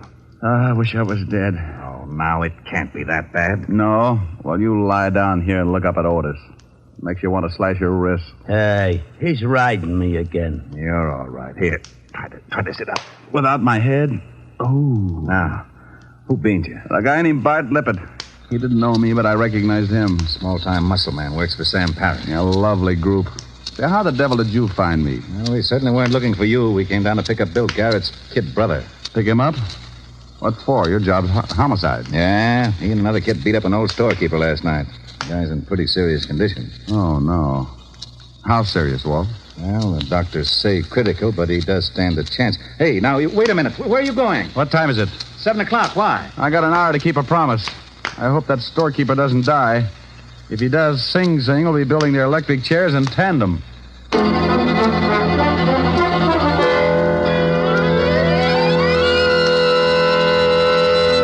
In just a moment, we will return to Richard Diamond, Private Detective, starring Dick Powell.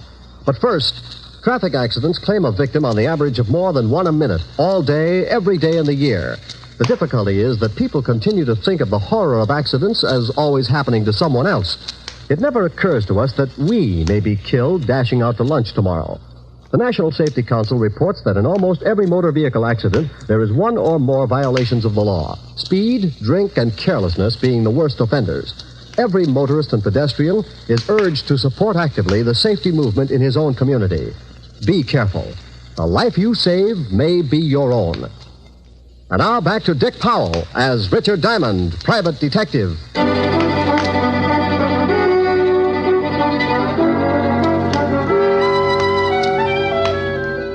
Well, the law was after Eddie Garrett, and I'd promised his brother that I'd keep him out of trouble. If the storekeeper died, Eddie was sure to get life. But if he lived, and I could make him give himself up, I'd stand a good chance of helping him. I remembered that Garrett had said Eddie had a girl, so I took off to 37th Street in a hurry. Yes? Are you Nancy Hyde? Why? Well, I'm looking for Eddie. Oh, well, I haven't seen him. Huh? You're a little nervous. Well, no, I'm just a little worried. About Eddie? Who are you? Well, I know his brother. He wanted me to find Eddie. Oh, his brother. Well, I don't know where Eddie is, and you stay away from him. You, don't approve of Eddie's brother? No, and I'm not afraid to say it. Eddie's a good boy, but he worships his big brother, and he thinks he's tough. So you can just go tell his brother that Eddie's not going to turn out like him. Not if I can help it. Well, he's not if I can help it either. I am a private detective, Nancy. My name's Diamond. You said that Eddie's brother wants you to find Eddie. He does, but he wants to keep Eddie out of trouble as much as you do. Oh, well, honestly, Mr. Diamond, I don't know where Eddie is. He called me a little while ago and said that he might be able to come over later. And he didn't say where he was? No. Well, if he does come, try to keep him here, and I'll get in touch with you later on. All right, Mr. Diamond. I went down the hall and back down the steps in a hurry. When I reached the street, I stopped and waited for a cab to come along. I took out a cigarette, was just about to light it when I spotted a shadow ducking in behind the doorways and making its way up the street toward me. I slipped back in the building and waited. Hey, what is this? Take it easy, Eddie. Oh, the copper. Let me go. That storekeeper you beat up may die. I'm taking you down to the station. What?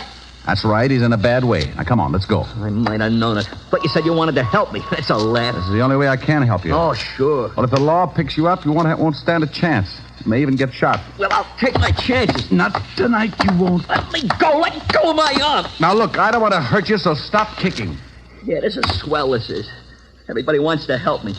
My brother's going to chair, and if that old guy dies, I'm going to prison. Please let me go. I'd just as soon get shot. I ain't got nothing to live for. Now, take it easy, kid. The old boy might not die, then we can work something out. What was that? That's Nancy. That's Nancy. Let me go. Come on. I turned him loose, and we both went up the stairs 3 at a time. We reached the door, and I got that lousy feeling. The screams had stopped, and from the way she was yelling, it would take a lot to shut her up. Like dying. It's locked.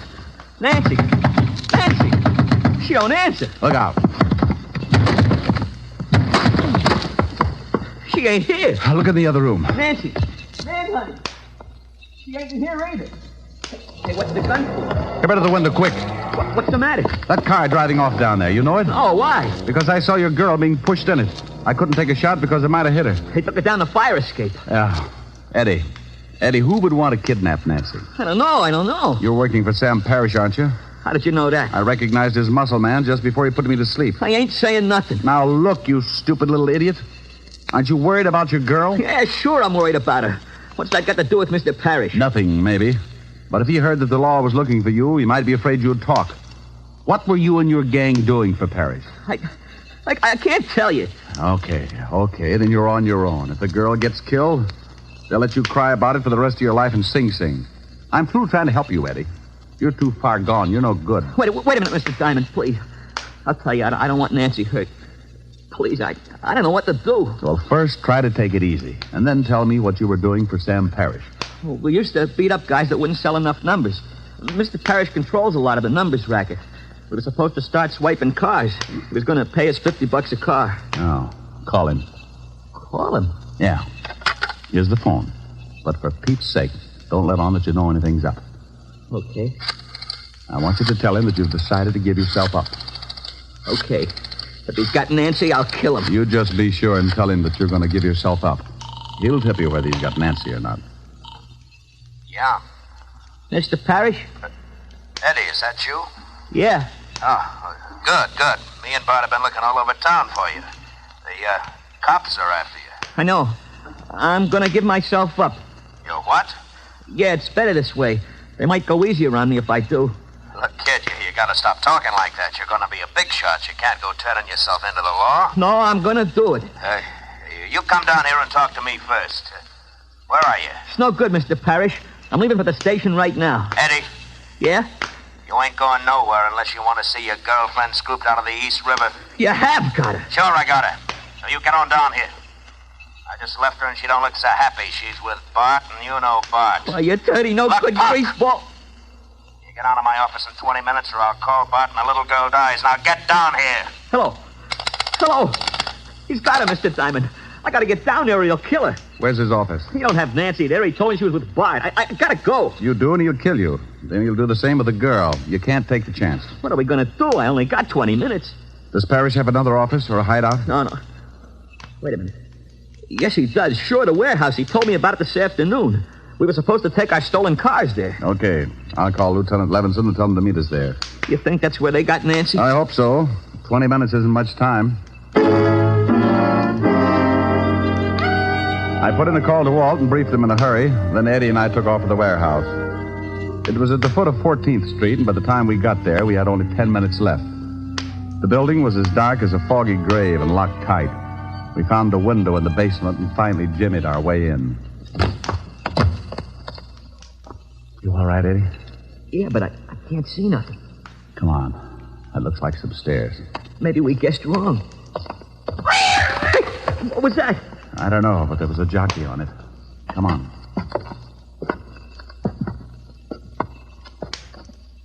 Hey, look. There's a light. Yeah, a little office in the back. Now, you stay here. There might be some shooting. If Bart's in there with Nancy, I want in on it. This is no time to argue. Now, back over against the wall. Gosh, I bumped into some boxes or something. Oh, shut up. Look. It's Bart. Hold still. Who's there? What are we going to do? He's got a gun. Answer him. Answer him? Yeah, quick. Come on. Who's out there? It's me, Bart, Eddie. Huh? What are you doing here? We've been looking all over for you. I'm on the lam. The cops are after me, so I remembered this place. Well, ain't that nice? The boss been worrying about you. Come on back, Eddie. Got a friend of yours here. Go on. I'm going to circle him. Sure, Bart. I'm coming. Come on over here where I can see you. Yeah. That's it. Okay, kid. Now hold it right there. Hey, what's the idea? Well, the boss is afraid you'll do some talking if the cops pick you up, so I got orders to knock you off. Sorry, kid. You know how it is. Drop it, Bart. Hey, he wait. said drop it! Oh, you lousy... Duck, Eddie! You got him. Yeah, thanks for the assist. Let's see if the girl's in the office. Yeah, they got a gag in her mouth. Nancy. Oh, she's okay. There. Oh, Nancy, honey. Here, I'll get those ropes off you. Man, I'm in some pretty bad trouble, but I swear if I get out of it, I'll go Oh, straight. you'll be all right, Eddie. I know you will. Oh, ain't that cozy? Look out, Eddie. Hold it right where you are. Well, things are really getting crowded. That's Parrish, Mr. Diamond. I guessed. You shoot pretty good, Diamond. I saw you get Bart. I guess I'm going to have to pay you back for that. The law's on its way. So they find a more. Eddie! Don't shoot Nancy, please. Shoot me, but don't shoot Nancy. Here they come, Parrish. You seem pretty anxious, mister, so I'll let you have it first. No, you can't. Look out, Eddie. Oh, Eddie! You slob, Parrish. Oh, Eddie! Eddie, he's hurt, Mr. Diamond. So's Parrish, but his is permanent. Eddie, where you hit? I think in the stomach. We'll get you to a hospital quick. You saved my scalp when you jumped in front of me. Thanks. How about Parrish? I paid him in full. What time is it? 8:35, Eddie. Oh. Funny, I don't feel so bad about my brother now that it's over. He'd probably be sore about me helping a cop. But, you know, I don't mind. Especially when it's a nice guy like you.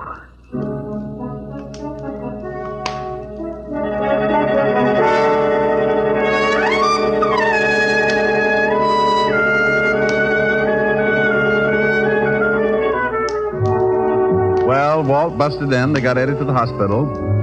Otis tripped over a pipe and broke his big toe, so they had to throw him in the wagon along with Eddie and his girl. Eddie recovered all right, and so did the storekeeper. He helped beat up. The kids all got 2 years, sentence suspended, because my lovely redhead, Helen Asher, convinced the judge that the boys would become much better citizens if they worked out their 2 years on her farm upstate, milking the cows. Before Eddie left for the farm, Helen had him over to the house, and he brought his girlfriend. Well, we gotta be going, Mr. Diamond. I gotta catch a train. Thanks for the swell dinner, Miss Asher. It was my pleasure, Eddie. It was wonderful. Oh, Mr. Diamond. Yes, Nancy? Miss Asher was telling me that you sing. Oh, Miss Asher is sometimes afflicted with an extreme case of blabitis. Rick. Hey, I'd like to hear you sing something before I take off. Would you, Mr. Diamond? Certainly he would. Do you want it after I tear out your pretty tongue with the lungs, or before, you dear, sweet little girl? Now, you mustn't talk that way in front of guests, Rick. They'll think we're married. Oh, he's not as tough as he sounds. Now, come on, Mr. Diamond, give. Yeah, I'll give you a hit in the head. Helen, after Eddie hears me, he may realize that crime does pay. It's on your pretty head. Just sing. Stop making like a prima donna. What do you want to hear? Oh, something romantic. Oh, bless your little pointed head. You kids go sit on the sofa. Okay. Come on. Where are you now that I need you? Now that I want you so badly, I cry. Where are you? Where did fate lead you? Funny how I dreamed you'd still be standing by. Pretty one. I had you at my beck and call. I called you any time at all. I guess I took you too much for granted. I never thought I'd lie, awake and sigh. Where are you now that I need you? Now that I love you so madly, I could die. Oh, how was that, kids? Rick, look. Well, how do you like that? They're stealing our stuff. Come on, Eddie, break it up now. You got to catch a train. Eddie. Nancy. Oh, my goodness.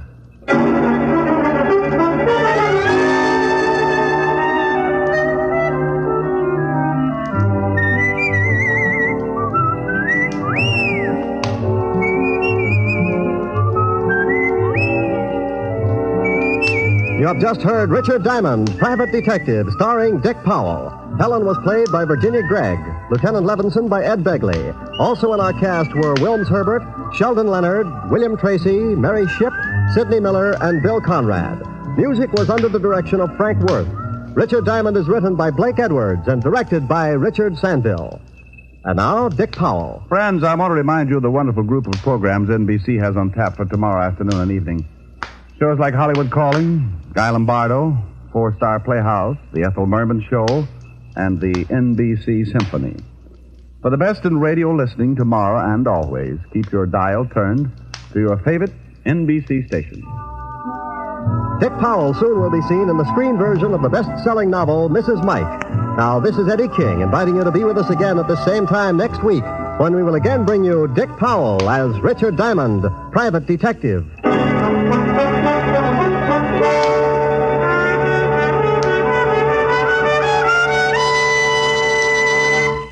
This program has come to you from Hollywood. This is NBC, the national broadcast.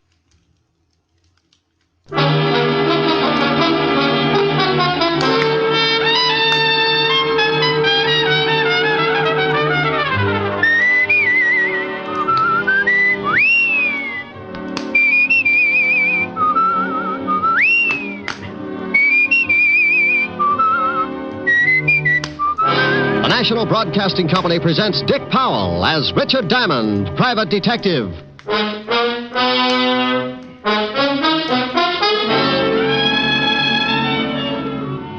All right, Shamus, hand it over. Let's have it. Have what? I ain't got time to play games. This time you gotta believe me. This time I'm unhappy, so hand it over. You're not making it very easy. I'm gonna make it a lot tougher. How much tougher can things get? You'd be surprised. I've waited a long time for this. Well, I guess everything comes to he who waits. You won't have to wait anymore. You know something? I don't mind killing you at all. Here's another exciting half hour with Richard Diamond, private detective, starring Dick Powell.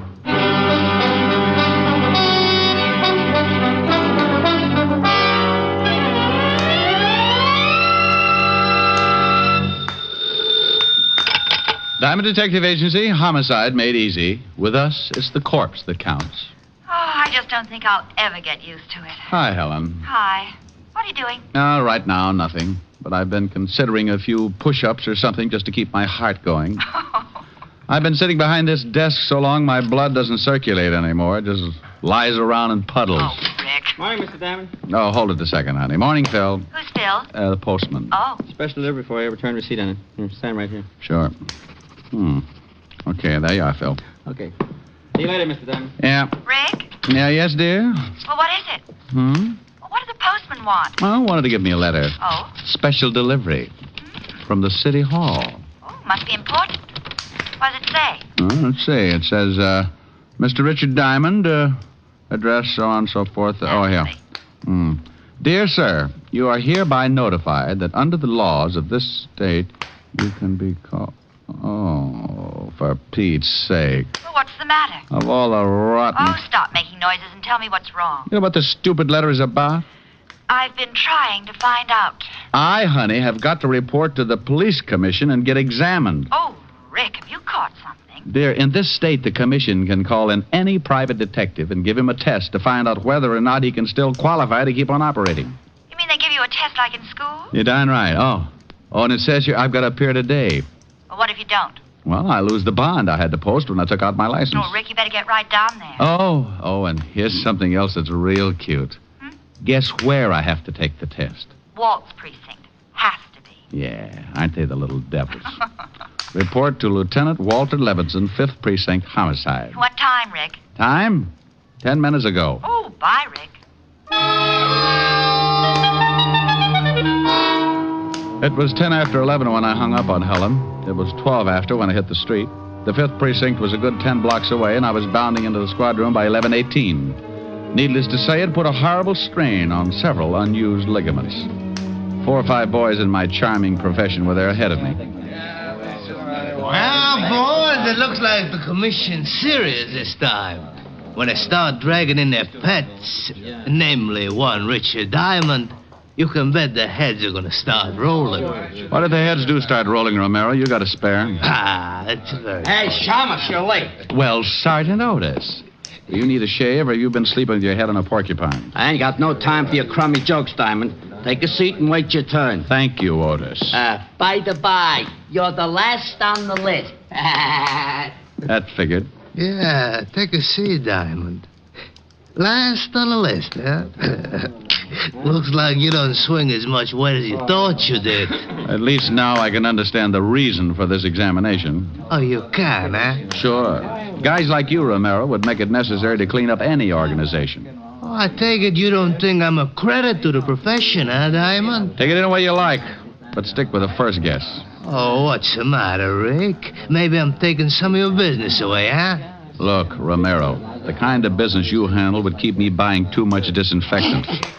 And as long as you're asking what's wrong, I'll tell you. 2 things. Yeah? You're a lousy detective, and you'd burn your grandmother if there was enough money in it. Oh, okay, what's the second beef, Ricky? You just said it. You want to talk to me, it's Mr. Diamond. You slip again, and I'll put your jaw in a position so you won't forget. Is that right? Oh, get out of my way, Romero. Oh, sure, Mr. Diamond. Hey, Rick, can I see you a minute? Yeah, by all means, see your friends and have a good talk about me. Oh, what is it, Alan? I just thought you might be more comfortable over here. I would have called you sooner. I was kind of hoping you might lay one on Romero. Oh, I'd love to bust his face up. There's just no excuse for him. Okay, so we all got our bonds to worry about. Relax, you got a long wait.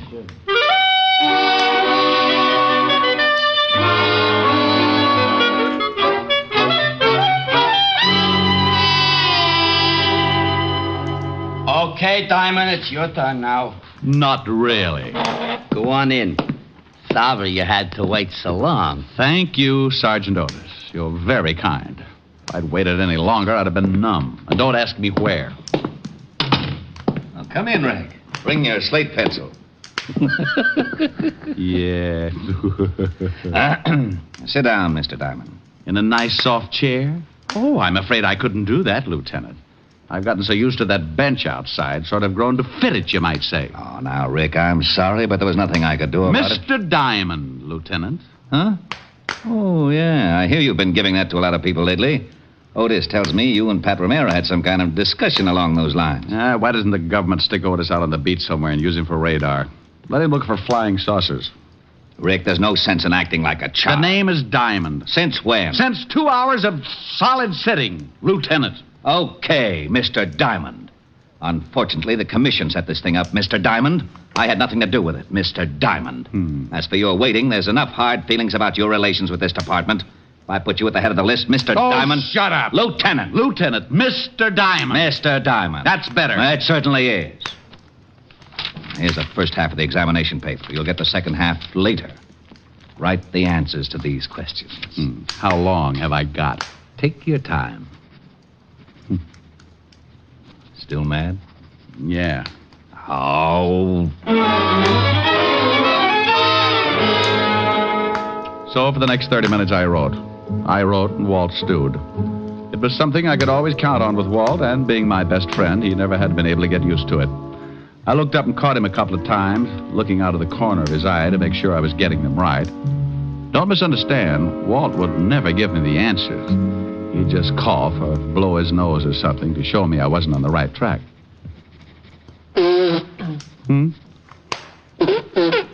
Oh. Oh? There you are, Lieutenant. Thank you, Mr. Diamond. Am I finished? You most certainly are not. Like the others before you, Mr. Diamond, you will have to solve, to my complete satisfaction, a hypothetical case of homicide. And then come back here and fill in the second half of the examination. Oh, for Pete's sake, Walt. I did that in police school. It's for Pete's sake, Lieutenant. Oh, all right. One moment, Mr. Diamond. I'll get the man who's going to give you the test. Otis. Yeah, Lieutenant? Oh, no. Would you mind coming in here and taking Mr. Diamond down to the basement? He's ready for the test, huh? Yes, Sergeant. He's ready.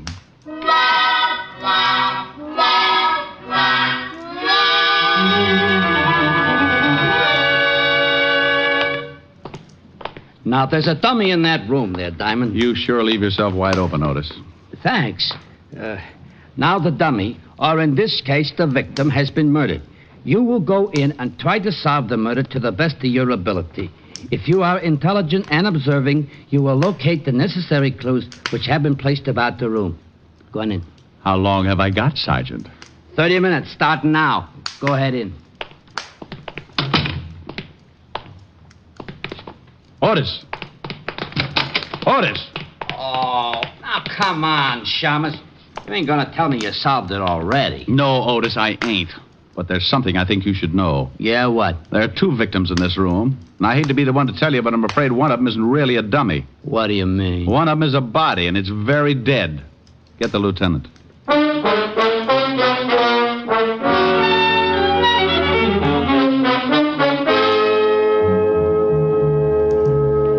Well, there you are, Walt.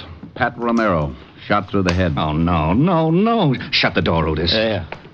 And lock it. Stand in front of it. Don't let anybody in. How did this happen? How did Romero get shot in my department? Oh, what'll the commissioner say? Lieutenant... You shut up. Walt, relax. Will you take it easy now? Oh, sure. Relax. Take it easy. When the commissioner hears about this, I'll have a lot of time to relax on a beat in Flatbush. Look, Walt... And the newspapers. What's going to happen when they get wind of this? Listen, Walt... Private detective shot in lab room of 5th Precinct. Homicide.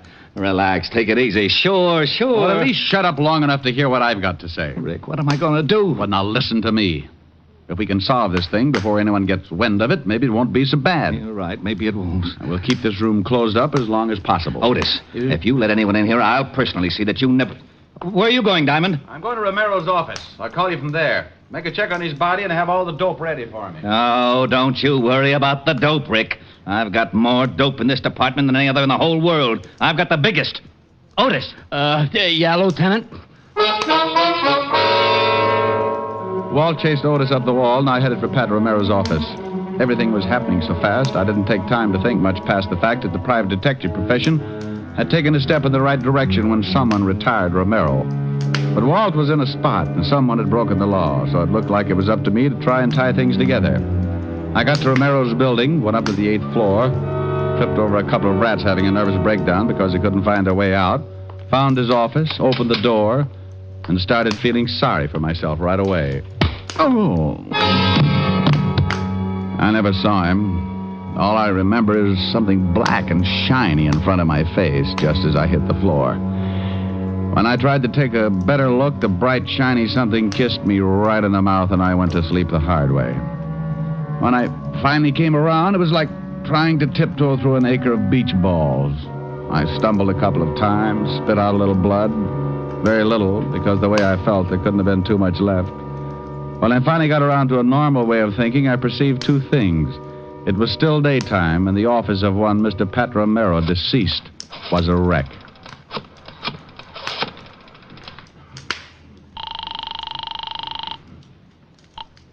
Fifth Precinct homicide. Well? Who is this first? Oh, now, come on. This is Diamond. Well, I thought so, but I'm not going to admit anything for a while, even my name. Anyone find out about... Shh, no. What did you find out? Well, I walked into his office and got my brains scattered. By whom? By whom? I don't know. I wish I did. I have a very sore head. Well, Romero was shot all right, but we can't find the bullet. Well, it's not a very big room. We'll find it, but in the meantime, here's something else. Romero had $10,000 in cash on him. New bills. Go ahead. That's all we've come up with so far. We'll have more to go on when we find that bullet. Well, maybe it's still in him. Went clean through. Messed up his pretty patent leather haircut. What? What do you mean, what? I said the bullet... Oh, never mind, Walt. Bless your little pointed head. You just gave me an idea. About what? About the guy who worked me over a little while ago. Okay. Anything else? Yeah. Hurry up and find that missing bullet. Walt had said something about patent leather when he referred to Romero's greasy hairdo. That was all I needed. It opened a door someplace, and there, sitting with its legs crossed, was the biggest hunch I've ever seen. And it was wearing patent leather shoes. The only guy I could think of who would know a man like Romero and still wear patent leather shoes in the afternoon was a local gambler with a reputation as a fashion plate, monocle, striped trousers, and always the patent leather shoes. In fact, that's where he got his nickname, the Patent Leather Kid. This was a small clue, and I knew it, but one thing was in my favor. Anyone who would tear up Romero's office and kick me in the face had to be a bad little boy, and the Patent Leather Kid was typecasting. The kid's real name was Amos Fletcher, and he ran a small club over on 14th Street.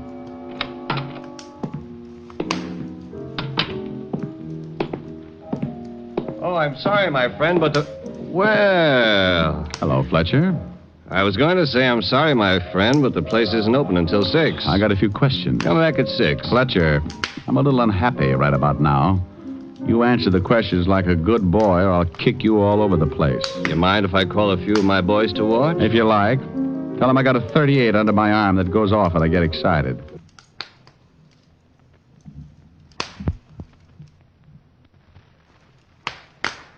Got a few questions. Come back at 6. Fletcher, I'm a little unhappy right about now. You answer the questions like a good boy, or I'll kick you all over the place. You mind if I call a few of my boys to watch? If you like. Tell them I got a .38 under my arm that goes off when I get excited. Tell them I sort of lose my head when I get kicked in the mouth and don't get the answers I want. I think you better believe me. So you got kicked in the mouth? Yeah, by a pair of patent leather shoes, just like yours. I had nothing to do with it. You know a guy named Romero? Romero? No, I don't know a guy by that name. Where were you an hour ago? Right here. I have a couple of friends to prove it. We were playing cards, canasta. Okay. I'm glad you're satisfied, Mr. Diamond. Who said I was satisfied? No? Not a bit. Well, what about this Romero? He got himself shot. Badly? As bad as you can get shot. Well, Shamus, that's a chance you boys take. Maybe Romero would have lived longer in another racket. Think about it, Shamus. I'll think about it, Fletcher. I'll think about it a long time. Good. Let me know what you decide. You'll hear about it.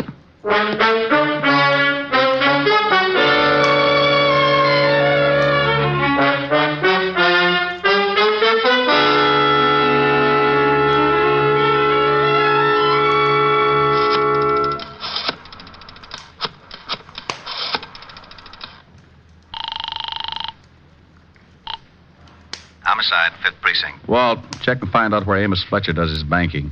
See if he's made any big withdrawals lately. Patent leather kid? What's he got to do with it? Just check. Okay. Now, what about the bullet? Have you found that yet? No. Oh, swell. Did you find anything else? A bunch of stuff in Romero's wallet. What? Oh, driver's license, social security number, some business cards. Card from a real estate office that might be important. Why should it be? A notation on the back. Says call Miss Crockett about new lease. Date after that. Yesterday. New lease? Romero has an office.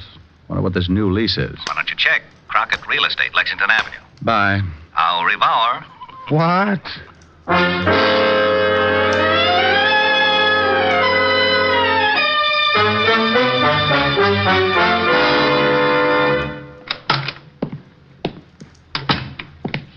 Something I could... Well. Good afternoon. Ain't it though? Dull as can be before you rolled them gorgeous shoulders through that door. Sit down, Sonny. Relax. Have yourself a drink. No thanks. A little early in the day for me. A little early. Well, you'll excuse me, won't you, Sonny? If it gets any later, my stomach's liable to rust.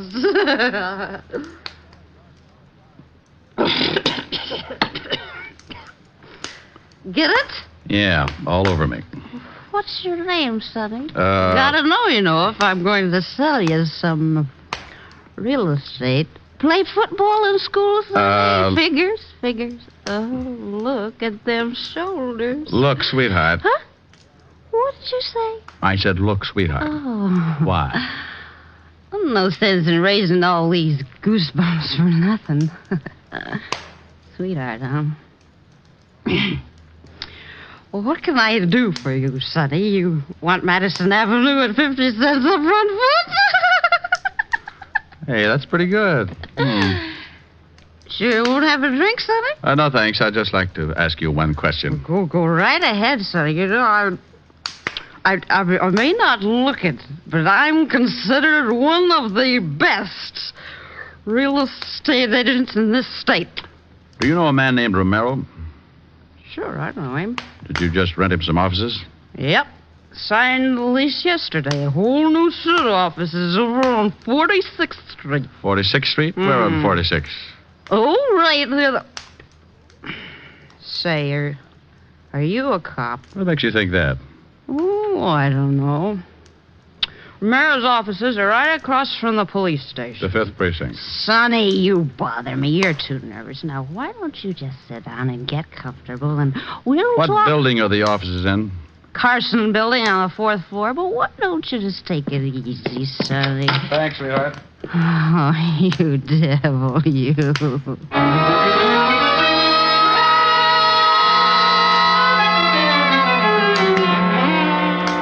Now, look, Rick, we know Romero was shot in this room while he was either sitting or kneeling. Because the bullet entered his head at a high angle. Yeah. I think he was shot with a rifle, Walt. A rifle? Yeah, from across the street.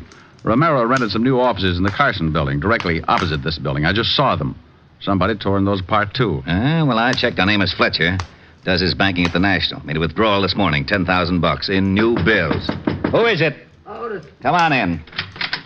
Has a Shamus solved it yet, Lieutenant? Walt, come here. Yeah? Now, look, 4th floor. Carson building right over there. See the open window? Yeah? Now, if someone in one of those offices fired a rifle, and there's no bullet hole in the lower portion of the window in this room, That means it went through the open part.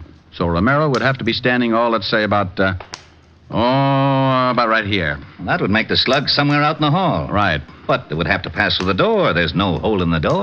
Hey, the door was open when me and the shamas came down here. That's right, Walt. Let's see if we can find that bullet. What was Romero doing down here? Oh, he was just finishing this part of the test when I went up to get Diamond. Hey, Walt. Huh? I think I got the bullet. Yeah. Under the rug? Yeah, you'll have to pry it out. It's in the floor pretty deep. Okay. Who did you go after? Amos Fletcher? That's right. What's your proof? Not much. It's all a guess. You know what kind of a guy Romero was. Yeah, the worst. Well, let's see. Romero had $10,000 in his pocket. Fletcher took out $10,000 this morning. Sounds like blackmail. Could be. Somebody was tearing Romero's old office apart looking for something when I broke in on him. And got a patent leather shoe in the face for my trouble. That isn't very much to go on. Well, how about this? I asked Fletcher if he knew Romero. He said no. But as I left, he mentioned that Romero probably got killed because, like myself, he was in the wrong racket. How did he know that? Well, still not enough to convict him. Would a confession do it, Grouchy? You know darn good and well a confession is the only thing that would do it. That or find the murder weapon and prove it belongs to Fletcher. No, you're so technical. Okay, I'm going back to the office. Give me about 10 minutes and have Otis call Fletcher. Oh? Have Otis call Fletcher? Oh, not as Sergeant Otis. Just have him call and give Fletcher a friendly tip. From the way those two offices were torn up, it's my guess that Fletcher hasn't found what he's looking for yet. Just tell him I found it. Found what? Found anything. You don't have to be specific. Who said I was gonna be? Gonna be what, you mallet head? Specific. You don't even know what it means. It means precisely formulated or restricted. Huh? Oh, here, I got the bullet out of the floor, Lieutenant. Bye, Walt.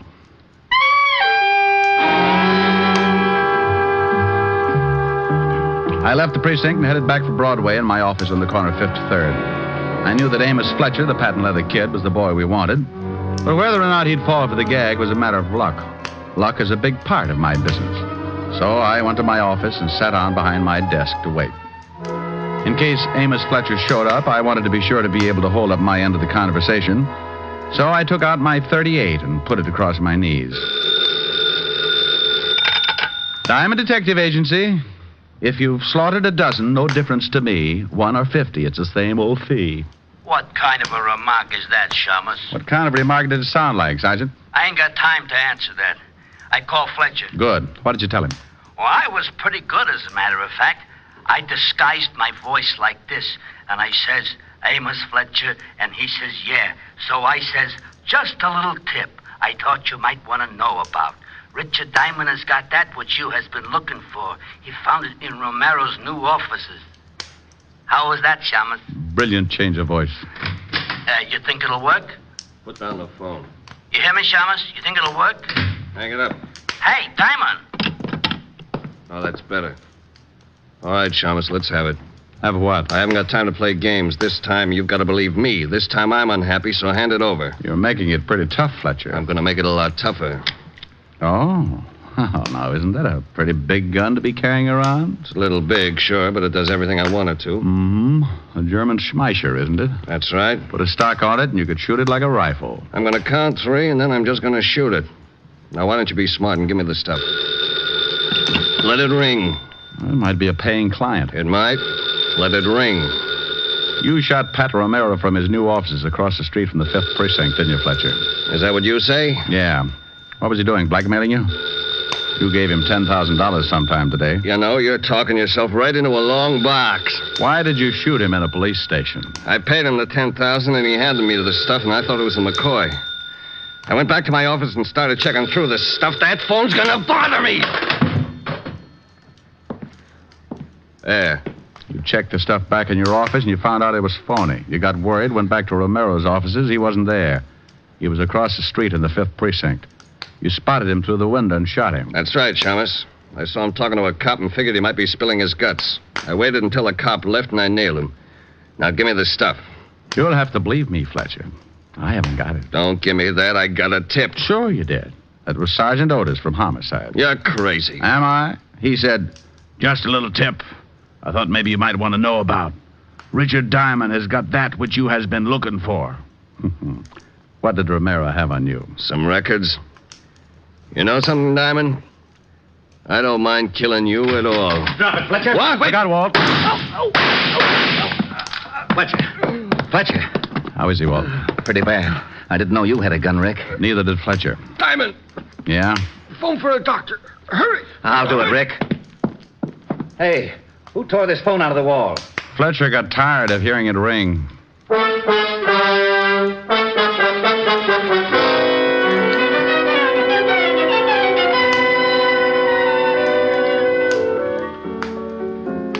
What's that you're playing, Rick? Oh, it's an old thing. Oh. Yes. Hello, Helen. This is Walt. Yes, Walt, he's right here. Thanks, Dave. Hello, Walt. Rick, we found the stuff Romero was blackmailing Fletcher with in a safety deposit box. A bunch of books that exposed one of Fletcher's old rackets, enough to send him away for life. Well, bully for you. Oh, and something else. You better get down here right away. What for? You didn't finish your test. You don't want to flunk it, do you? What? You got the first part all right. The hypothetical part I can cover for you. But you didn't do anything on the last part of the written examination. Now, you listen to me, fatty. Fatty? The fattest. I've chased my head off solving a case and getting your big feet... Big feet? Big feet out of trouble. I've gotten shot at, insulted, kicked in the face. Well, those things... I don't want to hear any more of your lame-brained excuses. You just fix it up for me, and I'm going to go in and drop a few subtle hints to the commissioner about his nasty old lieutenant. You wouldn't. Oh, but I would. What did you say? Oh, what am I going to do? What am I going to do? Take the test for me. Fill out the answers yourself. Cheat. Cheat? Cheat. But... Oh, that's what you always say. Now, what were we talking about? Oh, honey, you were asking me about this little old song. Pretty. What is it? Oh, well, give a listen.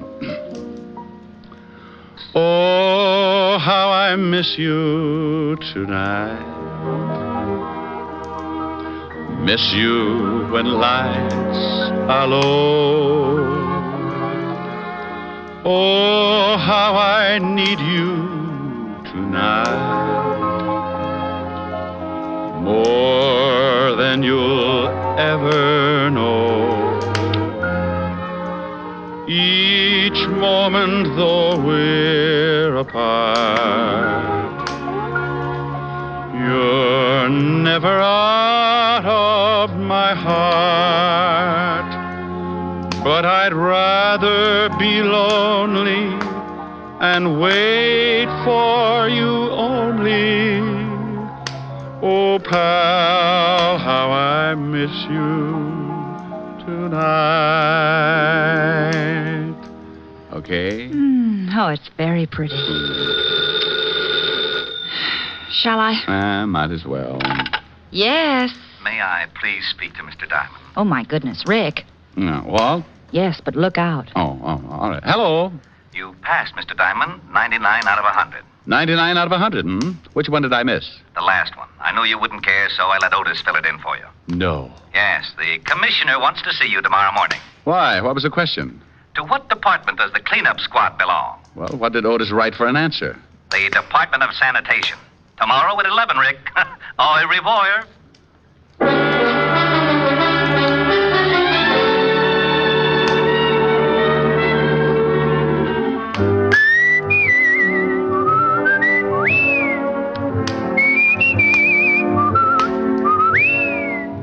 You have just heard Richard Diamond, Private Detective, starring Dick Powell. Ed Begley played Lieutenant Walt Levinson. Also in the cast were Wilms Herbert, Francis Robinson, Don Diamond, Ann Morrison, and Paul Dubov. Music was under the direction of Frank Worth. Today's show was written by Blake Edwards and directed by Russell Hughes. Dick Powell currently may be seen in the motion picture version of the best-selling novel, Mrs. Mike. This is Eddie King inviting you to be with us next Sunday at this same time when we will again bring you Dick Powell as Richard Diamond, Private Detective.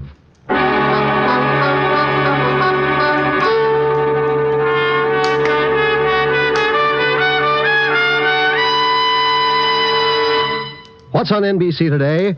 One of the finest programs in NBC's Sunday lineup of stellar entertainment is Theater Guild on the Air. Later today, be sure to hear Richard Widmark and Teresa Wright in the romantic comedy There's Always Juliet. That's Richard Widmark and Teresa Wright on Theater Guild on the Air today on this NBC station. Next, hear James Melton and Harvest of Stars on NBC.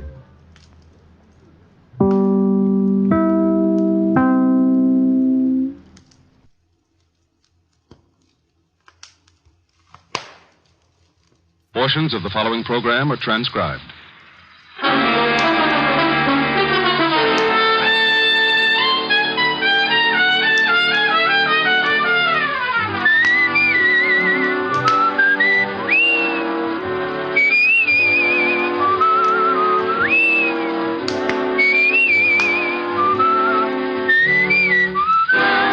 Here is Dick Powell as Richard Diamond, private detective.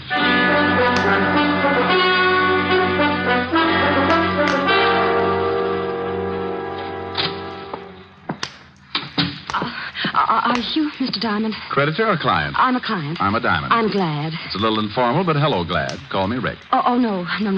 My name is Julia Bates. Mrs.? Yes, but you don't have to call me Mrs. Bates. I'm a widow, you see. Oh. In fact, it may help our relationship if you call me Julia. Oh, well, here we go again. All right, Julia, you can call me Rick. The fee's $100 a day in expenses. I want you to stay at my house tonight. I said $100 a day in expenses. Oh, the fee is all right, Mr. Rick. Money means nothing. Yeah, well, you think your way and I'll think mine. I'll make out a check right now. No hurry. Anytime in the next 10 seconds.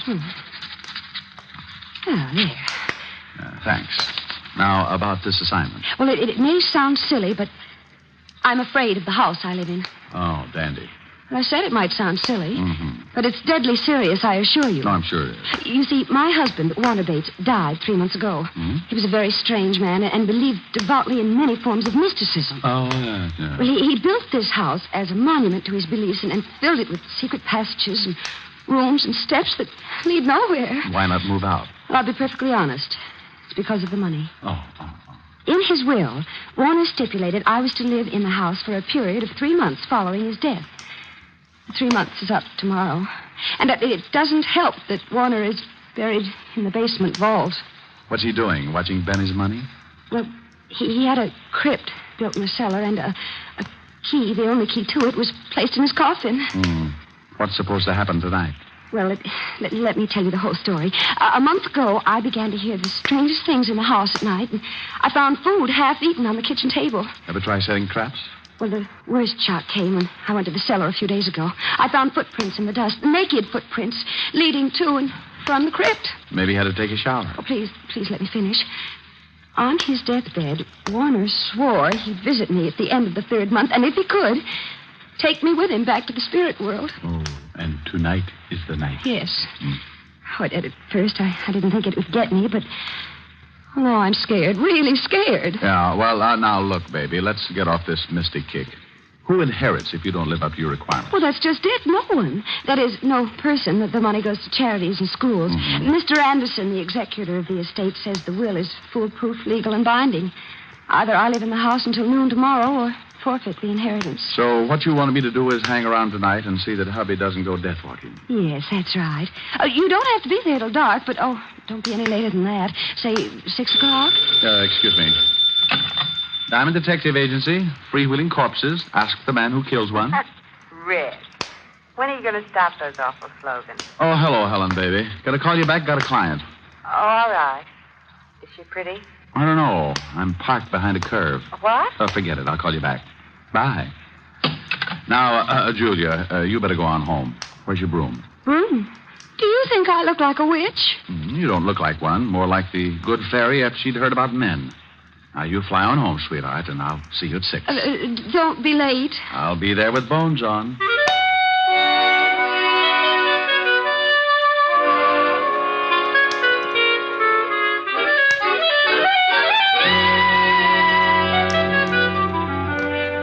I tried to uncurl my toes and get my mind on business. Thinking of my spook client didn't seem to help, but it was business. It was getting pretty late in the afternoon, so I put the office to bed for the night, picked up a bite to eat, and went over to the 5th Precinct to keep a coffee date with Lieutenant Levinson. When I walked into the squad room, I spotted Sergeant Otis with his nose in a book. Oh, hello, Otis. What's with the book? Don't tell me you're learning to read. Hey. Hello, Shamus. How's tricks? The book, Sergeant. What's the book? Book? Oh, what book? Lieutenant's inside. He said for you to go right in when you came. Otis, tell Uncle Richard about the book. Oh, it's just a book. Here, I was trying to improve myself. Well, don't feel ashamed, Otis. You've got reason to do that.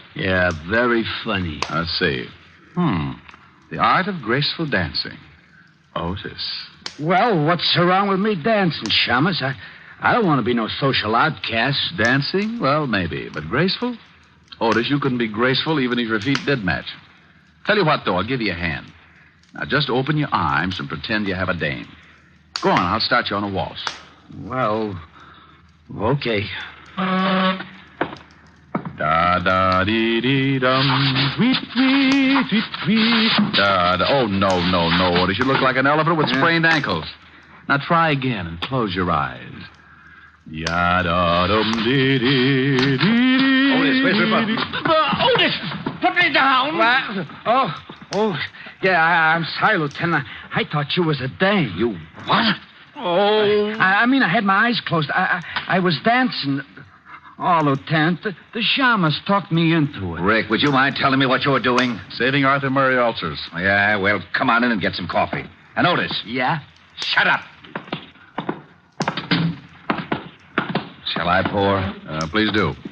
You know how I like mine, Walt. Yeah, no cream, 12 lumps. Better change that. I would think so. Okay, how many? Make it 14. Your coffee's stronger than mine. It's not so strong, Rick. Here. Thanks. You better wipe that spot off the desk. The varnish is beginning to smoke. Your jokes aren't any better. Gonna stick around for the Hart game tonight? I can't, Walt. I've got a client with a house full of spirits. What? The dead kind. With you on the job, there'll be corpses jumping out of every window. Yeah. Well, if they start, I'll give you a call. I know. Why don't you give up being a detective, Rick? Play postman or something. Walt, you just don't seem to appreciate my favors. I'm getting late. It's nearly 6. It's a peaceful night, Rick. See if you can't keep it that way. Oh, sure, Walt, sure. This is one night you can take it easy. Give me 2 more lumps, please.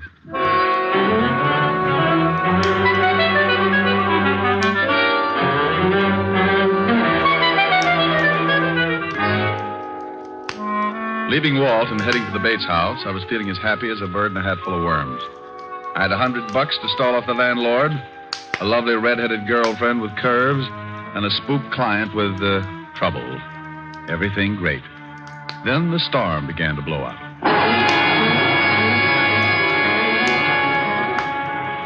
It had started to rain when I saw the Bates house on Temple Street. A big, ugly house straight out of a horror story, with gables and shuttered windows. And as if that wasn't enough, I was met at the door by a butler who was a tiny thing, about 7 feet tall and 300 pounds, with a face like the devil with a hangover. Come in. Oh, yeah, I wanted to see... Mrs. Bates, of course. You are Mr. Diamond. She left word with you? I need no word. I am the 7th son. Of a what? The 7th son. Of a... Oh, no, this could go on forever. Okay, lead on. The name is Kane. Yeah? How's your brother? What? Forget it. Where's your, Mrs. Bates? In the drawing room. This way, sir. Cozy little mausoleum.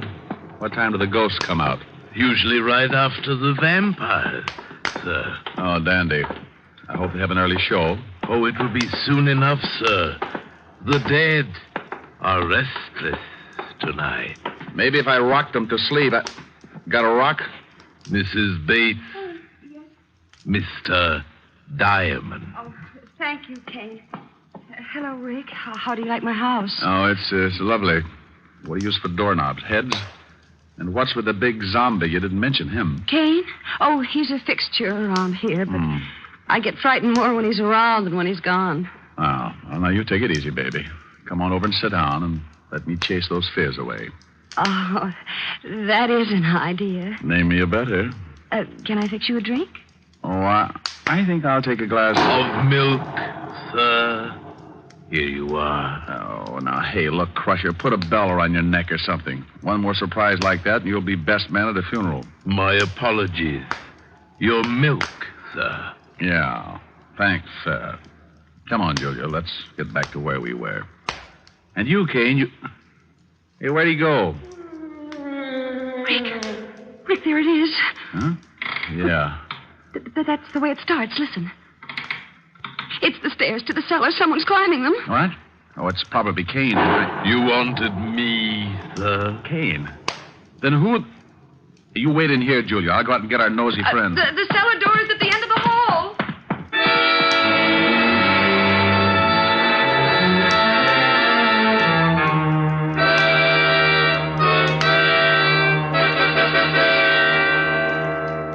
left Julia looking as nervous as a one-legged man walking a tightrope and took off down the long hall. There was only one door, the one to the cellar, so I opened it and flipped on the switch. I was moving my ankles down the creaking steps when I heard trouble. What the devil? Julia! Julia! Are you hurt? What is it? Rick, over there in the closet. A dead man. Oh, no. There's no dead man in here. Not there.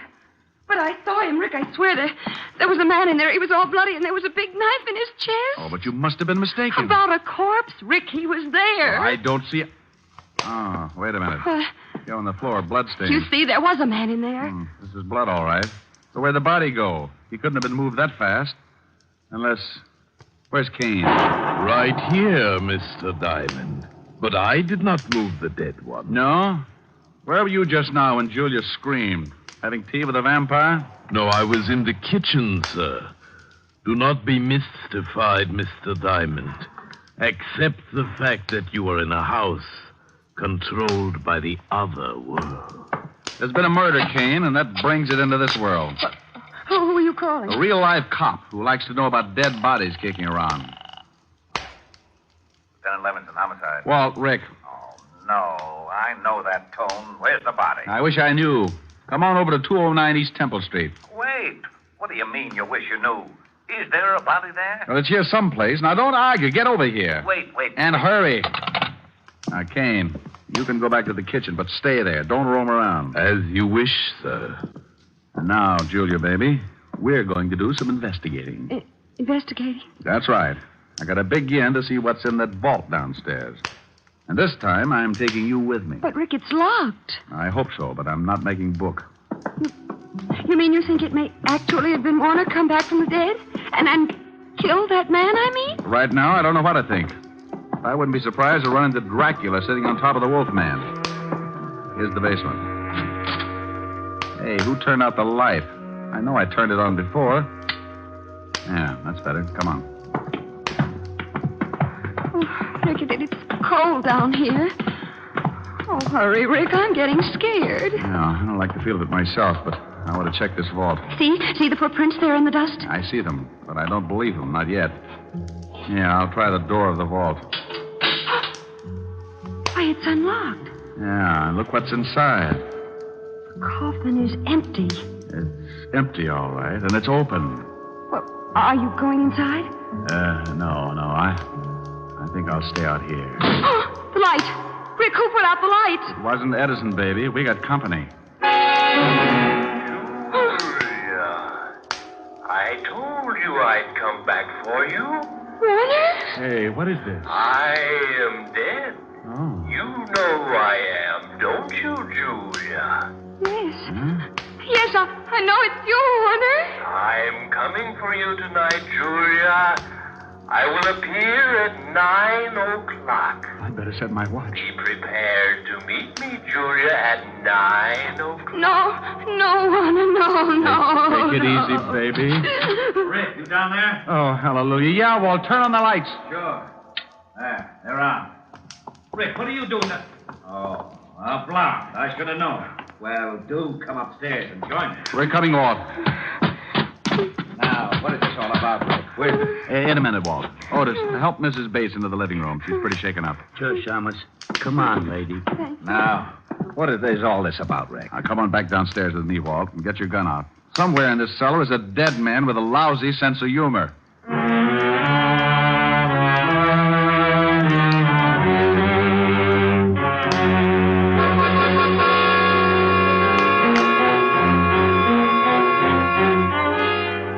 Well, we searched the long cellar but good while I briefed Walt on the events of the evening. Neither was much of a success. Walt didn't believe me, and our ghost remained a ghost. As we went back up into the living room, I was at a point where I didn't believe the things myself. They couldn't have happened, but they had. Hey, Otis, where did Mrs. Bates go? She went upstairs to pack, Shamus. Said she was going to leave. Leave? And give up her dough? Oh, for Pete's sake, she can't... Not just because of this ghost house. Ghost house? Oh, this is the wackiest yet. Rick, if I didn't know you were so... Walt, do I look like I'm happy about these things? I'm at a point where I'm believing in spooks and spirit worlds and dead men who talk from out of nowhere. Yeah, so that Shamus is afraid of spooks. This I'm loving. Otis. I know, Lieutenant. Shut up. Did I say that, Otis? Well, no, Lieutenant. What'd you want me to do? Shut up. Oh. Gee, I wish I had a glass of... A glass of water, Sergeant.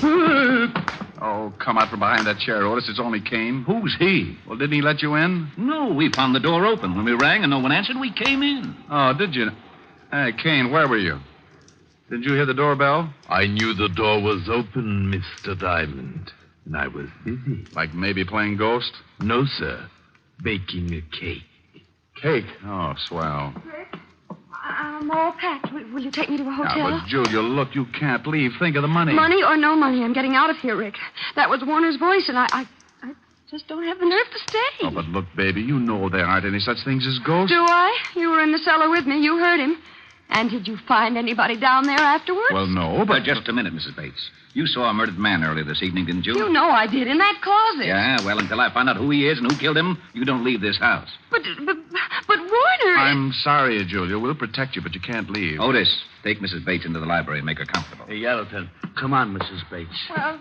Now, Rick, enough is enough. How could there have been a body in that closet one minute and not the next? Where did it go and why? Well, how the devil should I know? She saw it, screamed, I ran back, opened the closet, and it was gone. Oh, great. Now, come on. I want a better look at that closet. Well, looks all right. Wonder how it sounds. Use your gun butt on the walls. Yeah.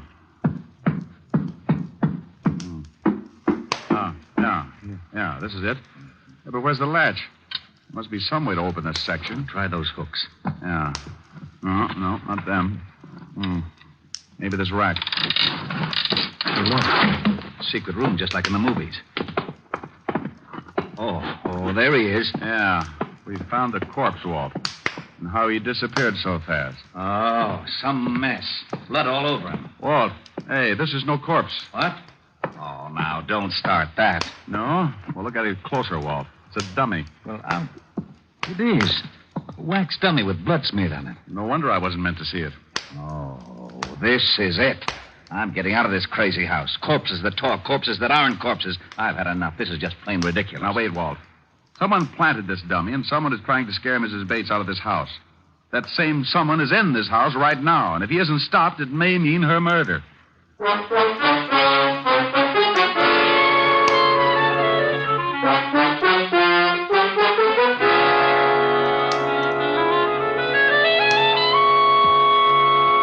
How are you feeling, Julia? I'm exhausted, Rick, but We found the body, Julia. It was a dummy. A dummy? Well, then there wasn't any murdered man? No, this whole thing is a bluff, even that voice in the cellar. Oh, no, that couldn't be. That was Warner's voice, Rick. I know it was. And he's not in his coffin. I know, baby, and I think that's all phony, too. Now, tell me, who knew that only key in the coffin business? Well, just myself. And Mr. Anderson. Anderson? Oh, that's right. You remember, he was Warner's lawyer. Oh, yeah. Now, how about Kane? Did he know of the key? Well, I don't know, Rick. He may have. Warner confided in him a great deal. Rick, this isn't getting us any place. Come with me. Otis, you stay with Mrs. Bates. Yeah, Lieutenant. All right, Walt. What are we going to do, grill the dummy? Go ahead. Be funny. But I want to search this whole house. Oh, Walt, this place is a nut house full of secret rooms and hocus pocus. It'd take 2 maps and a Ouija board to get around in it. Well, I'm going to get around it, and up these stairs is as good a place as any to start. Oh!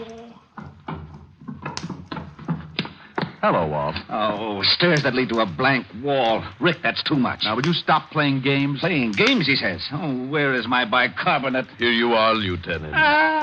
Sorry to be late. Where's the thunder, Kane? You're Mr. Q. Will there be anything else, sir? I don't see how, sir. Not unless Frankenstein drops in for a game of jacks. I doubt if he will. Tonight it's at his house, so I'll be on hand if you need anything. We won't. Go on back to your embalming. Come on, Walt. You feeling okay? Oh, I'll never feel okay again.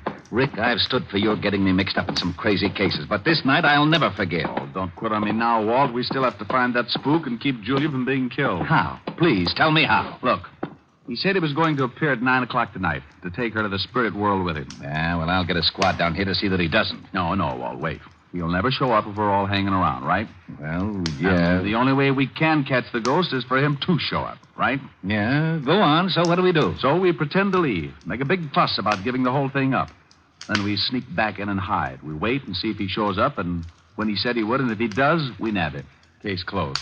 Well, it sounds screwy, but to wind this case up, I'll buy anything. Where do we hide? We'll get Julia to wait in the living room. We'll sneak back and hide in that secret room behind the closet.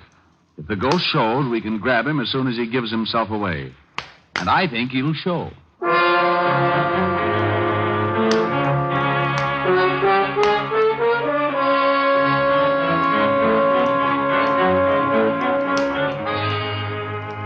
After getting Julia to agree to the idea, Walt, Otis, and I made a big thing about leaving the house.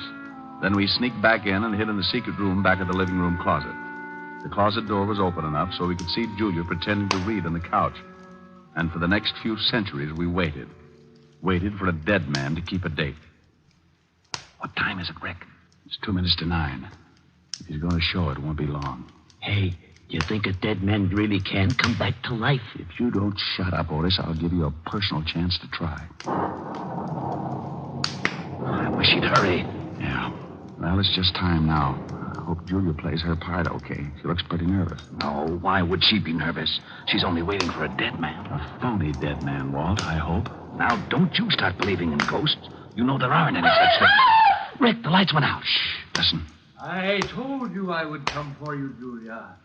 It is 9 o'clock. Oh, Warner, please don't take me out. I don't want to die. Rick, that's him. Shh, wait a minute, Walt. I am the dead, Julia. I am your husband. Yes, I know you, Warner. You must leave this house, Julia. No. Come on, Walt. Right. And Otis, be quiet. Oh, I will. I know enough not to make any noise. What was that? Rick, hurry! Come on, let's grab him.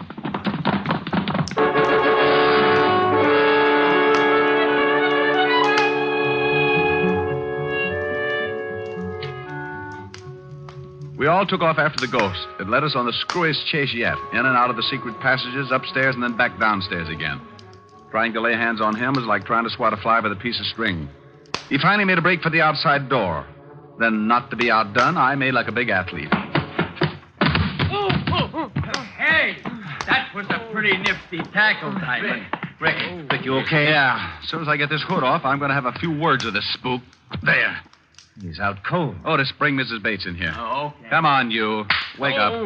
Who is he? I don't know. Come on, wake up. Before I make a real ghost out of you. Okay, don't hit me anymore, please. Yes, she is, Lieutenant. Mrs. Bates, do you know who this man is? Why, it's Warner's lawyer, Mr. Anderson, the executor of the estate. Sure, baby, had to be. All right, Buster, what's the story? Oh, all right. It was the money. If I could get Julia to break the will, I had a dummy charity set up so I could get the estate. He's all yours, Walt. Wrap him up. It'll be a pleasure. Otis, put the cuffs on him. Take him out of here. Yeah, Lieutenant.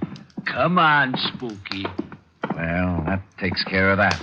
Hey, what about Kane? He must have known about all this. Of course I knew, Lieutenant, but I did not wish to intrude. Those who interfere with the dead pay their own penalty. Lose their haunting license? Nothing. Oh, sir, my cake is done. Would you like some? It's devil's food. No thanks. I'll skip it. With nuts? Julia, walk me to the door. Well, of course, Rick. I'll leave you with Kane, Walt. Tell him a ghost story. Feeling all right, baby? Oh, yes, much better. I'm fine now that I know there's nothing to be afraid of. Tomorrow I'll be moving into an apartment. Will you come and see me? We have things to talk over. Like what, honey? Like sharing a mood. You know. Just the two of us.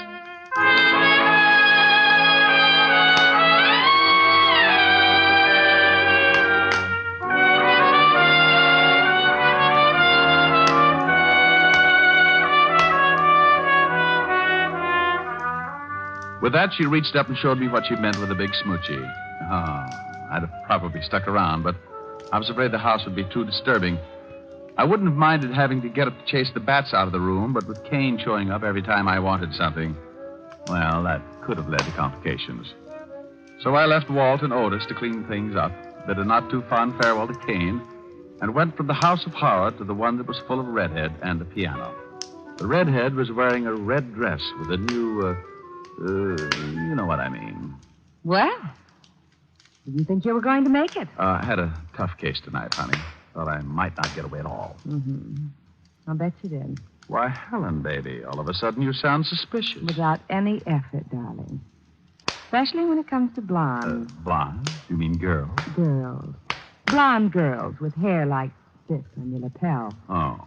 And the lipstick on your cheek and the look in your eyes. Oh, you know how it is, honey? Brilliant detective saves client's life and fortune. She had to be grateful. Brilliant detective. You keep on making me so jealous of you, and one of these days the world is going to lose a brilliant detective. No. Someone going to rub out Sam Spade? Oh, what's the use? Oh, now, baby, don't be mad. Come on, let's next. No. I'm upset and I'm unhappy. If I sing, will you be happy again? I don't know. Well, I'll try. I'll sing my riddled head off. I need your love so badly. I love you oh so madly. But I don't stand a ghost of a chance with you. I thought at last I'd found you, but other loves surround you, and I don't stand a ghost of a chance with you. Are you listening? If you'll surrender just for a tender kiss or two, you might discover that I'm the lover meant for you, and I'd be true. But what's the good of scheming? I know I must be dreaming, but I don't stand a ghost of a chance with you.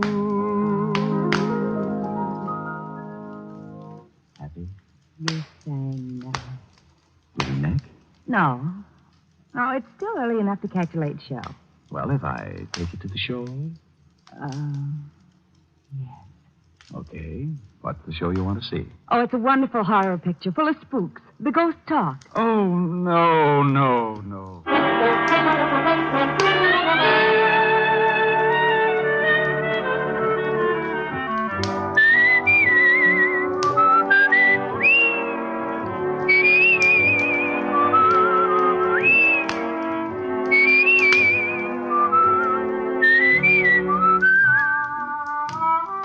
You have just heard Richard Diamond, Private Detective, starring Dick Powell.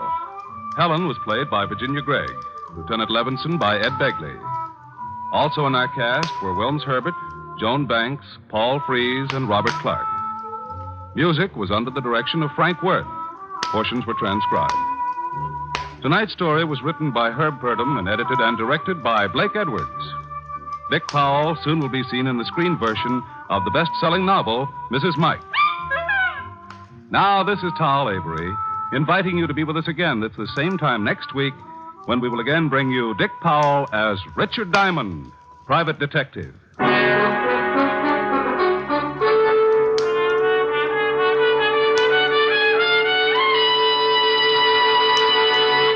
What's on NBC tomorrow? There's great comedy in store for you on the Phil Harris, Alice Faye show when Phil and Frankie go shopping for Alice's Christmas present.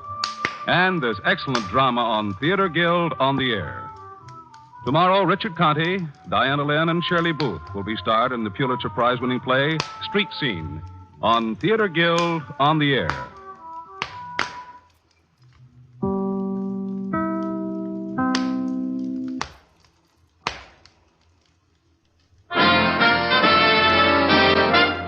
Listen while the makers of Rexall drug products and 10,000 independent Rexall family druggists bring you Dick Powell as Richard Diamond, Private Detective.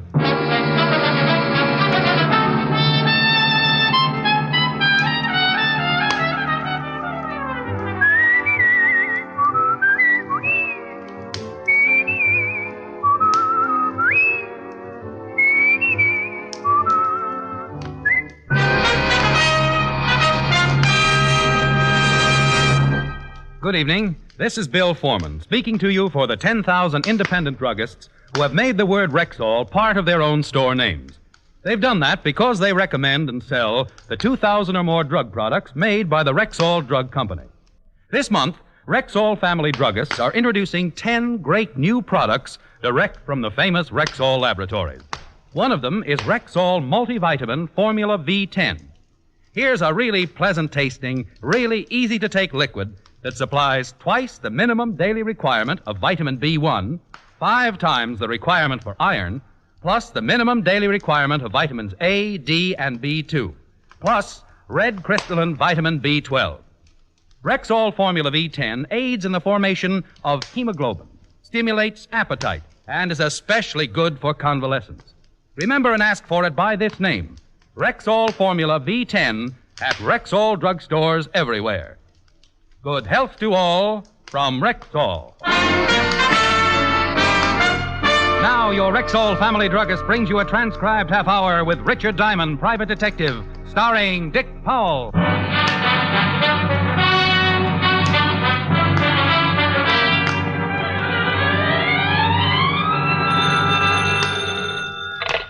Diamond Detective Agency. Not a corpse in a carload. Rick? Hi, Helen. Hi. What are you doing? Oh, trying to think up a new ad for the phone book. What's the matter with the old one? Doesn't seem to be bringing in the business. Oh. And see what you think of this one. Diamond Detective Agency. We'll split any case you've got, bonded or dead on arrival. Well, by all means, use it. Like it? No, but think of all the business you'll get from the psychiatric ward. Oh, you're a living doll. Will I see you tonight? Mr. Diamond? Helen, dear, I'll talk to you later. I think I've spotted a client. Bye. Bye. Well, come in, come in. You're Mr. Diamond? That's right. My name is Quimby, sir. How do you do, Mr. Quimby? Pull up a chair. Thank you. Something I can do for you? Yes. You see, Mr. Diamond, I'm the manager of the Far East Importing Company. And when I went down to the store this morning, our night watchman was missing. So? Also, about $50,000 in unset gems. Why come to me instead of the police? But those jewels were on consignment to the store. I was in hopes you could recover them before I had to make an accounting to the owner. Who owned the gems? Mr. Philip Lasdown. He's a very eccentric collector. He has many things on display in the store. He's a very good client. Aren't you insured? Naturally. But if Mr. Lasdown knew that a robbery had taken place, he'd never again do business with my establishment. And you want me to recover the missing jewels? If you can. You think the night watchman is responsible for the theft? Well, I don't know what else to think. The night watchman's name is Block, Arthur Block. He lives in an apartment on the east side. But I have already checked with his landlady, and he hasn't shown up. How long have I got to recover the jewels, Mr. Quimby? But I have no idea. It's impossible to tell when Mr. Lasdown will want an accounting. Well, I charge you $100 a day in expenses. Oh, yes. Well, 100 be enough for now. Well, if you have nothing to do for the next few minutes, I'd be more than happy to grovel at your feet. I beg your pardon? Now, I want the night watchman's address, also the address of your shop. Then you go back to the shop and wait to hear from me.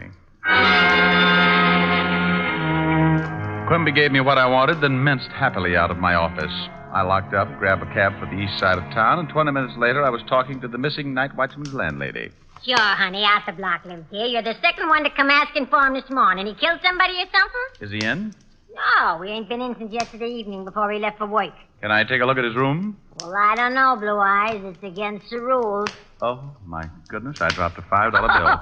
My goodness, so you did. Don't hurt your back bending over, honey. I'll get it. Little rheumatism, but anything for a fin.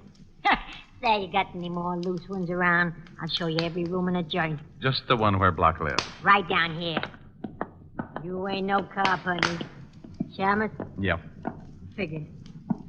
Right in here. There you are, handsome. Thank you, Mother. Mother! When you're done, stop back at my room and have a beer. I never touch anything stronger than opium. Never anything stronger than opium. Mother!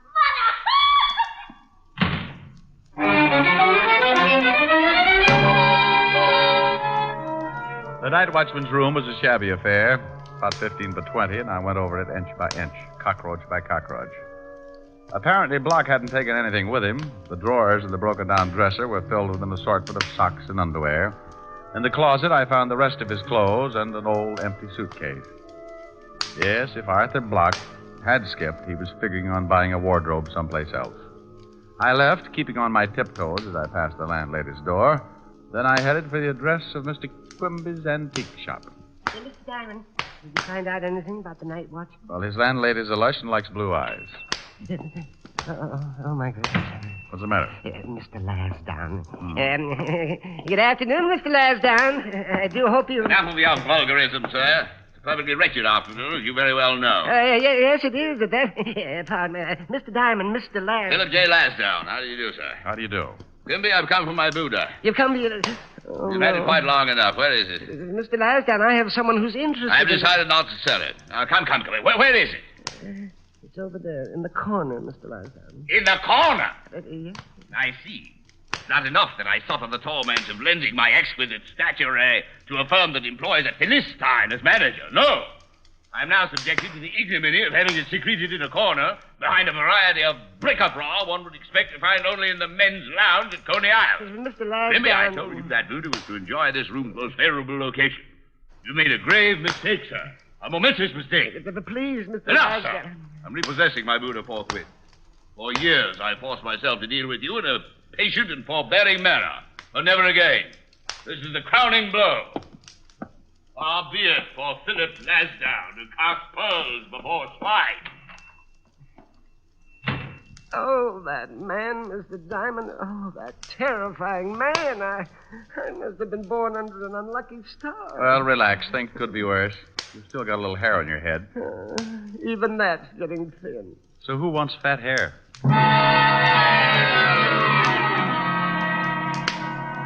I left Quimby wringing the cold sweat out of his hands and took a cab over to the 5th Precinct Police Headquarters. When I walked in, the clock above Lieutenant Levinson's desk said 12 noon, and Lieutenant Levinson said... Oh, no. Well, what's the matter, Fatty? I remind you of your lost youth? No, lost cause. Well, you might as well face it, Walter. You hate me because I have an athletic waistline. Ha, ha, ha. Eureka. At last, a 3-syllable word. I knew you could do it, Otis. I'm going to let you do me a favor. Yeah? Mm-hmm. I want you to check with the morgue and all hospitals and jails for an Arthur Block, lately employed as the Night Watchman of the Far East Importing Company. Oh. Well, I'll check, but not because you told me to. Then why? Because I'm stupid. I guess I told him. What's all this about, Rick? That's a busy Night Watchman and $50,000 in jewels, Walt. But you can't stick your nose in it yet. Nobody's dead. I've got a sergeant who could make a liar out of you. What do you know about a guy named Philip J. Lasdown? Never heard of him. Shove me that phone, will you? Yeah. Thanks. Forget it. Just leave a nickel. Oh, he's a collector of rare art objects and nasty dispositions. Want me to check on this Lasdown for you? Might be a good idea. Okay. Yes? Quimby, Oh, Mr. Diamond, I was hoping you'd call. you and 10,000 foolish debutantes. Mr. Lasdown has had the Buddha removed, and he is sending his lawyer over in the morning for an accounting. Now, should I tell him about the jewels now or wait until morning? Oh, wait. If you want this thing solved. What's Lasdown's address? Blue Heron Road, at Long Island. Thanks. I'm going out to see him. I'll check with you later.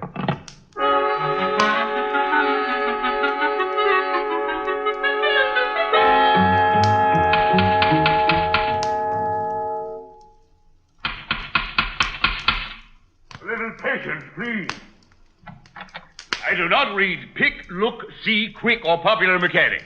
I refuse to endorse a petition, and as far as a free excursion to the Bahamas with all expenses paid, I couldn't be less interested. Now, if you'd be so kind as to remove your person from my property. I'm warning you, sir. Look, Your Highness, remember me? I met you this afternoon at the Far East Importing Company. I remember you. Good day. Young man, if you do not remove your foot from my door, I may resort to violence. You will kindly remove your foot? By all means, as soon as you answer a few questions. Who are you, sir? I mean, what's your occupation? I am a private detective. How earthy.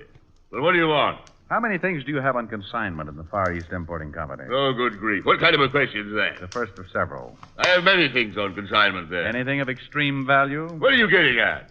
Just curious. Yes, disgustingly so. Of course, there are many things of extreme value. Approximately $50,000 in rare gems, a dozen priceless antiques. As a matter of fact, that Buddha which you saw this morning, my most priceless possession. Aside from being very old, the eyes are two perfect pigeon blood rubies. Now, is there anything else? I'm sure your foot must be going to sleep. Did you ever know or meet a man named Arthur Block? Never. He was the night watchman at the shop. The night watchman. So our conversation's at an end. I find your reference to my association with the night watchman the lowest form of discord. Now, good day. Gesundheit to you.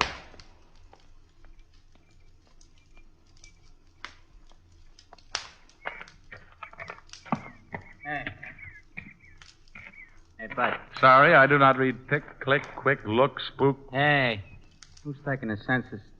Just want to know if a party named Larsdown lives here. You could hardly call him a party. More like a friendly street fight. Look, friend, I got to pick up some luggage. Does Larsdown live here? Yeah, with a bosom Buddha. Lansdowne's the one with the toupee.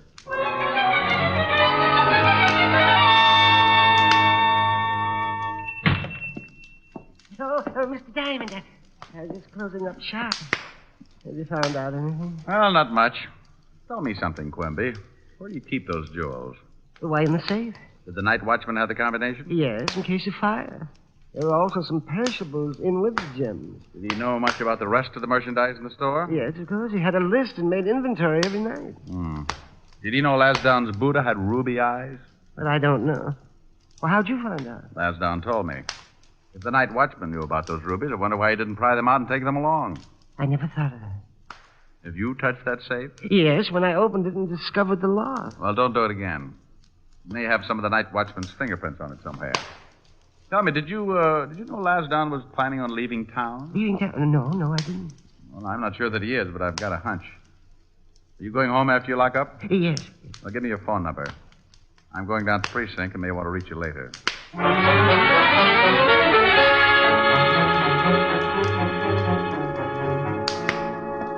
Well, hello, Blue Eyes. You still looking for Block? That's right. Has he shown up? No. Hey, honey, you just skipped off without saying goodbye. Had a beer all open for you. Oh, I bet you were so unhappy you poured it down the drain. You sure are the one. Yeah, I sure am. Look, sweetheart, if Block shows up, call me at the 5th Precinct Police Station. Name's Diamond. Sure, handsome. Oh, you fracture me. Well, that's an idea.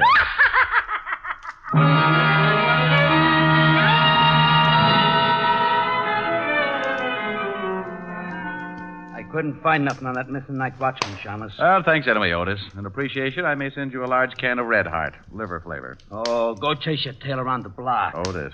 Yeah, and I got plenty more things to say. Funny thing? Funny as your face. I'm tired of you making fun of me. I ain't no dog. You having trouble with Otis again? Oh, I don't think it's anything serious. But I would suggest a rabies shot. Well, here's something that might interest you. Philip J. Lansdowne booked passage on the Star of the Orient, sailing for the Far East tonight at 11 o'clock.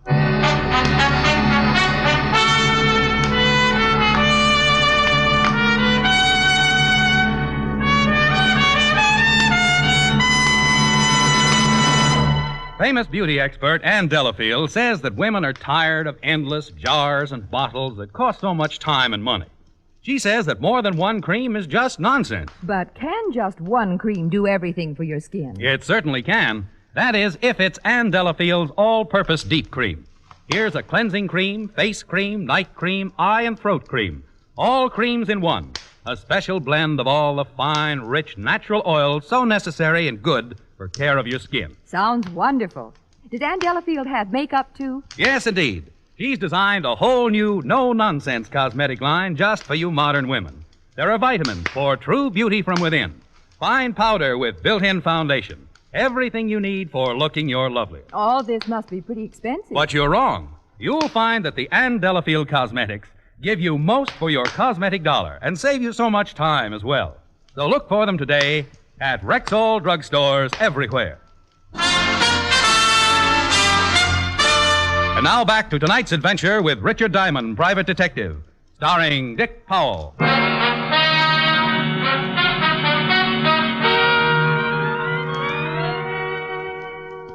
Well, Walt's enlightening bit of information certainly seemed important. So I sat down to try and figure out exactly what I had to date. My client, Quimby, had come into my office and hired me to locate a missing night watchman named Arthur Block because $50,000 in gems had been pilfered from Quimby's shop. The gems belonged to a particularly disgusting character named Philip J. Lansdowne. The missing night watchman, Block, was still missing. And by the looks of his room, he'd skipped without taking anything with him. And by the look of his landlady, I couldn't blame him. Well, I tied it all together, and the conclusion was amazingly simple. I had exactly nothing. Yeah, I got something hot, Lieutenant. 211 on River Street. I fished the guy out of the bay at the end of Pier 16. Identified as one Arthur Block. Hey. That's your missing night watchman, isn't it? That's his name. They bring the body in? Yeah, it's down the morgue now. Get Quimby down there for identification. Here's his phone number. Does Block have any family or anything? I don't know, but you might check with his landlady. She can get you an identification, too. Otis, get this Quimby and the landlady. Take them down to the morgue. We're going up to see Verdier in ballistics. Right.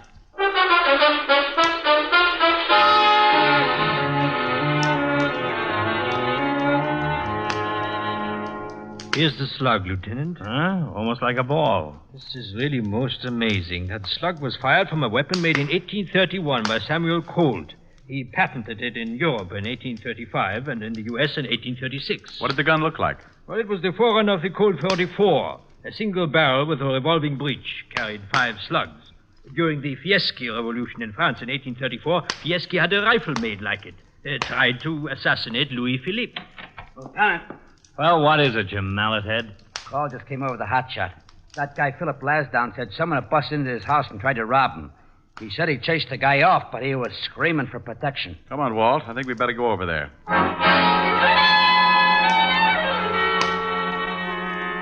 Well, things were beginning to shape up. Walt and I piled in the squad car and headed for Long Island, the house of Philip J. Lasdown. When we got there, Lasdown was hopping around like a kangaroo with a hot foot. Fine state of affairs. It's getting so a man isn't even safe in his own home. What's the city coming to? A police force is obviously second only to the Boy Scout. Now, calm down, Mr. Calm down, my Lasdown. good fellow. I have no intention of calming down. How would you enjoy walking into your own living room and there, slinking around in the dark, a pathological fiend intent on robbing you of your most priceless possession? What was he after? My Buddha. The object of your particularly uncouth interrogation of this afternoon, Mr. Diamond. By the way, where were you 40 minutes ago? Oh, relax. Did you get a look at this guy? The lights were out. Well, did he take you, Buddha? He most certainly did not. But had I not walked in at the precise moment, he would probably be carrying it piggyback through the middle of Times Square. And your observing police force would undoubtedly stop traffic for him. That's the Buddha right over there, Walt. Keep your hands off it. Now, look, Lassie, you called the police. The police are here, so relax before someone puts their foot in that big mouth. Well, really? Yeah, really.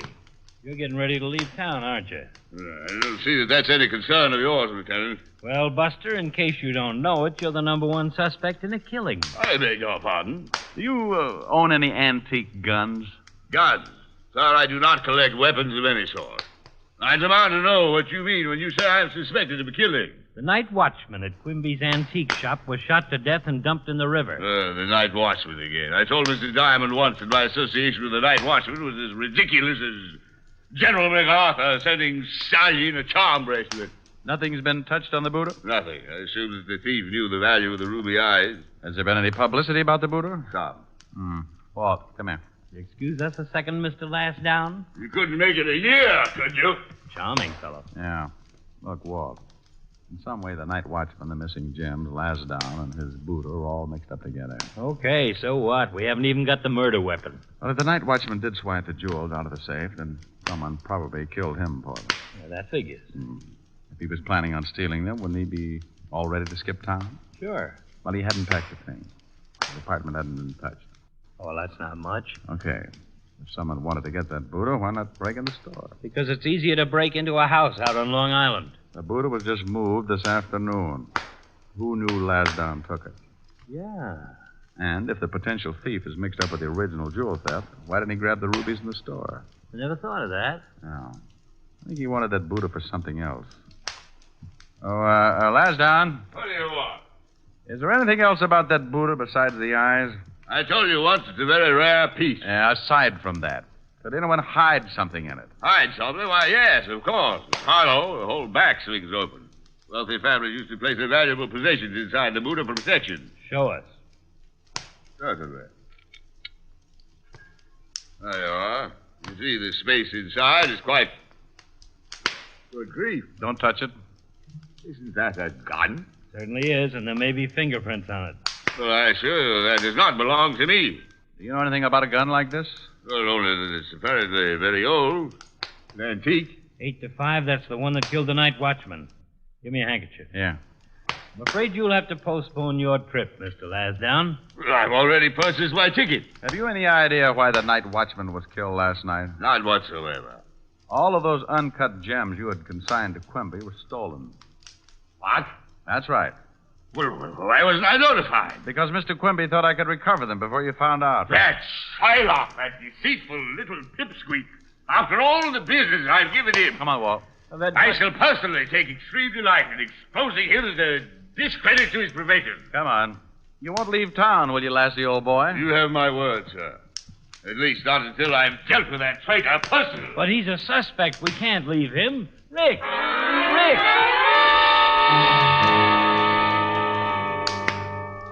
With Walt protesting all the way, we climbed in the squad car and pulled it down the street to wait. In about 2 minutes flat, Lasdown came streaming out of the house, piled into his own car, and took off for the city with us right behind. A half an hour later, we watched him go into a building on the east side, and we followed. The mailbox gave us Quimby's apartment, and by the time we reached the floor, we could hear Lasdown raising his blood pressure up past the boiling point. How dare you! How dare you! Please, Mr. Lasdown. After all these years, Quimby, this is He's unforgivable. really going at it. Mr. Lasdown, you couldn't blame me. I couldn't do anything else but blame you, Quimby. There's no excuse. Please, the neighbors. I'm sure your neighbors will only be the first to hear of this atrocity. When they find the night watchman... They have found it. You what? Floating in that filthy river out there. And who put that gun in my boot up? You found it? False up. You knew it was there. That does it. No, Wait. I don't know anything about it. Liar! Why did you think I found it? The police discovered it. The police? Yes. They believe it's the same gun that killed... Quimby, you didn't. What's going on? I don't know. We'd better get in it. Quimby. No. We'd sure better. No, don't shoot! Stop it, Quimby! No. You all right, Rick? Yeah, I'm all right. You imagine such effrontery? That assassin's apprentice was going to shoot me. Here's his gun, Walt. Looks like I got him in the leg. I can't believe it. I, Philip J. Lasdown, being subjected to such distasteful melodrama. I'll call an ambulance. I haven't viewed such a spectacle since I was 8 and a half. Sitting in the balcony of the Savannah Opera House, watching a third-class road company chase little Eva across the ice. I can imagine, Lassie. Now, let's have a look at Quimby. Come on, Quimby. Better tell me about it.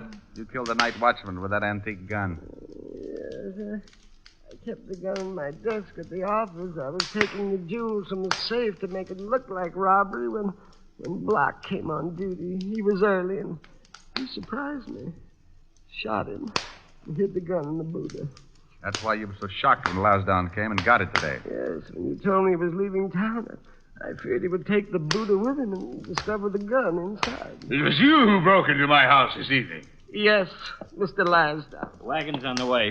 Well, Mr. Lasdown, you were pretty lucky. What a revolting display of uncontrolled emotion. Lasdown! Oh, my goodness. Mr. Lasdown's fainted.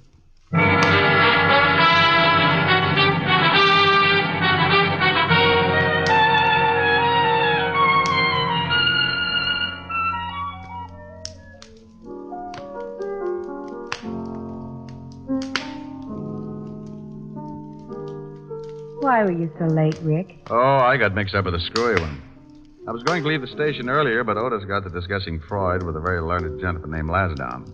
Otis was discussing Freud. Mm-hmm. It's true.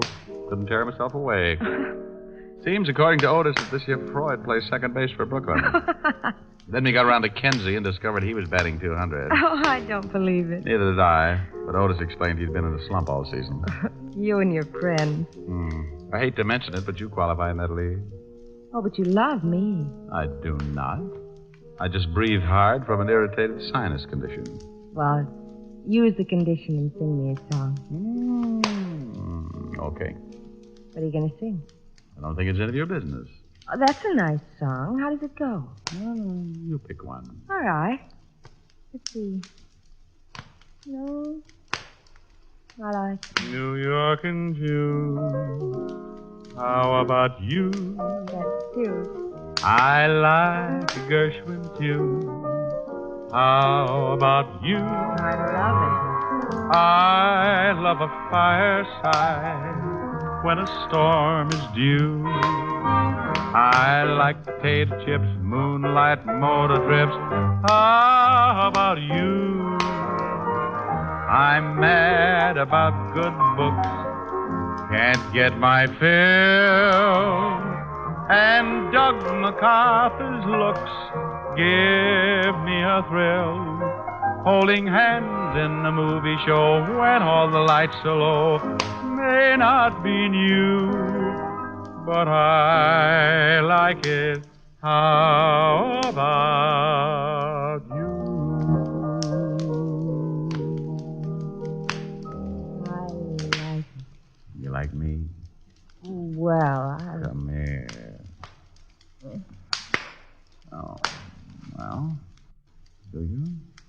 I don't think it's any of your business.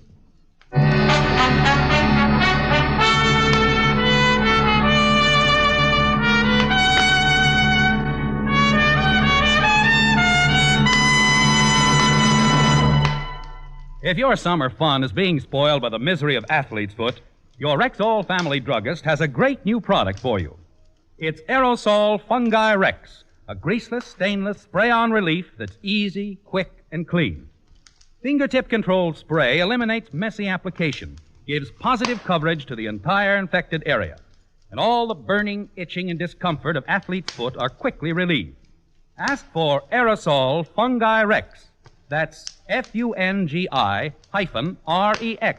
Aerosol Fungi Rex at Rexall drugstores everywhere. Good health to all from Rexall.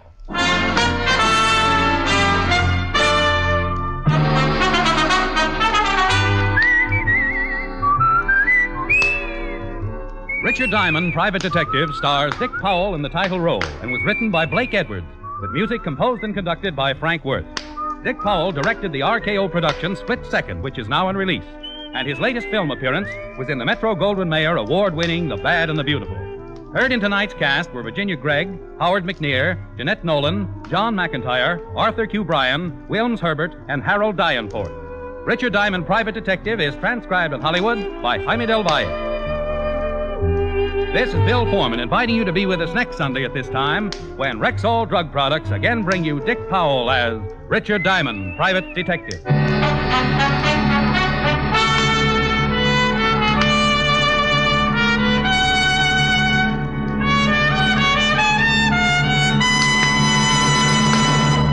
Now get new and better relief from acid upset stomach. Try Bismarex Gel, the new liquid antacid that gives four-way relief. Bismarex Gel contains aluminum hydroxide for the plus benefits of absorbing and neutralizing excess stomach acid and leaving a protective covering. Ask for Bismarex Gel, Bisma-Rexgel, Bismarex Gel at Rexall drugstores everywhere.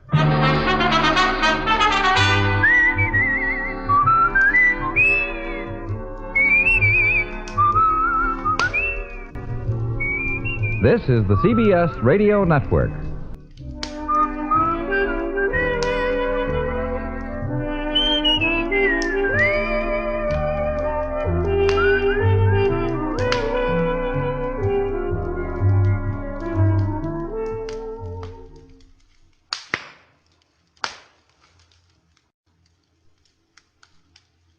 Here's another in NBC's great parade of new shows.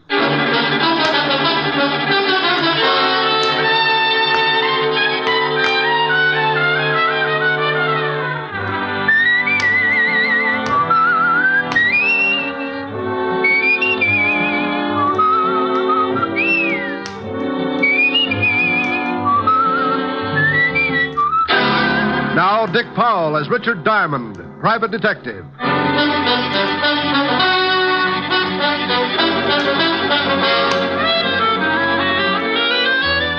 Hello there, this is Diamond.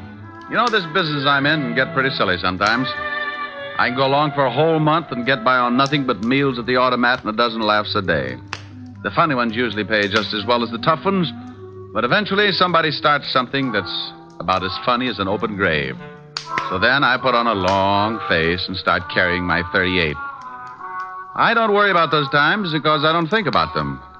I just know they'll be around, and I know I won't have to bother about it unless I get my 100 a day in expenses. That's, the equalizer. As long as I get that ever-loving loot in my little hot hand, Lucifer can walk in with a machine gun and I'll arm wrestle him for the price of a hot dog. Last week, I stopped in the middle of a real yocker and realized that I'd been giggling overtime. That's right. The cycle had caught up with me, and the label on my future had changed from fun time to trouble, and no guarantee as to the date of expiration. What started all this? Well, one morning on 53rd Street, a couple of guys were just pulling up in front of a garage. This the garage? Yeah. Go on, drive in.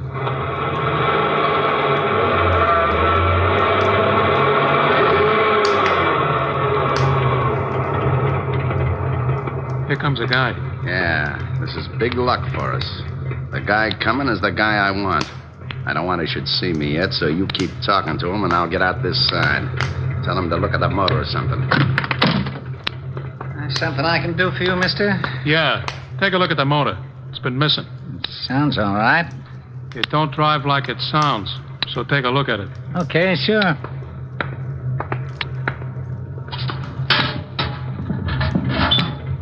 Race it once. Huh? I said race it once. He don't hear so well. Huh? Hello, Billy boy. Where did you come from? How did you get here? One at a time, Billy. I came in the car, got out the other side. You're looking good, Billy, real good. What do you want? How did you find me? Can't you ask just one simple question? You get so all mixed up, Billy. Look, leave me alone, please. Sure, Billy, I'll leave you alone. All alone, you louse.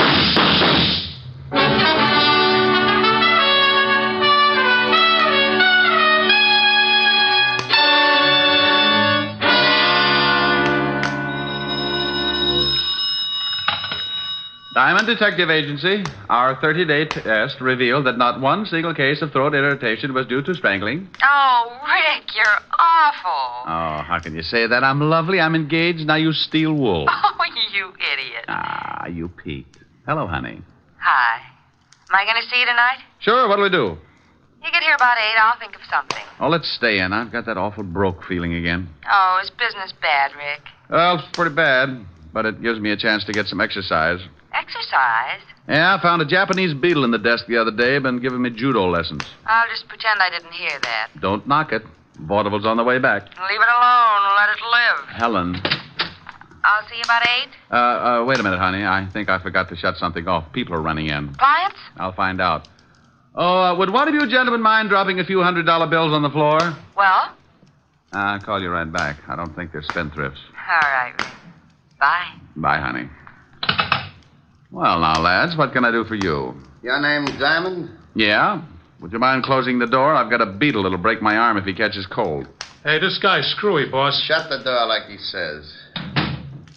You got a beetle, huh, funny man? Yeah, and I'll bet you 8 to 5 he can throw you. Well, if you have got a beetle, he must be running around your head, but I ain't got time to find out. You know something? I don't think we're going to get along. You may be right, funny man. It depends. On what? On whether or not you turn the bundle over to me. Look, Rockerhead, if you're looking for your laundry, you got the wrong Ben. I don't like the way this guy talks. No, but first we ask him nice.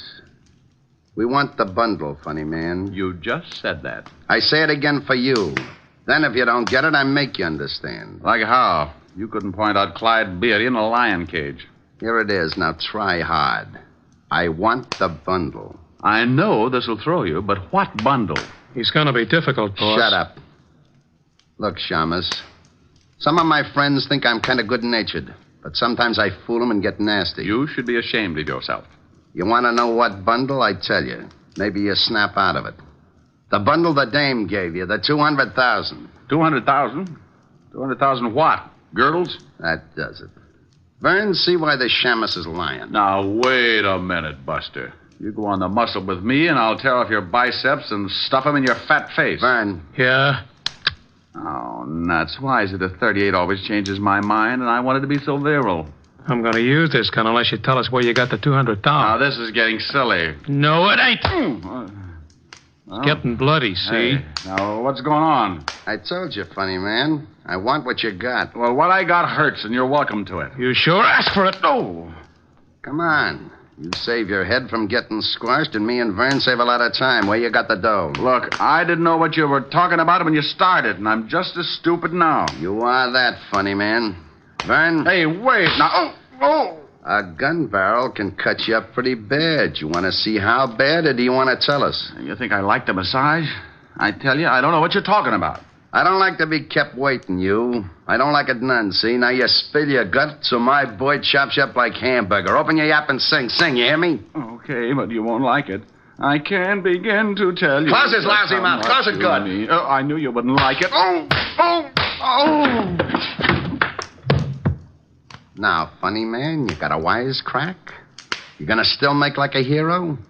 Answer me, funny man, or I step on your face. Boss. Shut up. But, boss. Yeah. What do you want? He don't hear you. He's out. Huh?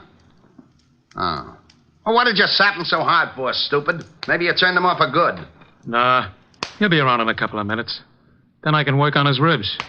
He'll tell us where he's got the dough. I don't know. You don't know what? He's got the dough, you sure know that. Yeah, the dame says she give it to him.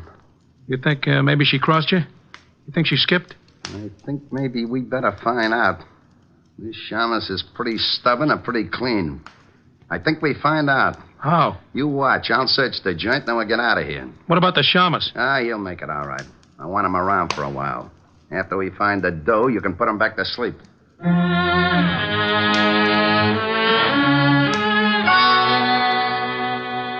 Mr. Diamond. Mr. Diamond. Mr. Diamond, wake up. Oh, it's all right, honey. I'm not coming in. Mr. Diamond, wake up. Oh, what a nice sweater. How do you feel? Well, a quick comparison might be a garter snake and a log jam. You don't look very comfortable. Why don't you sit up? Afraid my eyes might fall out. Oh. Better? Yeah. Know any shaggy dog stories? I could use a laugh. How did you get like this? It wasn't easy. How long have I been here? I just came in. I was going to call the police when you started mumbling. Mumbling? Yes, you said something like, "Oh, it's not so late, honey. And can't I come in for a drink?" You must have been dreaming. I'm glad I woke up. She probably didn't have a drink in the house anyway. Pardon me, honey, but I gotta run some water over my bumps. You don't look so bad, considering.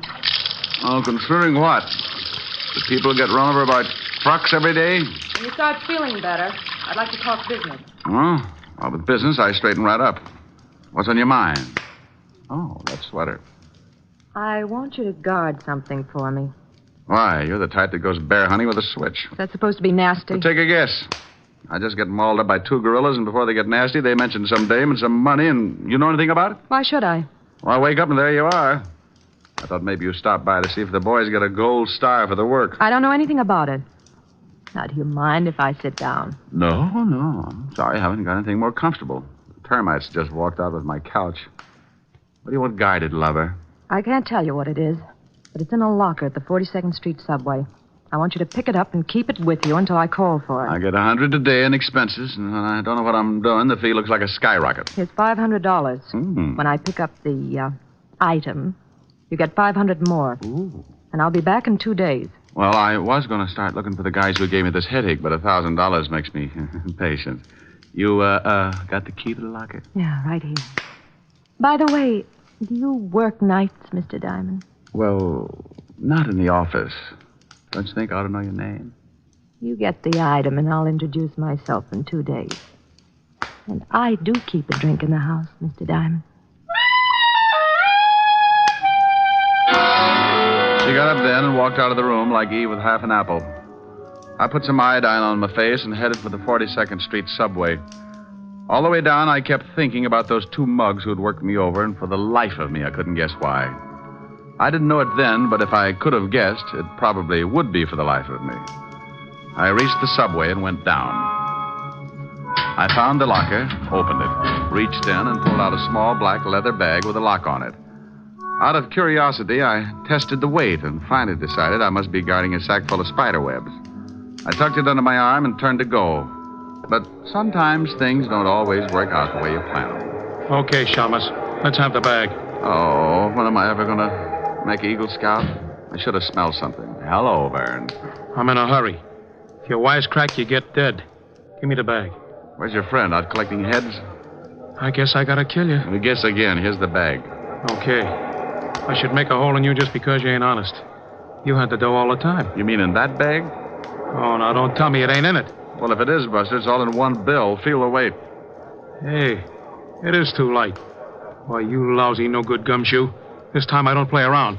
Frank wants that dough, and you're going to show me where it is. Oh, I wish you'd get yourself a 22. Those big guns make dents in my back. I'm going to count 3, and you're going to tell me where the dough is, or I'll kill you all over the place. You could make it 100, could you? It's so much fun when you pass 50. Be funny.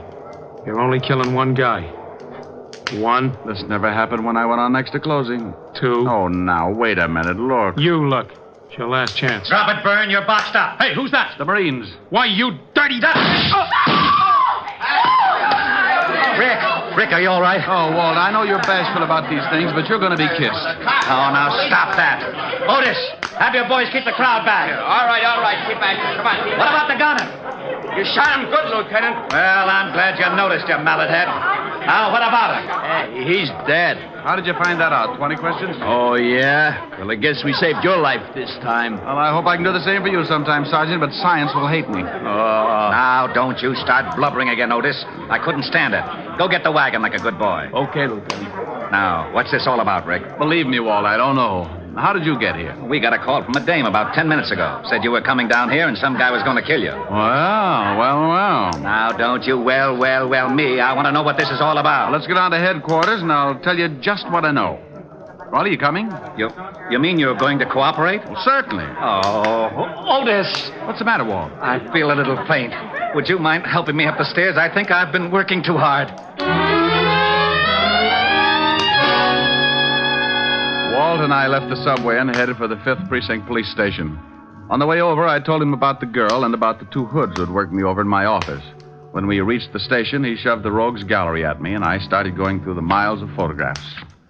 Well, the guy we shot in the subway was one Vern Geronda, small-time torpedo, but we can't find out anything else. Can't you find the other one in any of those pictures? Well, I've looked through them all. All I know is his name is Frank. Maybe he hasn't got a record. Here, try this stack. Dates back to the year 1. Well, you can bet on one thing, Walt. The girl who called you was the girl who was in my office. She was the only one who knew I was going down to the locker in the subway. But how did she know this Vern Geronda was going after you? Well, she must have known he was going to tail me and that he was after something. Something that could have been in that black bag. It was a plant because she knew it was empty. I think she'd planned that when this Vern caught me with an empty bag, he'd get rough enough to shoot, and if you were there, you'd have to stop him. You mean she wanted him dead? Well, that's my guess. Dead or in jail, but out of the way. That 200,000's probably behind it. Walt? You find something? Yeah. This is the other guy who came into the office. Yeah? Let's see. Hey, what do you think you're doing? What's the matter with you? This is the man. You're crazy. Now, you listen to me. If you're trying to start one of those routines Oh, again... now, wait a minute. You asked me to pick out the hood that was in my office, and this is the boy. A little younger, maybe, but you know darn well I wouldn't make a mistake on identification. This is screwy. This is ridiculous. Where's my bicarbonate? Oh, what is wrong with you? Rick, that's Frank Purcell, and he's been dead for 2 years. What? Oh, wasn't he the guy who went over a 50-foot cliff with his whole gang? That's right. The car burned. The only guy they didn't find in the wreck was Billy Crump. He disappeared completely. Well, this one got out of it, too, and stayed around long enough to pay me a visit this morning. And his first name was Frank. Oh, that's impossible. The boys chased them right after the holdup and shot out one of their tires. Watched the car go over and saw it turn. Didn't they knock over the payroll at the Martin shipyard? Sure, got away with $200,000. Lieutenant. Huh? Oh, yeah. What is it? I'm not killing down at the garage. That guy was just identified as being wanted for armed robbery. Killing? Yeah, pretty bad. Somebody shot up a guy that worked in the place. Well, who was it? Her name was Crump. What? Yeah, Billy Crump. Stuck up some shipyard about 2 years back. Oh, shut up. Oh, I was only telling you. Okay. What else on him? He has a wife, lives at 64th Street, apartment 205. That's all. Well, don't just stand there, you applehead. Go get the car. Oh, yeah, Lieutenant. Come on, Rick. I'm waiting. All right. I apologize. Oh, you really don't have to, Walt. I was as confused as you were. Was? But you're not now? No, I don't think so, Walt. But let's get over to see Mrs. Crump. She can do a lot of straightening out.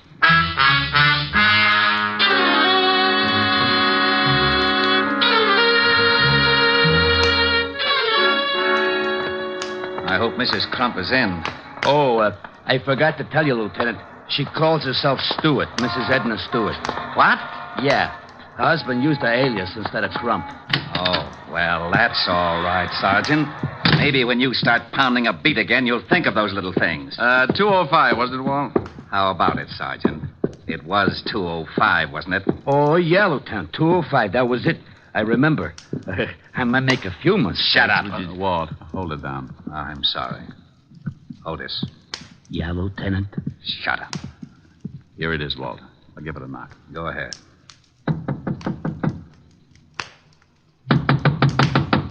Looks like no score. Try the door. Why, Walt, without a warrant? Now, don't you start that again. If Frank Purcell is still alive, we're going to grab that 200 grand. We've got to work fast. Besides, I'm not trying the door. You are. Well, it's open, unstained, and honest. I suppose you'd like me to trip you just so you can say you fell in by mistake? Oh, come on. Pick up your big feet, Otis. That would be hard, even for Samson. Oh, yeah. Now, you listen to me, wise guy. I'm getting sick and tired of... Ooh, holy cow, Lieutenant. It's a body. Rick, how about it? Quite. Mrs. Crump. Mrs. Crump, Mrs. Stewart, the girl in my office this morning, no difference. I figured she might be the one in your office when I heard Crump had a wife. She must have had the 200 grand and Purcell killed her for it. Well, you can bet the cash wasn't in the apartment because she was too smart to keep it here. Well, there are no signs of a struggle. From the way she's lying, she was probably sitting at this desk. Writing pad on the desk, Lieutenant. Keep your paws off of it. She was writing something. Went through to the bottom sheet. Yeah, numbers. Otis, start casing the place and have a conscience when you pass the icebox. Okay, Lieutenant. Too many numbers for a phone. Walt, what are we looking for? Purcell and the 200,000. Okay. Now, we don't know where Purcell is, but that 200,000 had to cool off until Crump could spend it. So? Now, where would be the safest place to keep that much cash? The numbers. Safety deposit box. You have just won yourself Sergeant Otis. I should cut my throat first. Now, it's a cinch Purcell has gone down to the safety deposit box. Hey, I found a couple of plane tickets, Lieutenant. And it looked like they'd started to pack. Yeah, let me see them. 2 for Mexico City and good for the first. That ties it. Would you mind whispering in my ear, or am I asking too much? Walt, when Mrs. Crump came to my office, she made it very clear she'd be back in 2 days. That's the first of the month. I don't know how long she'd been there before I woke up, but she was interested in my office and she was coming back in 2 days. Now, if she wanted to hide something, the best place would be somewhere that had already been searched. Otis, you think you could dig up a safety deposit box under the name of Crump or Stewart? Here's the number. I can try. Stout fellow. Now, Walt, if Frank Purcell did kill the girl and then headed for the deposit box, I don't think he found much. And the only other person that Mrs. Crump contacted and that he suspects is yours truly. Uh-huh. And he'll tail you, or worse. I hope so. But I want 10 minutes alone in my office before he catches up. Now, Otis, get going and call me at my place. Right. Now, Walt, I'm going to walk around for about half an hour and see if I can pick up a tail. Then I'll lead him to my office. I'll get there at exactly 2:30. You get there 10 minutes later. I think I'm going to need help. I still wish I knew what you were up to. Now, as soon as Otis finds that deposit box and tells me if Mrs. Crump was at the bank around 11 this morning, I'll tell you the whole thing. And if I'm lucky enough to stay alive, you'll have Frank Purcell to fill in the details. I left Walt and started walking. If Purcell was after me, he was too smart to let me spot him, so I just kept going until I'd used up the half hour, and I was on my way up to my office. Purcell wouldn't follow right away, so that gave me the 10 minutes I wanted. I went in and looked around. Nothing had changed. Desk, chair behind and chair in front. Small closet with sink, hat rack, and bookcase. I went to work on the bookcase first. Nothing. So I took the desk apart. I kept going. Closet, under the rugs, still nothing. I took a breather and tried to reason it out. If I had suspected something in the beginning, where would be the last place I'd look? Something I never used. I didn't have a vacuum cleaner, so that was out. Then I remembered something. Something the girl had said that morning. Do you work nights, Mr. Diamond? I looked up at the big light bulb hanging from the ceiling. A little lost weekend, but it was worth a try. I walked over and snapped on the light switch. Score for Diamond. With the light on, the bowl became transparent, and lying at the bottom, I could see the outline of a large bundle. I forgot to smile because the footsteps coming up at the hall sounded like company. I turned off the light, went over to my desk, and sat down with a very comfortable 38 between my legs. Well, good afternoon, rocker boy. Did you forget your bucket of blood? I forgot something? Sure, funny man. I forgot to leave you dead. Don't look so unhappy. You tried. I've been getting a big run around all day. So I brought me something to slow things down. You want to see it, or do I keep it in my pocket? Well, if it's a mouse, I'll scream. In this pocket, I got 6 ways to kill a louse. If you ain't seen a louse, just grab a mirror. Oh, by George, by George. That was a good one. What's the matter? Was the deposit box empty? Oh, you know about that, do you? I figured you was working with a dame. Well, you got a silent partner now. You're right. Last time I saw her, she was speechless. I'm going to do the same for you, funny man, but I make a deal. You say no or even maybe, and I'll kill you where you sit. You say okay, and I'll let you keep going till you choke on one of your jokes. You tell me if I'm right, and I'll give you a quick answer. You've been after Billy Crump ever since the shipyard robbery because he got away with the money. You finally found his wife, and she got scared. She bought 2 tickets to Mexico.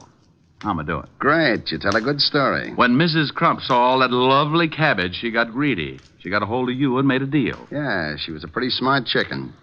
I knock off her husband, Billy, and she splits the dough with me. And if I guess right, at 11 o'clock this morning, while you were killing Billy Crump, she was grabbing the $200,000. So that's how it goes. But after we rubbed out Billy, she called and said the dough was planted with you. She wanted the dough herself. She used me to lead you to the subway. Right. Where were you? Upstairs. I figured something was up. Well, nice little plot. You kill her husband, the cops kill you and your torpedo, and bless her little heart, she winds up with a pot of gold. No, she winds up dead. The dough wasn't in the box, so she planted it somewhere. We saw her coming in here after we worked you over. Now, I think she stashed the bundle here while you was out cold. So, do I get it, or do you die? What are you going to do about that big, bad policeman outside the door? I'm going to laugh at him because he ain't there. Walt, stop snooping. Come on in. Hey. Well, what do you know? You wasn't kidding. This might mean a promotion, Purcell. You want to turn around and be a good boy, or do you want it the hard way? I stay the way I am. You're in a tough spot, Mr. Copper. If this funny man's a friend of yours, he's going to get it the minute you try your luck. Rick? Yeah, Walt? He's got a point. I might be lucky and get him just right, but it's a long shot, and if I miss, he'll pull the trigger on you. You're pretty smart for a copper. Walt? Yeah? The way it looks, we could be here all night unless somebody gets shot. That's the way it looks. What do you think, Purcell? Like I said, the cop guns me, I gun you. Silly, ain't it? Be a lot sillier if I had a gun. Funny, man, that would be a riot. Well, start laughing, pal. You sure ruined that desk. I couldn't help it. Had the gun between my knees. I move, he shoots. Had to try it right through the desk. What are you sweating for? Me? I could use you for a shower. How's Purcell? Unhappy. How about it, Purcell? I ain't giving odds. Hey, funny man, you know something? You ain't so funny. Get the phone, Walt. Yeah? Lieutenant? Oh, no. Yeah? I found the box. The Crump dame was in the bank at 11 o'clock this morning. I found it pretty quick, huh? Hooray for you. Wait a minute. Rick, you were right about the... Hey, where did he go? Who, Lieutenant? King Kong. Now, you get your big fat head over here. Lieutenant. What is it? Okay if I turn on the siren? Oh...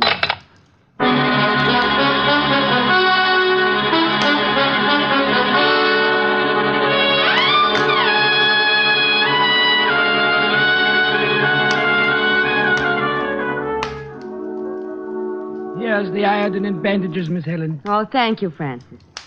And stop squirming, Rick. Oh, honey, I know what's coming when I leave here. I'm going to look like an advertisement for a snappy funeral. You baby. It's just a little iodine and bandages. Oh, get her. You use enough iodine to stain an elephant, and so much bandage you could roll up a herd of mummies. All right, then get infected. I am infected. Now, Rick, stop Come that. Here now. Come here. I've had a tough day. I've been beat up, shot at, and been insulted by Sergeant Otis. I need some relaxation. I want to play. Should I leave, miss? You stay right where you are. I think there's a wolf loose. Francis. Yes, Mr. Diamond. Have you studied your lessons on how to be a private detective? Oh, yes, sir. I'm up to Chapter 8. But have you read Chapter 8 yet? Well, no, sir. Oh, that's too bad. I was going to give you some first-hand advice on that chapter tonight. Oh, I'll go read it right away, sir. May I, Miss Helen? Go ahead, Francis. I can't win. Oh, this will be jolly. Now, come here, you. But, Rick, stop it. Get away from that piano. No. You are my sunshine, my only sunshine. You make me happy. Come on. Well, you know what they say about music soothing a savage beast. If you don't like it, you sing something. Oh, what for? You don't even look a little wild. Sing something. I'll get as wild as you want. Oh, now there's a statement. Go on. All right. Little girl, you're the one girl for me.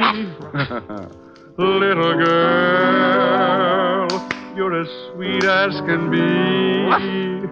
Just a glance at you meant love from the start. And oh, what a thrill came into my heart. Little girl, with your cute little ways, I am yours for the rest of my days. And this great big world will be divine.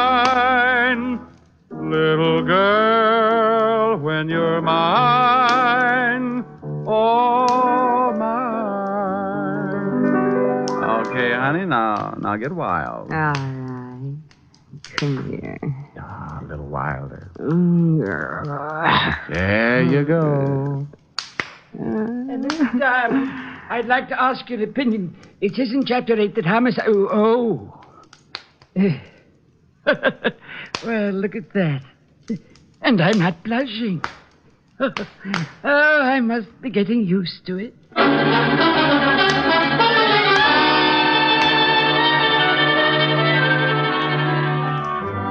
You have just heard Richard Diamond, Private Detective, starring Dick Powell. Helen was played by Virginia Gregg.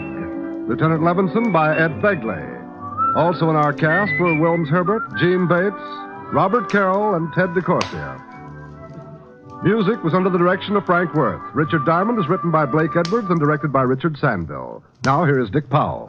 Ladies and gentlemen, if you've been enjoying our show, and I sure hope you have, be sure to listen on Monday evenings beginning October 3rd instead of Saturdays.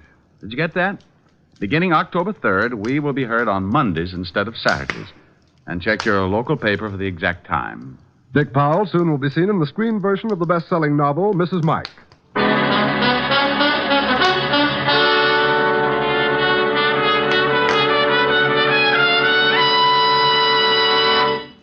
The Judy Canova Show returns to most of these NBC stations next Saturday in this time period. Richard Diamond, Private Detective, moves to Monday evenings beginning October 3rd. Next week, tune in at this same time for the Judy Canova Show and hear Richard Diamond, Private Detective, Monday nights beginning October 3rd. Your tune for the stars on NBC.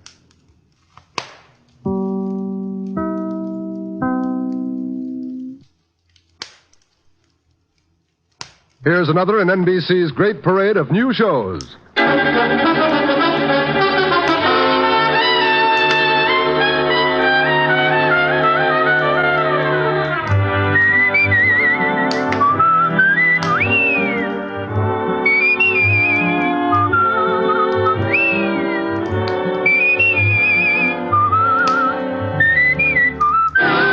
Now, Dick Powell as Richard Diamond, Private Detective.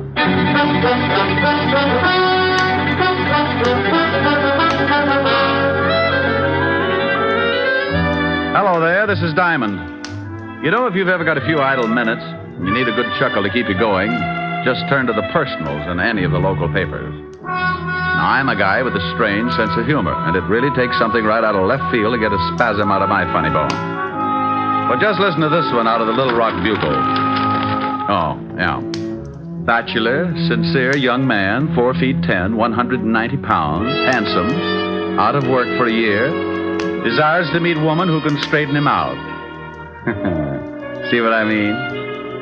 If this guy does find a woman who can straighten him out, she'll probably do it with a flat iron. Oh, and get this one. Young man with large personality desires to meet woman with big bank account and small sense of humor. Object, murder. Oh, excuse me, that's merger. Oh, and here's a real whizzer. Attractive, intelligent girl, 30 years old with bubbling enthusiasm for life. Neither smokes, drinks, nor stays up late. Vegetarian and hates comic books. Would like playmate who enjoys active recreation. There'll be a month of fasting after that one. Oh, yeah, I knew I had something else. That case I got mixed up in last week. If you think those personals are silly, wait till you hear about this. It all started about 11 o'clock one morning in my office. Mr. Richard Diamond, private detective? I was out with a hula dancer last night. Wait, I'll look in the mirror and tell you. Come on in so you can see, too. My name is Jerome J Jerome. Well, I'm not going to ask you what the J stands for. You are Mr. Diamond, aren't you? It's my face, all right, but I'm sure the rest of me's on vacation. Don't you feel well? I don't feel at all. Ever danced the hula for 6 hours straight? I'm a past master of all forms of dancing. Care to waltz? What? Forget it. What can I do for you, Mr. Jerome? It's not what you can do for me, Mr. Diamond. It's what I can do for you. Well, that's a switch, but let's give it a whirl. What can you do for me, Mr. Jerome? I'm a millionaire, Mr. Diamond. Well, bless your little pointed head. I'm also a G-man. I knew this would jump the track sooner or later. Tell me, if you're a G-man and a millionaire, where do you work? The U.S. Mint? I write songs, too. By the light of the silvery moon, I want to... Mr. Jerome. Yes, did you like it? You didn't by any chance write Swanee River? No, I believe Stephen Foster wrote that. You don't say. Yes, he stole the melody from me. I think we'd better waltz after all. Oh, Mr. Diamond, that's ridiculous. I'm glad somebody noticed. But you take a good zippy foxtrot now.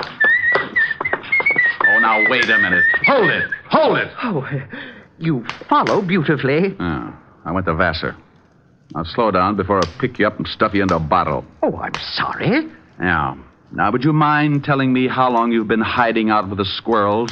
Squirrels? Oh, I have a mink farm. You should do well. Look, Mr. Jerome, I think maybe you better go soak yourself in some hot tar or something. I came here to do you a favor, Mr. Diamond, and I do not intend to leave until you hear me out. Oh, wow.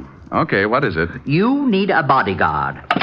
Operator, give me Bellevue. Mr. Diamond, please, there's no need to call Bellevue. Oh, stop being so narrow-minded. They'll give you a nice, quiet room, all by a little old lonesome. Well, go ahead and call them if you want to, but it will do you no good. Why not? They'll just think you're crazy. I'm on the staff there. Oh, yes, I should have known. I think you're making fun of me. I came up here because I knew of your reputation as a detective, and I want to help you with your work. You get in trouble, don't you, all the time? Habitually. Well, I want to protect you. Now, that's nice, but I really don't need a bodyguard. Early stages of schizophrenia, also a slight persecution complex. Have you seen a good psychiatrist, Mr. Diamond? It's certainly a thought. Well, when do I start work? Well, you see, it's like this. I'm awfully sorry, but I have my own nutcracker. Oh, no. I mean as your bodyguard. I'm afraid the requirements are too tough. What are they? Well, first you have to find a freshly murdered corpse. It's kind of like a treasure hunt. Oh, I've got that. You got what? A freshly murdered corpse. That's one of the reasons I came up to see you. I thought you'd like to know. Oh, well, now, I'll tell you what you do. You go back and see if the corpse is still there. If it is, call me at once, okay? All righty. I'm off. Amen. Mr. Diamond? Yes? Remember, hopping hop toads have no hair. Oh, no. Mr. Diamond? Huh? Oh. I thought you'd better know something. I can only be your bodyguard for a week. I'm getting married. Congratulations. Who's the lucky girl? It's Miss America. But don't breathe it around. I want time to check her measurements. I'll send you a fruitcake. Just bring it in. You're invited. Goodbye. Diamond's Rest Home. We specialize in nervous disorders, ingrown scalps, and the world's largest bowling alley. Oh, don't laugh. If you'd seen what just walked out of here, you'd go back to yo-yos. Well, what did just walk out of there? I'm not sure, but he had lovely blonde hair. He did? Yeah, all over him. Rick, what in the world are you talking about? I'm talking about nothing in the world. Come on, tell Helen. Well, I've got to get it all straight first. If I figure it out, I'll come over and we can throw sesame seeds at each other. Oh, I'd love to.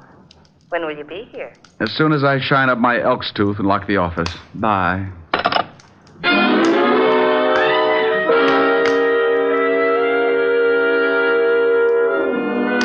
I usually get some screwy ones, but this one was the topper of the season. I had a hunch that Jerome would be back, so I locked the office and did a quick sneak down the back stairs. I grabbed a cab, and 10 minutes later, I was sitting in Helen Asher's study at 975 Park Avenue. Do you think his story about the body had any truth behind it? Well, he told me he was a millionaire, a G-man, owned a mink farm, and was going to marry Miss America. Now, tell me you think there's some truth behind it, and I'll have you committed. Well, all right, but if he continues to pester you ought to call the authorities about him. Yeah, I guess I'll have to. Poor little man. It's a poor little man like that who ends up hanging his grandmother on a meat hook. Oh, he doesn't sound dangerous to me. Sometimes the harmless ones work themselves right into a storm. Now, take me. You'd never guess that somewhere in the back of my head a square knot is being tied. Rick, now stop that. See? You didn't know it, but at high noon I grow fangs and long claws. Now stop it. You do that every time a good-looking girl walks past. Rick. You complete idiot.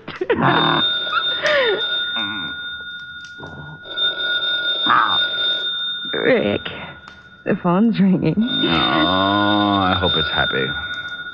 It might be something important. Oh, Rick, you're mussing my hair. Now, stop that and answer the phone. Oh, you woman are a fiend. Harold Appleknocker's happy home for hogs. Rick. Who is this? What's the matter with you all? Ain't you got your ear trumpet tip right? I know it's you, Diamond. No, it ain't. This is old Harold Appleknocker. I'll let you talk to my gal, Lulabelle. Say hello to the Lieutenant, Lulabelle. Howdy. Now, Diamond, you stop that. I just got back from my vacation, and things are already so confused I may turn in my badge before the day is over. Well, come on down to the hog ranch, and I'll cook you up some hocks. Now, come on, Diamond. I'm not in the mood for any of your wild humor. Oh, what's the matter with you, Walt? Did you catch any fish? Oh, wait till I tell you. I got one that was so big. Is that why you called me? Huh? Oh, no. Some guy's been pestering me for the last half an hour. Wants to know where you are. Says he's an old friend. Oh, his name wasn't Jerome J Jerome, was it? Well, that was the first name he gave me. The last time he called, he said he was a G-man. That's Jerome. Want me to tell him where you are? You do it, I'll handcuff you to Sergeant Otis. Oh, don't say that name to me ever again. Why, Walt, you sound bitter. That hornet head worked nights just messing things up in homicide. Lieutenant Waldo is taking calcium shots. The chief has locked himself in his office. Won't even open the door for food. Well, if Jerome calls again, tell him I've joined the South Siberian Balloon Corps. Now, wait a minute. Well, what do you want now, bonehead? It's that Jerome guy. He wants Diamond again. Says he found the body right where he left it. What? Diamond! Now, you wait a minute, Walt. What are you doing? Oh, picking up my eardrum. You better watch that yelling. You'll have an office full of hogs. Keep Otis out of this. And I'll yell if I want to. Now, you get down here and explain about this body. Walt, I don't know anything about the body. The Jerome guy is off his trolley. Yeah? Well, if there's the smallest possibility of a corpse turning up and you're involved, it'll turn up. Walt, you say it, but you don't mean it. I don't, huh? You get down here in 10 minutes, or I'll have a warrant out for you, and I mean that. Now, step on it. By heaven, I'll forget modern police procedure and drag out the rubber hose. Why don't you use Sergeant Otis's tongue? You could beat an elephant to death with it. I'm not kidding. I've heard two words, diamond and body, and that means overtime in this department. Now, get down here. All right, but you're mean. Oh, and Diamond. Yes? Pick me up some bicarbonate on the way over, will you? I'll get you something, but don't spill it on your car. It'll take the paint off. Bye. Rick, what was that all about? Oh, Levinson's got heartburn again. That nut that wandered into my office told Otis about the body he says he's found. Oh, Walt didn't believe him, did he? Walt's been a cynic ever since we were introduced. I'll see you later this evening, honey. All right, Rick. What do you want to do? Helen. What? What you said.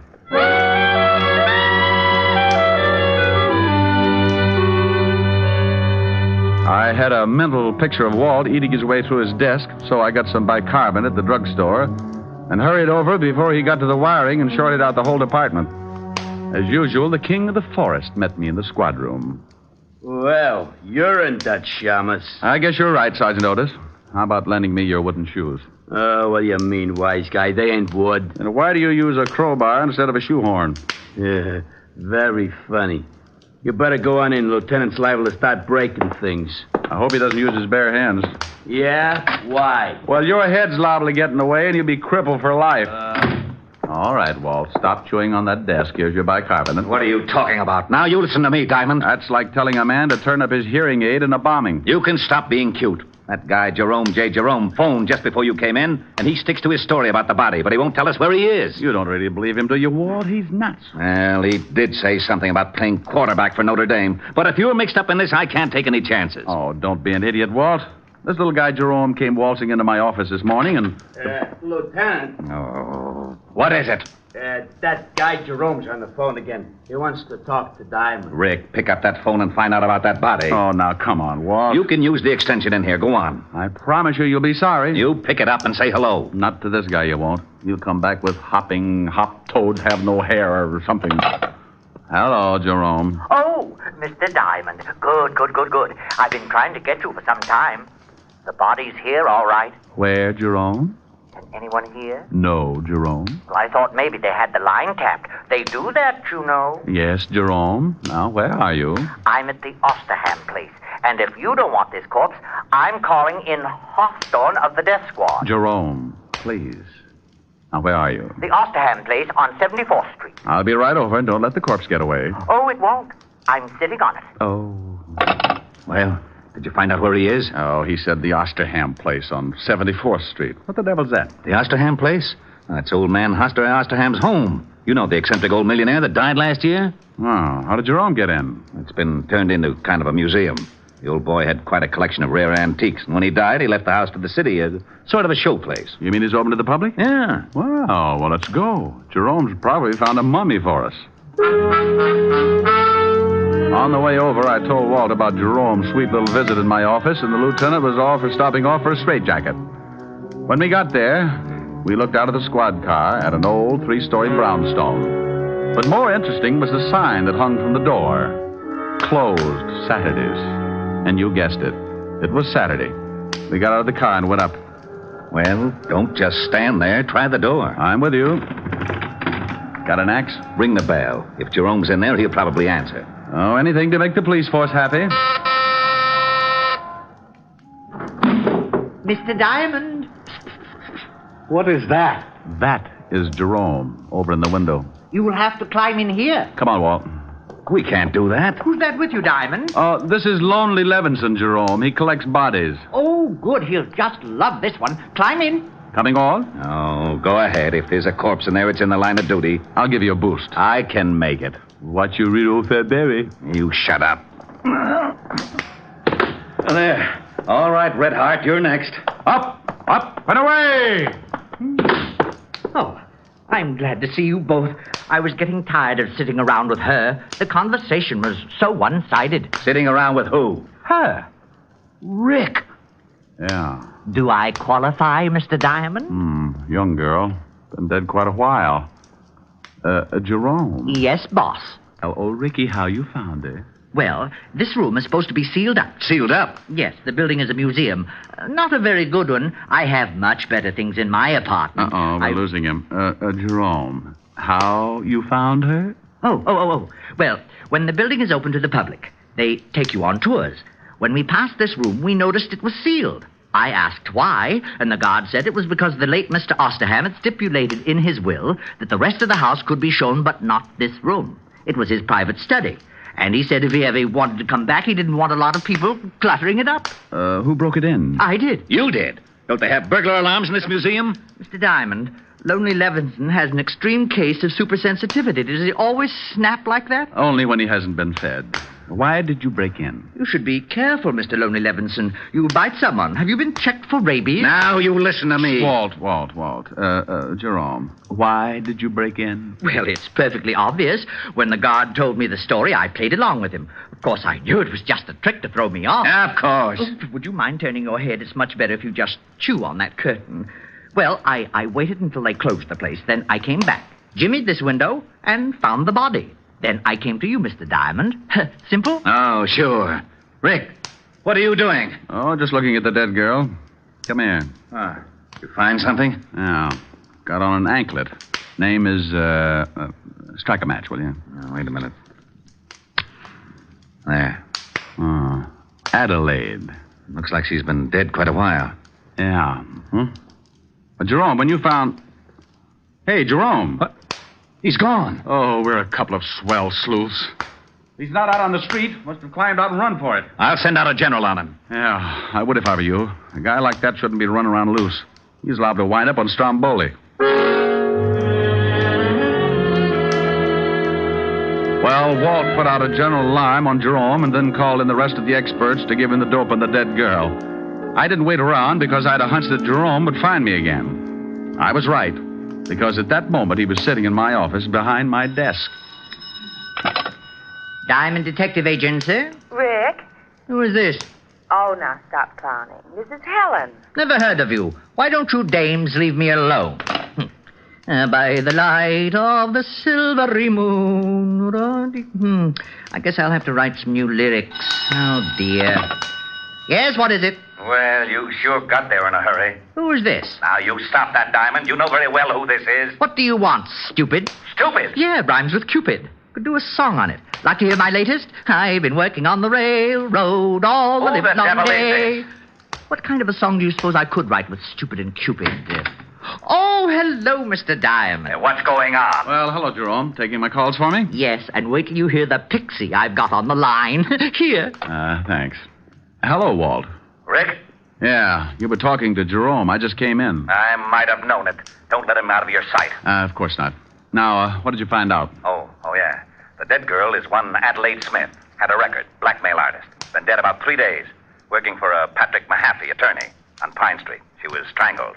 Blackmail artist, huh? Very smooth, or used to be. Any line on Mahaffey's background? We're checking into that now. Well, find out one thing more for me, will you? If I can, what? When that museum was open to the public. Well, that's easy. I'll call you back. Hold on to that Jerome guy. Oh, sure. Walt. Yeah? Jerome's gone again. What? Bye.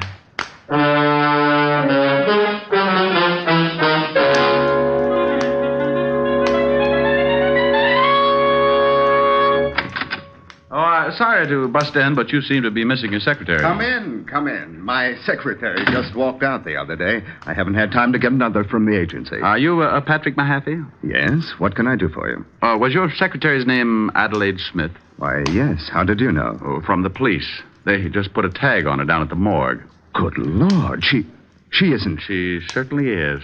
The morgue is very choosy about its tenants. Oh, that's terrible. What was it, an accident? Well, if it was, the insurance companies are going to have to set up a new system. She was strangled. Oh, how horrible. Yes.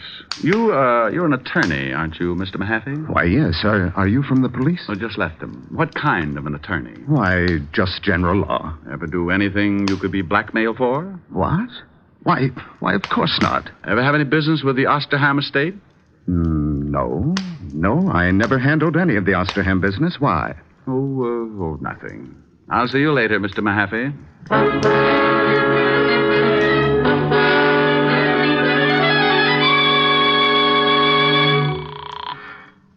Homicide, Lieutenant Levinson. Walt Diamond. What did you find out about Mahaffey? Rick, there's something fishy. You gotta stop going to these cheap restaurants. Oh, be serious. That Mahaffey guy was executor for the Osterham estate. What? Yeah, funny coincidence. Coincidence, my shoulder holster. I just left him, and he told me he'd never even heard of the Osterham estate. Now, why would he do that? He's certainly smart enough to know we could check. Maybe he wanted time enough to skip. You think he's mixed up in the killing? Oh. Did you find out when the museum was open to the public? Yeah, the city completed the alterations 2 days ago. And if it means anything to you, that room was sealed up on the last day. Oh, thanks, Walt. And something else. We checked in the dead girl's bank account. She had $22,000 in it. A lot for a secretary, huh? Yeah, but not too much for a high-class blackmailer. Do one more thing for me, Walt. Find out if Osterham had any heirs. Now, what good will that do? I want to find out just how many people would know about that sealed room before the public got wind of it. Okay, I'll have Mahaffey picked up right away. No. Don't do it yet. I want 10 minutes with him. Where's his house? I got it right here. 93rd Street, West End Avenue. But I don't see why you won't let me grab Mahaffey. We know he's lying. You just check on that will. I'm going to throw you a killer.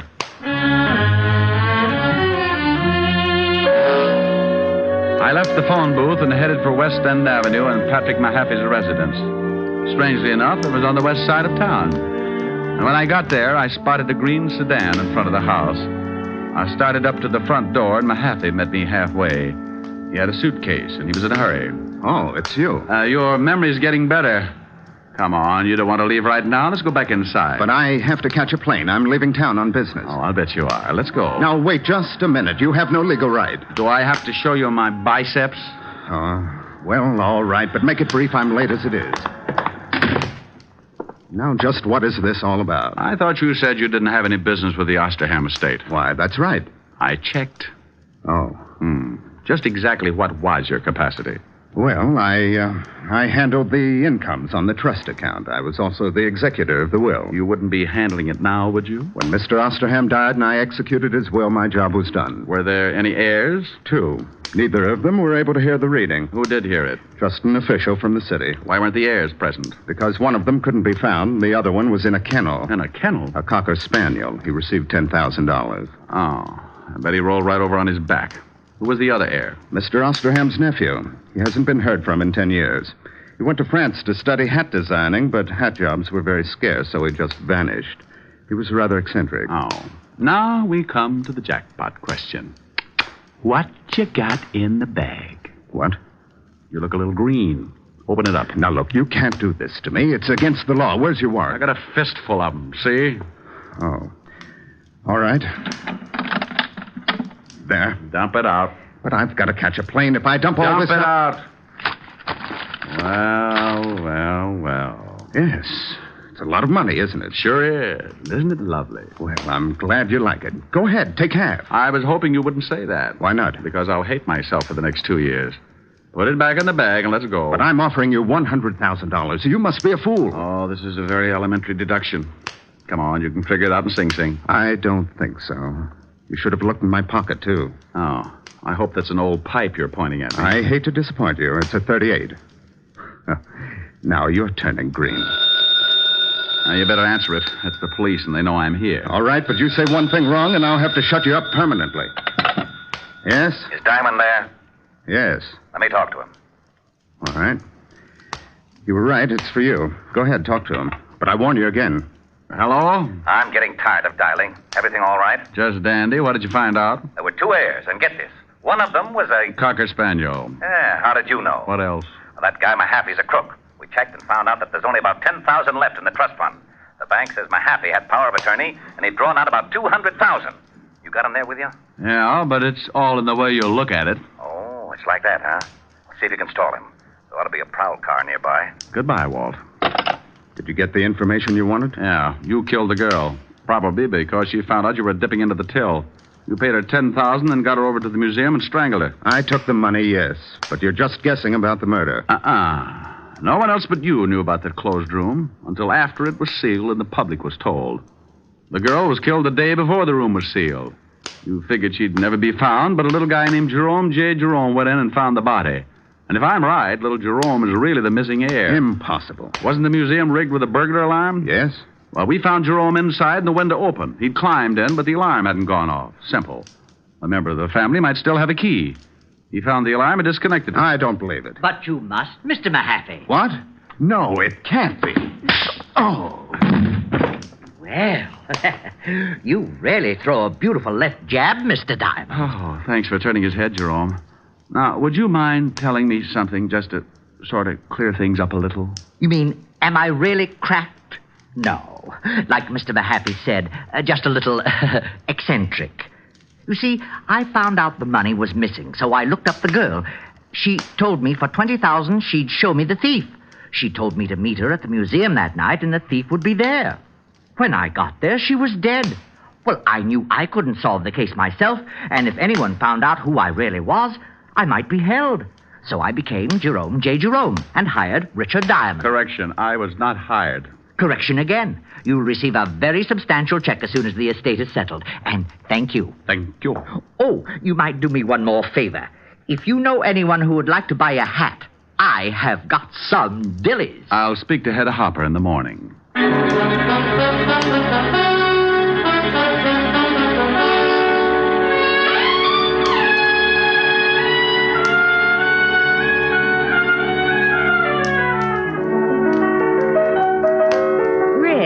Mm-hmm, yeah. Well, it's lovely, but... But you don't like it? Well, yes. What's the matter? I don't know what it is. You don't know what it is? It's a hat. A hat? Certainly. Here, give it to me. Now, look, you put it on this way, see? What are you laughing at? Oh, no. Oh, yes. I might even do a Hildegard if I got the right bookings. A pair of long gloves. All of a sudden, my heart sings when I remember little things. The way you Rick, used now to... stop it. I will not. I may have found a way to make $1 million. You're just jealous, that's all. I've got the hat and I'm pretty. Just sing a song. And finish it for a change. Oh, I'd love to. I don't know from nothing, baby. All I know is I love you. I don't care for nothing, baby. If I knew you cared for me too. So won't you make your mind up, baby? Tell me that you love me, please do. For I don't know from nothing, baby. All I know is I love you. We want a sponsor. All I know is I love you. Well, there you are. I finished it. Are you happy? Oh, well, yes. But where did the band come from? Did you like it? Yes, it was great. Well, if it's great, don't ask questions. Thank you, Von Monroe.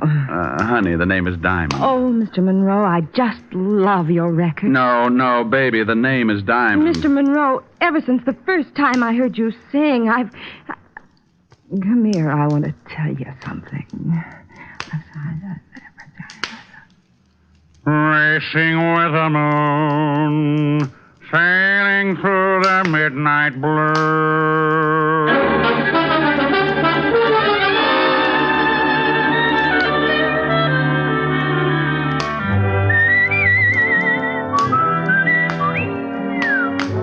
You have just heard Richard Diamond, Private Detective, starring Dick Powell. Helen was played by Virginia Gregg. Lieutenant Levinson by Ed Begley. Also in the cast were Wilms Herbert, Joseph Kearns, and Stanley Waxman. Music was under the direction of Frank Worth. Richard Diamond is written by Blake Edwards and directed by Richard Sandville. Dick Powell soon will be seen in the current screen version of the best-selling novel, Mrs. Mike. Now, this is John Storm inviting you to be with us again at the same time next week, when we will again bring you Dick Powell as Richard Diamond, Private Detective.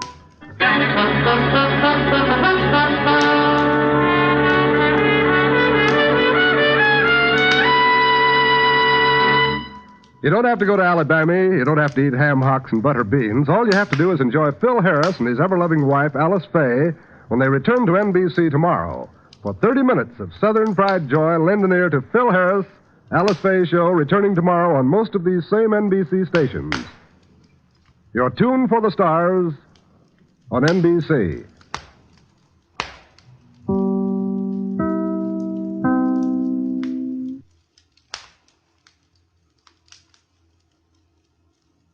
Here is another in NBC's great parade of new shows.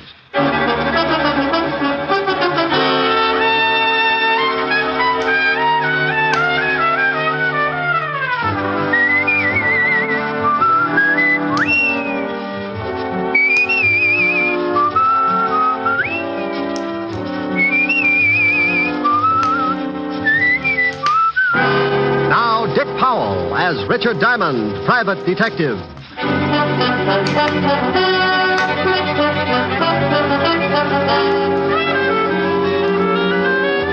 Hello there, this is Diamond. I'm a private detective. And as long as I've been in this business, I've found only 4 things that really make this racket worthwhile. Women, money, women, and more money. Don't misunderstand me. I've got other habits, too. I drink lots of milk, go to the fights, dance meanest rumba west of Ebbetsfield, and write fan letters to June Allison. But no matter how you slice it up, it still boils down to the same ghastly facts.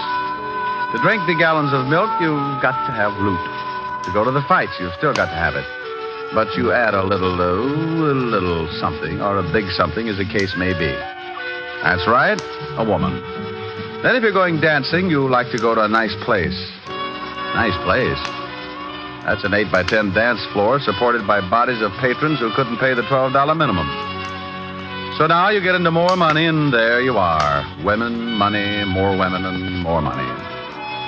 About the fan letters to June Allison? Oh, who knows? She never writes back anyway. To show you how I make this money that gets me into so much trouble, let me tell you about a case I got mixed up in. It all started last week during a seance. Quiet, please, quiet. Now, if you will please place your hands on the table, Mrs. Van Dyke. Lightly, just the fingers touching. Dr. Langley, I'm so excited. Please, Mrs. Van Dyke. Professor must have complete silence. Oh, I'm sorry, but what's he doing? He's going into his trance. Dr. Langley? He's contacted the outer circle. I feel your presence. Who are you?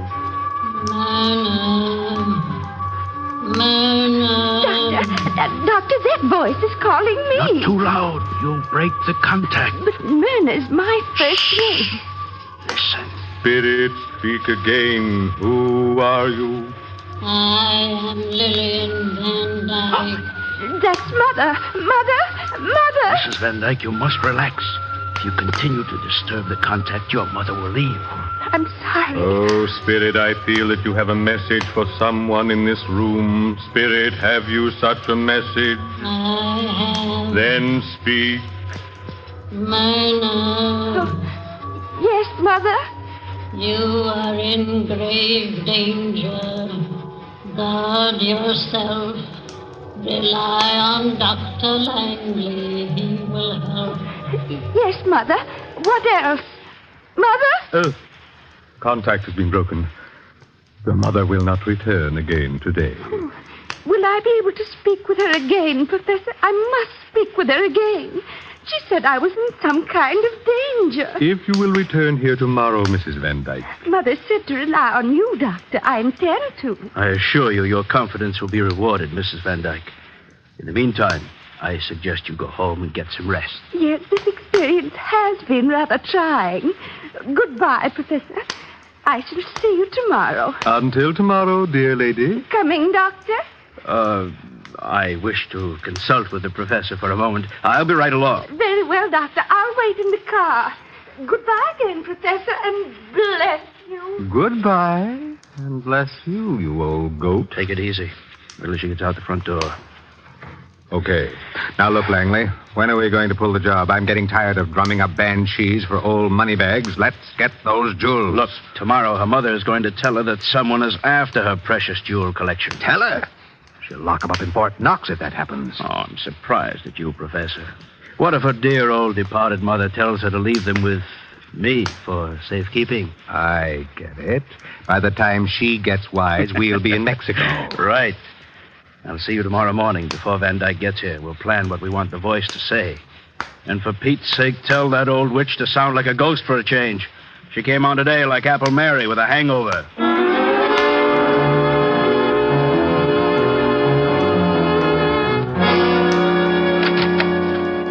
Mr. Diamond? That's right. Come on in, but watch the clothesline. Oh, you've been washing. Aren't these a little loud? You should stop around when I'm doing socks. My name is Van Dyke, Mr. Diamond. Nancy Van Dyke. Miss? Mm-hmm. Well, bully for our side. What can I do for you, Miss Van Dyke? I'm worried about my aunt, Mr. Diamond. Why? Is she playing shortstop for Brooklyn? I don't think I understand that. You're not alone, but I have to keep trying. Why are you worried about your aunt, Miss Van Dyke? Well, lately she's been seeing a man who calls himself Dr. Langley. Uh-huh. Are you of the Long Island Van Dykes? We used to live on Long Island. Why? Well, if you're the same family, you say piggy bank instead of U.S. Mint. We are quite wealthy. Uh-huh. That's like saying Scarface had a gun collection. You think this Dr. Langley is after your aunt's money, is that it? Yes. He's been taking her to see a clairvoyant, and she claims that he produced her dead mother and that she talked with her. Maybe she's been getting tips on the market. My aunt says that this apparition, or whatever it is, warned her of impending danger. What's the medium's name? He calls himself Professor Leonardo. Uh-huh. What else did the ghost have to say? Well, she said, or it said, to trust Dr. Langley, and that's exactly what my aunt started to do. She even consults him on matters of business. He's completely sold her on this phony Professor Leonardo, and unless I miss my guess, he's got a wandering eye for her jewelry collection. She had it out, and she was showing it to him last evening. What do you want me to do? I want you to prove that this Dr. Langley and the professor are charlatans. Well, in my business, charlatan is a nice word. These guys are either legit or phony. So if you want me to find out, the fee is $100 a day in expenses. Well, I'll give you a retainer. Is $200 all right? Have you ever seen 200 that wasn't? What's your aunt's name and address? Mrs. Myrna Van Dyke, 326 Park Avenue. There's your 200, Mr. Diamond. Thank you. If you prove these men are phonies, please report it to my aunt. Then stop by my place and I'll pay you the rest of your fee. 741 Madison Avenue. Miss Van Dyke, did you ever model bathing suits? No, Mr. Diamond. But I have a very nice one. I got it in the south of France last season. I'll show it to you sometime. I hope it won't be on a hanger. Goodbye, Miss Van Dyke.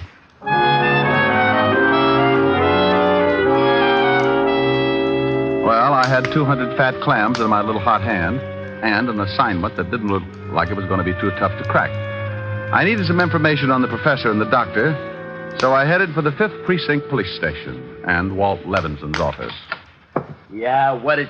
Oh, no. What do you want, Shamus? Why, Sergeant Otis, what will the lieutenant say when he finds your big feet all over his desk? He won't say nothing. He ain't here. Well, how'd you ever figure that out? Where is he? Out of town. Doing what? Doing his vacation, that's what. Don't tell me he left you in charge. Yeah. What's the matter with that? If you've got a few days, I'll tell you about it. Leaving you in charge of homicide is like stopping a leaky faucet with bubble gum. I ain't in charge of homicide, wise guy, but I could do it if I had to. He just asked me to watch his office and take the call. He'd get better results with a parrot. Well, I want some information, Sergeant. What do I see? Me. I could see more in a barrel of mud. Now, you better lay off, Gumshoe. I got instructions to throw you out if you get out of line. Oh, Sergeant, it's nothing personal. You've got beautiful eyes, and, I love all three of them. It's just that you're obnoxious. Well, okay. But you start calling me any nasty names and you go out of here, Sergeant. Well, you do. Now, what do you want? I want your file on buncoitis. Okay. You gonna look up some of your relatives? Oh, that was a real garter snapper, Sergeant. Yeah, here's the file. You can do me one more favor. Look up Professor Leonardo. He's a spiritualist. Oh, drunk, huh? I'll get the file. Oh, no, Sergeant. In the phone book, he's like a fortune teller. Oh, one of them guys. That's right. Wow. Well. Find something? Yeah, I was looking for this guy, too. Let's see. Dr. R.L. Langley. Alias Dr. Fred Bishop. Alias Dr. Leopold Karnowski. Hey, this guy's been busy. 2 convictions. Buncoitis. According to this, the guy goes after old dames and gives them a good fleecing. You're positively brilliant, Sergeant. It ain't nothing. It is when you do it. Did you find the phone number of the professor? Yeah, right here. Professor Leonardo, fortune teller and clairvoyant. Okay? Oh, want to use the phone? Sure. Only leave a nickel. I wish I had your nose full of them.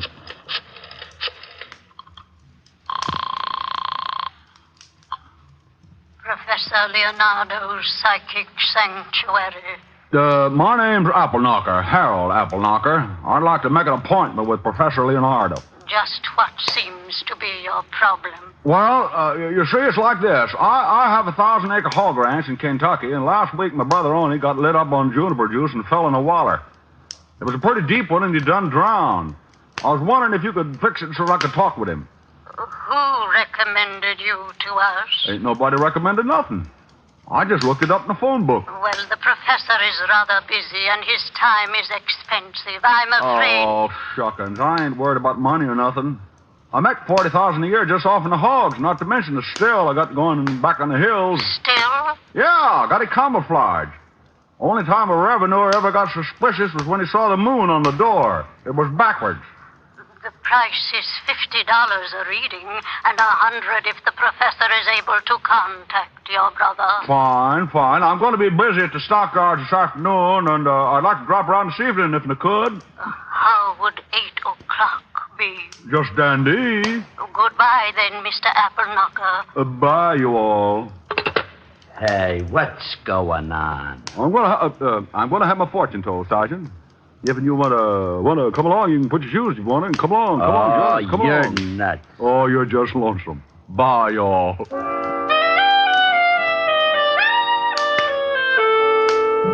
I left the 5th Precinct and headed for 975 Park Avenue. The way the case looked to date, I was going to be working that night, and my lovely redhead would be unhappy if she had to sit home. Sometimes you get a case that's fun, and this looked like one of those times, so I decided to take Helen with me to Professor Leonardo's. Rick, a fortune teller? Yeah, he brings the dead back, too. Want to go? If he doesn't dig up some of your old jokes. Oh, you are a vicious female. Just for that, old Harold Appleknocker is going to show up alone. Harold Appleknocker? Yep, raise hogs. You know, this little piggy went to market. Rick, that tickle. Don't you and Sergeant Otis ever wear shoes? Oh, I like to run around in my bare feet. It's hot. That's only 90. What would you do on the Sahara? Don't answer that. What time will we do at this spook parlor? Oh, 8 o'clock. That's 2 hours. In the meantime, let's start a little seance of our own. First, you start by holding hands.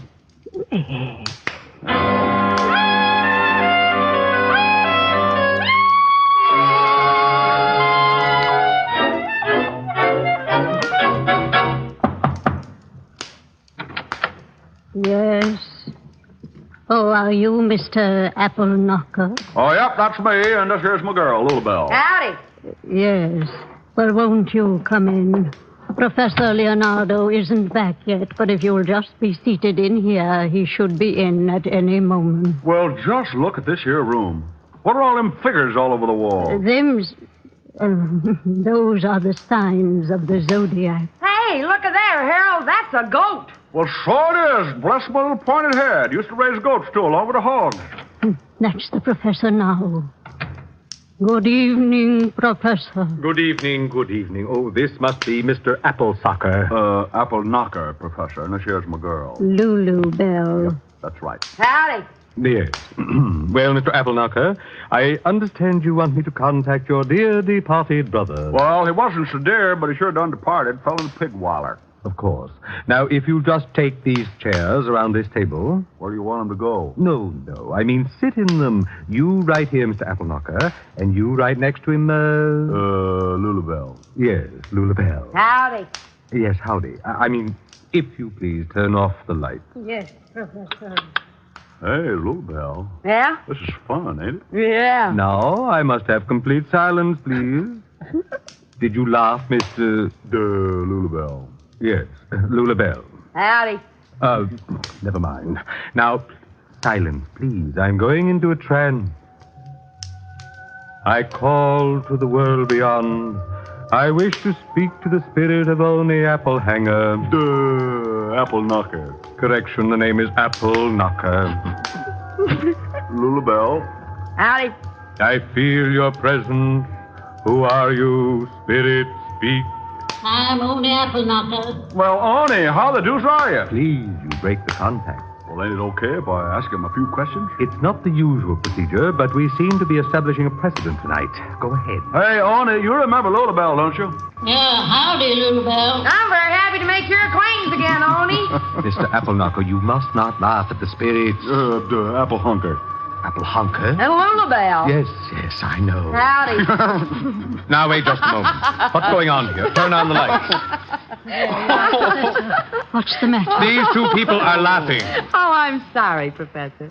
But I think you've been taken for that well-known ride. You mean this is some kind of a practical joke? I don't know how practical it is, but it sure got a laugh. Professor, that accent. Yeah, they went out when poor Oni jumped up from the pig waller. Oh, I see. Well, look here, young man. I don't see the humor, and it's going to cost you just $100 for this laugh. Oh, it is, huh? Yes, so you're going to walk out of here on crutches. That's the funniest thing you said all night. What do you want, anyway? I just wanted to find out how phony you were. Now, you ought to be ashamed taking advantage of old ladies like Mrs. Van Dyke. Professor. Shut up. Who are you? The name's Diamond. Look me up sometime. I'm in the phone book under detectives.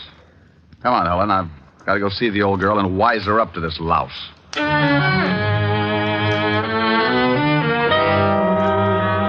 Helen and I left the professor and his witch and went out on the street. I hailed a cab and put Helen in it and sent her home to wait for me. 20 minutes later, I was ringing the doorbell of the Van Dyke residence. I stopped ringing and tried my knuckles, and that's when I noticed that the door was ajar. I pushed it open and walked in. I stopped cold in my tracks. The hair on my neck jumped off and hid in the corner. Lying on the bed was what looked like a body. I couldn't tell because it was covered with a sheet. I was sure of one thing. Whatever it was was bleeding all over the place, and the first word that came to my mind was murder. I pulled the sheet back and took a look at what could only have been Mrs. Myrna Van Dyke. She was about 60, and she was wearing a quilted housecoat. She didn't have to worry about trying to button it, because it was pinned together at the neck with a long knife. Well, Diamond, you sure can dig 'em up, can't you? Huh? Oh, Otis, how did you get here? After you left the station, I called the lieutenant and told him you'd been in and you was acting screwy. He told me to tell you. Now, I'm glad I did. Oh, mess, isn't it? Yeah, stabbed in the throat. Looks like she was getting ready for bed. That's a towel around her head, ain't it? Could be her hair, but I doubt it. It says Adams Hotel on it. Let's take a look around. Oh, hey, got a load of this. What? Over here on the dressing table. Hey, ain't that a wig? It sure is. I want to look at the body again. You can't do that. You ain't supposed to touch anything. Just taking off this towel. Well. She's bald. Yep, nearly. Otis, check on Professor Leonardo and Dr. Langley. They the guys you picked out of the Rogues Gallery this morning? Yeah. I already did. The doc lives on Charles Street, apartment 209. You mean you did all that by your little lonesome? Well, when I talked to the lieutenant, he told me to, just in case. You continually amaze me, Sergeant. Yeah. Now call the wagon and get the coroner over here. Then get some of the boys to pick up the phony professor. Where you going? Over to the good doctor's house. The body's been dead about an hour. That would make it between 7 and 8. Now, you see if the professor's got an alibi, and I'll check back here. Hey, I don't know whether I'll let you go or not. Sergeant. Yeah? Bye. I went out and grabbed another cab for Charles Street. It was dark out, and the heavy fog was rolling in and staking a claim on the city. By the time I reached the doctor's, it was thick enough to be sliced up and sold in large economy cartons. The doc didn't answer my knock, so I went in anyway. I stumbled into a little two-room joint that looked like a chick sales architectural achievement. The doctor was not home, and neither were his clothes and toothbrush, so I started casing. I tore the place apart and came up with a big fat 0. But that was before I looked in the wastepaper basket. Among the trash, I found a rental bill for a hangar and an airplane at the Flyaway Airport on Long Island. I grabbed the phone and called Sergeant Otis. Yeah? Otis, this is Diamond. Oh, the boys are here now. You were right about the time of death, around 7:30. What about the professor? We sent a car over to pick him up, but he skipped. We got some dame, though, and she told us that the prof was giving one of them seances from 7 to 8. Did you check it? Yeah, and you was. Good. Now check and see who gets the dead woman's money in event of her death. Well, how am I going to find her lawyer at this time of night? Just find him and meet me at the Flyaway Airport on Long Island. Okay. Did you get the doctor? That's what I'm going to do now. And if this fog keeps up, I've still got a good chance. Sometimes a case starts off like a party and ends up like a funeral. This was one of those times, and when it happens, you're never really prepared for it, so you've got to work fast. I used my last $10, besides the $200 the girl had given me, and got to Flyaway Airport in a hurry. The fog was so heavy, I had to almost kick it aside. But I finally found the row of hangars and started looking. I reached the last hangar when I spotted the plane. It was sitting on the strip, and as I moved nearer, I could see the man. Who's there? Who is that? I got a gun out, Doctor, so just stand the way you are. Who are you? What do you want? I want that little suitcase you've got. I want to take you back to the police. Police? Oh, what on earth for? Mrs. Van Dyke is dead, been murdered.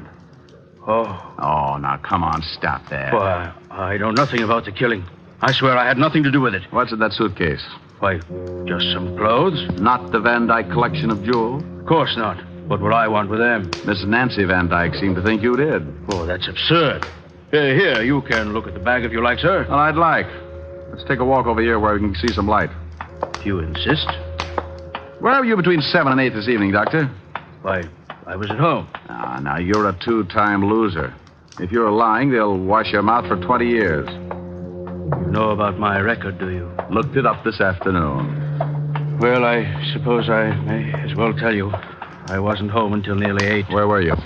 Mrs. Van Dyke's apartment. I was supposed to put her jewels in the downstairs vault. What happened? She was dead when I got there. You sure she was dead? Yes. Lying on the bed under a sheet. Pulled it back, saw she'd been stabbed in the throat. I left, packed, came out here. I knew I'd be accused, but I didn't do it. Hold it. Here's the light. Well, if the jewels are in this bag, you're going to be in a tough spot. You're welcome to look. Thanks, loads. Oh! Whatever it was, it caught me across the back of the head, and I went down like a dead palm tree in a hurricane. It wasn't the doctor who had lowered the boom, but someone who had sneaked up in the fog and gotten around behind me. I wasn't knocked out, and I could still hear things, so I just lay there and listened. Oh, thank goodness you came along. He was going to take me to the police because someone had killed Mrs. Van Dyke and stolen the jewels. He thought I had them. What are you doing? No! No! No! I rolled over and looked at the doctor. He was very dead. I got up as fast as I could and started after the killer, but in that fog, it was like looking for a hangnail in a mine shaft. I went into one hangar after another, and I guess if you keep after it long enough, sometimes you get lucky. I went into the last hangar and stopped to listen. Okay, you, come on out. If I have to come in after you, it's going to be the hard way. Well, you're the boss. Now, why don't you stop it? You can't see me any better than I can see you, but I've got the door covered. Now, come on out. If I guess right, that's one big sergeant, and he's so stupid he's liable to shoot you. Diamond! Diamond, where are you? In here, Otis. Watch your step. We're playing cops and robbers. What do you mean? What are you talking about? Oh, stop. You all right, Otis? Yeah, but this cement's hard. Crawl over here. Okay. Hey, who's shooting? Well, one of two people. Just shot Dr. Langley back on the airstrip. Yeah? Why don't you blast him? I guess I'll have to. He doesn't want to come out. Otis, crawl over about 12 feet and make him shoot. Me? Yeah, I ought to get a good line on him. He's behind those oil drums, and I've got to stand up to do it. Oh, all right. Hey, Diamond, now? Yes, Otis, now. Okay, like I said, you're the boss. I've been hit. Come on, Otis. Good shooting. Glad you liked it. Well, how about you, Professor? I'm not happy. I got all three of them. He won't be around long. Why did you hit me, and why did you kill the doctor? I wanted the bag. I thought the jewels were in it. Aren't they? No, I opened it back here. I thought the doctor was double-crossing me. Well, if you ain't got the jewels, why'd you try to kill the old lady? I didn't. Oh, come on. This ain't no time to lie. He isn't lying, Otis. You told me yourself his alibi was good. Hey, that's right. Then who did? The one who would benefit most by the death of the woman. The one who had a perfect setup because two con artists could be blamed for it. Let's go. Yeah, what about this guy? How do you feel, Professor? Oh. Like I said, Otis, you keep. Come on, let's go.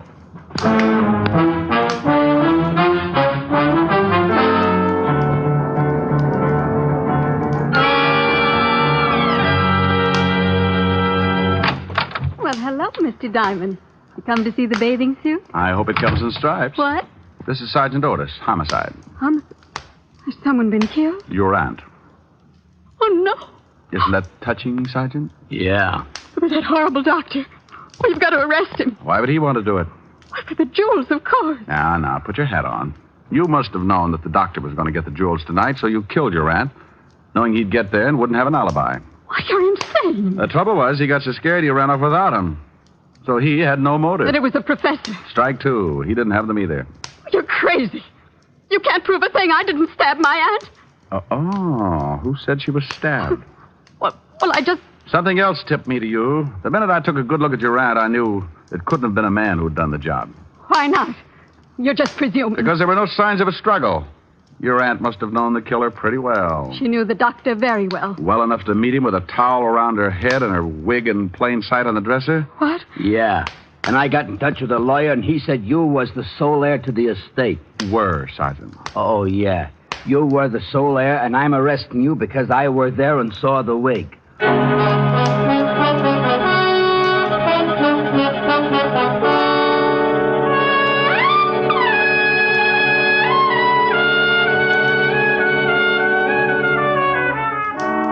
Rick, wasn't it fun at the fortune teller? Yeah, he's going to have to think up a new racket. Like contacting the living. What? No, forget it. What's to eat? I'll go look in the icebox. Bring some milk, will you, dear? Mm-hmm. If you'll play something. I'll try.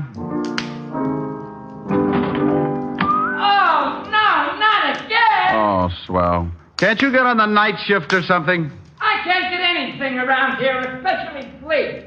Now, please, Will you kindly shut your big fat face? What do you mean? I haven't sung anything yet. Oh, but you will. I just know you will. Well, if you insist. Oh, no. Please, please. I'm a nervous man. Oh, it calms you right down. Don't blame me for falling in love with you. I'm under your spell, but how can I help it? Don't blame me. Can't you see when you do the things you do? If I can't conceal the thrill that I'm feeling, don't blame me. Oh, that's pretty. Don't stop. Oh, I must. Food looks too good. Did I hear you talking to someone? Mm-hmm. Listen. Don't blame me for falling in love with you. I don't think so. Oh, that's funny.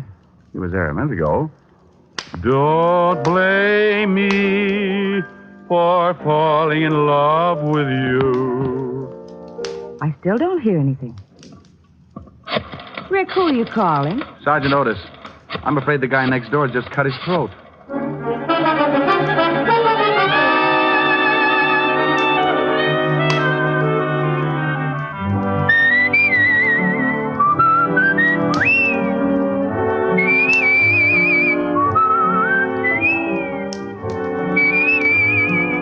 You have just heard Richard Diamond, Private Detective, starring Dick Powell. Helen was played by Virginia Gregg. Also in our cast were Wilms Herbert, Ted Osborne, Peggy Weber, and Jack Crucian. Music was under the direction of Frank Worth. Richard Diamond is written by Blake Edwards and directed by Richard Sandville. And now, Dick Powell. Friends, I want to remind you of the wonderful group of programs NBC has on tap for tomorrow afternoon and evenings. Shows like Hollywood Calling, Guy Lombardo, Four-Star Playhouse, and the Ethel Merman Show. For the best in radio listening tomorrow and always, keep your dial turned to your favorite NBC station. Dick Powell soon will be seen in the screen version of the best-selling novel, Mrs. Mike. Now, this is Eddie King inviting you to be with us again at the same time next week when we will again bring you Dick Powell as Richard Diamond, Private Detective.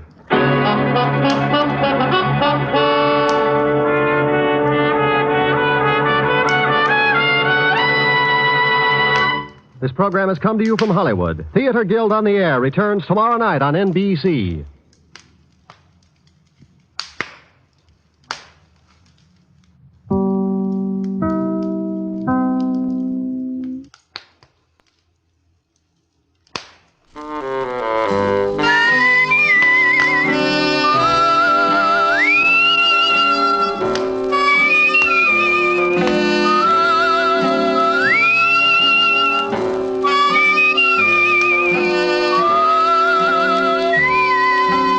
Here's Dick Powell, transcribed as Richard Diamond, Private Detective.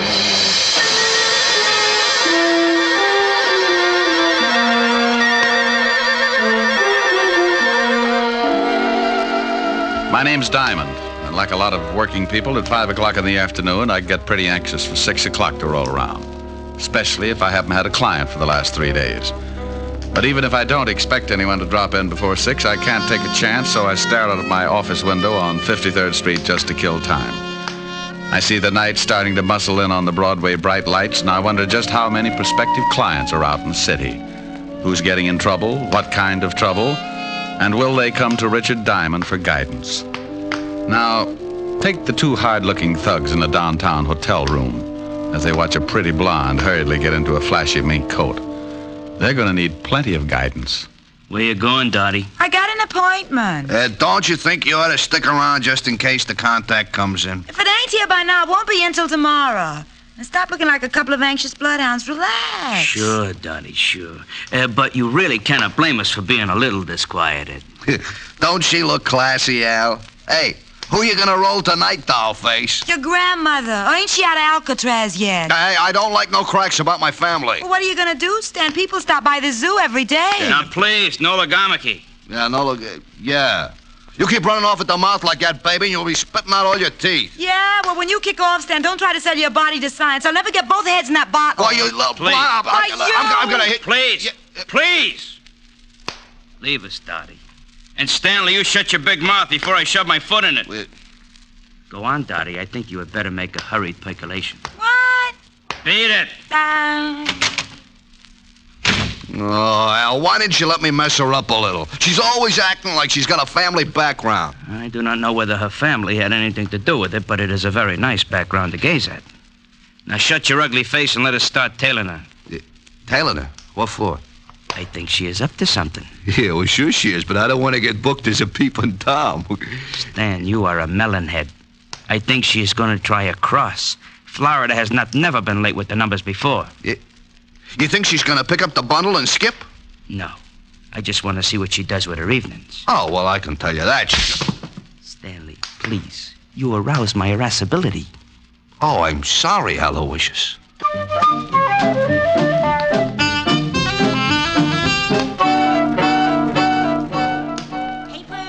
Evening paper. Paper. Evening, Glenda. Oh, hello, Horace. Times. You look tired. Hard day at the office? I stayed home. My wife's swell. Here's the Times. Yeah, thanks. Good night, Glenda. Good night. Papers. Evening papers. Have you got a late edition? Why, yes, right here, dearie. You got it? Yeah, in the purse. Put it down on the counter and look through the paper. Okay. Paper! Evening paper! What do you want me to do with the purse? Keep it till I meet you at the train. Sure, honey. It's good to be working again, ain't it, Dottie? I gotta go. They usually got a tail on me. I'll see you tomorrow morning. Relax. We're in the chips. Paper! Evening paper! Paper, sir? No, but I will take that purse. Purse? Oh, why, that nice young lady must have left it on the counter when she looked at the paper. Please, just extend your agent index and shove it over here. Why, I can't do that. It belongs to that young lady. Oh, look, it would make me very unhappy to have to shove all those nice old wrinkles around, but I am in need to possess one patent leather handbag. Now, if you will kindly move it in my approximate latitude, you old bat, we can dispense with all... Why, you poor excuse for a lowbrow gunnif. Madam. For 2 cents, I'd wrap a lead sap across your flat head. Well, hello, Glenda. Hello. How's business? Oh, Officer Quine. Aren't you on a little late? Yes, I've been changed to the 6 o'clock beat. Well, good evening, sir. Yeah, lovely. Good evening, officer. Say, haven't I seen you somewhere before? Hardly. I reside in Flatbush. Well, thank you, Mother. I do not see anything I want. There, goodbye. He doesn't see anything he wants. What does he think you're running? A drugstore there? Hey, Al, I saw a cop. I am proud of you, Stanley. Huh? Now let us hurry around this corner.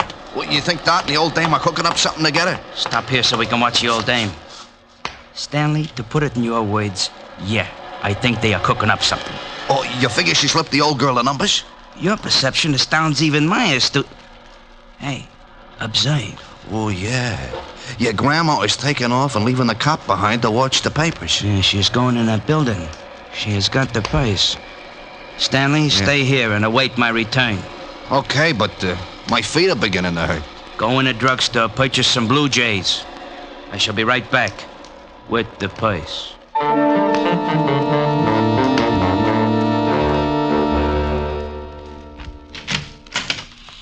Mr. Diamond. Well, hello, Glenda. Come in, pull up a rocking chair. Well, that's the way it begins. Sometimes when you wait around until the last minute, you get a customer. I wasn't too happy about this one because I knew she didn't have enough money to hire a tramp to spot cigarette butts. I haven't got much time. I've got Officer Quine watching my paper stand. Officer Quine? You should be happy you aren't selling fruit. He's already got his thumbprint in every apple in Yonkers. Mr. Diamond, I found this purse. Found it, Glenda? Oh, you know me, Mr. Diamond. I'm going straight now. I remember a snake that said that once. He broke his back. Honest, I haven't been doing that kind of business since I got out. Well, what can I do for you, Glenda? I'm broke. Oh, it's not a touch. I want you to find the owner of this purse and return it. Why don't you give it to Officer Quine? Well, there's no money in it. And with my record, he'd sure run me in for purse snatching. No money, huh? Oh, no. No, I didn't touch a thing. Just took a peek, maybe. Oh, yeah. A young girl left it on my counter. If you find her, you can ask her. I Didn't touch a thing. Okay, I'll see what I can do. Oh, thank you, Mr. Diamond. Goodbye. Keep your nose clean. Oh, I will. She'd keep her nose clean, all right, in a glass of gin. I'd known old Glenda ever since she started working bunco rackets and got put away for 2 to 5. I was sure she'd lifted the dough from the purse, but I opened it and went through it anyway. I was just kicking myself for telling her I'd try to dig up its owner when the door opened and an ugly-looking mug wearing alligator spats walked up to my desk. You should be ashamed, looking at someone else's purse. It's a bad habit, like not knocking on doors. Oh, it said on the door to come in. How long did you have to wait before someone came by to read it to you? May I please have the purse? Oh, is it yours? Yes. Well, I didn't notice the wedges. Give up high heels? You are a very poor comic. Now, may I have the purse, or must I make you bleed? Oh, it's like that. Well, sure, here it is. Thank you. And something to go with it. I caught him with one that made my arm feel good clear up to my shoulder. His eyes rolled back, and he went down faster than the celluloid collar on the flagpole. I looked at the black purse and started getting that lousy feeling again. I'd gotten into something, and it was beginning to smell already. So I called the 5th Precinct Police Station and an old friend, Lieutenant Levinson. Homicide, Sergeant Otis. Hello, Otis. Let me talk to the lieutenant. Is this Diamond? No, it's platoon number 3 of the Brownies, 300 strong. Now let me talk to the lieutenant.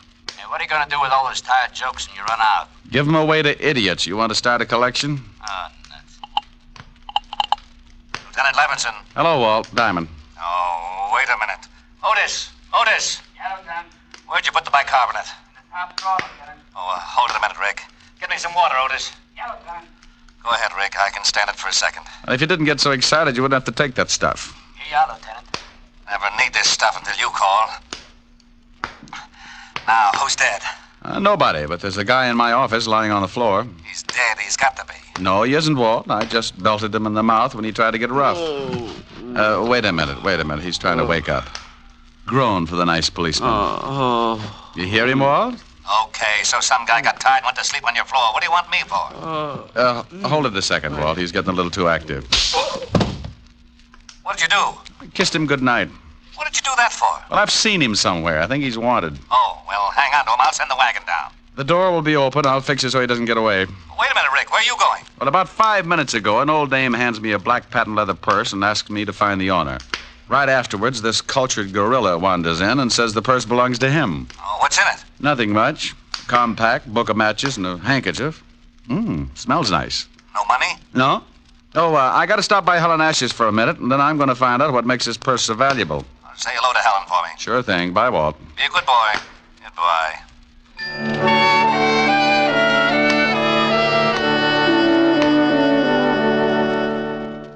I got a rope out of my desk that I hung my socks on when I had time to wash them and tied the sleeping Garniff to a chair.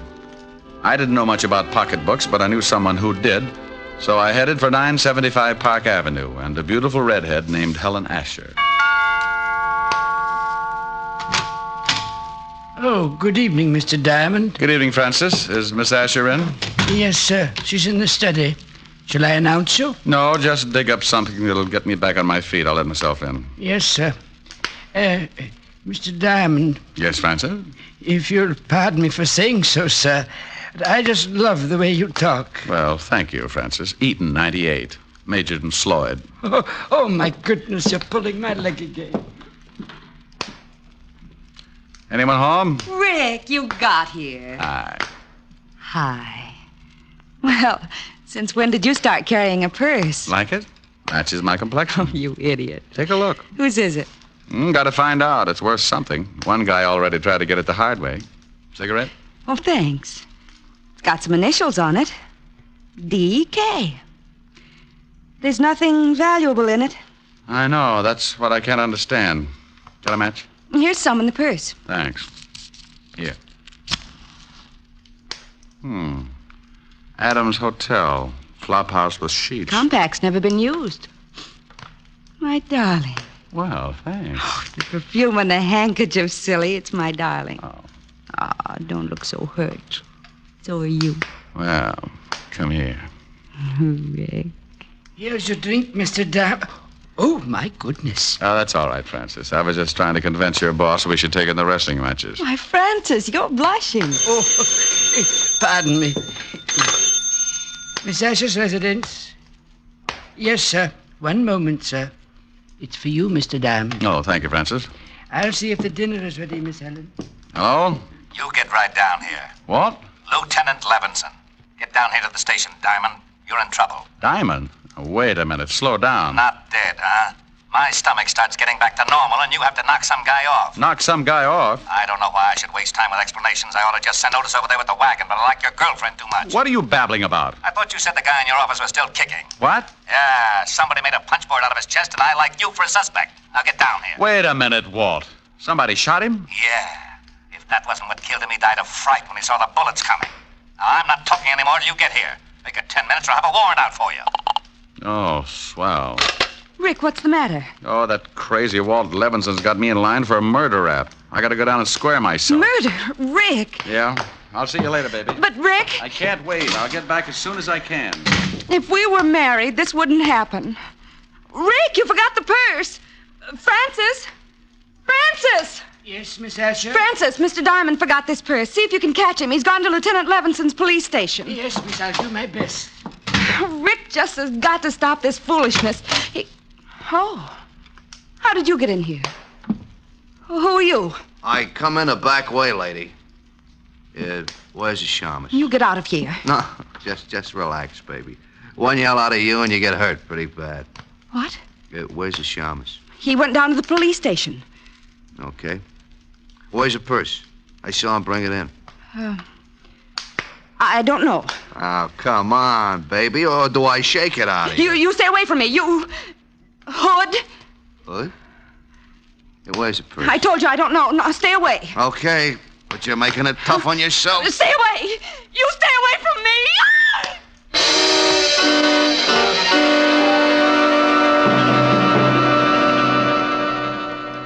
With the red tucked underneath her arm, she walks the bloody tower with the red tucked underneath her arm at the midnight hour. Pardon me, sir.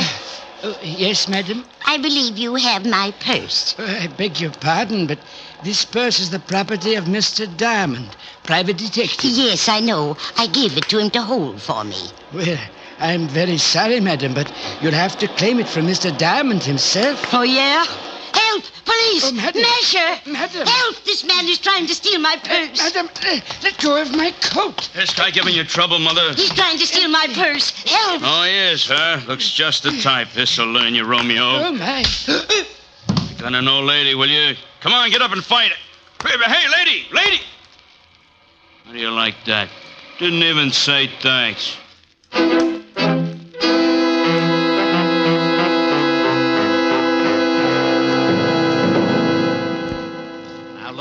I don't care what you say. You told me you had a guy in your office. When my men got there, they found him tied in the chair with 3 bullet holes in his chest. He was making noises when I left. Some guys do that when they get shot. Oh, stop being an idiot. You know I didn't kill him. Yeah, I know it, but what do I tell the commissioner? That I let you go because you're a friend of mine? Used to be on the force? No, but you don't have to act like I rubbed out the whole West Side. Well, I'm mad. I want to retire in 5 years, and I want to do it with a healthy stomach. Yeah? Lieutenant, Murphy's got some guy out here he picked up for purse snatching. This is a friend of Diamond's that wants to see him. Send him in. This can't get any screwier than it is already. I got a purse snatcher who says he knows you. Purse snatcher? Francis. Yes, Mr. Diamond. I don't feel so well. That's all, Otis. Isn't he your girlfriend's butler? Yeah. What happened, Francis? Well, sir, I was bringing that purse down to you. That's right. I left it at Helen's. Yes, sir. Well, a little old lady approached me on the street and claimed it belonged to her. What did she look like? She had white hair, and she was wearing an old shawl. I think she'd been drinking gin, sir. Cheap gin. Glenda. Glenda Bergen? Is she the one who gave you the purse? Yeah. And then what happened, Francis? When I wouldn't give her the purse, she started yelling and called me a masher. And some enormous gentleman arrived and clouted me in the jaw. Oh, it was disgusting, sir. And the old lady got the purse? Yes, sir. She ran off, and the enormous gentleman sat on my chest until an officer came and carted me off to this place. Was Miss Helen all right when you left her? Why, yes, sir. You don't think... I don't know. But if they knew I had the purse and spotted me going into Helen's... Here, Rick, use his phone. Thanks.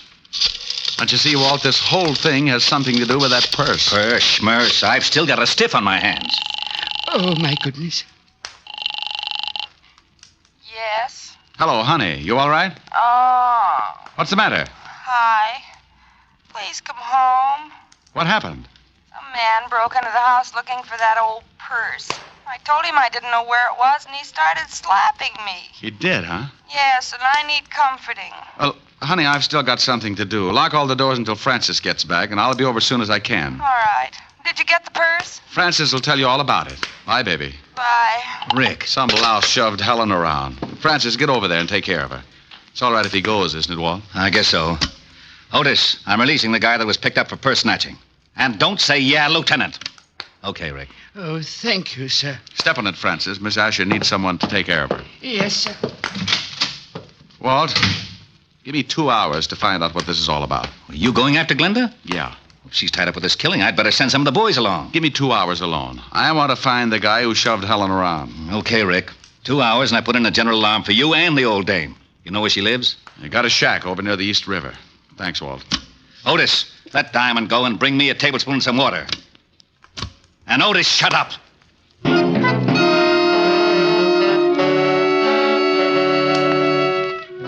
I grabbed a cab, and 20 minutes later, I was standing at the edge of the East River.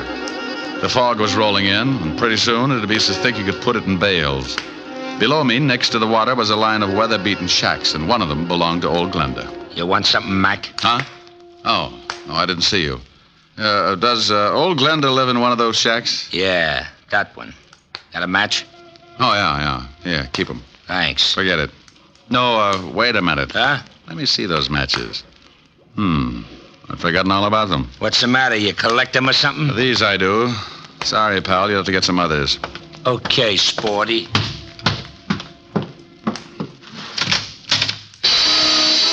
The inside of the shack looked like a hardware store after a good earthquake. Someone had torn it to pieces, and old Glenda had gotten the same treatment. She was lying on the wooden floor staring up at me. She couldn't close her eyes because a rope around her neck was squeezing them open. Is she dead? Huh?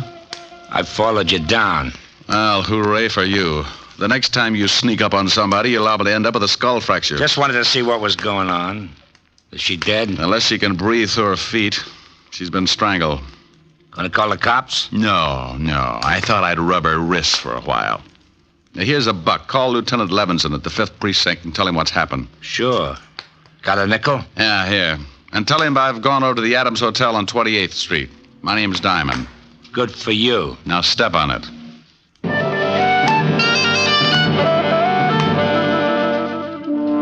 He left in a hurry, and I reached in my pocket and took another look at the book of matches I'd gotten from the black handbag. They were from the Adams Hotel on 28th Street, so I went over there fast. The sleepy night clerk showed me the register, and I found what I was looking for. I remembered the initials on the handbag were D.K. A Dorothy King was registered in room 306. I went upstairs. Yeah? I got a message for you. Slip it under the door. I'm not that skinny.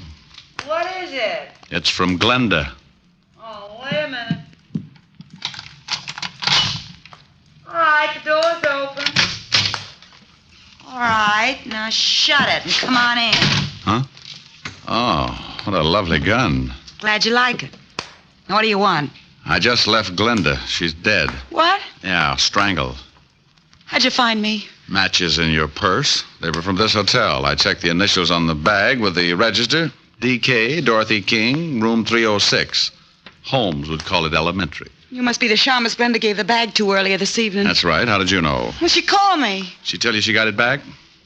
I feel a quiet streak coming on. I usually like women who don't talk much, but right now you'd better start talking as fast as you can. Funny thing, this gun I got makes me lazy. Now get out of here. Baby, I got a big fat surprise for you. Yeah? Yeah. My gun makes bigger holes than yours. Huh? What do you think I'm doing with my right hand, keeping it warm? Oh, don't give me that. You ain't got nothing but a big finger in that pocket. Oh! Surprise. Next time I make it count. Wait a minute. Sure. Drop it.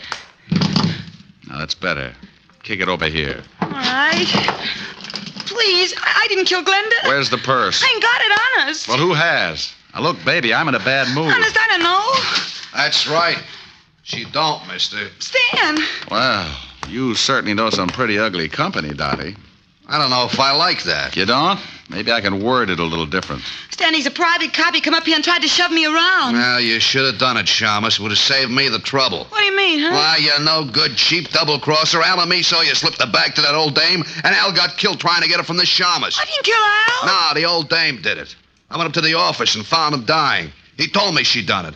What are you gonna do? Well, the organization don't like being crossed. I got the purse from the old dame and paid her off for killing poor old Al. Now I gotta pay you off. I got a surprise for you, too, Stanley. Yeah, you try anything, you'll have more holes on you than a fishnet. He's got a gun in his pocket. Well, look at his pocket, wise guy. Oh, gee, I wish Al was here. He'd know what to do. Go on, shoot him. Shoot him. Stan's got it coming. Looks like it's a tie. No sense in both of us getting killed. Yeah, you plug me and I'll nail you before I go down. Don't listen to him. I think he's got a point. What are you gonna do? That's up to him. Well, as Al would say, a hurried departure is in order. I'll take care of you later, Dot. Huh? Goodbye, all. Yeah, it's pretty good. Al would like that. Don't let him get away. Stop him. You stop him. All right, baby. Where's he going with that purse?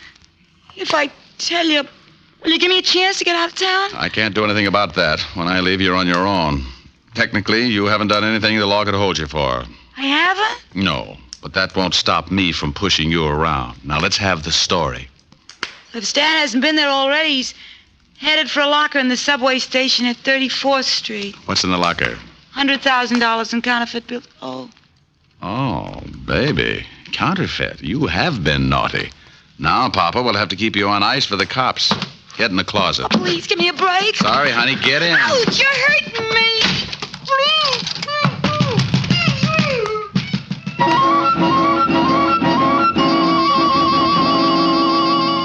I went down to the night clerk and told him to tell Lieutenant Levinson when he got there about the blonde in the closet of room 306. The subway wasn't far, but Stanley had a head start and he was in a hurry.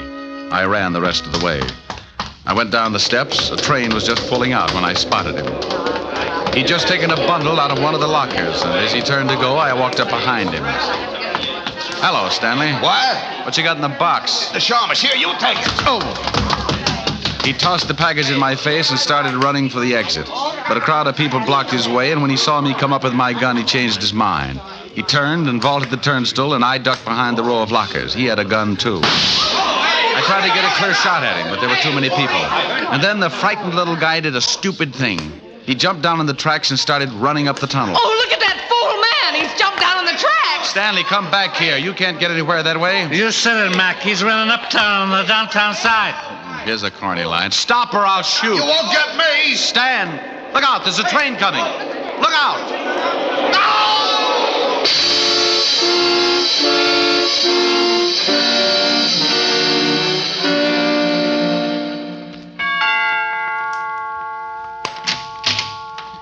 Oh, Mr. Diamond, come in. Hello, Francis. Is Miss Asher all right? She's better, sir. She's lying down in the study. How's the jaw? Oh, I feel better, sir. This ice bag is helping the swelling. I'll be in the pantry if you need me, sir. I'll try not to. Hi. Hi. Well, poor little baby. Yes. Poor little baby. You're lucky he didn't knock you out. Oh, I'll get it. Francis is nursing his face. Asher residence? Let me talk to Diamond if he's there. He is. Rick? Mm-hmm. Now you listen to me. I've been chasing your conquests all over town. I end up down in the subway station and notice get stuck in the turnstile. Don't you think it'd be nice to let the police department in on something once in a while? Oh, sure. Right now, I'm at 975 Park Avenue, nursing a beautiful redhead back to health. Oh, did you find the blonde in the closet? Yeah, I got the whole story from her. You want to hear it? I guessed most of it. She was fencing for a counterfeit ring, and she tried to cross them. The key to the locker was in that purse. Yeah, in the compact, under the pancake makeup. She and old Glenda used to do a duet together before they both got sent up. When the blonde got out, she started working for a counterfeit mob. They'd stashed the dough in different subway lockers around town and used her to make the contacts. So she figured she could use the 100,000. Well, nothing like being in business for yourself. She was afraid to pick it up herself, so she stuck the purse to Glenda like she'd just forgotten it. Ricky. Yes, dear? Are you listening to me? I just stopped. Bye, Walt. What? Now, wait a... What is it, baby? I want some sympathy. Sure. What would you like, lover? Sing something. Oh, come on, baby. We can do without that. No, I want you to. I'm sick. An invalid should be pampered. Let me rub your head or something. Afterwards. I want you to sing. Oh, but it's late, baby. Well, then sing softly. Sing me to sleep. Oh, honey. I'll get mad and you'll have to buy me a present. Okay. Lullaby and good night with roses bedight. That's wonderful. With lilies bedecked. Hey, you at the board in your consoles! Shut up, I'm trying to sleep! Well, what is that? Oh, it's that grouchy new neighbor. Oh, it is, huh? Hey, you want something, bud? Yeah, shut your big bazoo! Oh, is that right? Powder your face with sunshine. Oh, no! Put on a great big smile. Make up your eyes with laughter. You will all... Rick. Yeah, okay. That guy gets shell-shocked if you fried potatoes. Rick. What is it, baby? Come here. Oh. You do need pampering.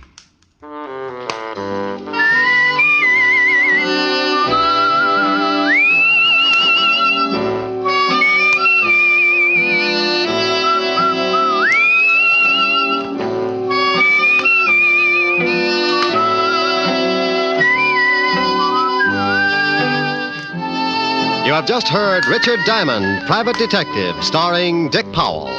Helen was played by Virginia Gregg, Lieutenant Levinson by Ed Begley. Also in our cast were Wilms Herbert, Betty Lou Gerson, Jane Morgan, Jack Crucian, Hy Averback, Herb Butterfield, and Wally Mayer. Music was under the direction of David Baskerville. Richard Diamond is written by Blake Edwards and directed by William P. Rousseau. Now, this is Eddie King inviting you to be with us again at the same time next week, when we will again bring you Dick Powell as Richard Diamond, Private Detective. This program has come to you transcribed from Hollywood. This is NBC, the national broadcasting company.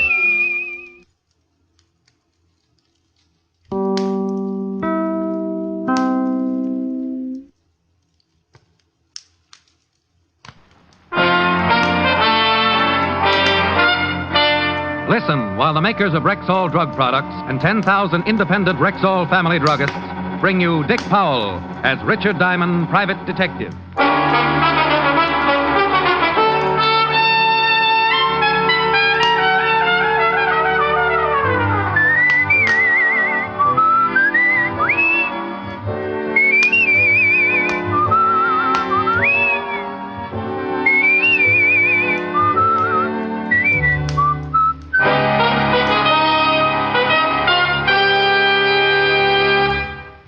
Good evening.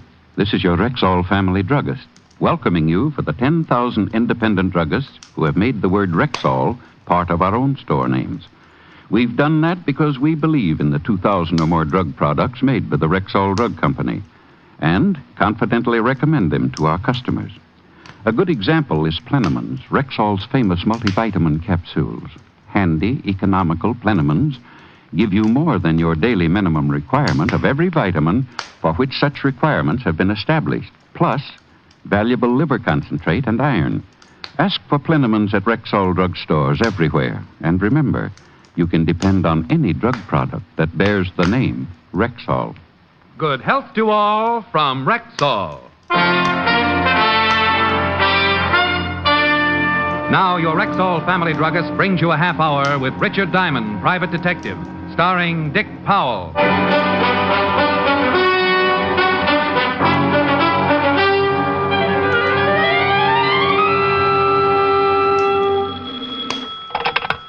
Diamond Detective Agency.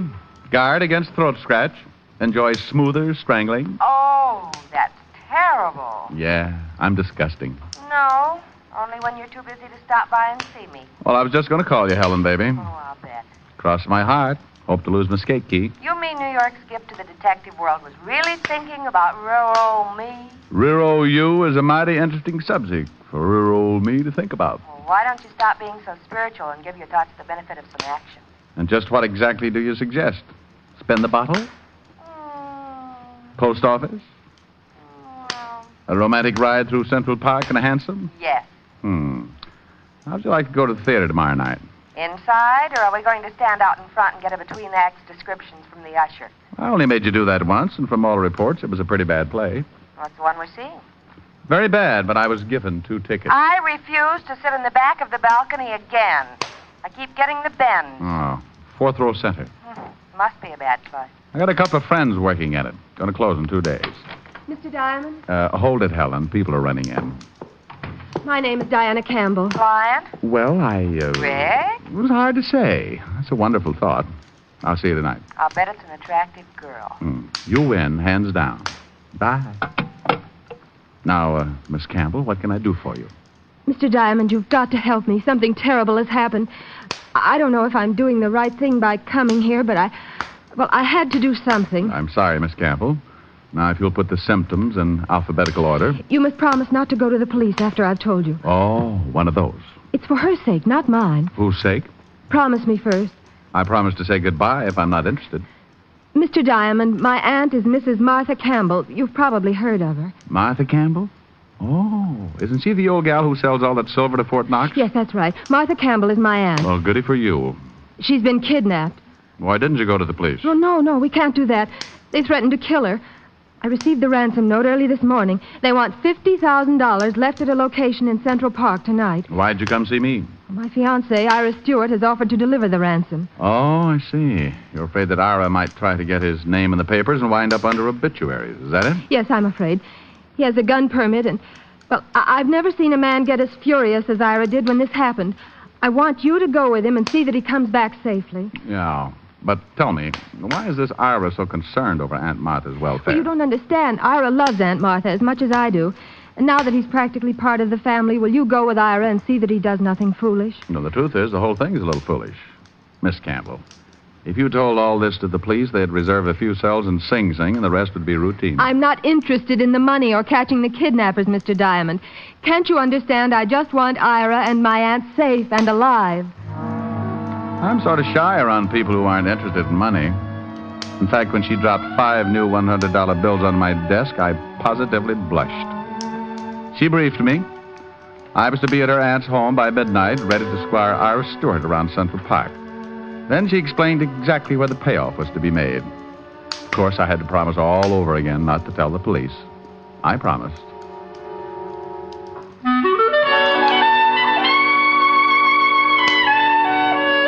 Diana Campbell left, but her perfume lingered on. I could have sat around and let that odor drive me to a cheap neurosis, but there were things to do. And the first thing I did was to break my promise to Diane. Well. If it isn't Sergeant Otis, and I'd be happy if it wasn't. Otis. Wake up, Sergeant. Up with the buttercups. It's 3 o'clock in the afternoon. Oh, hello, Shamus. Otis, you'd make a hibernating bear look like an insomnia victim. Well, I'm tired. I've been working hard. I guess you got a right to be tired. If I had to drag those 2 feet of yours around all day, I'd have a nervous breakdown. Oh. Hiya, fatty. Who's dead? Well, there's been a nasty rumor going around about your sergeant. No, stop clowning. It's too hot. What's on your mind? No, well, it's not your department. I need somebody I can trust. Kidnapping. Martha Campbell. The Martha Campbell? Yep, she's been snatched, and the retail price is $50,000. The old dame's niece hired me to take care of her boyfriend when he makes the payoff tonight. Where? Central Park, 2 in the morning. Come as you are. Otis. Yeah, Lieutenant. Bring me a map of Central Park. Get Lieutenant Davis. Tell him I want every detective available tonight. Prepare a special message to all units of... Hey, wait a minute. Prepare a special message to all units of... Hey, wait a minute. What should I do first? Resign, melonhead. Get that map. Walt and I went to work on the map. We circled the payoff area and set up watch points for an army of plainclothesmen. Nobody going into the area before 2 a.m. would be stopped. But anybody coming out after that time was going to need a good story. It looked great on paper, but Walt was sadder than a Scotchman being held up. If anything went wrong and the news broke, the kidnapping of a woman with Mrs. Campbell's prestige would really upset the commissioner. I left Walt, taxied over to Park Avenue in time to have half of Helen's dinner, spent the rest of the time before midnight with her, and then left to keep my date at a gray stone mansion on the west side. Oh, Mr. Diamond, I'm glad you're here. Come right in. My fiancé's in the study. What did he say about my coming over here? Well, I haven't told him yet. I thought it might be better if... Well, don't you ever do anything the easy way? Ira, I'd like to have you meet Mr. Diamond. What? Oh. Diane, tonight of all nights to have a guest over. Mr. Diamond, I'm very glad to meet you, but, well, you'll have to go now. I'm sorry. Ira Stewart was a blonde, well-built young guy in loose brown tweeds. He seemed to have trouble finding a place for his hands, and I half got the idea he'd like to try my jaw. Ira, Mr. Diamond is here to help us. What? I hired him to go with you tonight. He's a private detective. Even my best friends don't know. Glad to meet you, Mr. Stewart. Diane, have you gone mad? Do you know what would happen to Aunt Martha if those men found her? Oh, relax, Stewart. Nothing's going to happen to anyone unless you force me to make an exception. Diamond, Ira, please, darling. I couldn't stand the thought of you going to see those men alone. We didn't know how many there are or what they might do. I've got all the protection I need right here in my pocket. Famous last words. Look, Buffalo Bill, I'll give you a clue. The kind of guys you got a date with tonight don't take 10 paces before the turn and shoot. You could be buried in that suit, gun and all. Now, look here, Diamond. It's getting late. I'd better get the money. We followed Diane up a winding staircase and into Mrs. Campbell's bedroom. This little nook was somewhat smaller than Grand Central Station, with an acre of bed in the middle. The bed had talent, because all Diane had to do was push a little button, and it slid about a yard away from the wall and exposed the neatest little wall safe this side of the First National Bank. Diane fingered the combination, and a minute later, I found out whose picture is on a $1,000 bill. There were 50 prints. Here, Diane. Put the money in this bag. It's $130, Stewart. I'm ready. Ira, please be careful. Please, both of you. Glad I made the team. Let's go.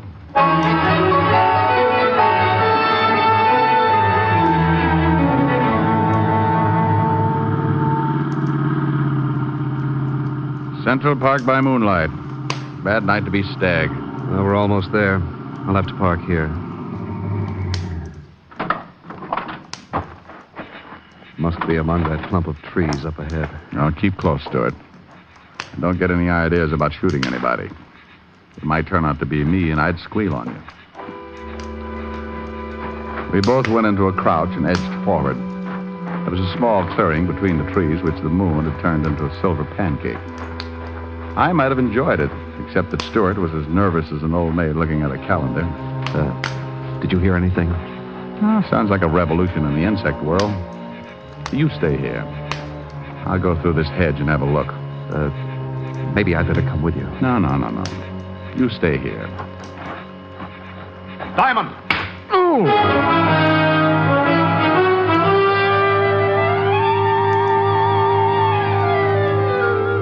Something caught me hard and neat behind the ear, and I jackknifed into a face full of Mother Earth. Don't let anyone tell you it's nice to get away from things for a while. I didn't like it a bit. I was far, far away.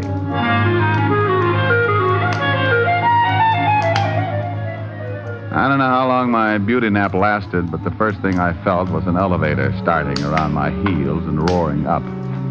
When it burst through the top of my head, I awoke. For the next few minutes, I felt like my head was a ball and the rest of me was a drunken seal trying to keep it balanced. Then I saw Stewart, stretched out the way I had been. The copycat. He was bleeding from what was going to be a nasty scar on his forehead. A hunk of pipe was lying nearby. I went to work on him. All right, Stewart. Rise and shine, rise and shine. Oh, come on. You're just not used to it. I make it a point to have my head cracked at least once a week. What happened? Last one out talks first. That's you. Yeah. Now I remember. There were two of them. One started for you and I yelled. Check. Then I heard one of them say, "Get him, Bob." And then you were shaking me.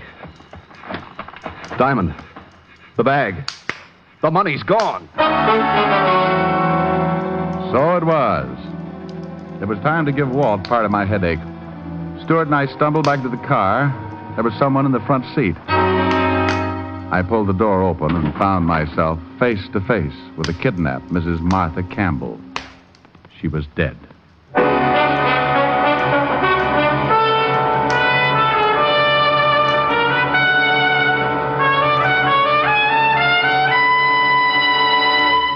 Before we continue with the adventures of Richard Diamond, private detective, here's your Rexall family druggist. There are two important facts I'd like you listeners to remember about Rexall aspirin. First, each Rexall aspirin tablet contains 5 full grains of pure aspirin. And second, there's no faster-acting aspirin made. But what exactly do you mean by fast-acting? Well, ma'am, aspirin itself is too fine to hold together in tablet form. So it has to be bound with an ingredient that will quickly disintegrate. That is, break up the tablet. So the aspirin itself will immediately be free to do its job. You mean the aspirin doesn't do any good until it's free from the tablet? Right. And that's why Rexall scientists developed a binder so low in moisture content, it begins to break up the very second it touches water. Now that means that when swallowed with water, the aspirin in a Rexall tablet is free to go to work for you, even before it reaches your stomach. Well, that's fast enough for me. And it's fast enough for 10,000 family druggists. Quality like that is what we're talking about when we tell you you can depend on any drug product that bears the name Rexall. And now back to tonight's adventure with Richard Diamond, private detective, starring Dick Powell. Finding Mrs. Campbell dead in the front seat was the ugly end of another beautiful day. I hadn't known the little gray-haired woman personally, but from her reputation, I had the hunch that some of this town's best charity groups would be in mourning come tomorrow. And just in case I wasn't feeling bad enough, Stuart was right in there to help me. I never should have let you come. It's your fault she's dead. You did it. You did it. Thank you, Sherlock Holmes. Now shut up. You were going to protect me. You were going to... I slapped 5 fingers of artificial sunburn into his face and shut him up. Then I checked Mrs. Campbell's corpse. She'd been murdered at least 24 hours before. I lifted her featherweight body and stretched her out in the back seat. Ira was still rubbing his cheek when I pushed him into the car.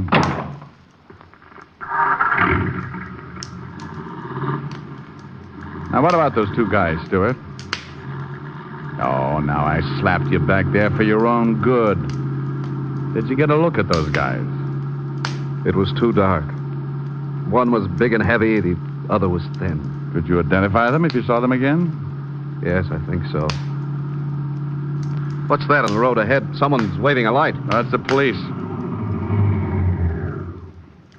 Just step from that car quietly, you. Otis, it's me, Diamond. Rick, that you? No sign of any kidnappers yet. Not kidnappers, Walt. Murderers. Huh? Exhibit A is on the back seat. Come on, Otis. Open the door. Oh, vicious. Head bashed in. What are the police doing here, Diamond? I thought... Don't brag. You didn't think. Otherwise, you'd have gone straight to the police in the first place.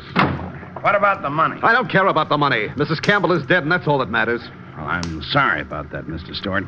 Look, it might be a good idea for you to be with your fiancée, Miss Campbell, before she hears the news on the radio. We'll take care of things here. Oh. Yes, of course, Diane. Yeah, I'm sorry, Lieutenant, about my behavior. You understand. And Mr. Diamond, Oh, forget it. I've got a head that knows just how you feel.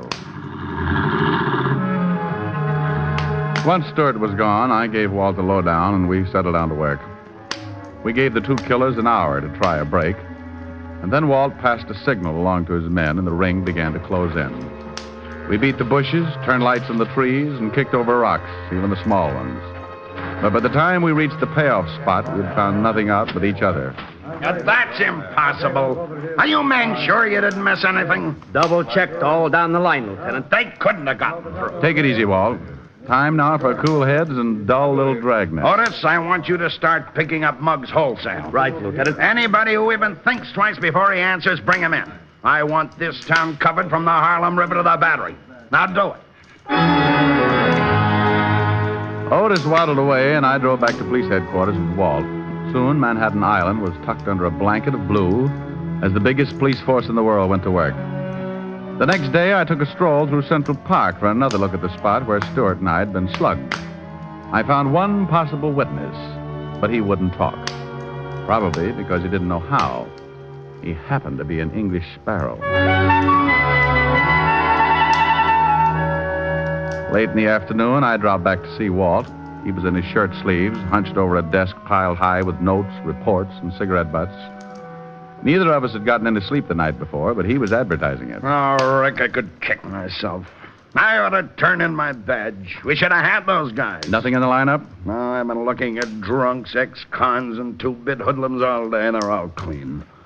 If someone tried to sell me an invisible man routine, I'd be willing to listen. Walt, as you keep banging your head against a stone wall, your eyes are going to register tilt. You need a breather on this case. Look, I got 2 tickets for play tonight. What about it?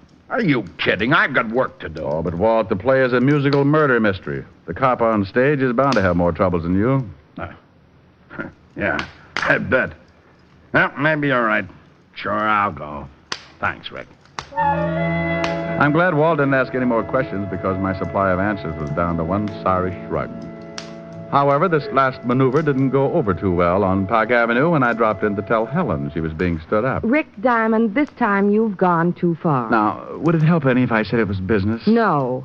Well, I suppose there's nothing I can do. I spent all day buying a new dress and getting my hair done, and then you walk in at the last minute and tell me you... Helen, baby. Now, you stay away from me, Rick. Rick, let go of me. Oh, in a minute. Rick. You dog.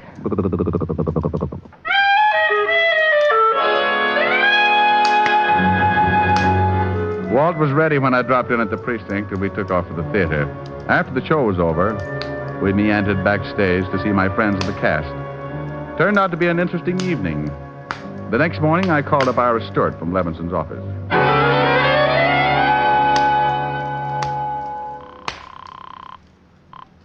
Yes? Hello, Stewart. This is Diamond. I'm calling from the 5th Precinct Police Headquarters. Anything turn up? Well, it looks that way, yes. The police picked up 2 guys who may have killed Martha Campbell. Can you get on here right away? Certainly. I'll leave right now. Well, then run. Do not walk. When Stewart showed, we took him into the lineup room. The 2 suspects had their backs against the marked wall. Under the hot lights, they looked about as ugly as a draft notice on a honeymoon. What do you think, Stewart? They look like the men, Lieutenant. We didn't do nothing. This is the parade. On you guys, it looks good. What do you want to do, live forever? Now, Stewart, these guys are Willie the Knife Foster and Bloody Bob Ferguson. They've been indicted on 3 kidnap raps, but always managed to get off. Now, if you recognize them, you're an eyewitness, and they're cooked. Well, tell the big one to say, get him, Bob. Say it, Bob. What for? For the sake of your dear old mother in Alcatraz. Never mind what for. Say it. Get him, Bob. Now the other. You heard him, Ferguson. Get him, Bob. That's the man, Lieutenant. I'm sure of it. Let me get my hands on him. I'll kill him. Now, Stewart, calm down. State of New York will take care of them. This is a lousy frame. You can't pin this on us. He was babysitting that night. Okay, lock him up, Otis. Right. Book him on suspicion of murder. Stewart, come into my office. I want to get your statement. After getting his statement, Walt told Stewart the case was closed. We congratulated each other and shook hands all around. Then Stewart walked out. We gave him enough time to get into his car and start away. A moment later, Walt and I jumped into an unmarked police car and played Follow the Leader. Rick, this case turned right side up too quick to suit me. What made you tag Stewart and plant your actor friends in the lineup? Walt, the trouble with you is that you're too modest. You set an airtight man trap for 2 unknown kidnappers and then blame yourself because the net came up empty. Well, he had you fooled, too. That's true. I'm ashamed to admit. But Stewart had a good plan. He kidnaps the lady himself, sends Diane a phony ransom note. Then, with a reputable private detective present, that's me, he gets the $50,000 and even bops himself on the head to make it look kosher. You'd have made a perfect alibi for him, Rick. But where did the old lady's body come from? He probably had it in the car trunk when we drove into the park the night of the supposed payoff. Hey, he's turning at the park. Mm-hmm. Soon comes the part we don't know yet. We should have nabbed him back at the station. I'd like to sweat him for a few hours. On what? The identification? So he claims it was a mistake. Could happen. A jury would think so. No, Walt. He's put on too big an act to fold under questioning. He's been acting ever since he made Diane believe he loved her, just to gain Martha Campbell's confidence. He's parking up ahead. Yeah. Now let him answer the $50,000 question. And where did he hide it?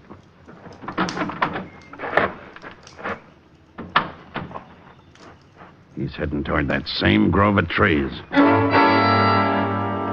We took off at a fast trot until we reached a hedge not too far from where we expected to find Stewart. We saw him all right.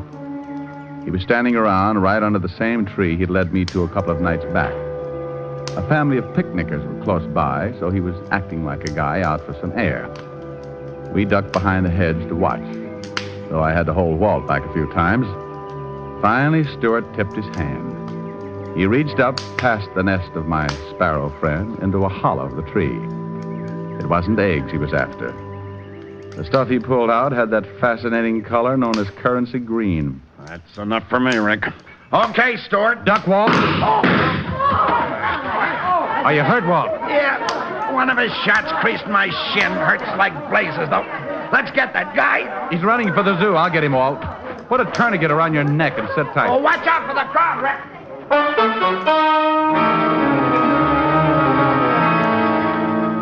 What the shooting did to that crowd, a skunk couldn't do in a bargain basement. They suddenly decided there was no place like home. Stewart was dodging between the animal cages now and still using his gun to discourage me. I sprinted after him, but he disappeared. That bullet went right through my only hat, but I saw him now. He was climbing along the rock barrier that backed up the bear pits. He made a lousy target because those jagged rocks and overhanging ledges gave him plenty of cover. He was trying to reach the road on the other side, and if I didn't do something about it, exit Mr. Stewart. I took aim.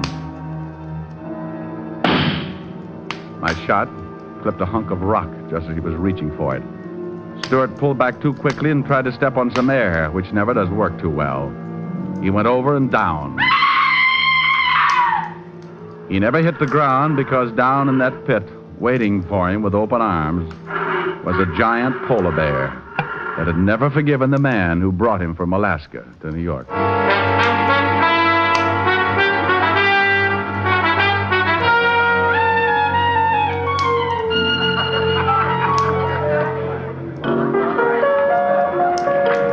Rick, I'm glad you and Helen could make it to the cast party. Thanks, Bob. Thanks also for the great acting job you and Willie pulled off at police headquarters. Anytime, Rick. Glad to help out. Yeah, that's a nice tune. Is that a song for the show? Nah, just fooling around. After a show flops, there's nothing like a little get-together to bolster one's spirits. Well, I certainly like the taste of your bolster. So I'll mix myself another later. Rick, what are you doing by the piano as if I didn't know? You don't want to look bad in front of all this talent, do you? Oh, honey, not a chance. Just happens that Bob's playing around in my key. Well, let's do it. Let's do it then. Count every star in a midnight sky. Count every rose, every firefly. For that's how many times I miss you. Heaven knows I miss you. Count every leaf on a willow tree. Count every wave on a stormy sea. Count every star, and darling, when you do, you know the times I have cried for you.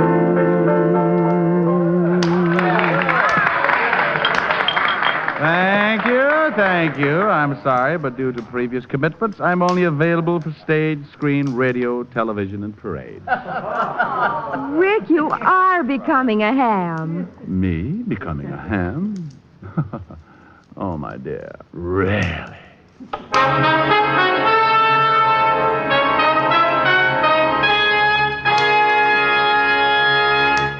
Again, here's your Rexall family druggist.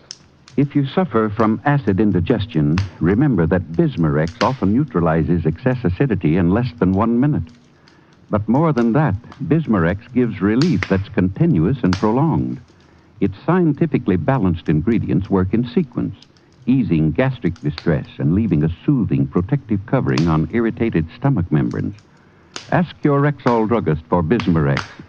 He'll tell you you can depend on any drug product that bears the name Rexall. Good health to all from Rexall.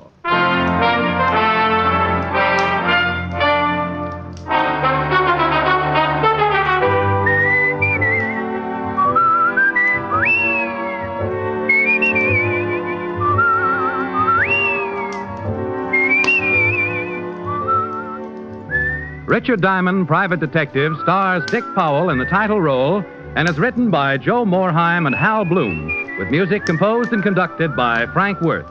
Featured in tonight's cast were Virginia Gregg, Ted DeCorsia, Wilms Herbert, Mary Shipp, Dick Ryan, and Hy Averback. Richard Diamond, Private Detective is produced and directed by Jaime Del Valle.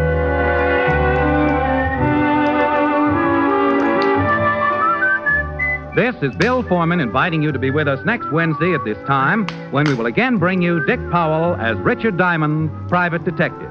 Incidentally, Dick's turned writer this week. Pick up a copy of the August issue of Radio Mirror from your dealer tomorrow. Read The Adoption Racket by Dick Powell.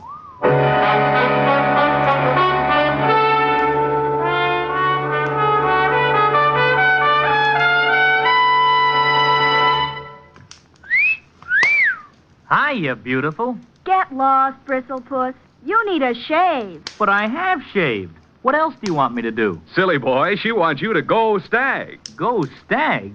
But why? Because Stag is Rexall's exclusive line of men's good grooming aids, like Stag Brushless Shave Cream. No fuss, no massage, just smooth it on, and presto, you get a clean, close shave. Your face stays smooth and whiskerless all day long. I'll do it. I'll go Stag. That's it. Join the Stag line now at Rexall drugstores everywhere. Yes, to make girls care. Go Stag. Sarah Berner will delight you with Sarah's Private Caper tomorrow on NBC.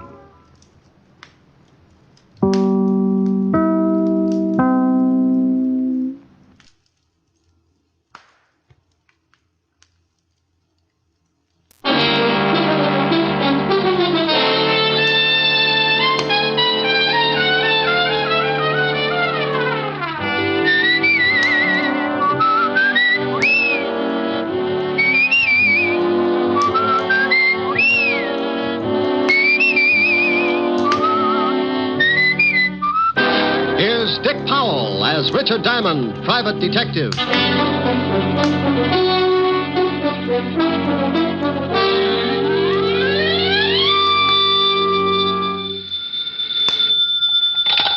Diamond Detective Agency, surplus homicide, surplus hand grenades, black market embalming. Oh, Rick. Oh, Helen, what's with you? It's what's with you I'm worried about. What do you mean, what's with me? You know what's with you. Now, you stop that. That's my routine. I want that which you pilfered from the living room the other night, and I want it back, and I want it right away. Oh, but Helen, baby. Don't you baby me. Now, you get it down here. But I can't leave the office. I just got in.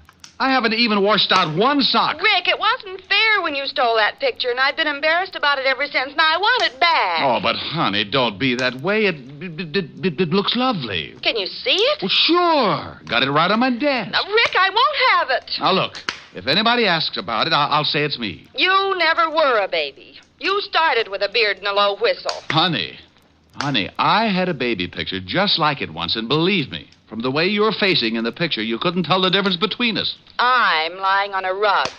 You probably had yours taken on spikes. Now, you bring that right over, or I'll tell everybody your middle name. Helen. I'll see you in 20 minutes, or I'll take a full-page ad in the Times. You wouldn't. 20 minutes.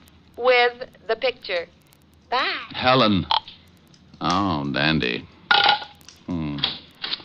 Mr. Diamond? Yes, but I'm afraid you'll have to come back. I've got to take care of something that might mean my whole future as a private detective. I'm sorry. I won't keep you, but... Well, could you tell me the name of another good detective? There aren't any. Goodbye. Oh, please. I don't know where to go. Oh, now, well, wait a minute. I'm sorry. Something's really wrong, isn't it? Oh, well, that's all right, Mr. Diamond. You go on. I'll find someone. Look, I really didn't know you were in a tough spot. I've got enough time to listen. Oh, thank you. Who recommended me? My son. Oh, I've heard about you for several years. My name's Kirby. Mrs. Lenore Kirby. How do you do, Mrs. Kirby? Just how did your son know me? Well, he didn't know you well, only by reputation. He was a private detective also. Kirby? Bill Kirby? Yes. Wow. Now, tell me what's worrying you, Mrs. Kirby. Well, I don't know quite where to start. Bill has been acting strangely for the last month or so. What exactly do you mean by strangely? Well, he's changed. He's begun to act nervous and irritable. When his sister or I would try to find out what was wrong, he'd get angry. He got steadily worse. And then one morning, Gloria... Gloria? My daughter, Bill's sister. Oh, go ahead. Well, she went into his room. He was asleep, so she started to hang up his trousers. When she turned them upside down, a lot of money dropped on the floor. Oh? Well, what do you mean, a lot of money? Gloria said there must have been several $1,000s. Mostly $100 bills. Did he have another source of income? I mean, besides the private detective business? Oh, no. At least nothing I know of. Mm-hmm. We're not wealthy, Mr. Diamond. Bill supports us with what he makes, and Gloria works as a secretary in a law firm, and I try to keep my house in order. Of course, I haven't been terribly well since the children's father died 10 years ago. I see. Then what happened? Well, Gloria started to put the money back in Bill's trousers, and he woke up. They had a terrible argument. Bill accused her of snooping, and she accused him of doing something illegal. The next day, Bill packed his clothes and left the house. He took a small apartment on 110th Street. Uh-huh. Now, what is it you want me to do? Oh, well, there's more to the story. Bill continued to send me money to keep the house going, much more than he'd ever contributed before.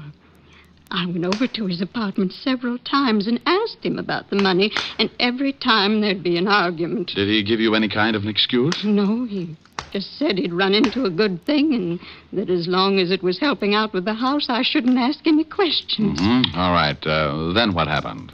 Well, 3 days ago, Bill came over to the house. I could tell he was terribly worried about something. He gave me a package, told me to hide it until he came for it and not to open it. Then he disappeared. He didn't go to his office or his apartment, and I haven't heard from him since. Did you call the police? Well, I didn't want to. He's mixed up in something. Oh, Mr. Diamond, I'm sure something's happened to my boy. I just know it has. Look, Mrs. Kirby, I admit it sounds a little fishy, but you never can tell. Maybe it's a girl. Could be a lot of things. Where do you live? 984 Amsterdam Avenue. Oh, thank you. Now, you go on home. Take it easy. I'll let you know if anything turns up. All right. I'm sorry I don't usually cry like this. Oh, Mr. Diamond, about your fee. Mrs. Kirby? Yes? Do you cook? Why, yes, I'm considered quite a good cook. Well, if I do anything for your son, I'm a sucker for corned beef and cabbage. Now, go on home, and I'll keep in touch with you. Goodbye, Mr. Diamond. And God bless you. I'm afraid he knows me too well. Goodbye, Mrs. Kirby.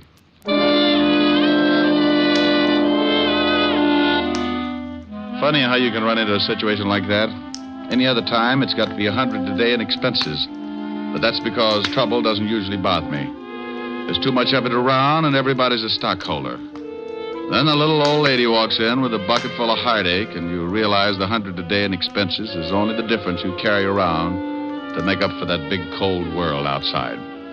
I put my merit badge away, grabbed Helen's picture off the desk, and headed for 975 Park Avenue. Well, you're late. I was just going to call the papers, but I wasn't quite sure how you spell your middle name. It's, C-H-O... Here's the picture. Thank you. I didn't know you had a mole in your... Rick. Aren't you coming in? No, I'm not. I'm mad. Won't even let me keep your little old baby picture. Now, about that mole... Now, you stop that. Why can't you come in? Well, I got a client right after I talk to you. I got to go down to the 5th Precinct and do some checking. Will I see you tonight?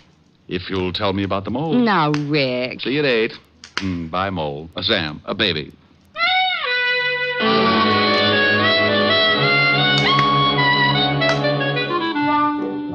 I left Helen and started down Park Avenue.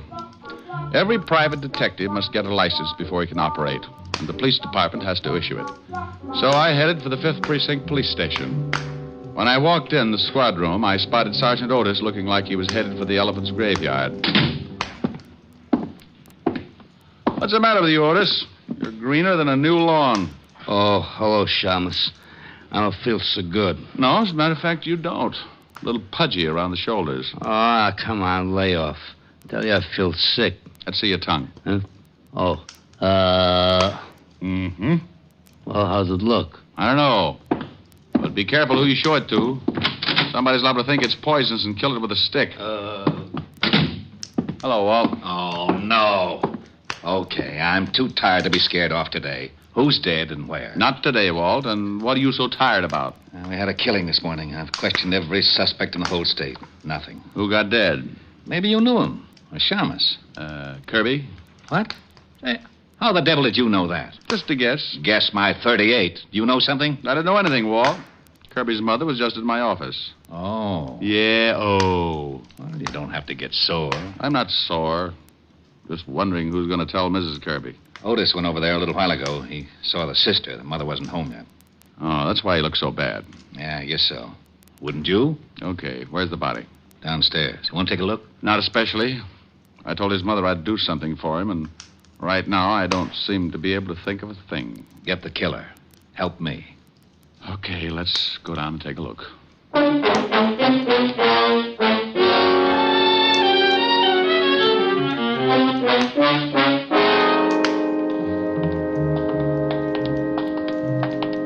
Right over here.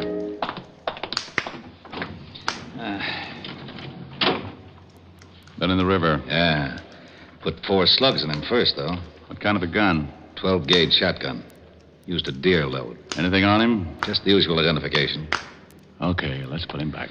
I don't know why he got knocked off. No motive, no nothing. The mother has quite a story. Yeah? She told me your son... Hey, Lieutenant! Lieutenant! Oh, no. Yeah? And here comes Malicious. Hey, we just got a call. Kirby's mother and sister just got beat up. Something awful. What? Come on, Walt. Oh, this is crazy. First the son gets it for no apparent reason, then the rest of the family get beat up. I think I can tell you why the mother and sister got beat up. Yeah, why? Probably the package Kirby left with his mother. What package? I'll tell you about it on the way over in the car. Okay, Otis, okay. Come on, step on it. Lieutenant. Yeah. This time you can use the siren. Oh, boy.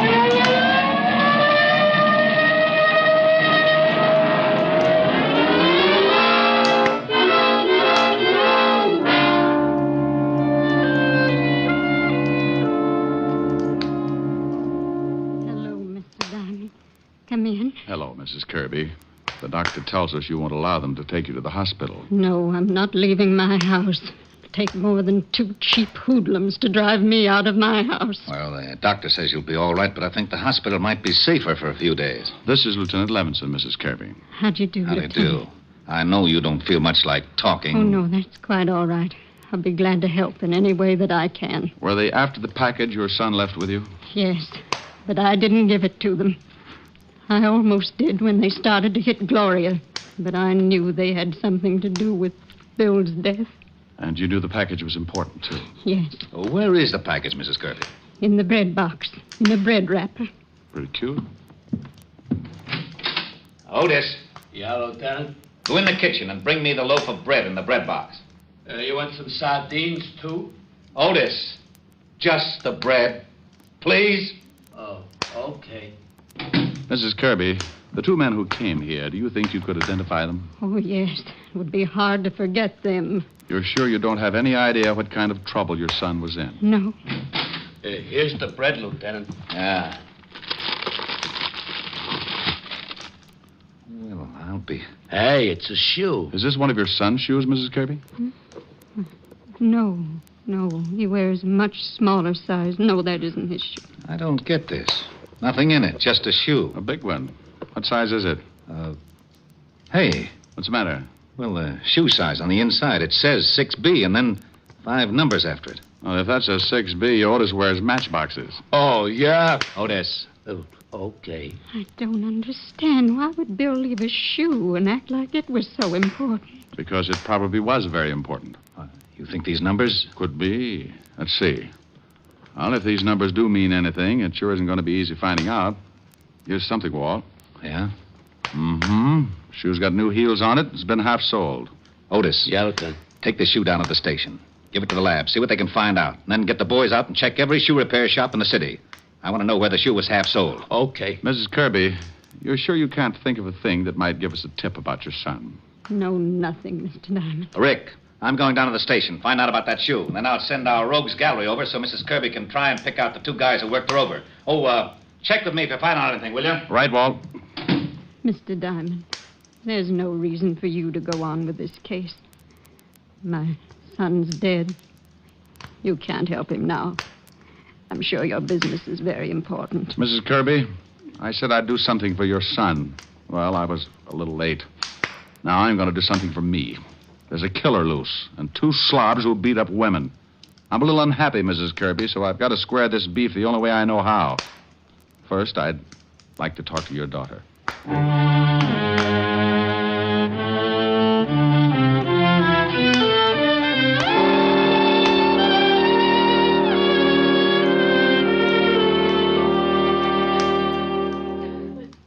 Now, look, Gloria. It's tough, and I don't like to stick my big nose in when it is. But you want something done about it, don't you? Yes. Then think real hard. Can you tell me anything about your brother that might be connected with his death? No, Mr. Diamond. I've thought. I just can't understand it. Well, you may have been looking for the wrong thing, a reason or a motive. That's not what I want. What do you want? Something you might not even realize, something that might not seem important, but is very important. Now, try to think. When you first began to suspect that your brother was in trouble, did he mention any names, talk about any places? No. Not that I can remember. What did he do when he wasn't at his office? Oh, please. Please, I don't know. I just don't know. Okay, I'm sorry. Oh, I'm sorry. Mom and I appreciate what you're doing, Mr. Diamond. Right now it's hard for me, but I'll try. Okay. No places? No names? Did he have a girl? No, he didn't have a girl. He led a fairly simple life. Had a regular routine. Routine? Mm-hmm. Mom used to worry about it sometimes. Said he didn't have enough fun. Didn't know anybody. What kind of a routine was this? Well, the usual thing around the house in the morning. He'd go to work. On his way home, he always stopped at a bar on Columbus Avenue for a beer. Then home. Dinner. Read until 10:30 or 11. Go to bed. Nothing else? No, he did that every day. At least up until the time when he started acting funny and I found all that money. I see. Well, thanks. I'll let you know if anything turns up, Gloria. Thank you, Mr. Diamond.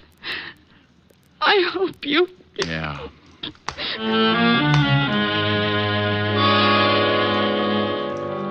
I left the Kirby house and walked out on the street. It was getting near 6 o'clock and a light breeze was blowing the night in. It was turning cold, so I flipped my collar up and started for Columbus Avenue and the bar that Bill Kirby used to stop in for a beer. I turned down 88th Street, picked up speed to shake the chill out of my ankles. Hey, you. Yeah? You Diamond? So what? So where's this shoe? Oh, you're going to find it harder working me over than a couple of women. Working you over, maybe, yeah. Killing you? Everybody dies easy. Give me the shoe. Where's your friend? Move in this alley. I'll give you an introduction. I'm busy.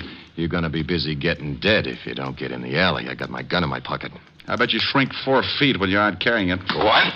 Okay. Did you get him? Yeah. But it don't look like he's got the shoe on him. Yeah, but he knows where it is. Tell me, boys, is it fun beating up women? More fun beating up those gumshoes. Ain't it, Danny? Sure. You want to tell us where the shoe is, Shamus? Right now, it should be in the police lab. Hey, Danny, you think those cops really took it out of the house? I don't know. I couldn't see. Diamond, I still think the old dame gave it to you when she went up to see you at your office this morning. What did you kill her son for? Who said I killed him, friend? Kirby got smart about the shoe like you did. He got dead for his trouble. How do you feel about your future, friend? Pretty good. The cops will figure that shoe out. Not unless they know what they're looking for. He ain't got the shoe on him, Bart. I think he's telling the truth. Let's go tell the boss. Yeah, what do we do with the gumshoe? Oh, I'm surprised at you, Bart. Give me your sap. Hey, now, wait a minute. For what?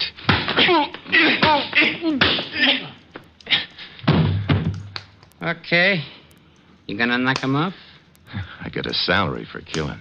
The boss ain't paying me to knock this guy off. I want to save him in case he thinks I should later on. Let's go. It isn't easy coming out of a fast beating. When the guy works you over slow, you don't go to sleep right away. Not until he wants you to, anyway. Then he taps you with a good one, and that's it. When he does it in a hurry, the first one's enough to stun a dragon, but for some reason he decides you need a few more. And, friend, that's when coma sets in. When I finally pulled myself out of it, my watch said 7 o'clock, and my head felt like a balloon with rice in it. I finally came around to a reasonable way of thinking and headed for the bar on Columbus Avenue. Yes, sir? Holy Ike. Give me anything with nerves in it and tell me where your phone is. Sure. You're a mess. Yeah, I know. Been advertising a popular cigarette. Been stepping out of thousands of store windows all over the country. Now, where's your phone? Right over there, the end of the bar. Hey, you want I should put some plasma in this drink? Oh, that was a gem dandy.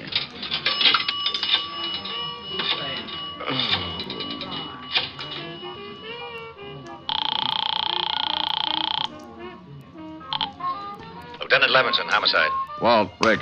Rick, where the devil you been? Playing patty cake with the two gonifs who worked over Mrs. Kirby and her daughter. Well, we've been trying to get you. Otis been calling blondes all over town. Mrs. Kirby and her daughter identified the two hoods. First name's Bart and Danny? Yeah, Bart Franchetti and Danny Miller. We have a pickup out on them now. They hurt you bad? Oh, I'll make it, but I'm going to ache for a while. What did you find out about the shoe? Well, we really got some fast action on those half-soles. Figured if Kirby picked him up in a shoe repair shop, it must have been somewhere in his neighborhood. We were lucky. We were right. Little shoe shop on Columbus Avenue. Columbus Avenue? What address? 695. Why? Because I'm in a bar right across the way. Huh? Can't see the shoe store now because it's too dark, but Kirby's sister told me he used to come in here for dinner. He could have watched it then. Oh, stay there. I'll be right over. Here you are, mister. Thanks. Say, did you know Bill Kirby? The shamus? Oh, sure. What do you mean, did I know him? He's pretty dead. Oh, no. He came in here every day, didn't he? Yeah, for a beer. But come to think of it, I ain't seen him since he left... Left you what? Nothing at all. Now, wait a minute. If Kirby left you anything, let's have it. If Kirby's dead, I'll turn it over to the cops. You want the badge? Oh, well, okay. Why didn't you say so? I got in the cash register. He told me if anything happened to him to turn it over to the law. Okay. Here. Just an envelope. Thanks. What is it? A name and address. Look. Lieutenant Levinson will be here in a few minutes. Tell him I've gone to this address, 18 North River. That's down near the docks. Yeah. And tell him I've gone to find a guy named, James Willis.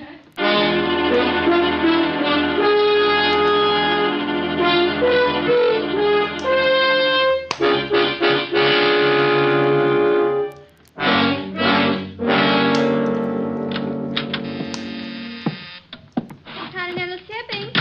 Mr. Lund, one moment, please. Continental Shipping. Mr. Willis, who's calling? One moment, please. Honey, is Mr. Willis in? Yes. The emergency hospital's on the second floor. I always go around this way. It makes people notice me. Which is Mr. Willis's office, dear? Right over there, but I'm afraid you can't... Here's the badge, baby. Oh. And don't ring him. Yes, sir.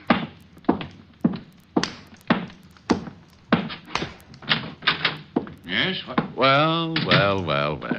James Willis. When did you change your name from Kozlik? Now, look, Diamond. I've got a good job here.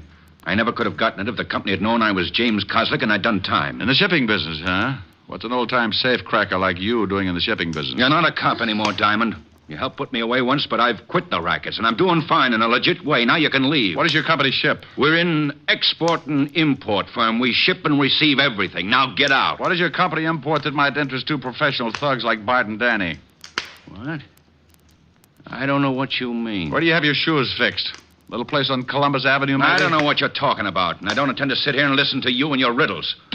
Miss Williams, will you please have one of the watchmen sent in to show Mr. Diamond out? Yes, sir. But two gentlemen wish to see you. They say it's very important. Well, I can't see anyone. Well, I think maybe you better. They seem very definite. Miss Williams, I don't... What's the matter, Mr. Willis? Diamond, let go my hair. Tell her to show the gentleman in, or I'll make Sitting Bull look like a piker. Go on. Send the two gentlemen in, Miss Williams. Okay. I'm going over here behind the door. You be a good boy. You nearly pulled all my hair out. What's the difference? The way things look, the state might have to shave your head anyway. Hey, Willis, we want to talk to you. Well, what's the matter? You sore because we came up here? Yeah, what's with the guy? He just sits there holding his head. Good evening, boys. Hey, look who's here. Yeah, it's the shamus.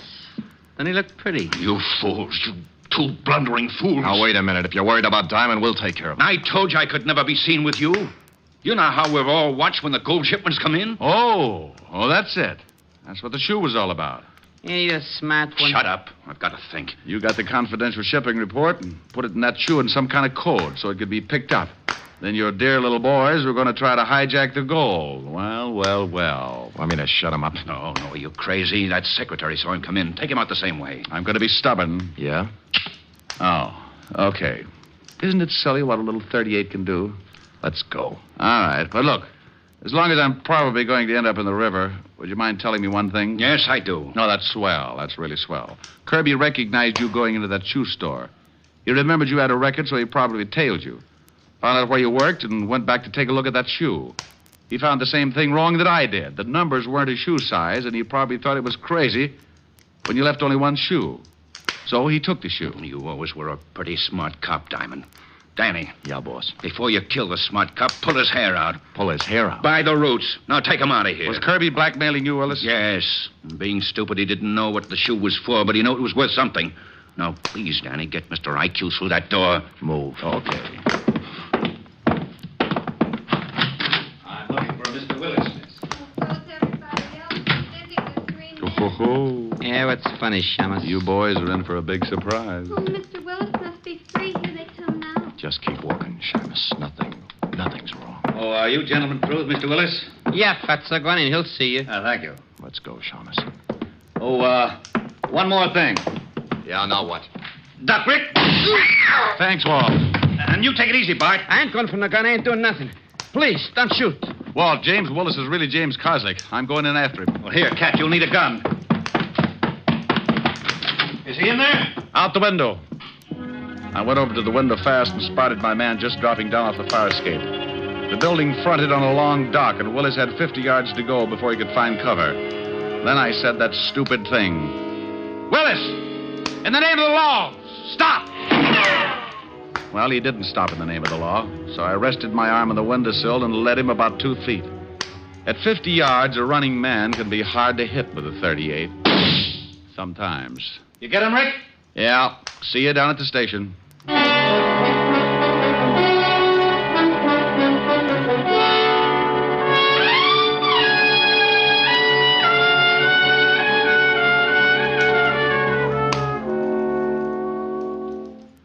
How do you like it, Rick? No cream. 12 lumps. All right.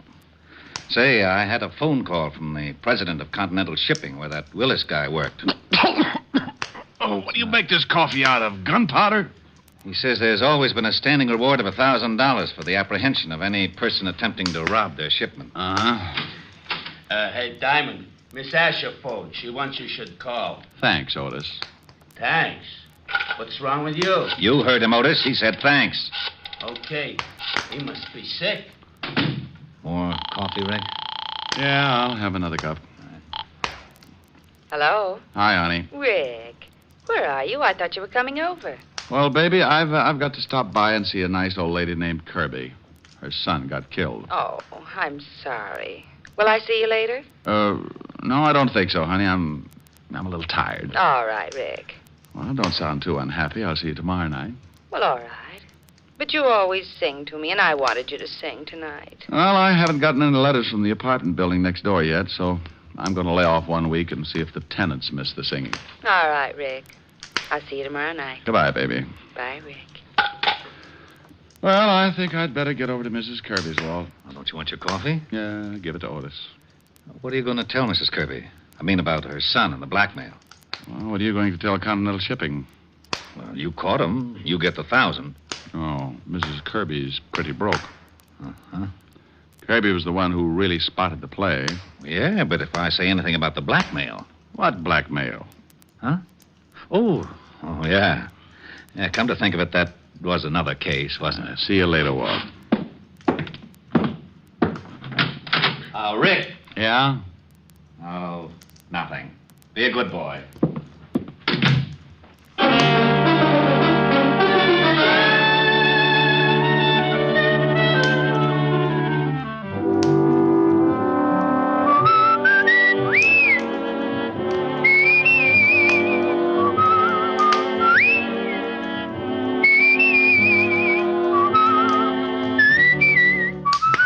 You have just heard Richard Diamond, Private Detective, starring Dick Powell. Helen was played by Virginia Gregg, Lieutenant Levinson by Ed Begley. Also in our cast were Wilms Herbert, Stephen Dunn, Peggy Weber, and William Johnstone. Music was under the direction of Frank Worth. Richard Diamond is written by Blake Edwards and directed by Richard Sandell. Dick Powell soon will be seen in the screen version of the best-selling novel, Mrs. Mike. Now, this is Eddie King inviting you to be with us again at the same time next week when we will again bring you Dick Powell as Richard Diamond, Private Detective.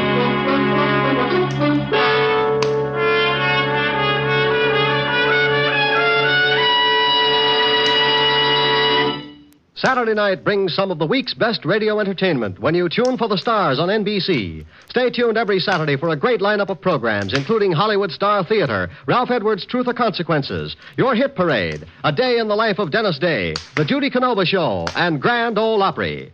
All the best on NBC.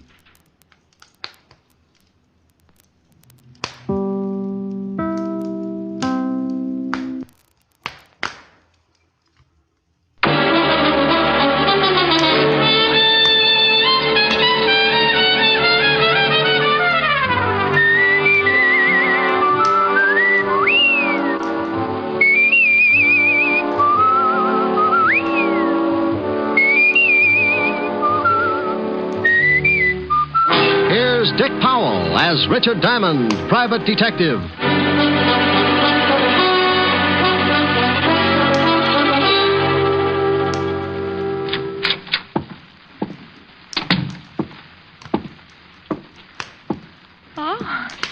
May I do something for you, sir? I'll repeat the offer while I think of something. I beg your pardon? That's not the way I heard it first. Did you want to see... Mr. George Victor. May I have your name? Well, let's trade. Mine's Diamond, Richard Diamond. Oh, of course. Mr. Victor's expecting you. It's too much to hope that you were... He's waiting for you, Mr. Diamond. Thanks. Any door? Huh? Oh, straight ahead. Go right in. Mm-hmm. Yes? Mr. Victor? Yes. Oh, you're Diamond. Uh-huh. Come in and sit down. Thank you. You said you'd come immediately, and that was over an hour ago when I phoned you. Well, I didn't want to come to my bare feet. What? I was washing out a pair of socks. You're sure you're Richard Diamond? Reasonably sure, yes. My credentials. All right. You were recommended to me by Lieutenant Levinson of the police department. I want to hire you. My fee is $100 a day in expenses. Unless we settle that first, I couldn't solve the case if it was tagged 100 proof. Here are 2 checks. One for 100, the other for 5. Oh. You get the 100 if you take the job, and the other one if you do the job satisfactorily. Tell me all about it. You may have heard that I bought the controlling interest in one of the biggest newspapers in the city. That I heard. All right. I'm going to expose the numbers racket. That's been tried before. I know, but this time it's different. I have all the evidence I need to expose one of the biggest operators, Aaron Ziegler. Oh, well, you do pick 'em big. You know him? We did some spitting at each other when I was on the force. Well, then you know what he is. Yeah. But you said you had all the evidence. Where do I come in? Ziegler's my affair. Yours will be my daughter. Here's her picture.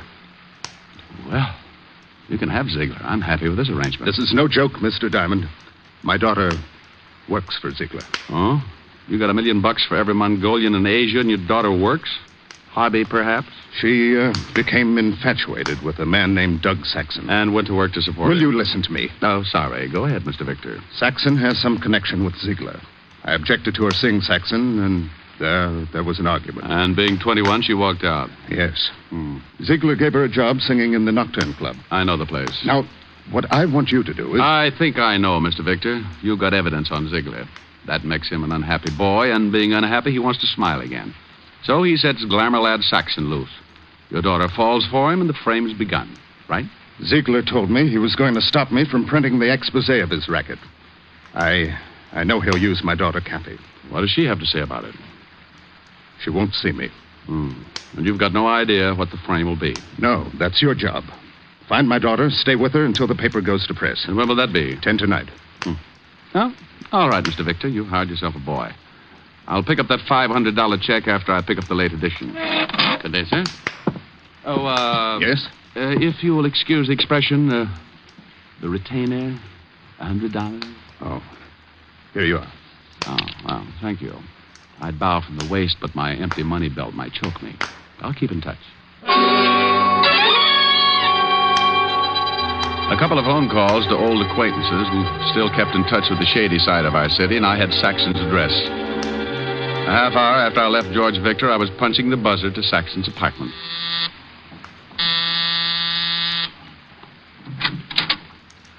Good afternoon, Mr. Saxton. Who are you? What do you want? I'm Mother Hubbard, and I've come to look in your cupboard. Ask me in. What's the idea? Who... This won't take long, Mr. Saxton. Listen, you... I was just going to ask you to listen. But since you asked first, go ahead and give me something to listen to. Did Ziegler send you? Well, maybe. Maybe not. It's a nice place here. All the scenery. Phonograph, big overstuffed chair. I'm glad you like it, but don't make yourself comfortable. What's in the other room? Look here, I don't know who you are or what you want, but... Maybe Ziegler did send me. Did he? No. You a cop? Used to be. Always enjoyed my work. And I never enjoyed it more than when I was up against a character like you. Get out of here. Oh, now somehow getting tough doesn't look well on you. You're not the type, Saxon. From a quick but thorough study, I'd say you were more used to soft lights, sweet music, and setting up pigeons to be knocked over by your boss. I don't know what you're talking about. Kathy Victor. Know her? What if I do? You know her. And, Saxon. Keep away from her. Oh, now you're scaring me. Sure. Hey, what do you want from me? Why are you doing this? I'm hired to do it. The name's Diamond, Richard Diamond, occupation private detective. Private detective? Yeah. You're going to make a phone call now. I won't. You're calling Ziegler to tell him you quit. I can't do that. Unless you want this floor lamp on your head. Diamond, please don't. Now, that's better. Now, go ahead. What'll I tell him? Your health is bad. You're going to take a boat trip. Well, that's ridiculous. Well, then you think of something, but think. But Hello, this is Saxon. I'd like to talk to Aaron. Oh. Well, I'll call back. It's important. Oh, it's important. I've got to talk to him. All right. Get him. They're putting me through. And hello, Aaron. Listen, I can't go through with the deal. Something came up. I mentioned my name. A man named Diamond, Richard. Yeah, that's right. I don't know, Aaron, but please don't blame me. I did. Hello, Aaron. Aaron. He hung up. Good. You do the same. You don't know what he'll do, Diamond. You don't know him. Oh, but I do. Well, happy landings, glamour boy. You can't leave me like this. You know, after a long look at you, I don't think I'd like to stay. Bye, Saxon. 20 feet of the East River will look good on you. Okay, so it was a bluff. I knew Ziegler wouldn't be scared off that easily, but when you go hunting ducks, you put out a decoy. I did. The decoy was me. It was an hour later that I got back to my office building and walked into the lobby. The elevator door there was open, but the jockey was missing. I was about to take the hard way up, the stairs, when... Diamond. Oh, hello. Where'd you come from? I'm under a cabbage leaf. Don't believe it. Get in the elevator. I'll walk. Hey, Mac. Mr. Diamond don't want to get in the elevator. Maybe he gets car sick. Get in, Diamond. What's the big idea? Close the door, Mac. Sure. You know how to run this thing, Diamond? No. Start it up. Go on. Okay. Floors, please. I'll tell you when. This is far enough. Stop it. And keep your hands away from that door. What are you going to do, eat your way out? He's a card, ain't he? Oh, now, come on. Fun's fun, but I got business. So We told you to take your hands off those doors. Oh, you did, huh? Yeah. Oh, he won't go down. Sure he will. He's just stubborn. Give me that sap. You see? Yeah. Think he's still tuned in? Let's see. Diamond. Hey, Diamond. Oh, he should know better than that. It ain't polite not to listen. Kick him in the ribs. Now, how about it, Diamond? You want to listen? He's shaking his head. He says yes. Okay. Now, stay away from the dame you're supposed to take care of. Go back to Victor and tell him you don't want the job. Tell him it's too rough, and if he don't understand, show him your bruises. Hey, give him a bruise where it shows. Look at that. I don't think he likes you kicking him in the chops. What does he want? Bedroom slippers? Okay, open the doors and let's get out of here. Hey, think I ought to give him another boot, just to make sure? Ain't you ever satisfied? Go ahead. Okay, let's go. You know something? You got an awful disposition. You don't come out of a beating like that right away. A professional working over is like spending a weekend in a taffy machine. I reached out and tried to touch things, but it was like trying to paint the inside of a balloon with a hammer. I was numb, and when the little jabs of feeling started pinching my cheeks, I found out that I was warm and sticky.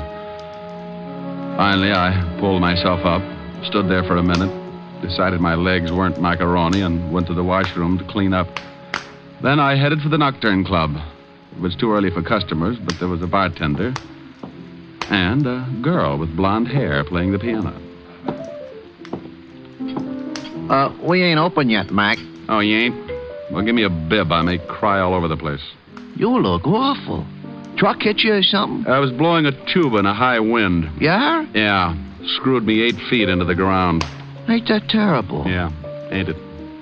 Hey, who's the dame with the fingers? Oh, entertains here. Name's Victor, Kathy Victor. Got a swell set of pipes. If you're looking for a job, we don't need no tuba players. Look, here's for a drink and here's something for you because you ain't open yet. Fix me something that'll turn me all one color. Sure. Will it be black or blue? Anything that goes with my tie. Bring it to the piano. I thought you wanted it. Oh, I'll laugh later. I thought it was pretty good.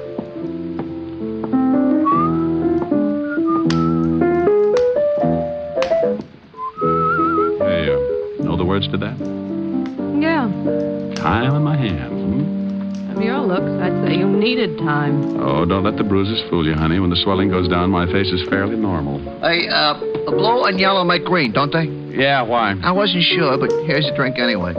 Who knows? Maybe you'll turn plaid. Sure. Here, put this in your pocket and go back in the bottle. Sure, thanks. Yell when you want another one. Hey. What's the matter? Why'd you stop? I need a drink, too. You get the jumps early, huh? I work late. Catches up with me. Oh, try out running them for a day. It does wonders. Oh, I know you. You're a spy from Alcoholics Anonymous. Go ahead, play some more. All right.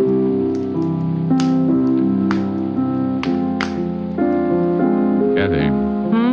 Your father sent me. What? Remember him? Why don't you leave now? Before we're really acquainted? I don't know who you are or what you want, but if my father sent you, I'm not buying. Okay, so you're having a good time now, but there's always the next morning. Thought of that? I don't need anyone to take care of me. Miss Victor, I'm not trying to take care of you. I'm doing a job. Maybe you don't know this, but you're being measured for a patsy. And your father's going to fit the same frame Saxon and Ziegler are working up for you. You're crazy. But I like you, so I'll forgive you. Cut it out. I thought you wanted me to play. Look, you're spoiled. You had a mouthful of silver spoons and a handful of gold pieces for building blocks when you were a kid. But you're not a kid anymore. You're playing with bad boys. Maybe that's the way I like them. What do I have to say to make you realize, young lady? What, Diamond? Doug. Oh, well, Mr. Saxon. I thought you weren't going to be around here anymore. I changed my mind. You're changed, too, since I last saw you. Well, only my looks. They'll heal. But tomorrow, you'll still be a greasy little gigolo. You can't talk that way to me. Oh, shut up. Never mind. Mr. Ziegler would like to see you. He saw you come in. And where is Mr. Ziegler? In his office, right back that way. Okay. I haven't seen Ziegler for a long time. Maybe he wants me to set his broken arm. His arm's all right. Well, stick around. You may find out you're a chronic liar. Keep playing, baby. I'll be right back. Like I said, I knew my bluff with Saxon wouldn't work, but I had what I wanted. A look in on Ziegler. And maybe a hint on what the frame was going to be. I walked to and into his office. Well, Diamond. Hello, Ziegler. Oh, what happened to your face? Oh, got it caught in an elevator. Oh. What do you want with me? Diamond, here's $1,000. Go out and have fun tonight, huh? All night. Oh, that money won't do me any good. Why not? That ain't counterfeit. Well, it's yours. That makes it so lousy, it's liable to crawl right out of my pocket. Well, then get rid of it in a hurry. You get rid of it. You know, it's better waking up with a headache than not being able to find your head at all. Oh, look, Ziegler, you don't scare me. Now, let's level. You know why I'm here. Let Kathy Victor alone. You want to see me, boss? Well, look who's here. Oh, you know Tony Diamond? Yeah, we met, yes. Mm-hmm. He stubbed his toe on my chin. I don't know what you're talking about. When was this, Diamond? You know what it was, about an hour ago. You're crazy. Yes, Diamond. Tony was right here with me all morning. Okay. Mm-hmm. Are you leaving, Diamond? Yeah. Got any other ideas? Yes. I think you should consider my proposition. I'll let you know. About what? Things in general.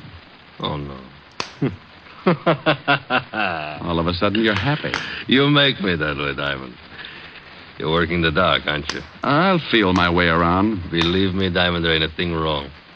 Why, we love Miss Victor here. Just because her old man gets excited and hires you to bend an eye over her, don't mean anything is wrong, does it? Since you asked me, I'll tell you. The answer's yes. You think so? Yeah. Otherwise, why beat me up? Why offer me $1,000 to look the other way? I don't know nothing about the beating. And as for the grand, I like you. Oh, yeah. Well, okay, Ziegler. I think I'll go now. And just to make you happier, I'll probably stick with the case. So long, Diamond. Oh, by the way, Ziegler. What now? Did you say this gentleman's name was Tony? That's his name. Okay, Tony. What? I wouldn't do this for everyone, but your shoelace is untied and you're allowed to trip over it. What are you talking about, Bombs away. Oh, that ain't nice, Diamond. When you do that to a man, you're liable to bust all his teeth. So what? You probably had your eye on the gold ones anyway. Be good, Ziegler. Well, hi there. You looking for another drink? Now, I got one here that I just fixed. You know, you kind of got me started on that color business. Where'd the girl go? Huh? What girl? You know, Ann Saxon. Where's he? Never heard of him. Have you ever been to Hamilton? Huh? Has his picture on all $10 bills. This one's suitable for framing. In your pocket. Can't do it, mister. 2 pictures of Hamilton? Well, they sure would look nice on me, but, I work here, mister. I got a wife and kids, see? Yeah, I see. Okay, fella, forget it.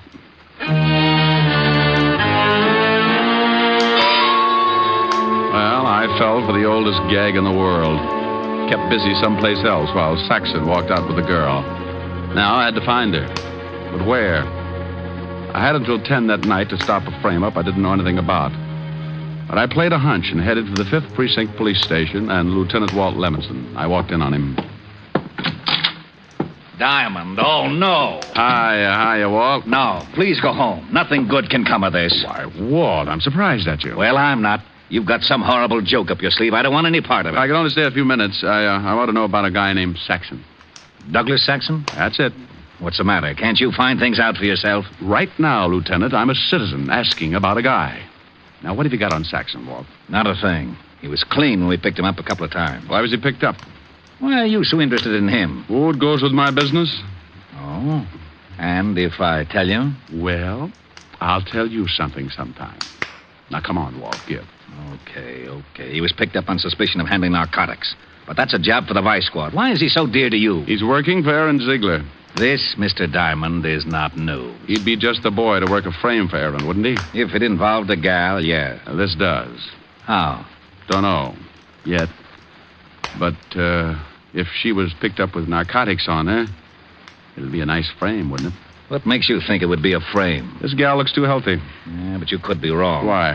Because for some stupid reason I like you, and I don't want to see you make a fool of yourself. Oh, why would I do that? For this dame. What dame? The one that Saxon's going to frame. Is he going to frame her? Of course he is. I better get her out of it. Certainly, that's just what I was saying. Bye, Walt. Rick. Yeah? Thanks. What for? For not dragging out that who's on first routine. I don't think my stomach could have stood it today. Oh, Walt, you're an idiot. Yeah. Be a good boy.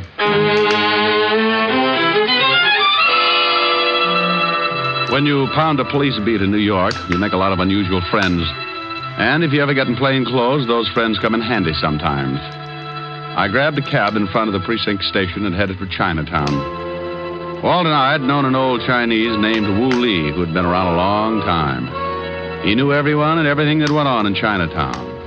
And if anyone knew where we could find Saxon, he did. Saxon. Is possible I do not know him. Oh, I think you do. Just so. He said this man Saxon deals in sweet dreams. However, is rumor not proved. Does he ever come to Chinatown? You like perhaps a cup of tea? I ask this as a favor, Wu Li. Enemies are made to do evil. Friends to ask favors. Sometimes is no difference. Will you tell me, Wu Li? You ask in name of friendship? I do. Very well. In Chinatown is establishment owned by a man named Fu Shen. Perhaps, I say perhaps, this man Saxon is there. He's been there before, My eyes are old, perhaps mistaken. Not your eyes. I shall give you address, then make call to Fu Shen. You will be allowed to enter his establishment. May you live 10,000 years. And may you live to mourn at my funeral. The old boy gave the address, and I left his shop. 5 minutes later, I walked through the back door of the old frame building, and Fu Shen bowed from the waist to let me upstairs to a private room that fronted a long hall. I noticed there were 3 other closed doors in the floor, aside from the big room downstairs. If Kathy Victor was in the building, she had to be in one of those rooms. I walked into my room, closed the door behind me. There was a bed in one corner and a chair near it. A low table was near the bed, and a dim light threw diagonal shadows like fingers across the walls. I waited until the proprietor had time to get downstairs, then I opened the door and looked out in the hall. It was empty, so I started throwing open doors. I had to be quick before I had a dozen hopped-up thugs on my back. The first was a cold turkey.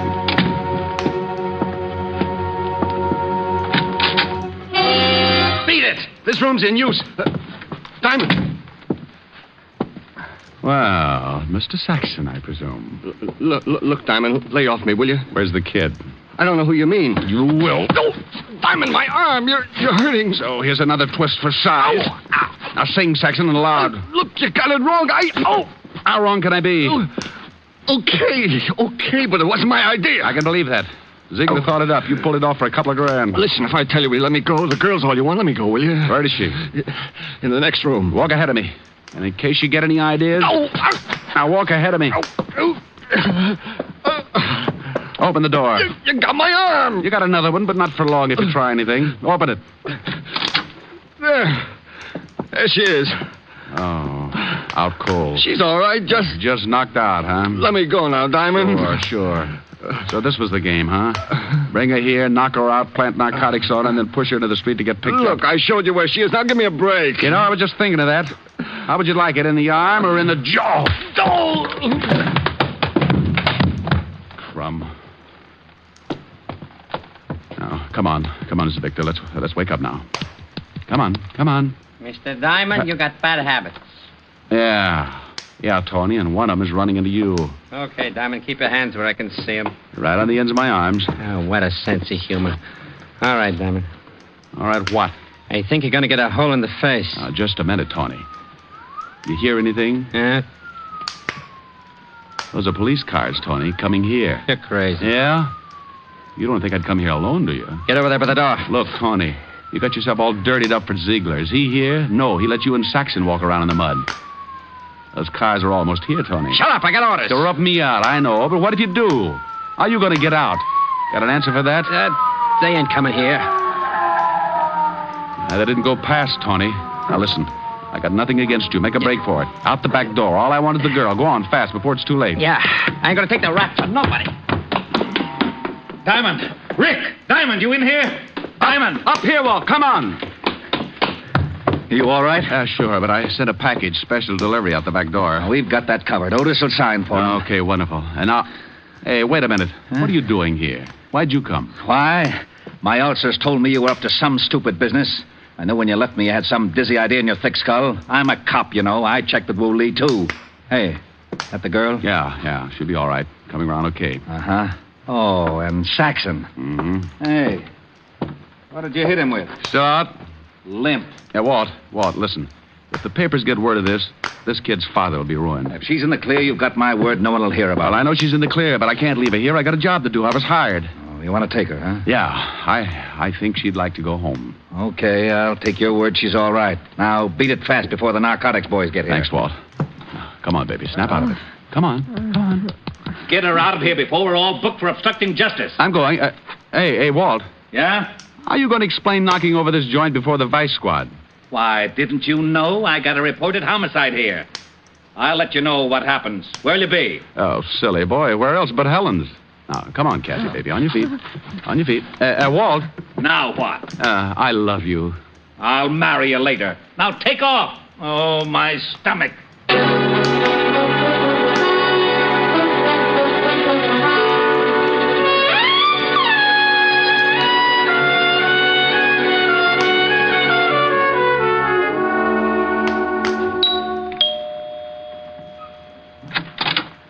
Oh. Hello, Rick. You're late. Hey, get a load of those silk slacks. They're lounging pajamas, darling. I've been in a lot of lounges, dear. Never saw anything like those. You like them? Yeah, they're all right. It's the stuffing that gets me. Rick. Be proud of what you got, baby. I knew a guy who had 16 toes on each foot.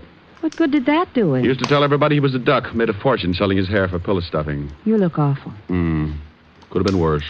Oh? Was she pretty, Rick? Who? The girl in the case. What case? Why were you late getting here? Oh, well, I had to take a girl home and introduce her to a man, her father. I see. How long did that take? How'd you know about the girl? Lieutenant Levinson phoned, asking for you. Oh. I took the message. He said, she's all right. And a man named Saxon did a lot of talking. Oh, wonderful. Who's she? Who's Saxon? Oh, read all about it in the papers, dear. Is she blonde or brunette? Both. Blonde with a brunette disposition. Got the piano too, huh? She's pretty as I am. Oh, honey, nobody is. Oh, well, nothing to do until the office opens again tomorrow. Time on my hands. You in my arms. Nothing but love in view. And then if you fall once and for all, I'll see my dreams come true. Moments to spare for someone you care for. One love affair, just the two. With time on my hands and you in my arms and love in my heart, all for you.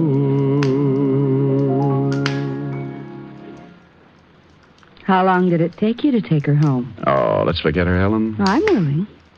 But are you? Mm-hmm. Look.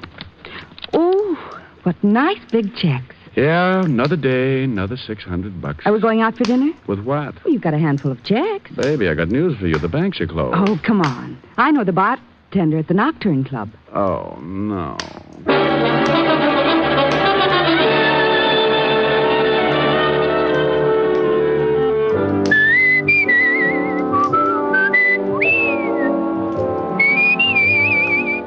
You have just heard Richard Diamond, Private Detective, starring Dick Powell, with Virginia Gregg as Helen and Ed Begley as Lieutenant Walt Levinson. Also in the cast were Wilms Herbert, Larry Dobkin, Gene Bates, Stanley Waxman, Paul DeBob, and Hy Averback. Music was under the direction of Frank Worth. Richard Diamond is written by Blake Edwards and directed by Russell Hughes. Dick Powell currently may be seen in the motion picture version of the best-selling novel, Mrs. Mike. This is Eddie King inviting you to be with us next Sunday at this same time when we will again bring you Dick Powell as Richard Diamond, Private Detective.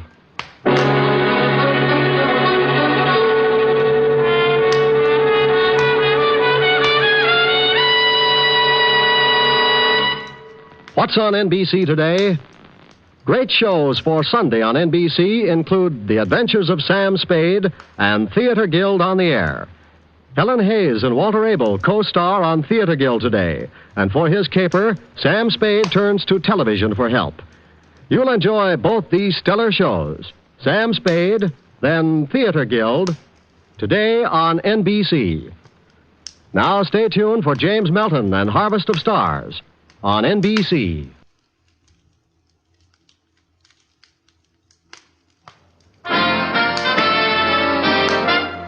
Listen while the makers of Rexall drug products and 10,000 independent Rexall family druggists bring you Dick Powell as Richard Diamond, Private Detective.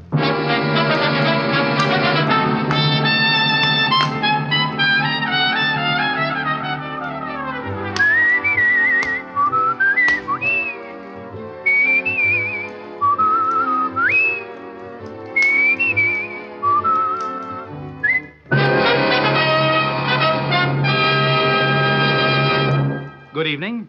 This is Bill Foreman speaking to you for the 10,000 independent druggists who have made the word Rexall part of their own store names. They've done that because they recommend and sell the 2,000 or more drug products made by the Rexall Drug Company. Rexall's brand new multivitamin product, Formula V10, is an excellent example. For Formula V10 is a really pleasant tasting, really easy to take product that helps prevent vitamin and iron deficiencies. The recommended daily dosage supplies twice the minimum requirement of vitamin B1, 5 times the requirement of iron, plus minimum daily requirements of A, D, and B2, plus red crystalline vitamin B12. Ask for pleasant-tasting Formula V10. That's V as in vitamin. V10 at Rexall drugstores everywhere. The stores with the orange and blue signs. Good health to all from Rexall.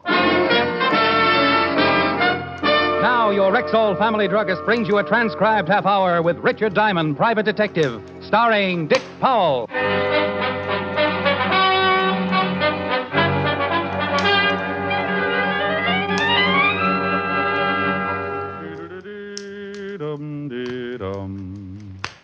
Is this the Diamond Detective Agency? What does the sign say on the door? Diamond Detective Agency. Now read the second line, please. Recommended by good housekeeping. And the last line, please. Homicides delivered at the rear. That's fine. 20/20 vision. Now, if you just hop around on one foot while I classify you in 1A, I'll see that you're on the next boat to the Aleutians. Are you Diamond? Are you a prospective client? Yes. I'm Diamond. I charge $100 a day in expenses. Do you ever leave town, Mr. Diamond? Occasionally, but I can never get used to the tar and feathers. I'd like you to go to California with me. Oh, just lonesome, or have you got a problem? I represent a very wealthy man in Hollywood. He has a problem. A very wealthy man, huh? Millions. I'd love to meet him. I'll arrange it. When can you leave? Well, now, that's a bit of a problem. Let's see. Close the office, do some packing, take care of a few engagements. It'll take me at least 13 minutes. 4 o'clock now. We can leave LaGuardia by 5. You have the tickets already? No tickets are necessary, Mr. Diamond. Mr. Harvey's private plane and pilot are standing by. The gentleman's name turned out to be Kane, Fred Kane, from Beverly Hills, California. Obviously, representing a client with more than a cozy income. Private plane, private pilot, and worth millions. How cozy can you get? I called Helen, told her I'd send her a starlit swimming pool or something, and by 5:30 I was riding with Fred Kane in Mr. Harvey's private plane, headed for sunny California. Comfortable? Oh, I haven't seen furnishings like this since I got lost in the men's lounge at the Waldorf. Drink? Later. The time has come, the walrus said. To talk of many things. Right. I represent Mr. George L. Harvey. The big motion picture producer? Yeah. He's being blackmailed. Well, why come all the way to New York for me? You've got some pretty good boys in California. Spade, Novak. Of course, they haven't got my blue eyes. GL didn't want any local talent brought in on this case. You're quite well known, even in California. Oh, well, I can understand that. GL thought it'd be a good idea to have an outsider helping him. Someone who wouldn't be recognized. Okay, bless old GL and all his little millions. Now, who's blackmailing him? GL will tell you everything himself when we get to California.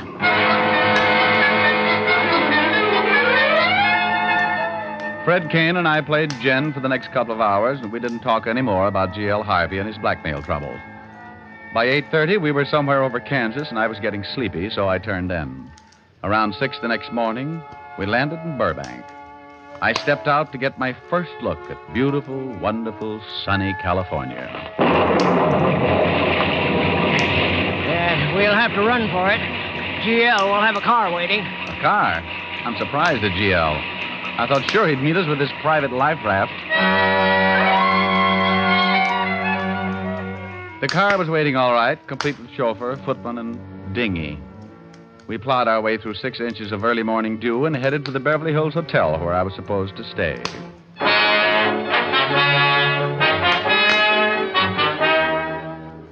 We arrived around 7, got me settled in my room, a tiny little affair that reminded me of a well-decorated roundhouse. Then we had breakfast, and by 10 o'clock I was standing in the offices of George L. Harvey, Hollywood producer. Glad you're here, Diamond. Have a seat. Yeah, thank you. You haven't got an old ringer around here, have you? Nasty weather, isn't it? It'll clear up. Got to. Can't stay in a cover set all week. Schedule's too tight. Cover set? GL shooting a new picture. If the company has some unexpected bad weather and they're shooting exteriors, they have a cover set and they can move into and shoot some interior scenes. Oh. You interested in motion pictures, Diamond? Well, I see a few. Right now, I'm more interested in blackmail, Mr. Harvey. Oh, yes.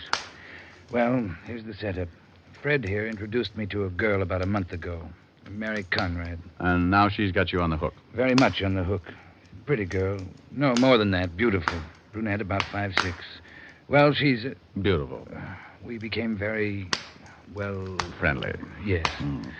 I'm married, Mr. Diamond. My wife doesn't know anything about this. Unless Mary Conrad tells her. Yes, and she's threatened to do just that. Unless you kick through with something. Yes. Money? Yes, $100,000. Well, that's a nice round sum.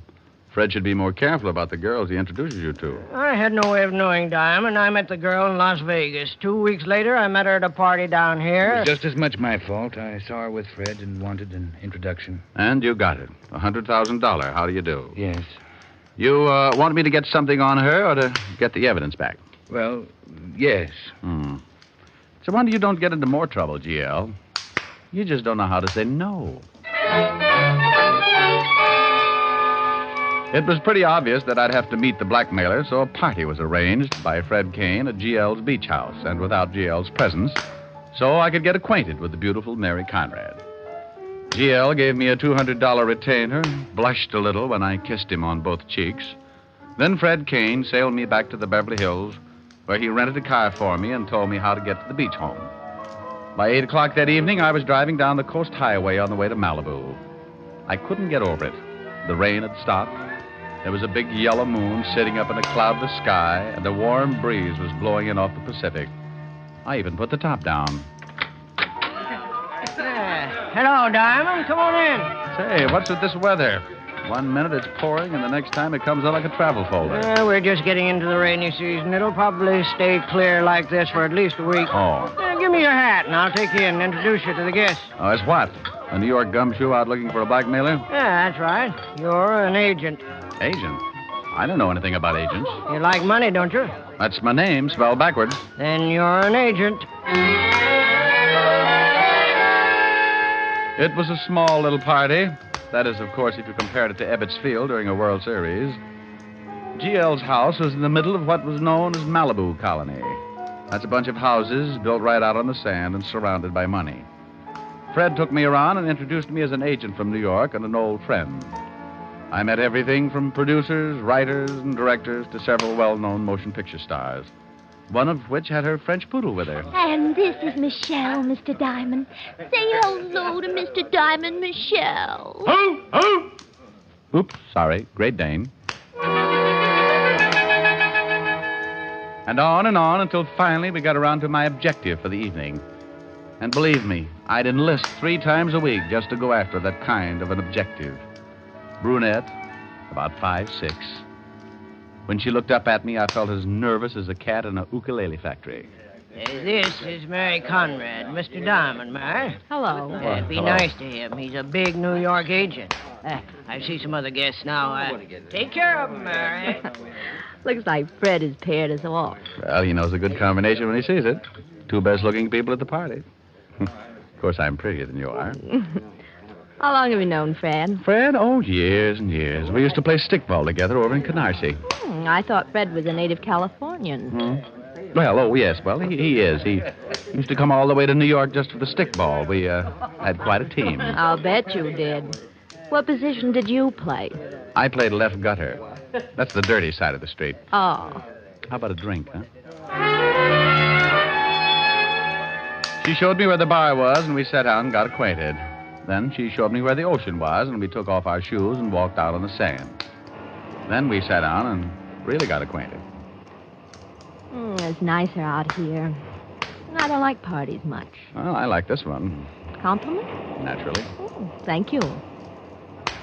How long are you going to be in California? Oh, I don't know. It depends. Business? Yeah. You're not having much fun, are you? Oh, sure. I'm having a ball. You're lonesome, aren't you? Like 50 miles of dirt road. Let's leave the party. All right. Where to? Well, my car's here, and it wouldn't be good to be seen leaving together. I'll go first, and you follow in about 5 minutes. You can pick me up at my house. Score for Diamond. She gave me her address and told me how to get there. Then we walked back to the party, and she left. I gave the high sign to Kane, and in 5 minutes I followed. Mary Conrad's house was on the outskirts of Beverly Hills, south of Pico. There was a long, low, black sedan, the type a chauffeur usually drives, parked in front of the house. The same car that had picked me up at the airport that morning. And it belonged to G.L. Harvey. Before I could get parked, the door to the little house flew open, and old G.L. himself came barreling out like a squirrel with his tail on fire. G.L.! Mr. Harvey! Hey! Mr. Harvey!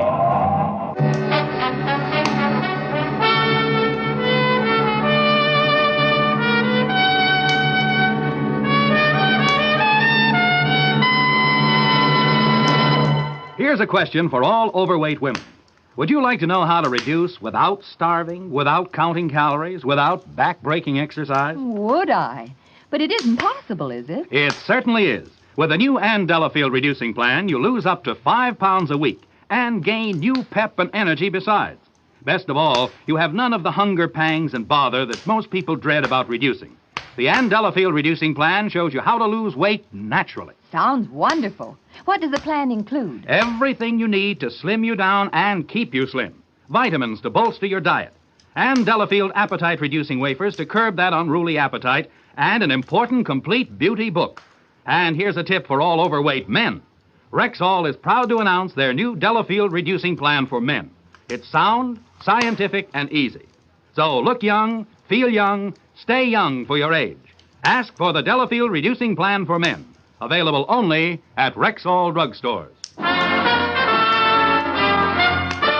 And now back to tonight's adventure with Richard Diamond, Private Detective, starring Dick Powell.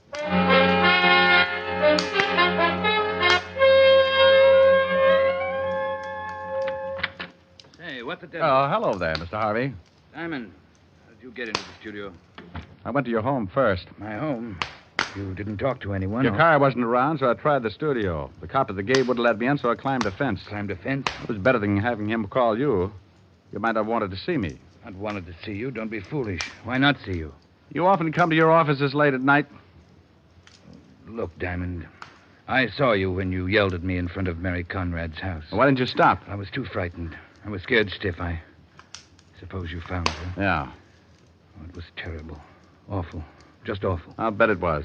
I thought about going home. I thought about a lot of places. I ended up here. Did you kill her? No. Of course I didn't kill her. She called me from Malibu, told me to meet her at her house. I got there before she did. She drove up, and we went in. It was just awful. You went in, then what? She turned the living room light on, and there was a shot. She looked kind of surprised, and I was too stunned for a minute to really know what had happened. Then she just kind of looked at me like she wanted me to help. It was then I really got it. I knew she'd been shot. She fell, and I rushed over to her. She died right there, lying on the floor, looking up at me like... I don't know. There was a gun beside her. Was there? I didn't see it. Well, here it is. Take a look at it. 45, one shot fired. Ever seen it before? No. You know, I could get in a lot of trouble taking this gun from the scene of murder. But I had a hunch it was worth it. I thought maybe it might be your gun. If it isn't, I'll get it back to the cops and take my chances. I don't know whether it is or not. Oh, do you own a 45? Yes, I keep it at the beach house. But even if that turns out to be my gun, Mr. Diamond, I didn't kill Mary Conrad. Oh, I don't think you did either. You might have wanted to kill her because of the blackmail, but that would be premeditated. You'd plan it, and a man who commits a planned killing doesn't leave the murder weapon around, especially if it happens to belong to him. But if you were in love with her... I wasn't. Well, I'm taking that chance. A jealous lover might do a lot of silly things. I have a wife and family. I thought about that, too. But I'm not sure the police would pay much attention. If the blackmail got out, you'd have a motive. If this gun turns out to be yours, has your fingerprints on it, that would cinch it. What about the police? I called them and got out. You know where the shot came from? I didn't even take time to think about it. I just ran. There was a heavy smell of cordite on the other side of the room near the bedroom. Bedroom door was ajar. Bedroom window was open. Killer probably shot her from the bedroom. You ran. He threw the gun in beside the body. What are we going to do? Well, there's one thing that makes me wonder a little. Mary Conrad asked me to come over to her house, too. What do you suppose she wanted with both of us there? I can't imagine. Well, neither can I. It's certainly worth looking into. Thanks, Diamond. You know, I've had some pretty fair experiences with murder, GL, but like everybody else, I make mistakes. I hope this is not going to be one of them. I gave GL Harvey 2 instructions. First, find out if he was missing a .45 automatic. Second, go on about his business like nothing had happened. And forget that he'd known Mary Conrad other than casually. I knew I was taking a big chance. Being an accessory after the fact could land me in a lot of hot water. But GL just didn't figure as the killer. And if I was right, someone was trying to fit him for a king-size frame. Why? Who? What was the motive?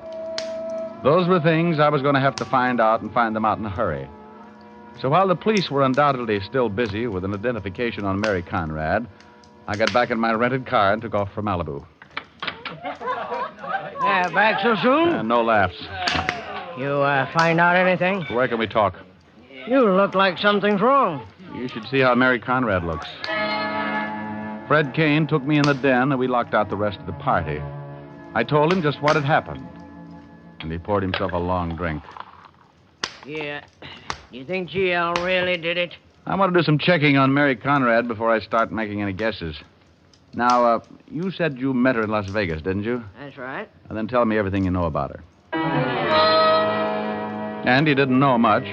He'd met Mary at the Serena Hotel, just ran into her at a party. He had seen her several times in the following few days, and she had mentioned she was coming down to L.A., so he'd ask her to look him up. She had, and that was the extent of it. What do I tell the police? They'll certainly find out who she's been seeing. It'll take them a while to check. Did she have any other friends? She never mentioned any. You met her at the Serena. Was she with anyone? I don't remember his name. You remember the date? It was about a month ago, the last few days I was there. Oh, well, okay. I'm going to take a trip to Vegas and see if I can find out anything more. You must really think GL's innocent. Don't you? Well, yes. But he certainly had a motive. I don't think GL would kill anyone for $100,000.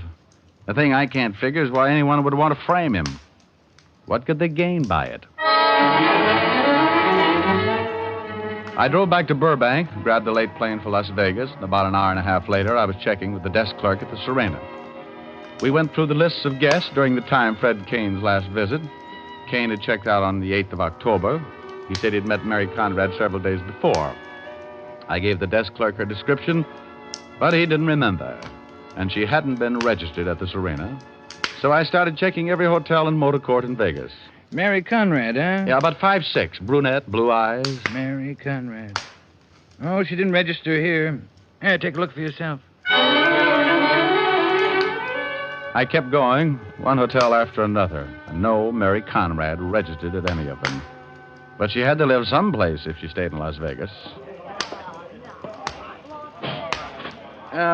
Bartender, give me a scotch and water. Sure thing. Hey, you look a little beat, friend. Can I buy you a drink? I just bought one. Hey, I understand you're trying to find Mary Conrad. You know her? Yeah? Well, friend, I'd like to ask you some questions. What's it worth? Depends on how much you know. I know plenty. Oh, we'll see. What's your name? Not here. You can get a car outside. We'll take a ride. Okay. Information, please. Slid off the stool and led the way out of the hotel and out across the parking lot.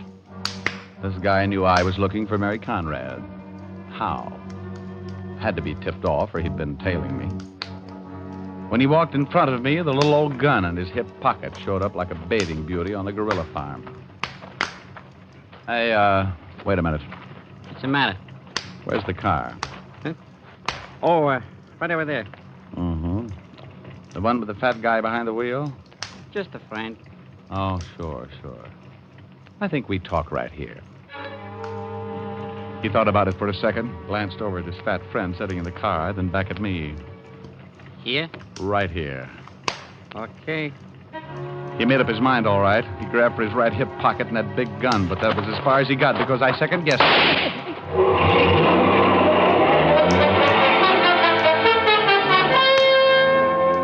His friend took off, staying behind a line of parked cars until he was clear of the parking lot and far enough away so I couldn't get in a good shot. I leaned down over the man who had wanted to kill me. He was very dead. Well, I'd held out police evidence in Los Angeles and killed a man in Las Vegas. I was in the spot, and only one lead left. The big fat driver who'd taken off in the car. I went through the dead man's pocket and came up with one thing. A $100 gambling chip from the Ace of Clubs casino.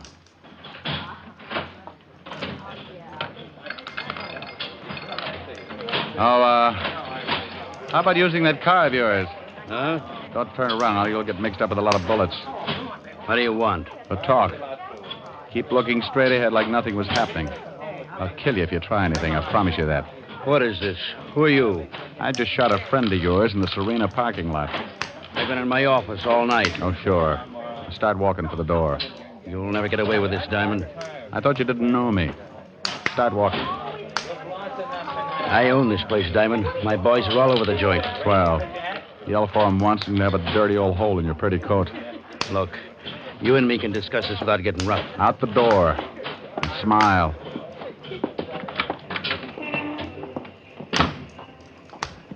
Now, where's the car? Across the street. Now, wait a minute. A couple of your boys are following us. They look a little worried about me. Tell them how happy you are. Go on. Okay. Relax, boys. It's okay. Me and my friend are just talking some business. All right. Across the street. We're going to take a little drive outside of town where we can have some peace and quiet. Just you and me in the desert.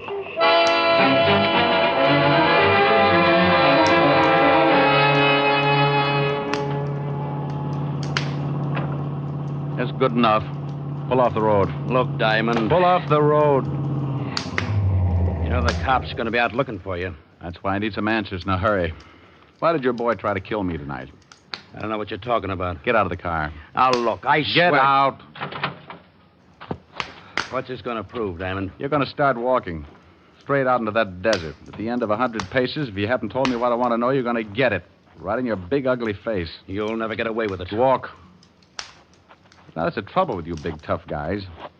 Get a fellow in a spot, and you never figure he might just be desperate enough to shoot his way out of it.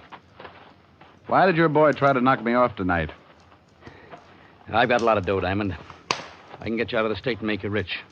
I'll swear you killed my boy in self-defense. How well do you know Mary Conrad? Well, never heard of her. I've held out police evidence in California, and I've shot a man in Nevada. I'm in a tough spot. I'll just about do anything. You kill me, and you'll never find out anything. I'll keep looking. Who else is mixed up in this? How'd you know who I was? I found out. Well, you're nearly there. You're bluffing. You got 15 paces to go. You'll never get out of town. You kill me, and every cop in the state will be after you. You're a big man, huh? I swing a lot of weight. Well, I don't like your kind of big men. Stop here. Now, how about it? Gonna tell me how you're mixed up in this? Now, wait a minute. This is getting ridiculous. It's a matter of opinion. You gonna tell me? Wait. You must be nuts. Supposing I did know something. I tell you, you tell the cops. Maybe I knocked off somebody. I get the gas chamber. Then it shouldn't make any difference to you. This will be a lot quicker. What do you want to know? Who's Mary Conrad? My girl. Her real name's Mary Langley. Who killed her? Fred Kane. The guy who works for Jail Harvey. Why? Kane owed me a lot of dough. Couldn't pay it. Jail Harvey was to go to the gas chamber for killing someone. Kane had become head of the Harvey Productions. Why wouldn't Harvey's wife take over?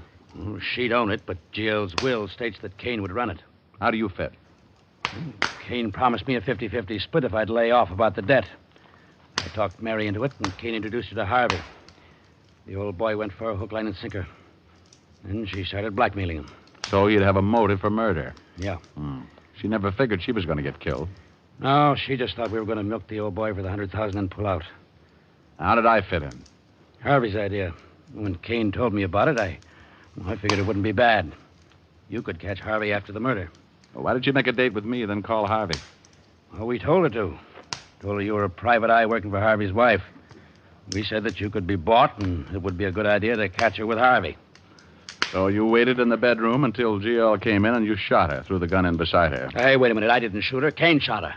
Oh, Kane took GL's gun from the Malibu house? That's right. Oh, you lame brain. I left Kane at the Malibu house when I went to see Mary. He was there when I got back. Witnesses will swear he was around the whole time. You killed the girl and hopped the plane back here for Vegas. No, I didn't kill her. Go over by that rock. Take it easy, Diamond. Go on. Okay, I shot her. I hid in the bedroom and shot her. But you won't be around to talk about her. Come on, get up. Get up! Oh, for Pete's sake, now I have to carry him back to the car.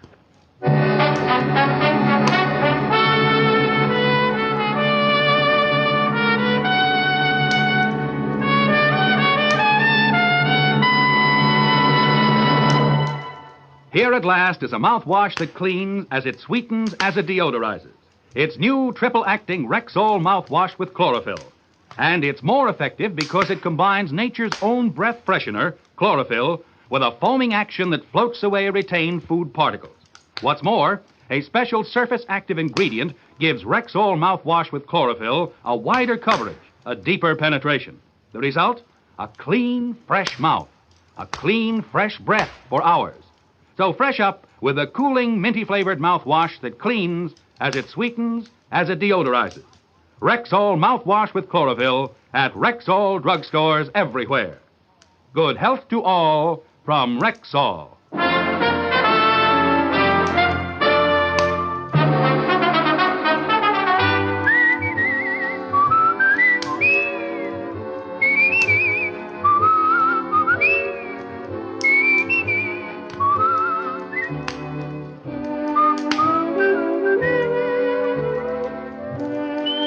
Richard Diamond, Private Detective, stars Dick Powell in the title role and was written by Blake Edwards with music composed and conducted by Frank Worth.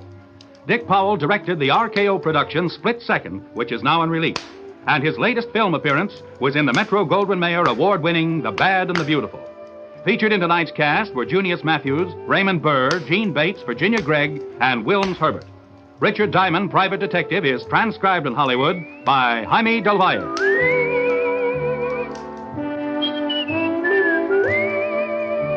This is Bill Foreman inviting you to be with us next Sunday at this time when Rexall Drug Products again bring you Dick Powell as Richard Diamond, Private Detective.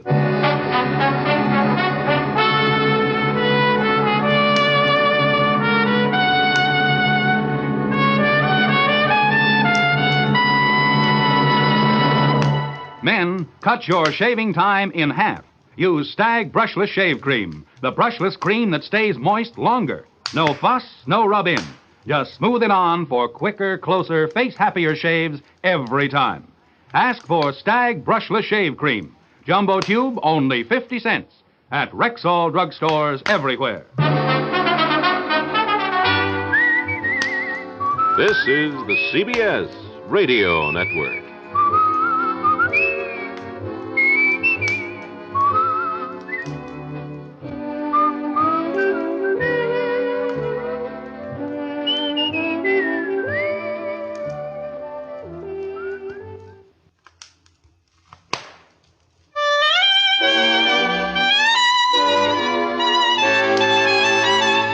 The makers of Camel cigarettes present Dick Powell as Richard Diamond, Private Detective.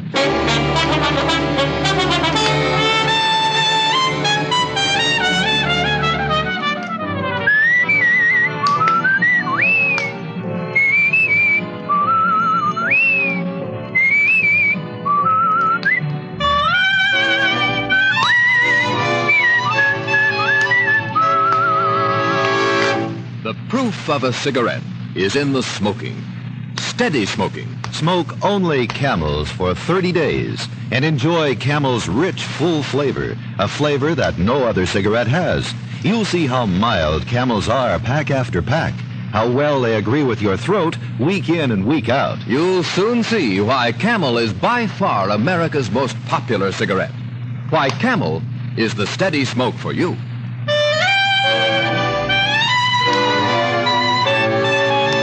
Here transcribed is Richard Diamond, Private Detective, starring Dick Powell.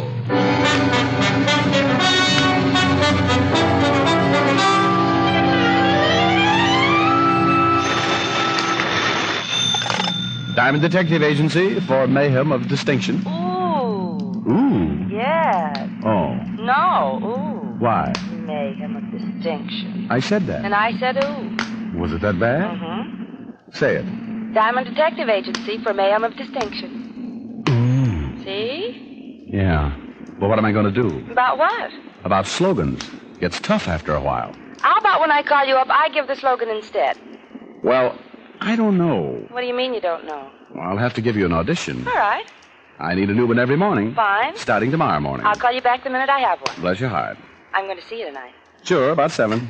Now, I'll call you back the minute I have one. Diamond? Well... What? Can I talk to you? Sure, come on in. Rick? Somebody just came in. Oh. Bye. Bye. Wow. Been a long time, Tiny. Yeah. What can I do for you? I got a proposition. You do, huh? Yeah. How'd you like to make yourself $2,500? Tiny, I like money, but when a guy like you has a proposition... It's on the up and up, Diamond. Well, if it is, it's the first time. Well, all you got to do is listen. If you don't like it, you don't take it. For $2,500, I'll listen. You read the papers this morning? Yep. Al Brenners skipped. I read that. Yeah, Al Brenners was supposed to appear before the grand jury. They had enough on him to put him away for 20 years. There's a reward. $5,000. Yep. Uh-huh. $2,500 would be half of that, wouldn't it? Just half. Where is he? That's what you wanted me to listen to, isn't it? But I'm not sure I know where he is. I just think. You want me to make sure? Then I want you to help. I got the lead, but I don't want to turn him in. You know what happens if the boys find out you tipped me? Well, I give it a lot of thought. Look, Tiny, I gotta be honest. I don't like you. Well, that's okay. I never did. Well, I done you a few favors when you was a cop. You came out all right, and I still didn't like you. I don't like professional stoolies. Well, okay, I'm not... And especially, I don't like one for a partner. Well, then take the whole $5,000 and pay me for my services. No. If I can do Walt Levinson a favor and bring in Brenners and still make $2,500, we'll split it right down the middle. It's a deal? As long as I don't have to see you too much. Now, this is what I've got. There's a guy named Stringer. You heard of him? I don't think so. Well, he's not a local boy. He's an import. Used to work for Brenners back in St. Louis, 1929-30. When Brenners moved east, he stayed and did himself some good. That's before my time. Well, Stringer's in town. So what? I hear Brenners ain't even skipped town. I hear he's hiding out right in town somewhere until the heat cools. That'd be smart. He knows they'd cover everything in and out. Well, Brenners skipped yesterday morning. The law didn't spot it until the afternoon. I heard about Stringer, and I started thinking. Brenners needs a contact. He's smart, and he wouldn't trust none of his local boys. So Stringer's it? Yeah. That's all you've got? No. I followed Stringer last night, and I lay 10-1 he saw Brenners. Where? You meet me tonight at the corner of Maple and Palm. Maple and Palm? Long Island. Well, what's out there? You'll be there. I'll show you. Oh, look, Tiny, you... Yeah, I'm just playing it safe, Diamond. I tell you everything. You could make the score alone, and I couldn't open my mouth. Okay, Tiny. What time? 8 o'clock. Well, I'd made a deal with Tiny Gillespie. Half of a $5,000 reward for Al Brenner, one of the biggest hoodlums in the business. I'd known Tiny for a lot of years. He was a professional stoolie who knew the underworld like the inside of his shirt and didn't have a friend to his name. It was dangerous doing business with Tiny, but $2,500 can take the edge off a lot of danger. I went home, changed my clothes, and was about to pick up the phone to call Helen. Yeah? I called your office. Oh, hi, dear. How's this? Diamond Detective Agency. If you can't get Sherlock or Perry Mason for $100 a day, I start chasing. Helen. Pretty good, huh? Oh, it's great. I thought so. Just great.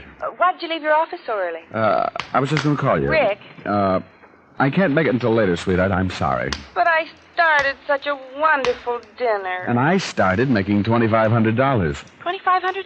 Yes, dear. Well, you just take your time. The dinner's not that important. I knew you'd understand. Now, work hard and don't worry about me.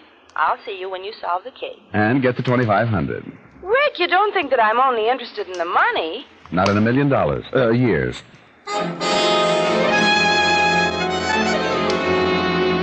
Because Helen was so interested in my welfare, I managed to borrow her convertible, and by 8 o'clock I was parked at the corner of Maple and Palm on Long Island. It was easy to understand why Tiny had picked the spot to meet. It was as dark as a mine shaft, and there wasn't a house within a half mile. I lit a Camel, sat back to wait. It got to be 8:15, and Tiny still hadn't arrived. By 8:30, I was beginning to wonder if he ever would. And by 9, I was sure he wouldn't. I turned the car back for town, kicked myself all the way there. A guy like Tiny you couldn't trust, and I was feeling a little more than guilty for getting involved.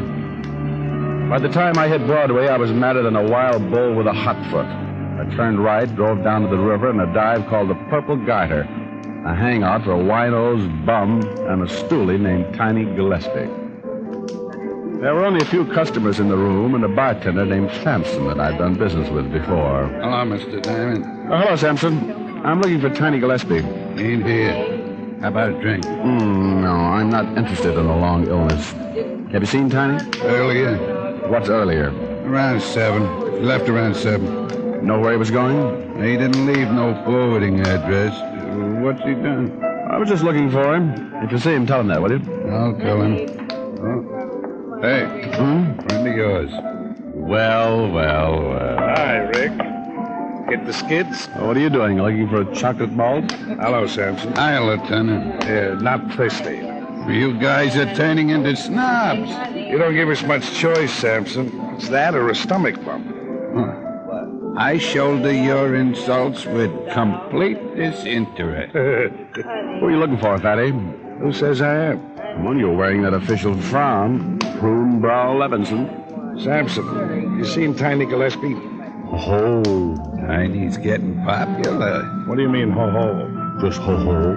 What do you mean he's getting popular? Mr. Diamond was just asking for him. Ho-ho. That's what I meant. What did you want him for, Rick?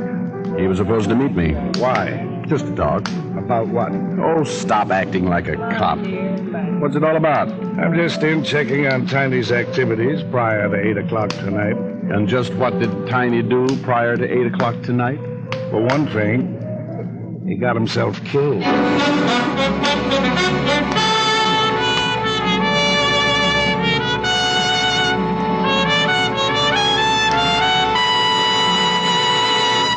Before we continue with Richard Diamond, here are a few words about smoking enjoyment. For proof of the mildness of camels, the makers of camels went to noted throat specialists. These doctors made weekly examinations of the throats of hundreds of people with normal throats from coast to coast, who smoked only camels for 30 days. After making 2,470 examinations, the throat specialists reported not one single case of throat irritation due to smoking camels. Make your own 30-day camel test, the thorough, sensible test of cigarette mildness. Smoke only camels for 30 days and enjoy the rich, full flavor of America's most popular cigarette. See how mild camels are, how well they agree with your throat, pack after pack, week after week. You'll soon see that Camel is the steady smoke for you. How mild can a cigarette be? Make the Camel 30-day test, and you'll see. Smoke Camels and see. And now back to Richard Diamond, Private Detective, starring Dick Powell.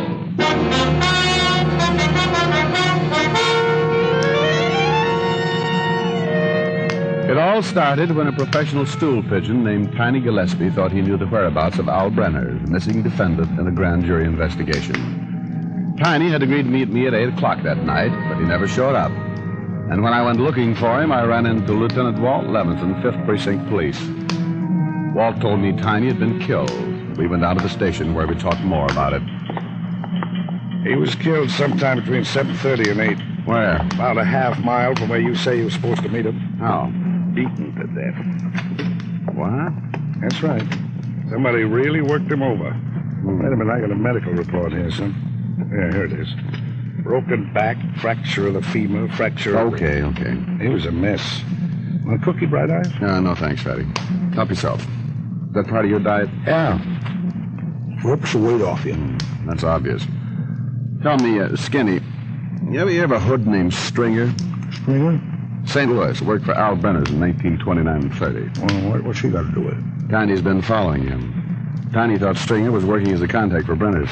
Tiny say Brenners were still in town? He thought so. He said he followed the Stringer someplace, and he believed he met with Brenners. Rick, you ought to know better than to get mixed up with a guy like Tiny. You ought to double date with my conscience. Well, I take better care than you do. Want some coffee? Yeah, black. Sugar? The usual, 12 lumps. Listen, sweetie pie, if Brenners is close and Tiny was supposed to meet you a half mile from where he was killed... It's a good bet Brenners could still be in that area. Unless he skipped again and found out Tiny had him spotted. Well, he knows he'd never get out of town now, and I don't think he's too worried about killing Tiny. I don't think he'd ever figured Tiny would tell anybody what he knew. He knows Tiny's done business with the law. And he knows that the law would have come instead of Tiny. That's right. I think Brenners is worried, but if he's got a good hideout, I think he'll stay put. Here's the lab report on Tiny. Scrapings from the bottom of his shoes indicate fertilizer and new grass. Tiny's body was lying at the bottom of a gully. Nothing but dirt and clay. Any houses near? Not for miles. Show me on the map where the body was found. Sure. Right there. I was supposed to meet him there. Maple and Palm. Sure isn't much in that section. Tiny couldn't have been too far from me before he was killed. He wouldn't have picked Maple and Palm if it was very far from what he wanted to show me. That makes sense, but they sure wouldn't dump his body too close to Brenners' hideout. Okay. Maybe they drove him 5 or 10 miles. 5 or 10 miles in every direction from Maple and Palm. Yeah, that's a lot of territory. Yeah, I know. Well, you better start checking it. I've got a hunch he'll dig up Brenners. I'll put out an APB on this Stringer guy as soon as I check the records and talk with St. Louis for a description. Fine. I'll see you later. Where are you going? To see if I can beat you to Brenners. Now, look, Bright Eye. Oh, honey, with Tiny dead, there's a big old 5,000 all in one chunk. I'll let you know if I find Brenners. I don't want the glory, just the loot. I left the station, climbed in the car, and a drive to a gas station where I filled up with gas and picked up a map of the Long Island section. Then I went back to my office and started checking the Long Island phone directory. I knew it would take me a week to find a new lawn, and Walt was already doing that, so I concentrated on something else. I looked for some place that might sell fertilizer and grass seed. There was one such place in that area, Hudson Garden Supplies, and there was a phone. I took a chance that maybe the owner or someone lived there and called it.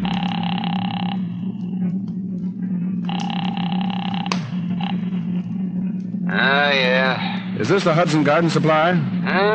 Is this the Hudson Garden... Yeah, who is this? Well, who is this? This is Hudson. Who is this? My name's Diamond. Well, what do you want? It's after 12. Did you sell any fertilizer or grass seed in the last 2 or 3 weeks? Are you kidding? You do sell fertilizer? Oh, look, wise guy. Oh, come on. This is police business. Police? Lieutenant Walt Levinson, 5th Precinct. I thought you said your name was... Diamond. You want us to come out and pull you out of bed? Oh, look, I'm sorry. It sounded like a gag. Well, have you sold any fertilizer or grass seed in the last few weeks? Oh, yeah, sell a lot of fertilizer. It's good fertilizer. Any grass seed? Yeah. To an address in that area? Yeah, a couple of weeks ago I sold a big load. Who'd you sell it to? Well, I don't remember the bill. I'll have to look it up. Look it up. Well, now? Unless you want us to come out there and help you. Well, okay. Hold the phone. What a job.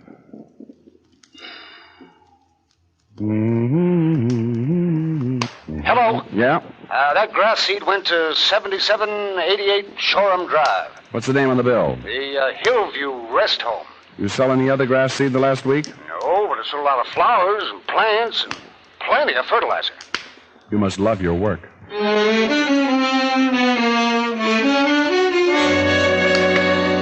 I climbed back into the car and headed back for Long Island and 7788 Shoreham Drive. 40 minutes later, I pulled up on a lonely, dark road and turned the car lights out. The Hillview Rest Home stood out against the moon like a lonely castle. It was dark, except for a light in one of the wings, and the grounds were surrounded by a high fence. I got out of the car and started walking. I kept going until I found a section of fence that a man might climb and not be seen from the house. I went up and over, dropping down and stopping my fall with my hands. When I felt my hands, they were wet and covered with new grass. There were about 100 yards between the fence and the main building, and the moon reflected off the wet grass like a mirror. If anybody was watching from the house, I'd never make it without being seen. I bent as low as I could and ran about halfway and stopped, listening. It was like a bad dream. Crouching under the moon, trying to make my breath come out slowly so it wouldn't show against the cold, and feeling like I wanted to dig a hole and hide right there, or better still, wake up. I started again, running low, looking from side to side, but never behind. I got to the main building and slammed myself against it. I stayed there until I caught my breath. Then I moved around to the front door and tried it. I got the surprise of my life. It was open. I found myself standing in a large room, dark except for a small red light burning over a door at the back. A staircase to my left led to the floors above, and there was another smaller room to my right that was black except for the shafts of moonlight slanting down through the barred windows. Barred windows and an open door. Something was wrong. Don't move. Don't move.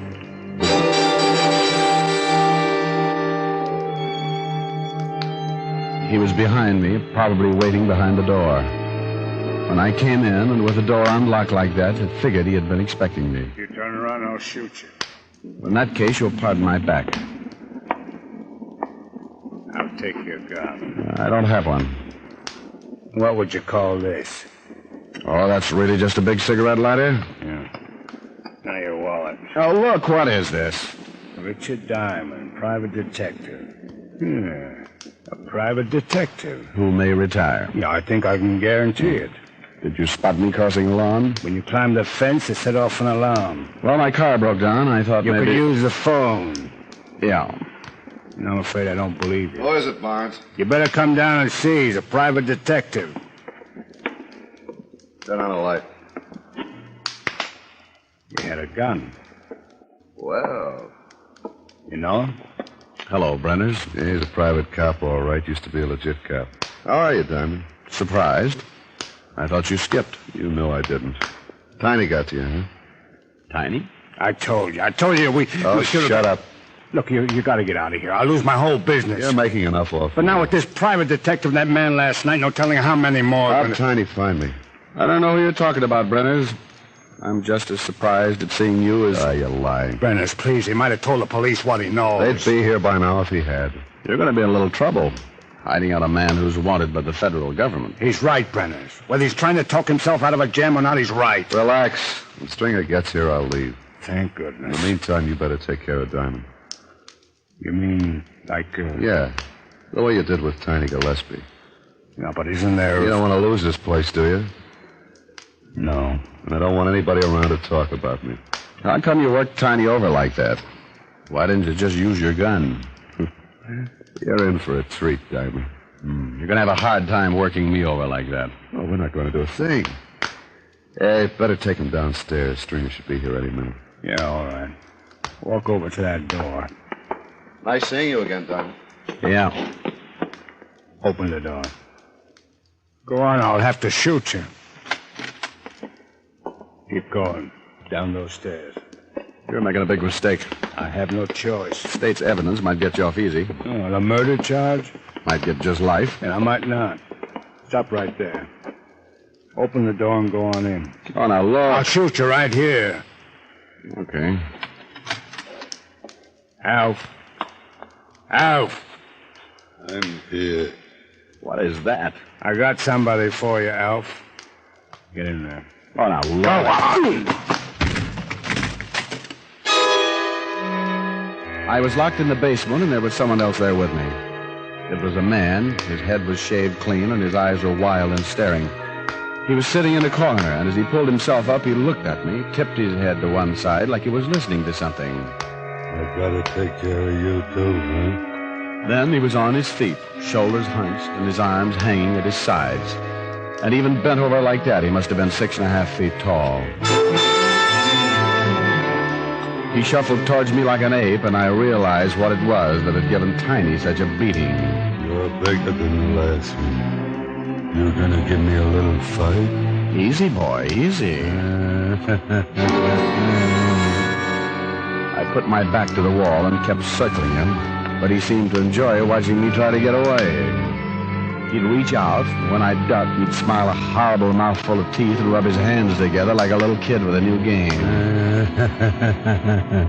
I kept moving, talking to him, trying to calm him down, but I knew there wasn't a chance.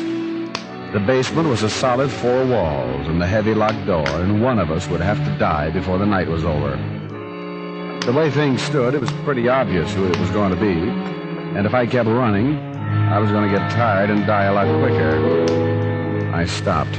Don't you want to play no more? He looked almost unhappy, like he wanted to keep on playing and wasn't going to be able to. He started moving in again, and I kicked him as hard as I could in the stomach.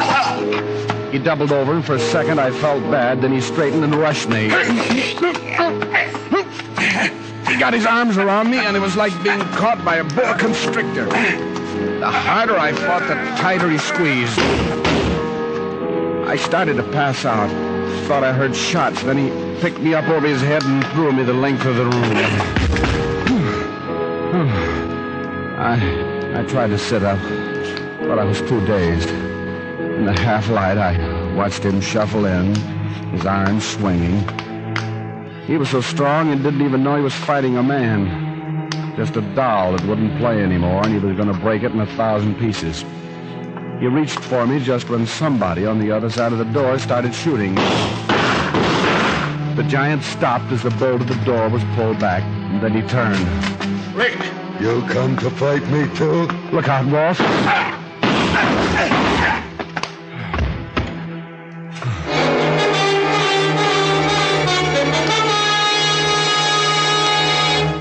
Rick. How'd you find me, Wolf? Located Stringer and tailed him. Saw Helen's car parked outside the fence. What is that thing over there? Oh, just an animal. It used to be a man, I guess. That's the way Tiny got killed. Ugh. How bad are you? Oh, just shaken up. But another couple of minutes and... Well, I'll give you a hand. Thanks. You get Brenners? Yeah, they're putting them in the car. Lean on me. I'm okay. What was all the shooting outside the door? Oh, Barnes. He didn't want to let me in. Who told you I was down here? The minute we came through the front door, Barnes headed down the stairs. I spotted him and went after him. Oh, bless your little heart. What are you going to do with that $5,000? Oh, Walt, I'm going to buy you the best present you ever had in your life.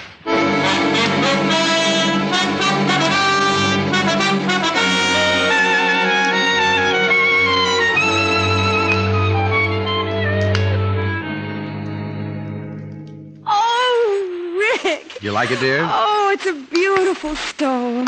Well, it's really nothing. Nothing. Got the beast doing a summer safari in Africa. No, but by Jove, this is mink. What did you expect, old girl? Unborn meadow mouse? No, but look here. There isn't a mink within 10,000 miles of Africa. Come to think of it, he was rather winded. Well, now, don't laugh, old girl. That mink was the biggest animal I've ever seen. Stood 6 feet high and weighed 180. Couldn't kill him. Well, then how did you ever get the stove? Gave him a haircut. Oh, no. Well, you sit right there and play the piano while I run upstairs and put on something that'll show off my stove. All right, dear.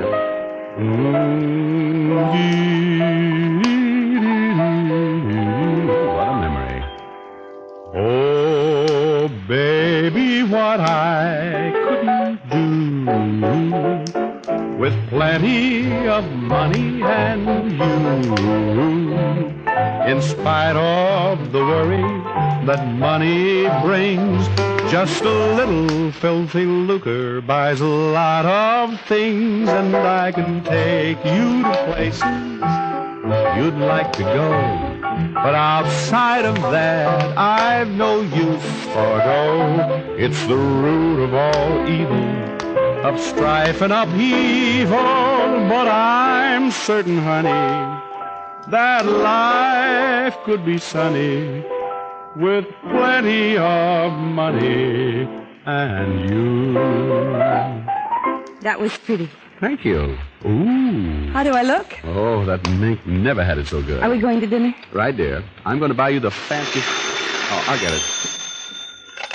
Asher's Mink Farm. Rick, your present just arrived. Oh, I hope you like it, Walt. I don't know how to thank you. Well, it's nothing. I know.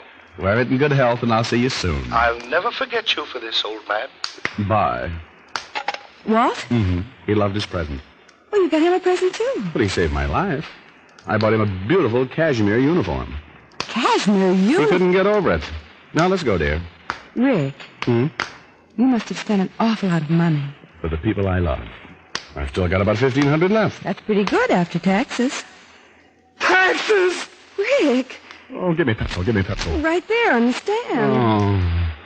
Didn't you take out any withholding? $5,000. $750 cashmere uniform. $27.50 meat stove. Take away. Take away. Take away. Oh! Ricky! I owe the government $1,600.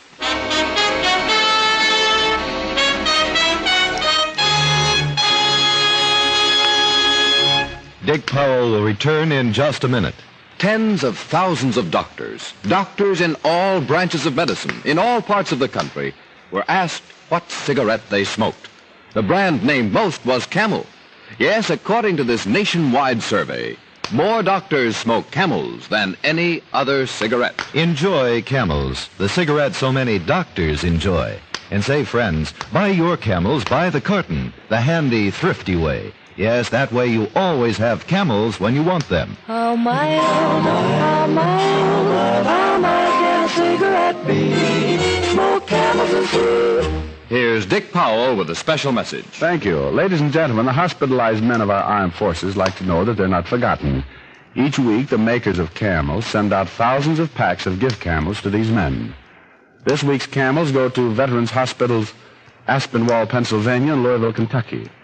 Tinker Air Force Hospital, Oklahoma City, Oklahoma. To all hospitals operated by the Army for U.S. forces in Austria.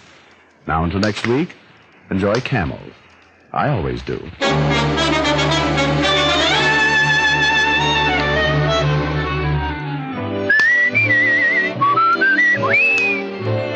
Tonight's transcribed adventure of Richard Diamond was written and directed by Blake Edwards with music by Frank Worth. Virginia Gregg played the part of Helen Asher, and Alan Reed was Lieutenant Levinson. Others in the cast were Howard McNear, Ed Max, Jane Novello, and Joel Samuels. Be sure to listen to another great camel show, Vaughn Monroe and the Camel Caravan, every Saturday night. The bite is out and the pleasure's in when you smoke Prince Albert. The bite's out and the pleasure's in when you pack your pipe with America's largest selling smoking tobacco, Prince Albert. PA's Choice Tobacco is specially treated to ensure against tongue bite. Yes, with Prince Albert, the bite's out and the pleasure's in. And there's more tobacco in the pocket tin. Listen next week for another exciting adventure of Richard Diamond, starring Dick Powell. This is Your FBI. The official broadcast from the files of the FBI follows immediately. Stay tuned. This program came to you from Hollywood. This is the American Broadcasting Company.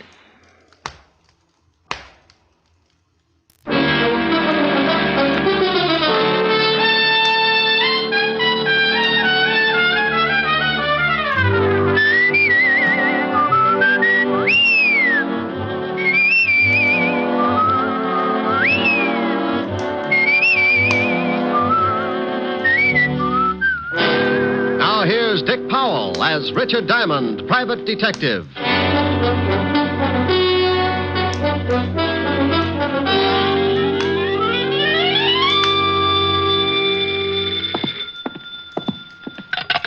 Diamond Detective Agency, a corpse to fit every pocketbook. Rick? Oh, hello, Helen, baby.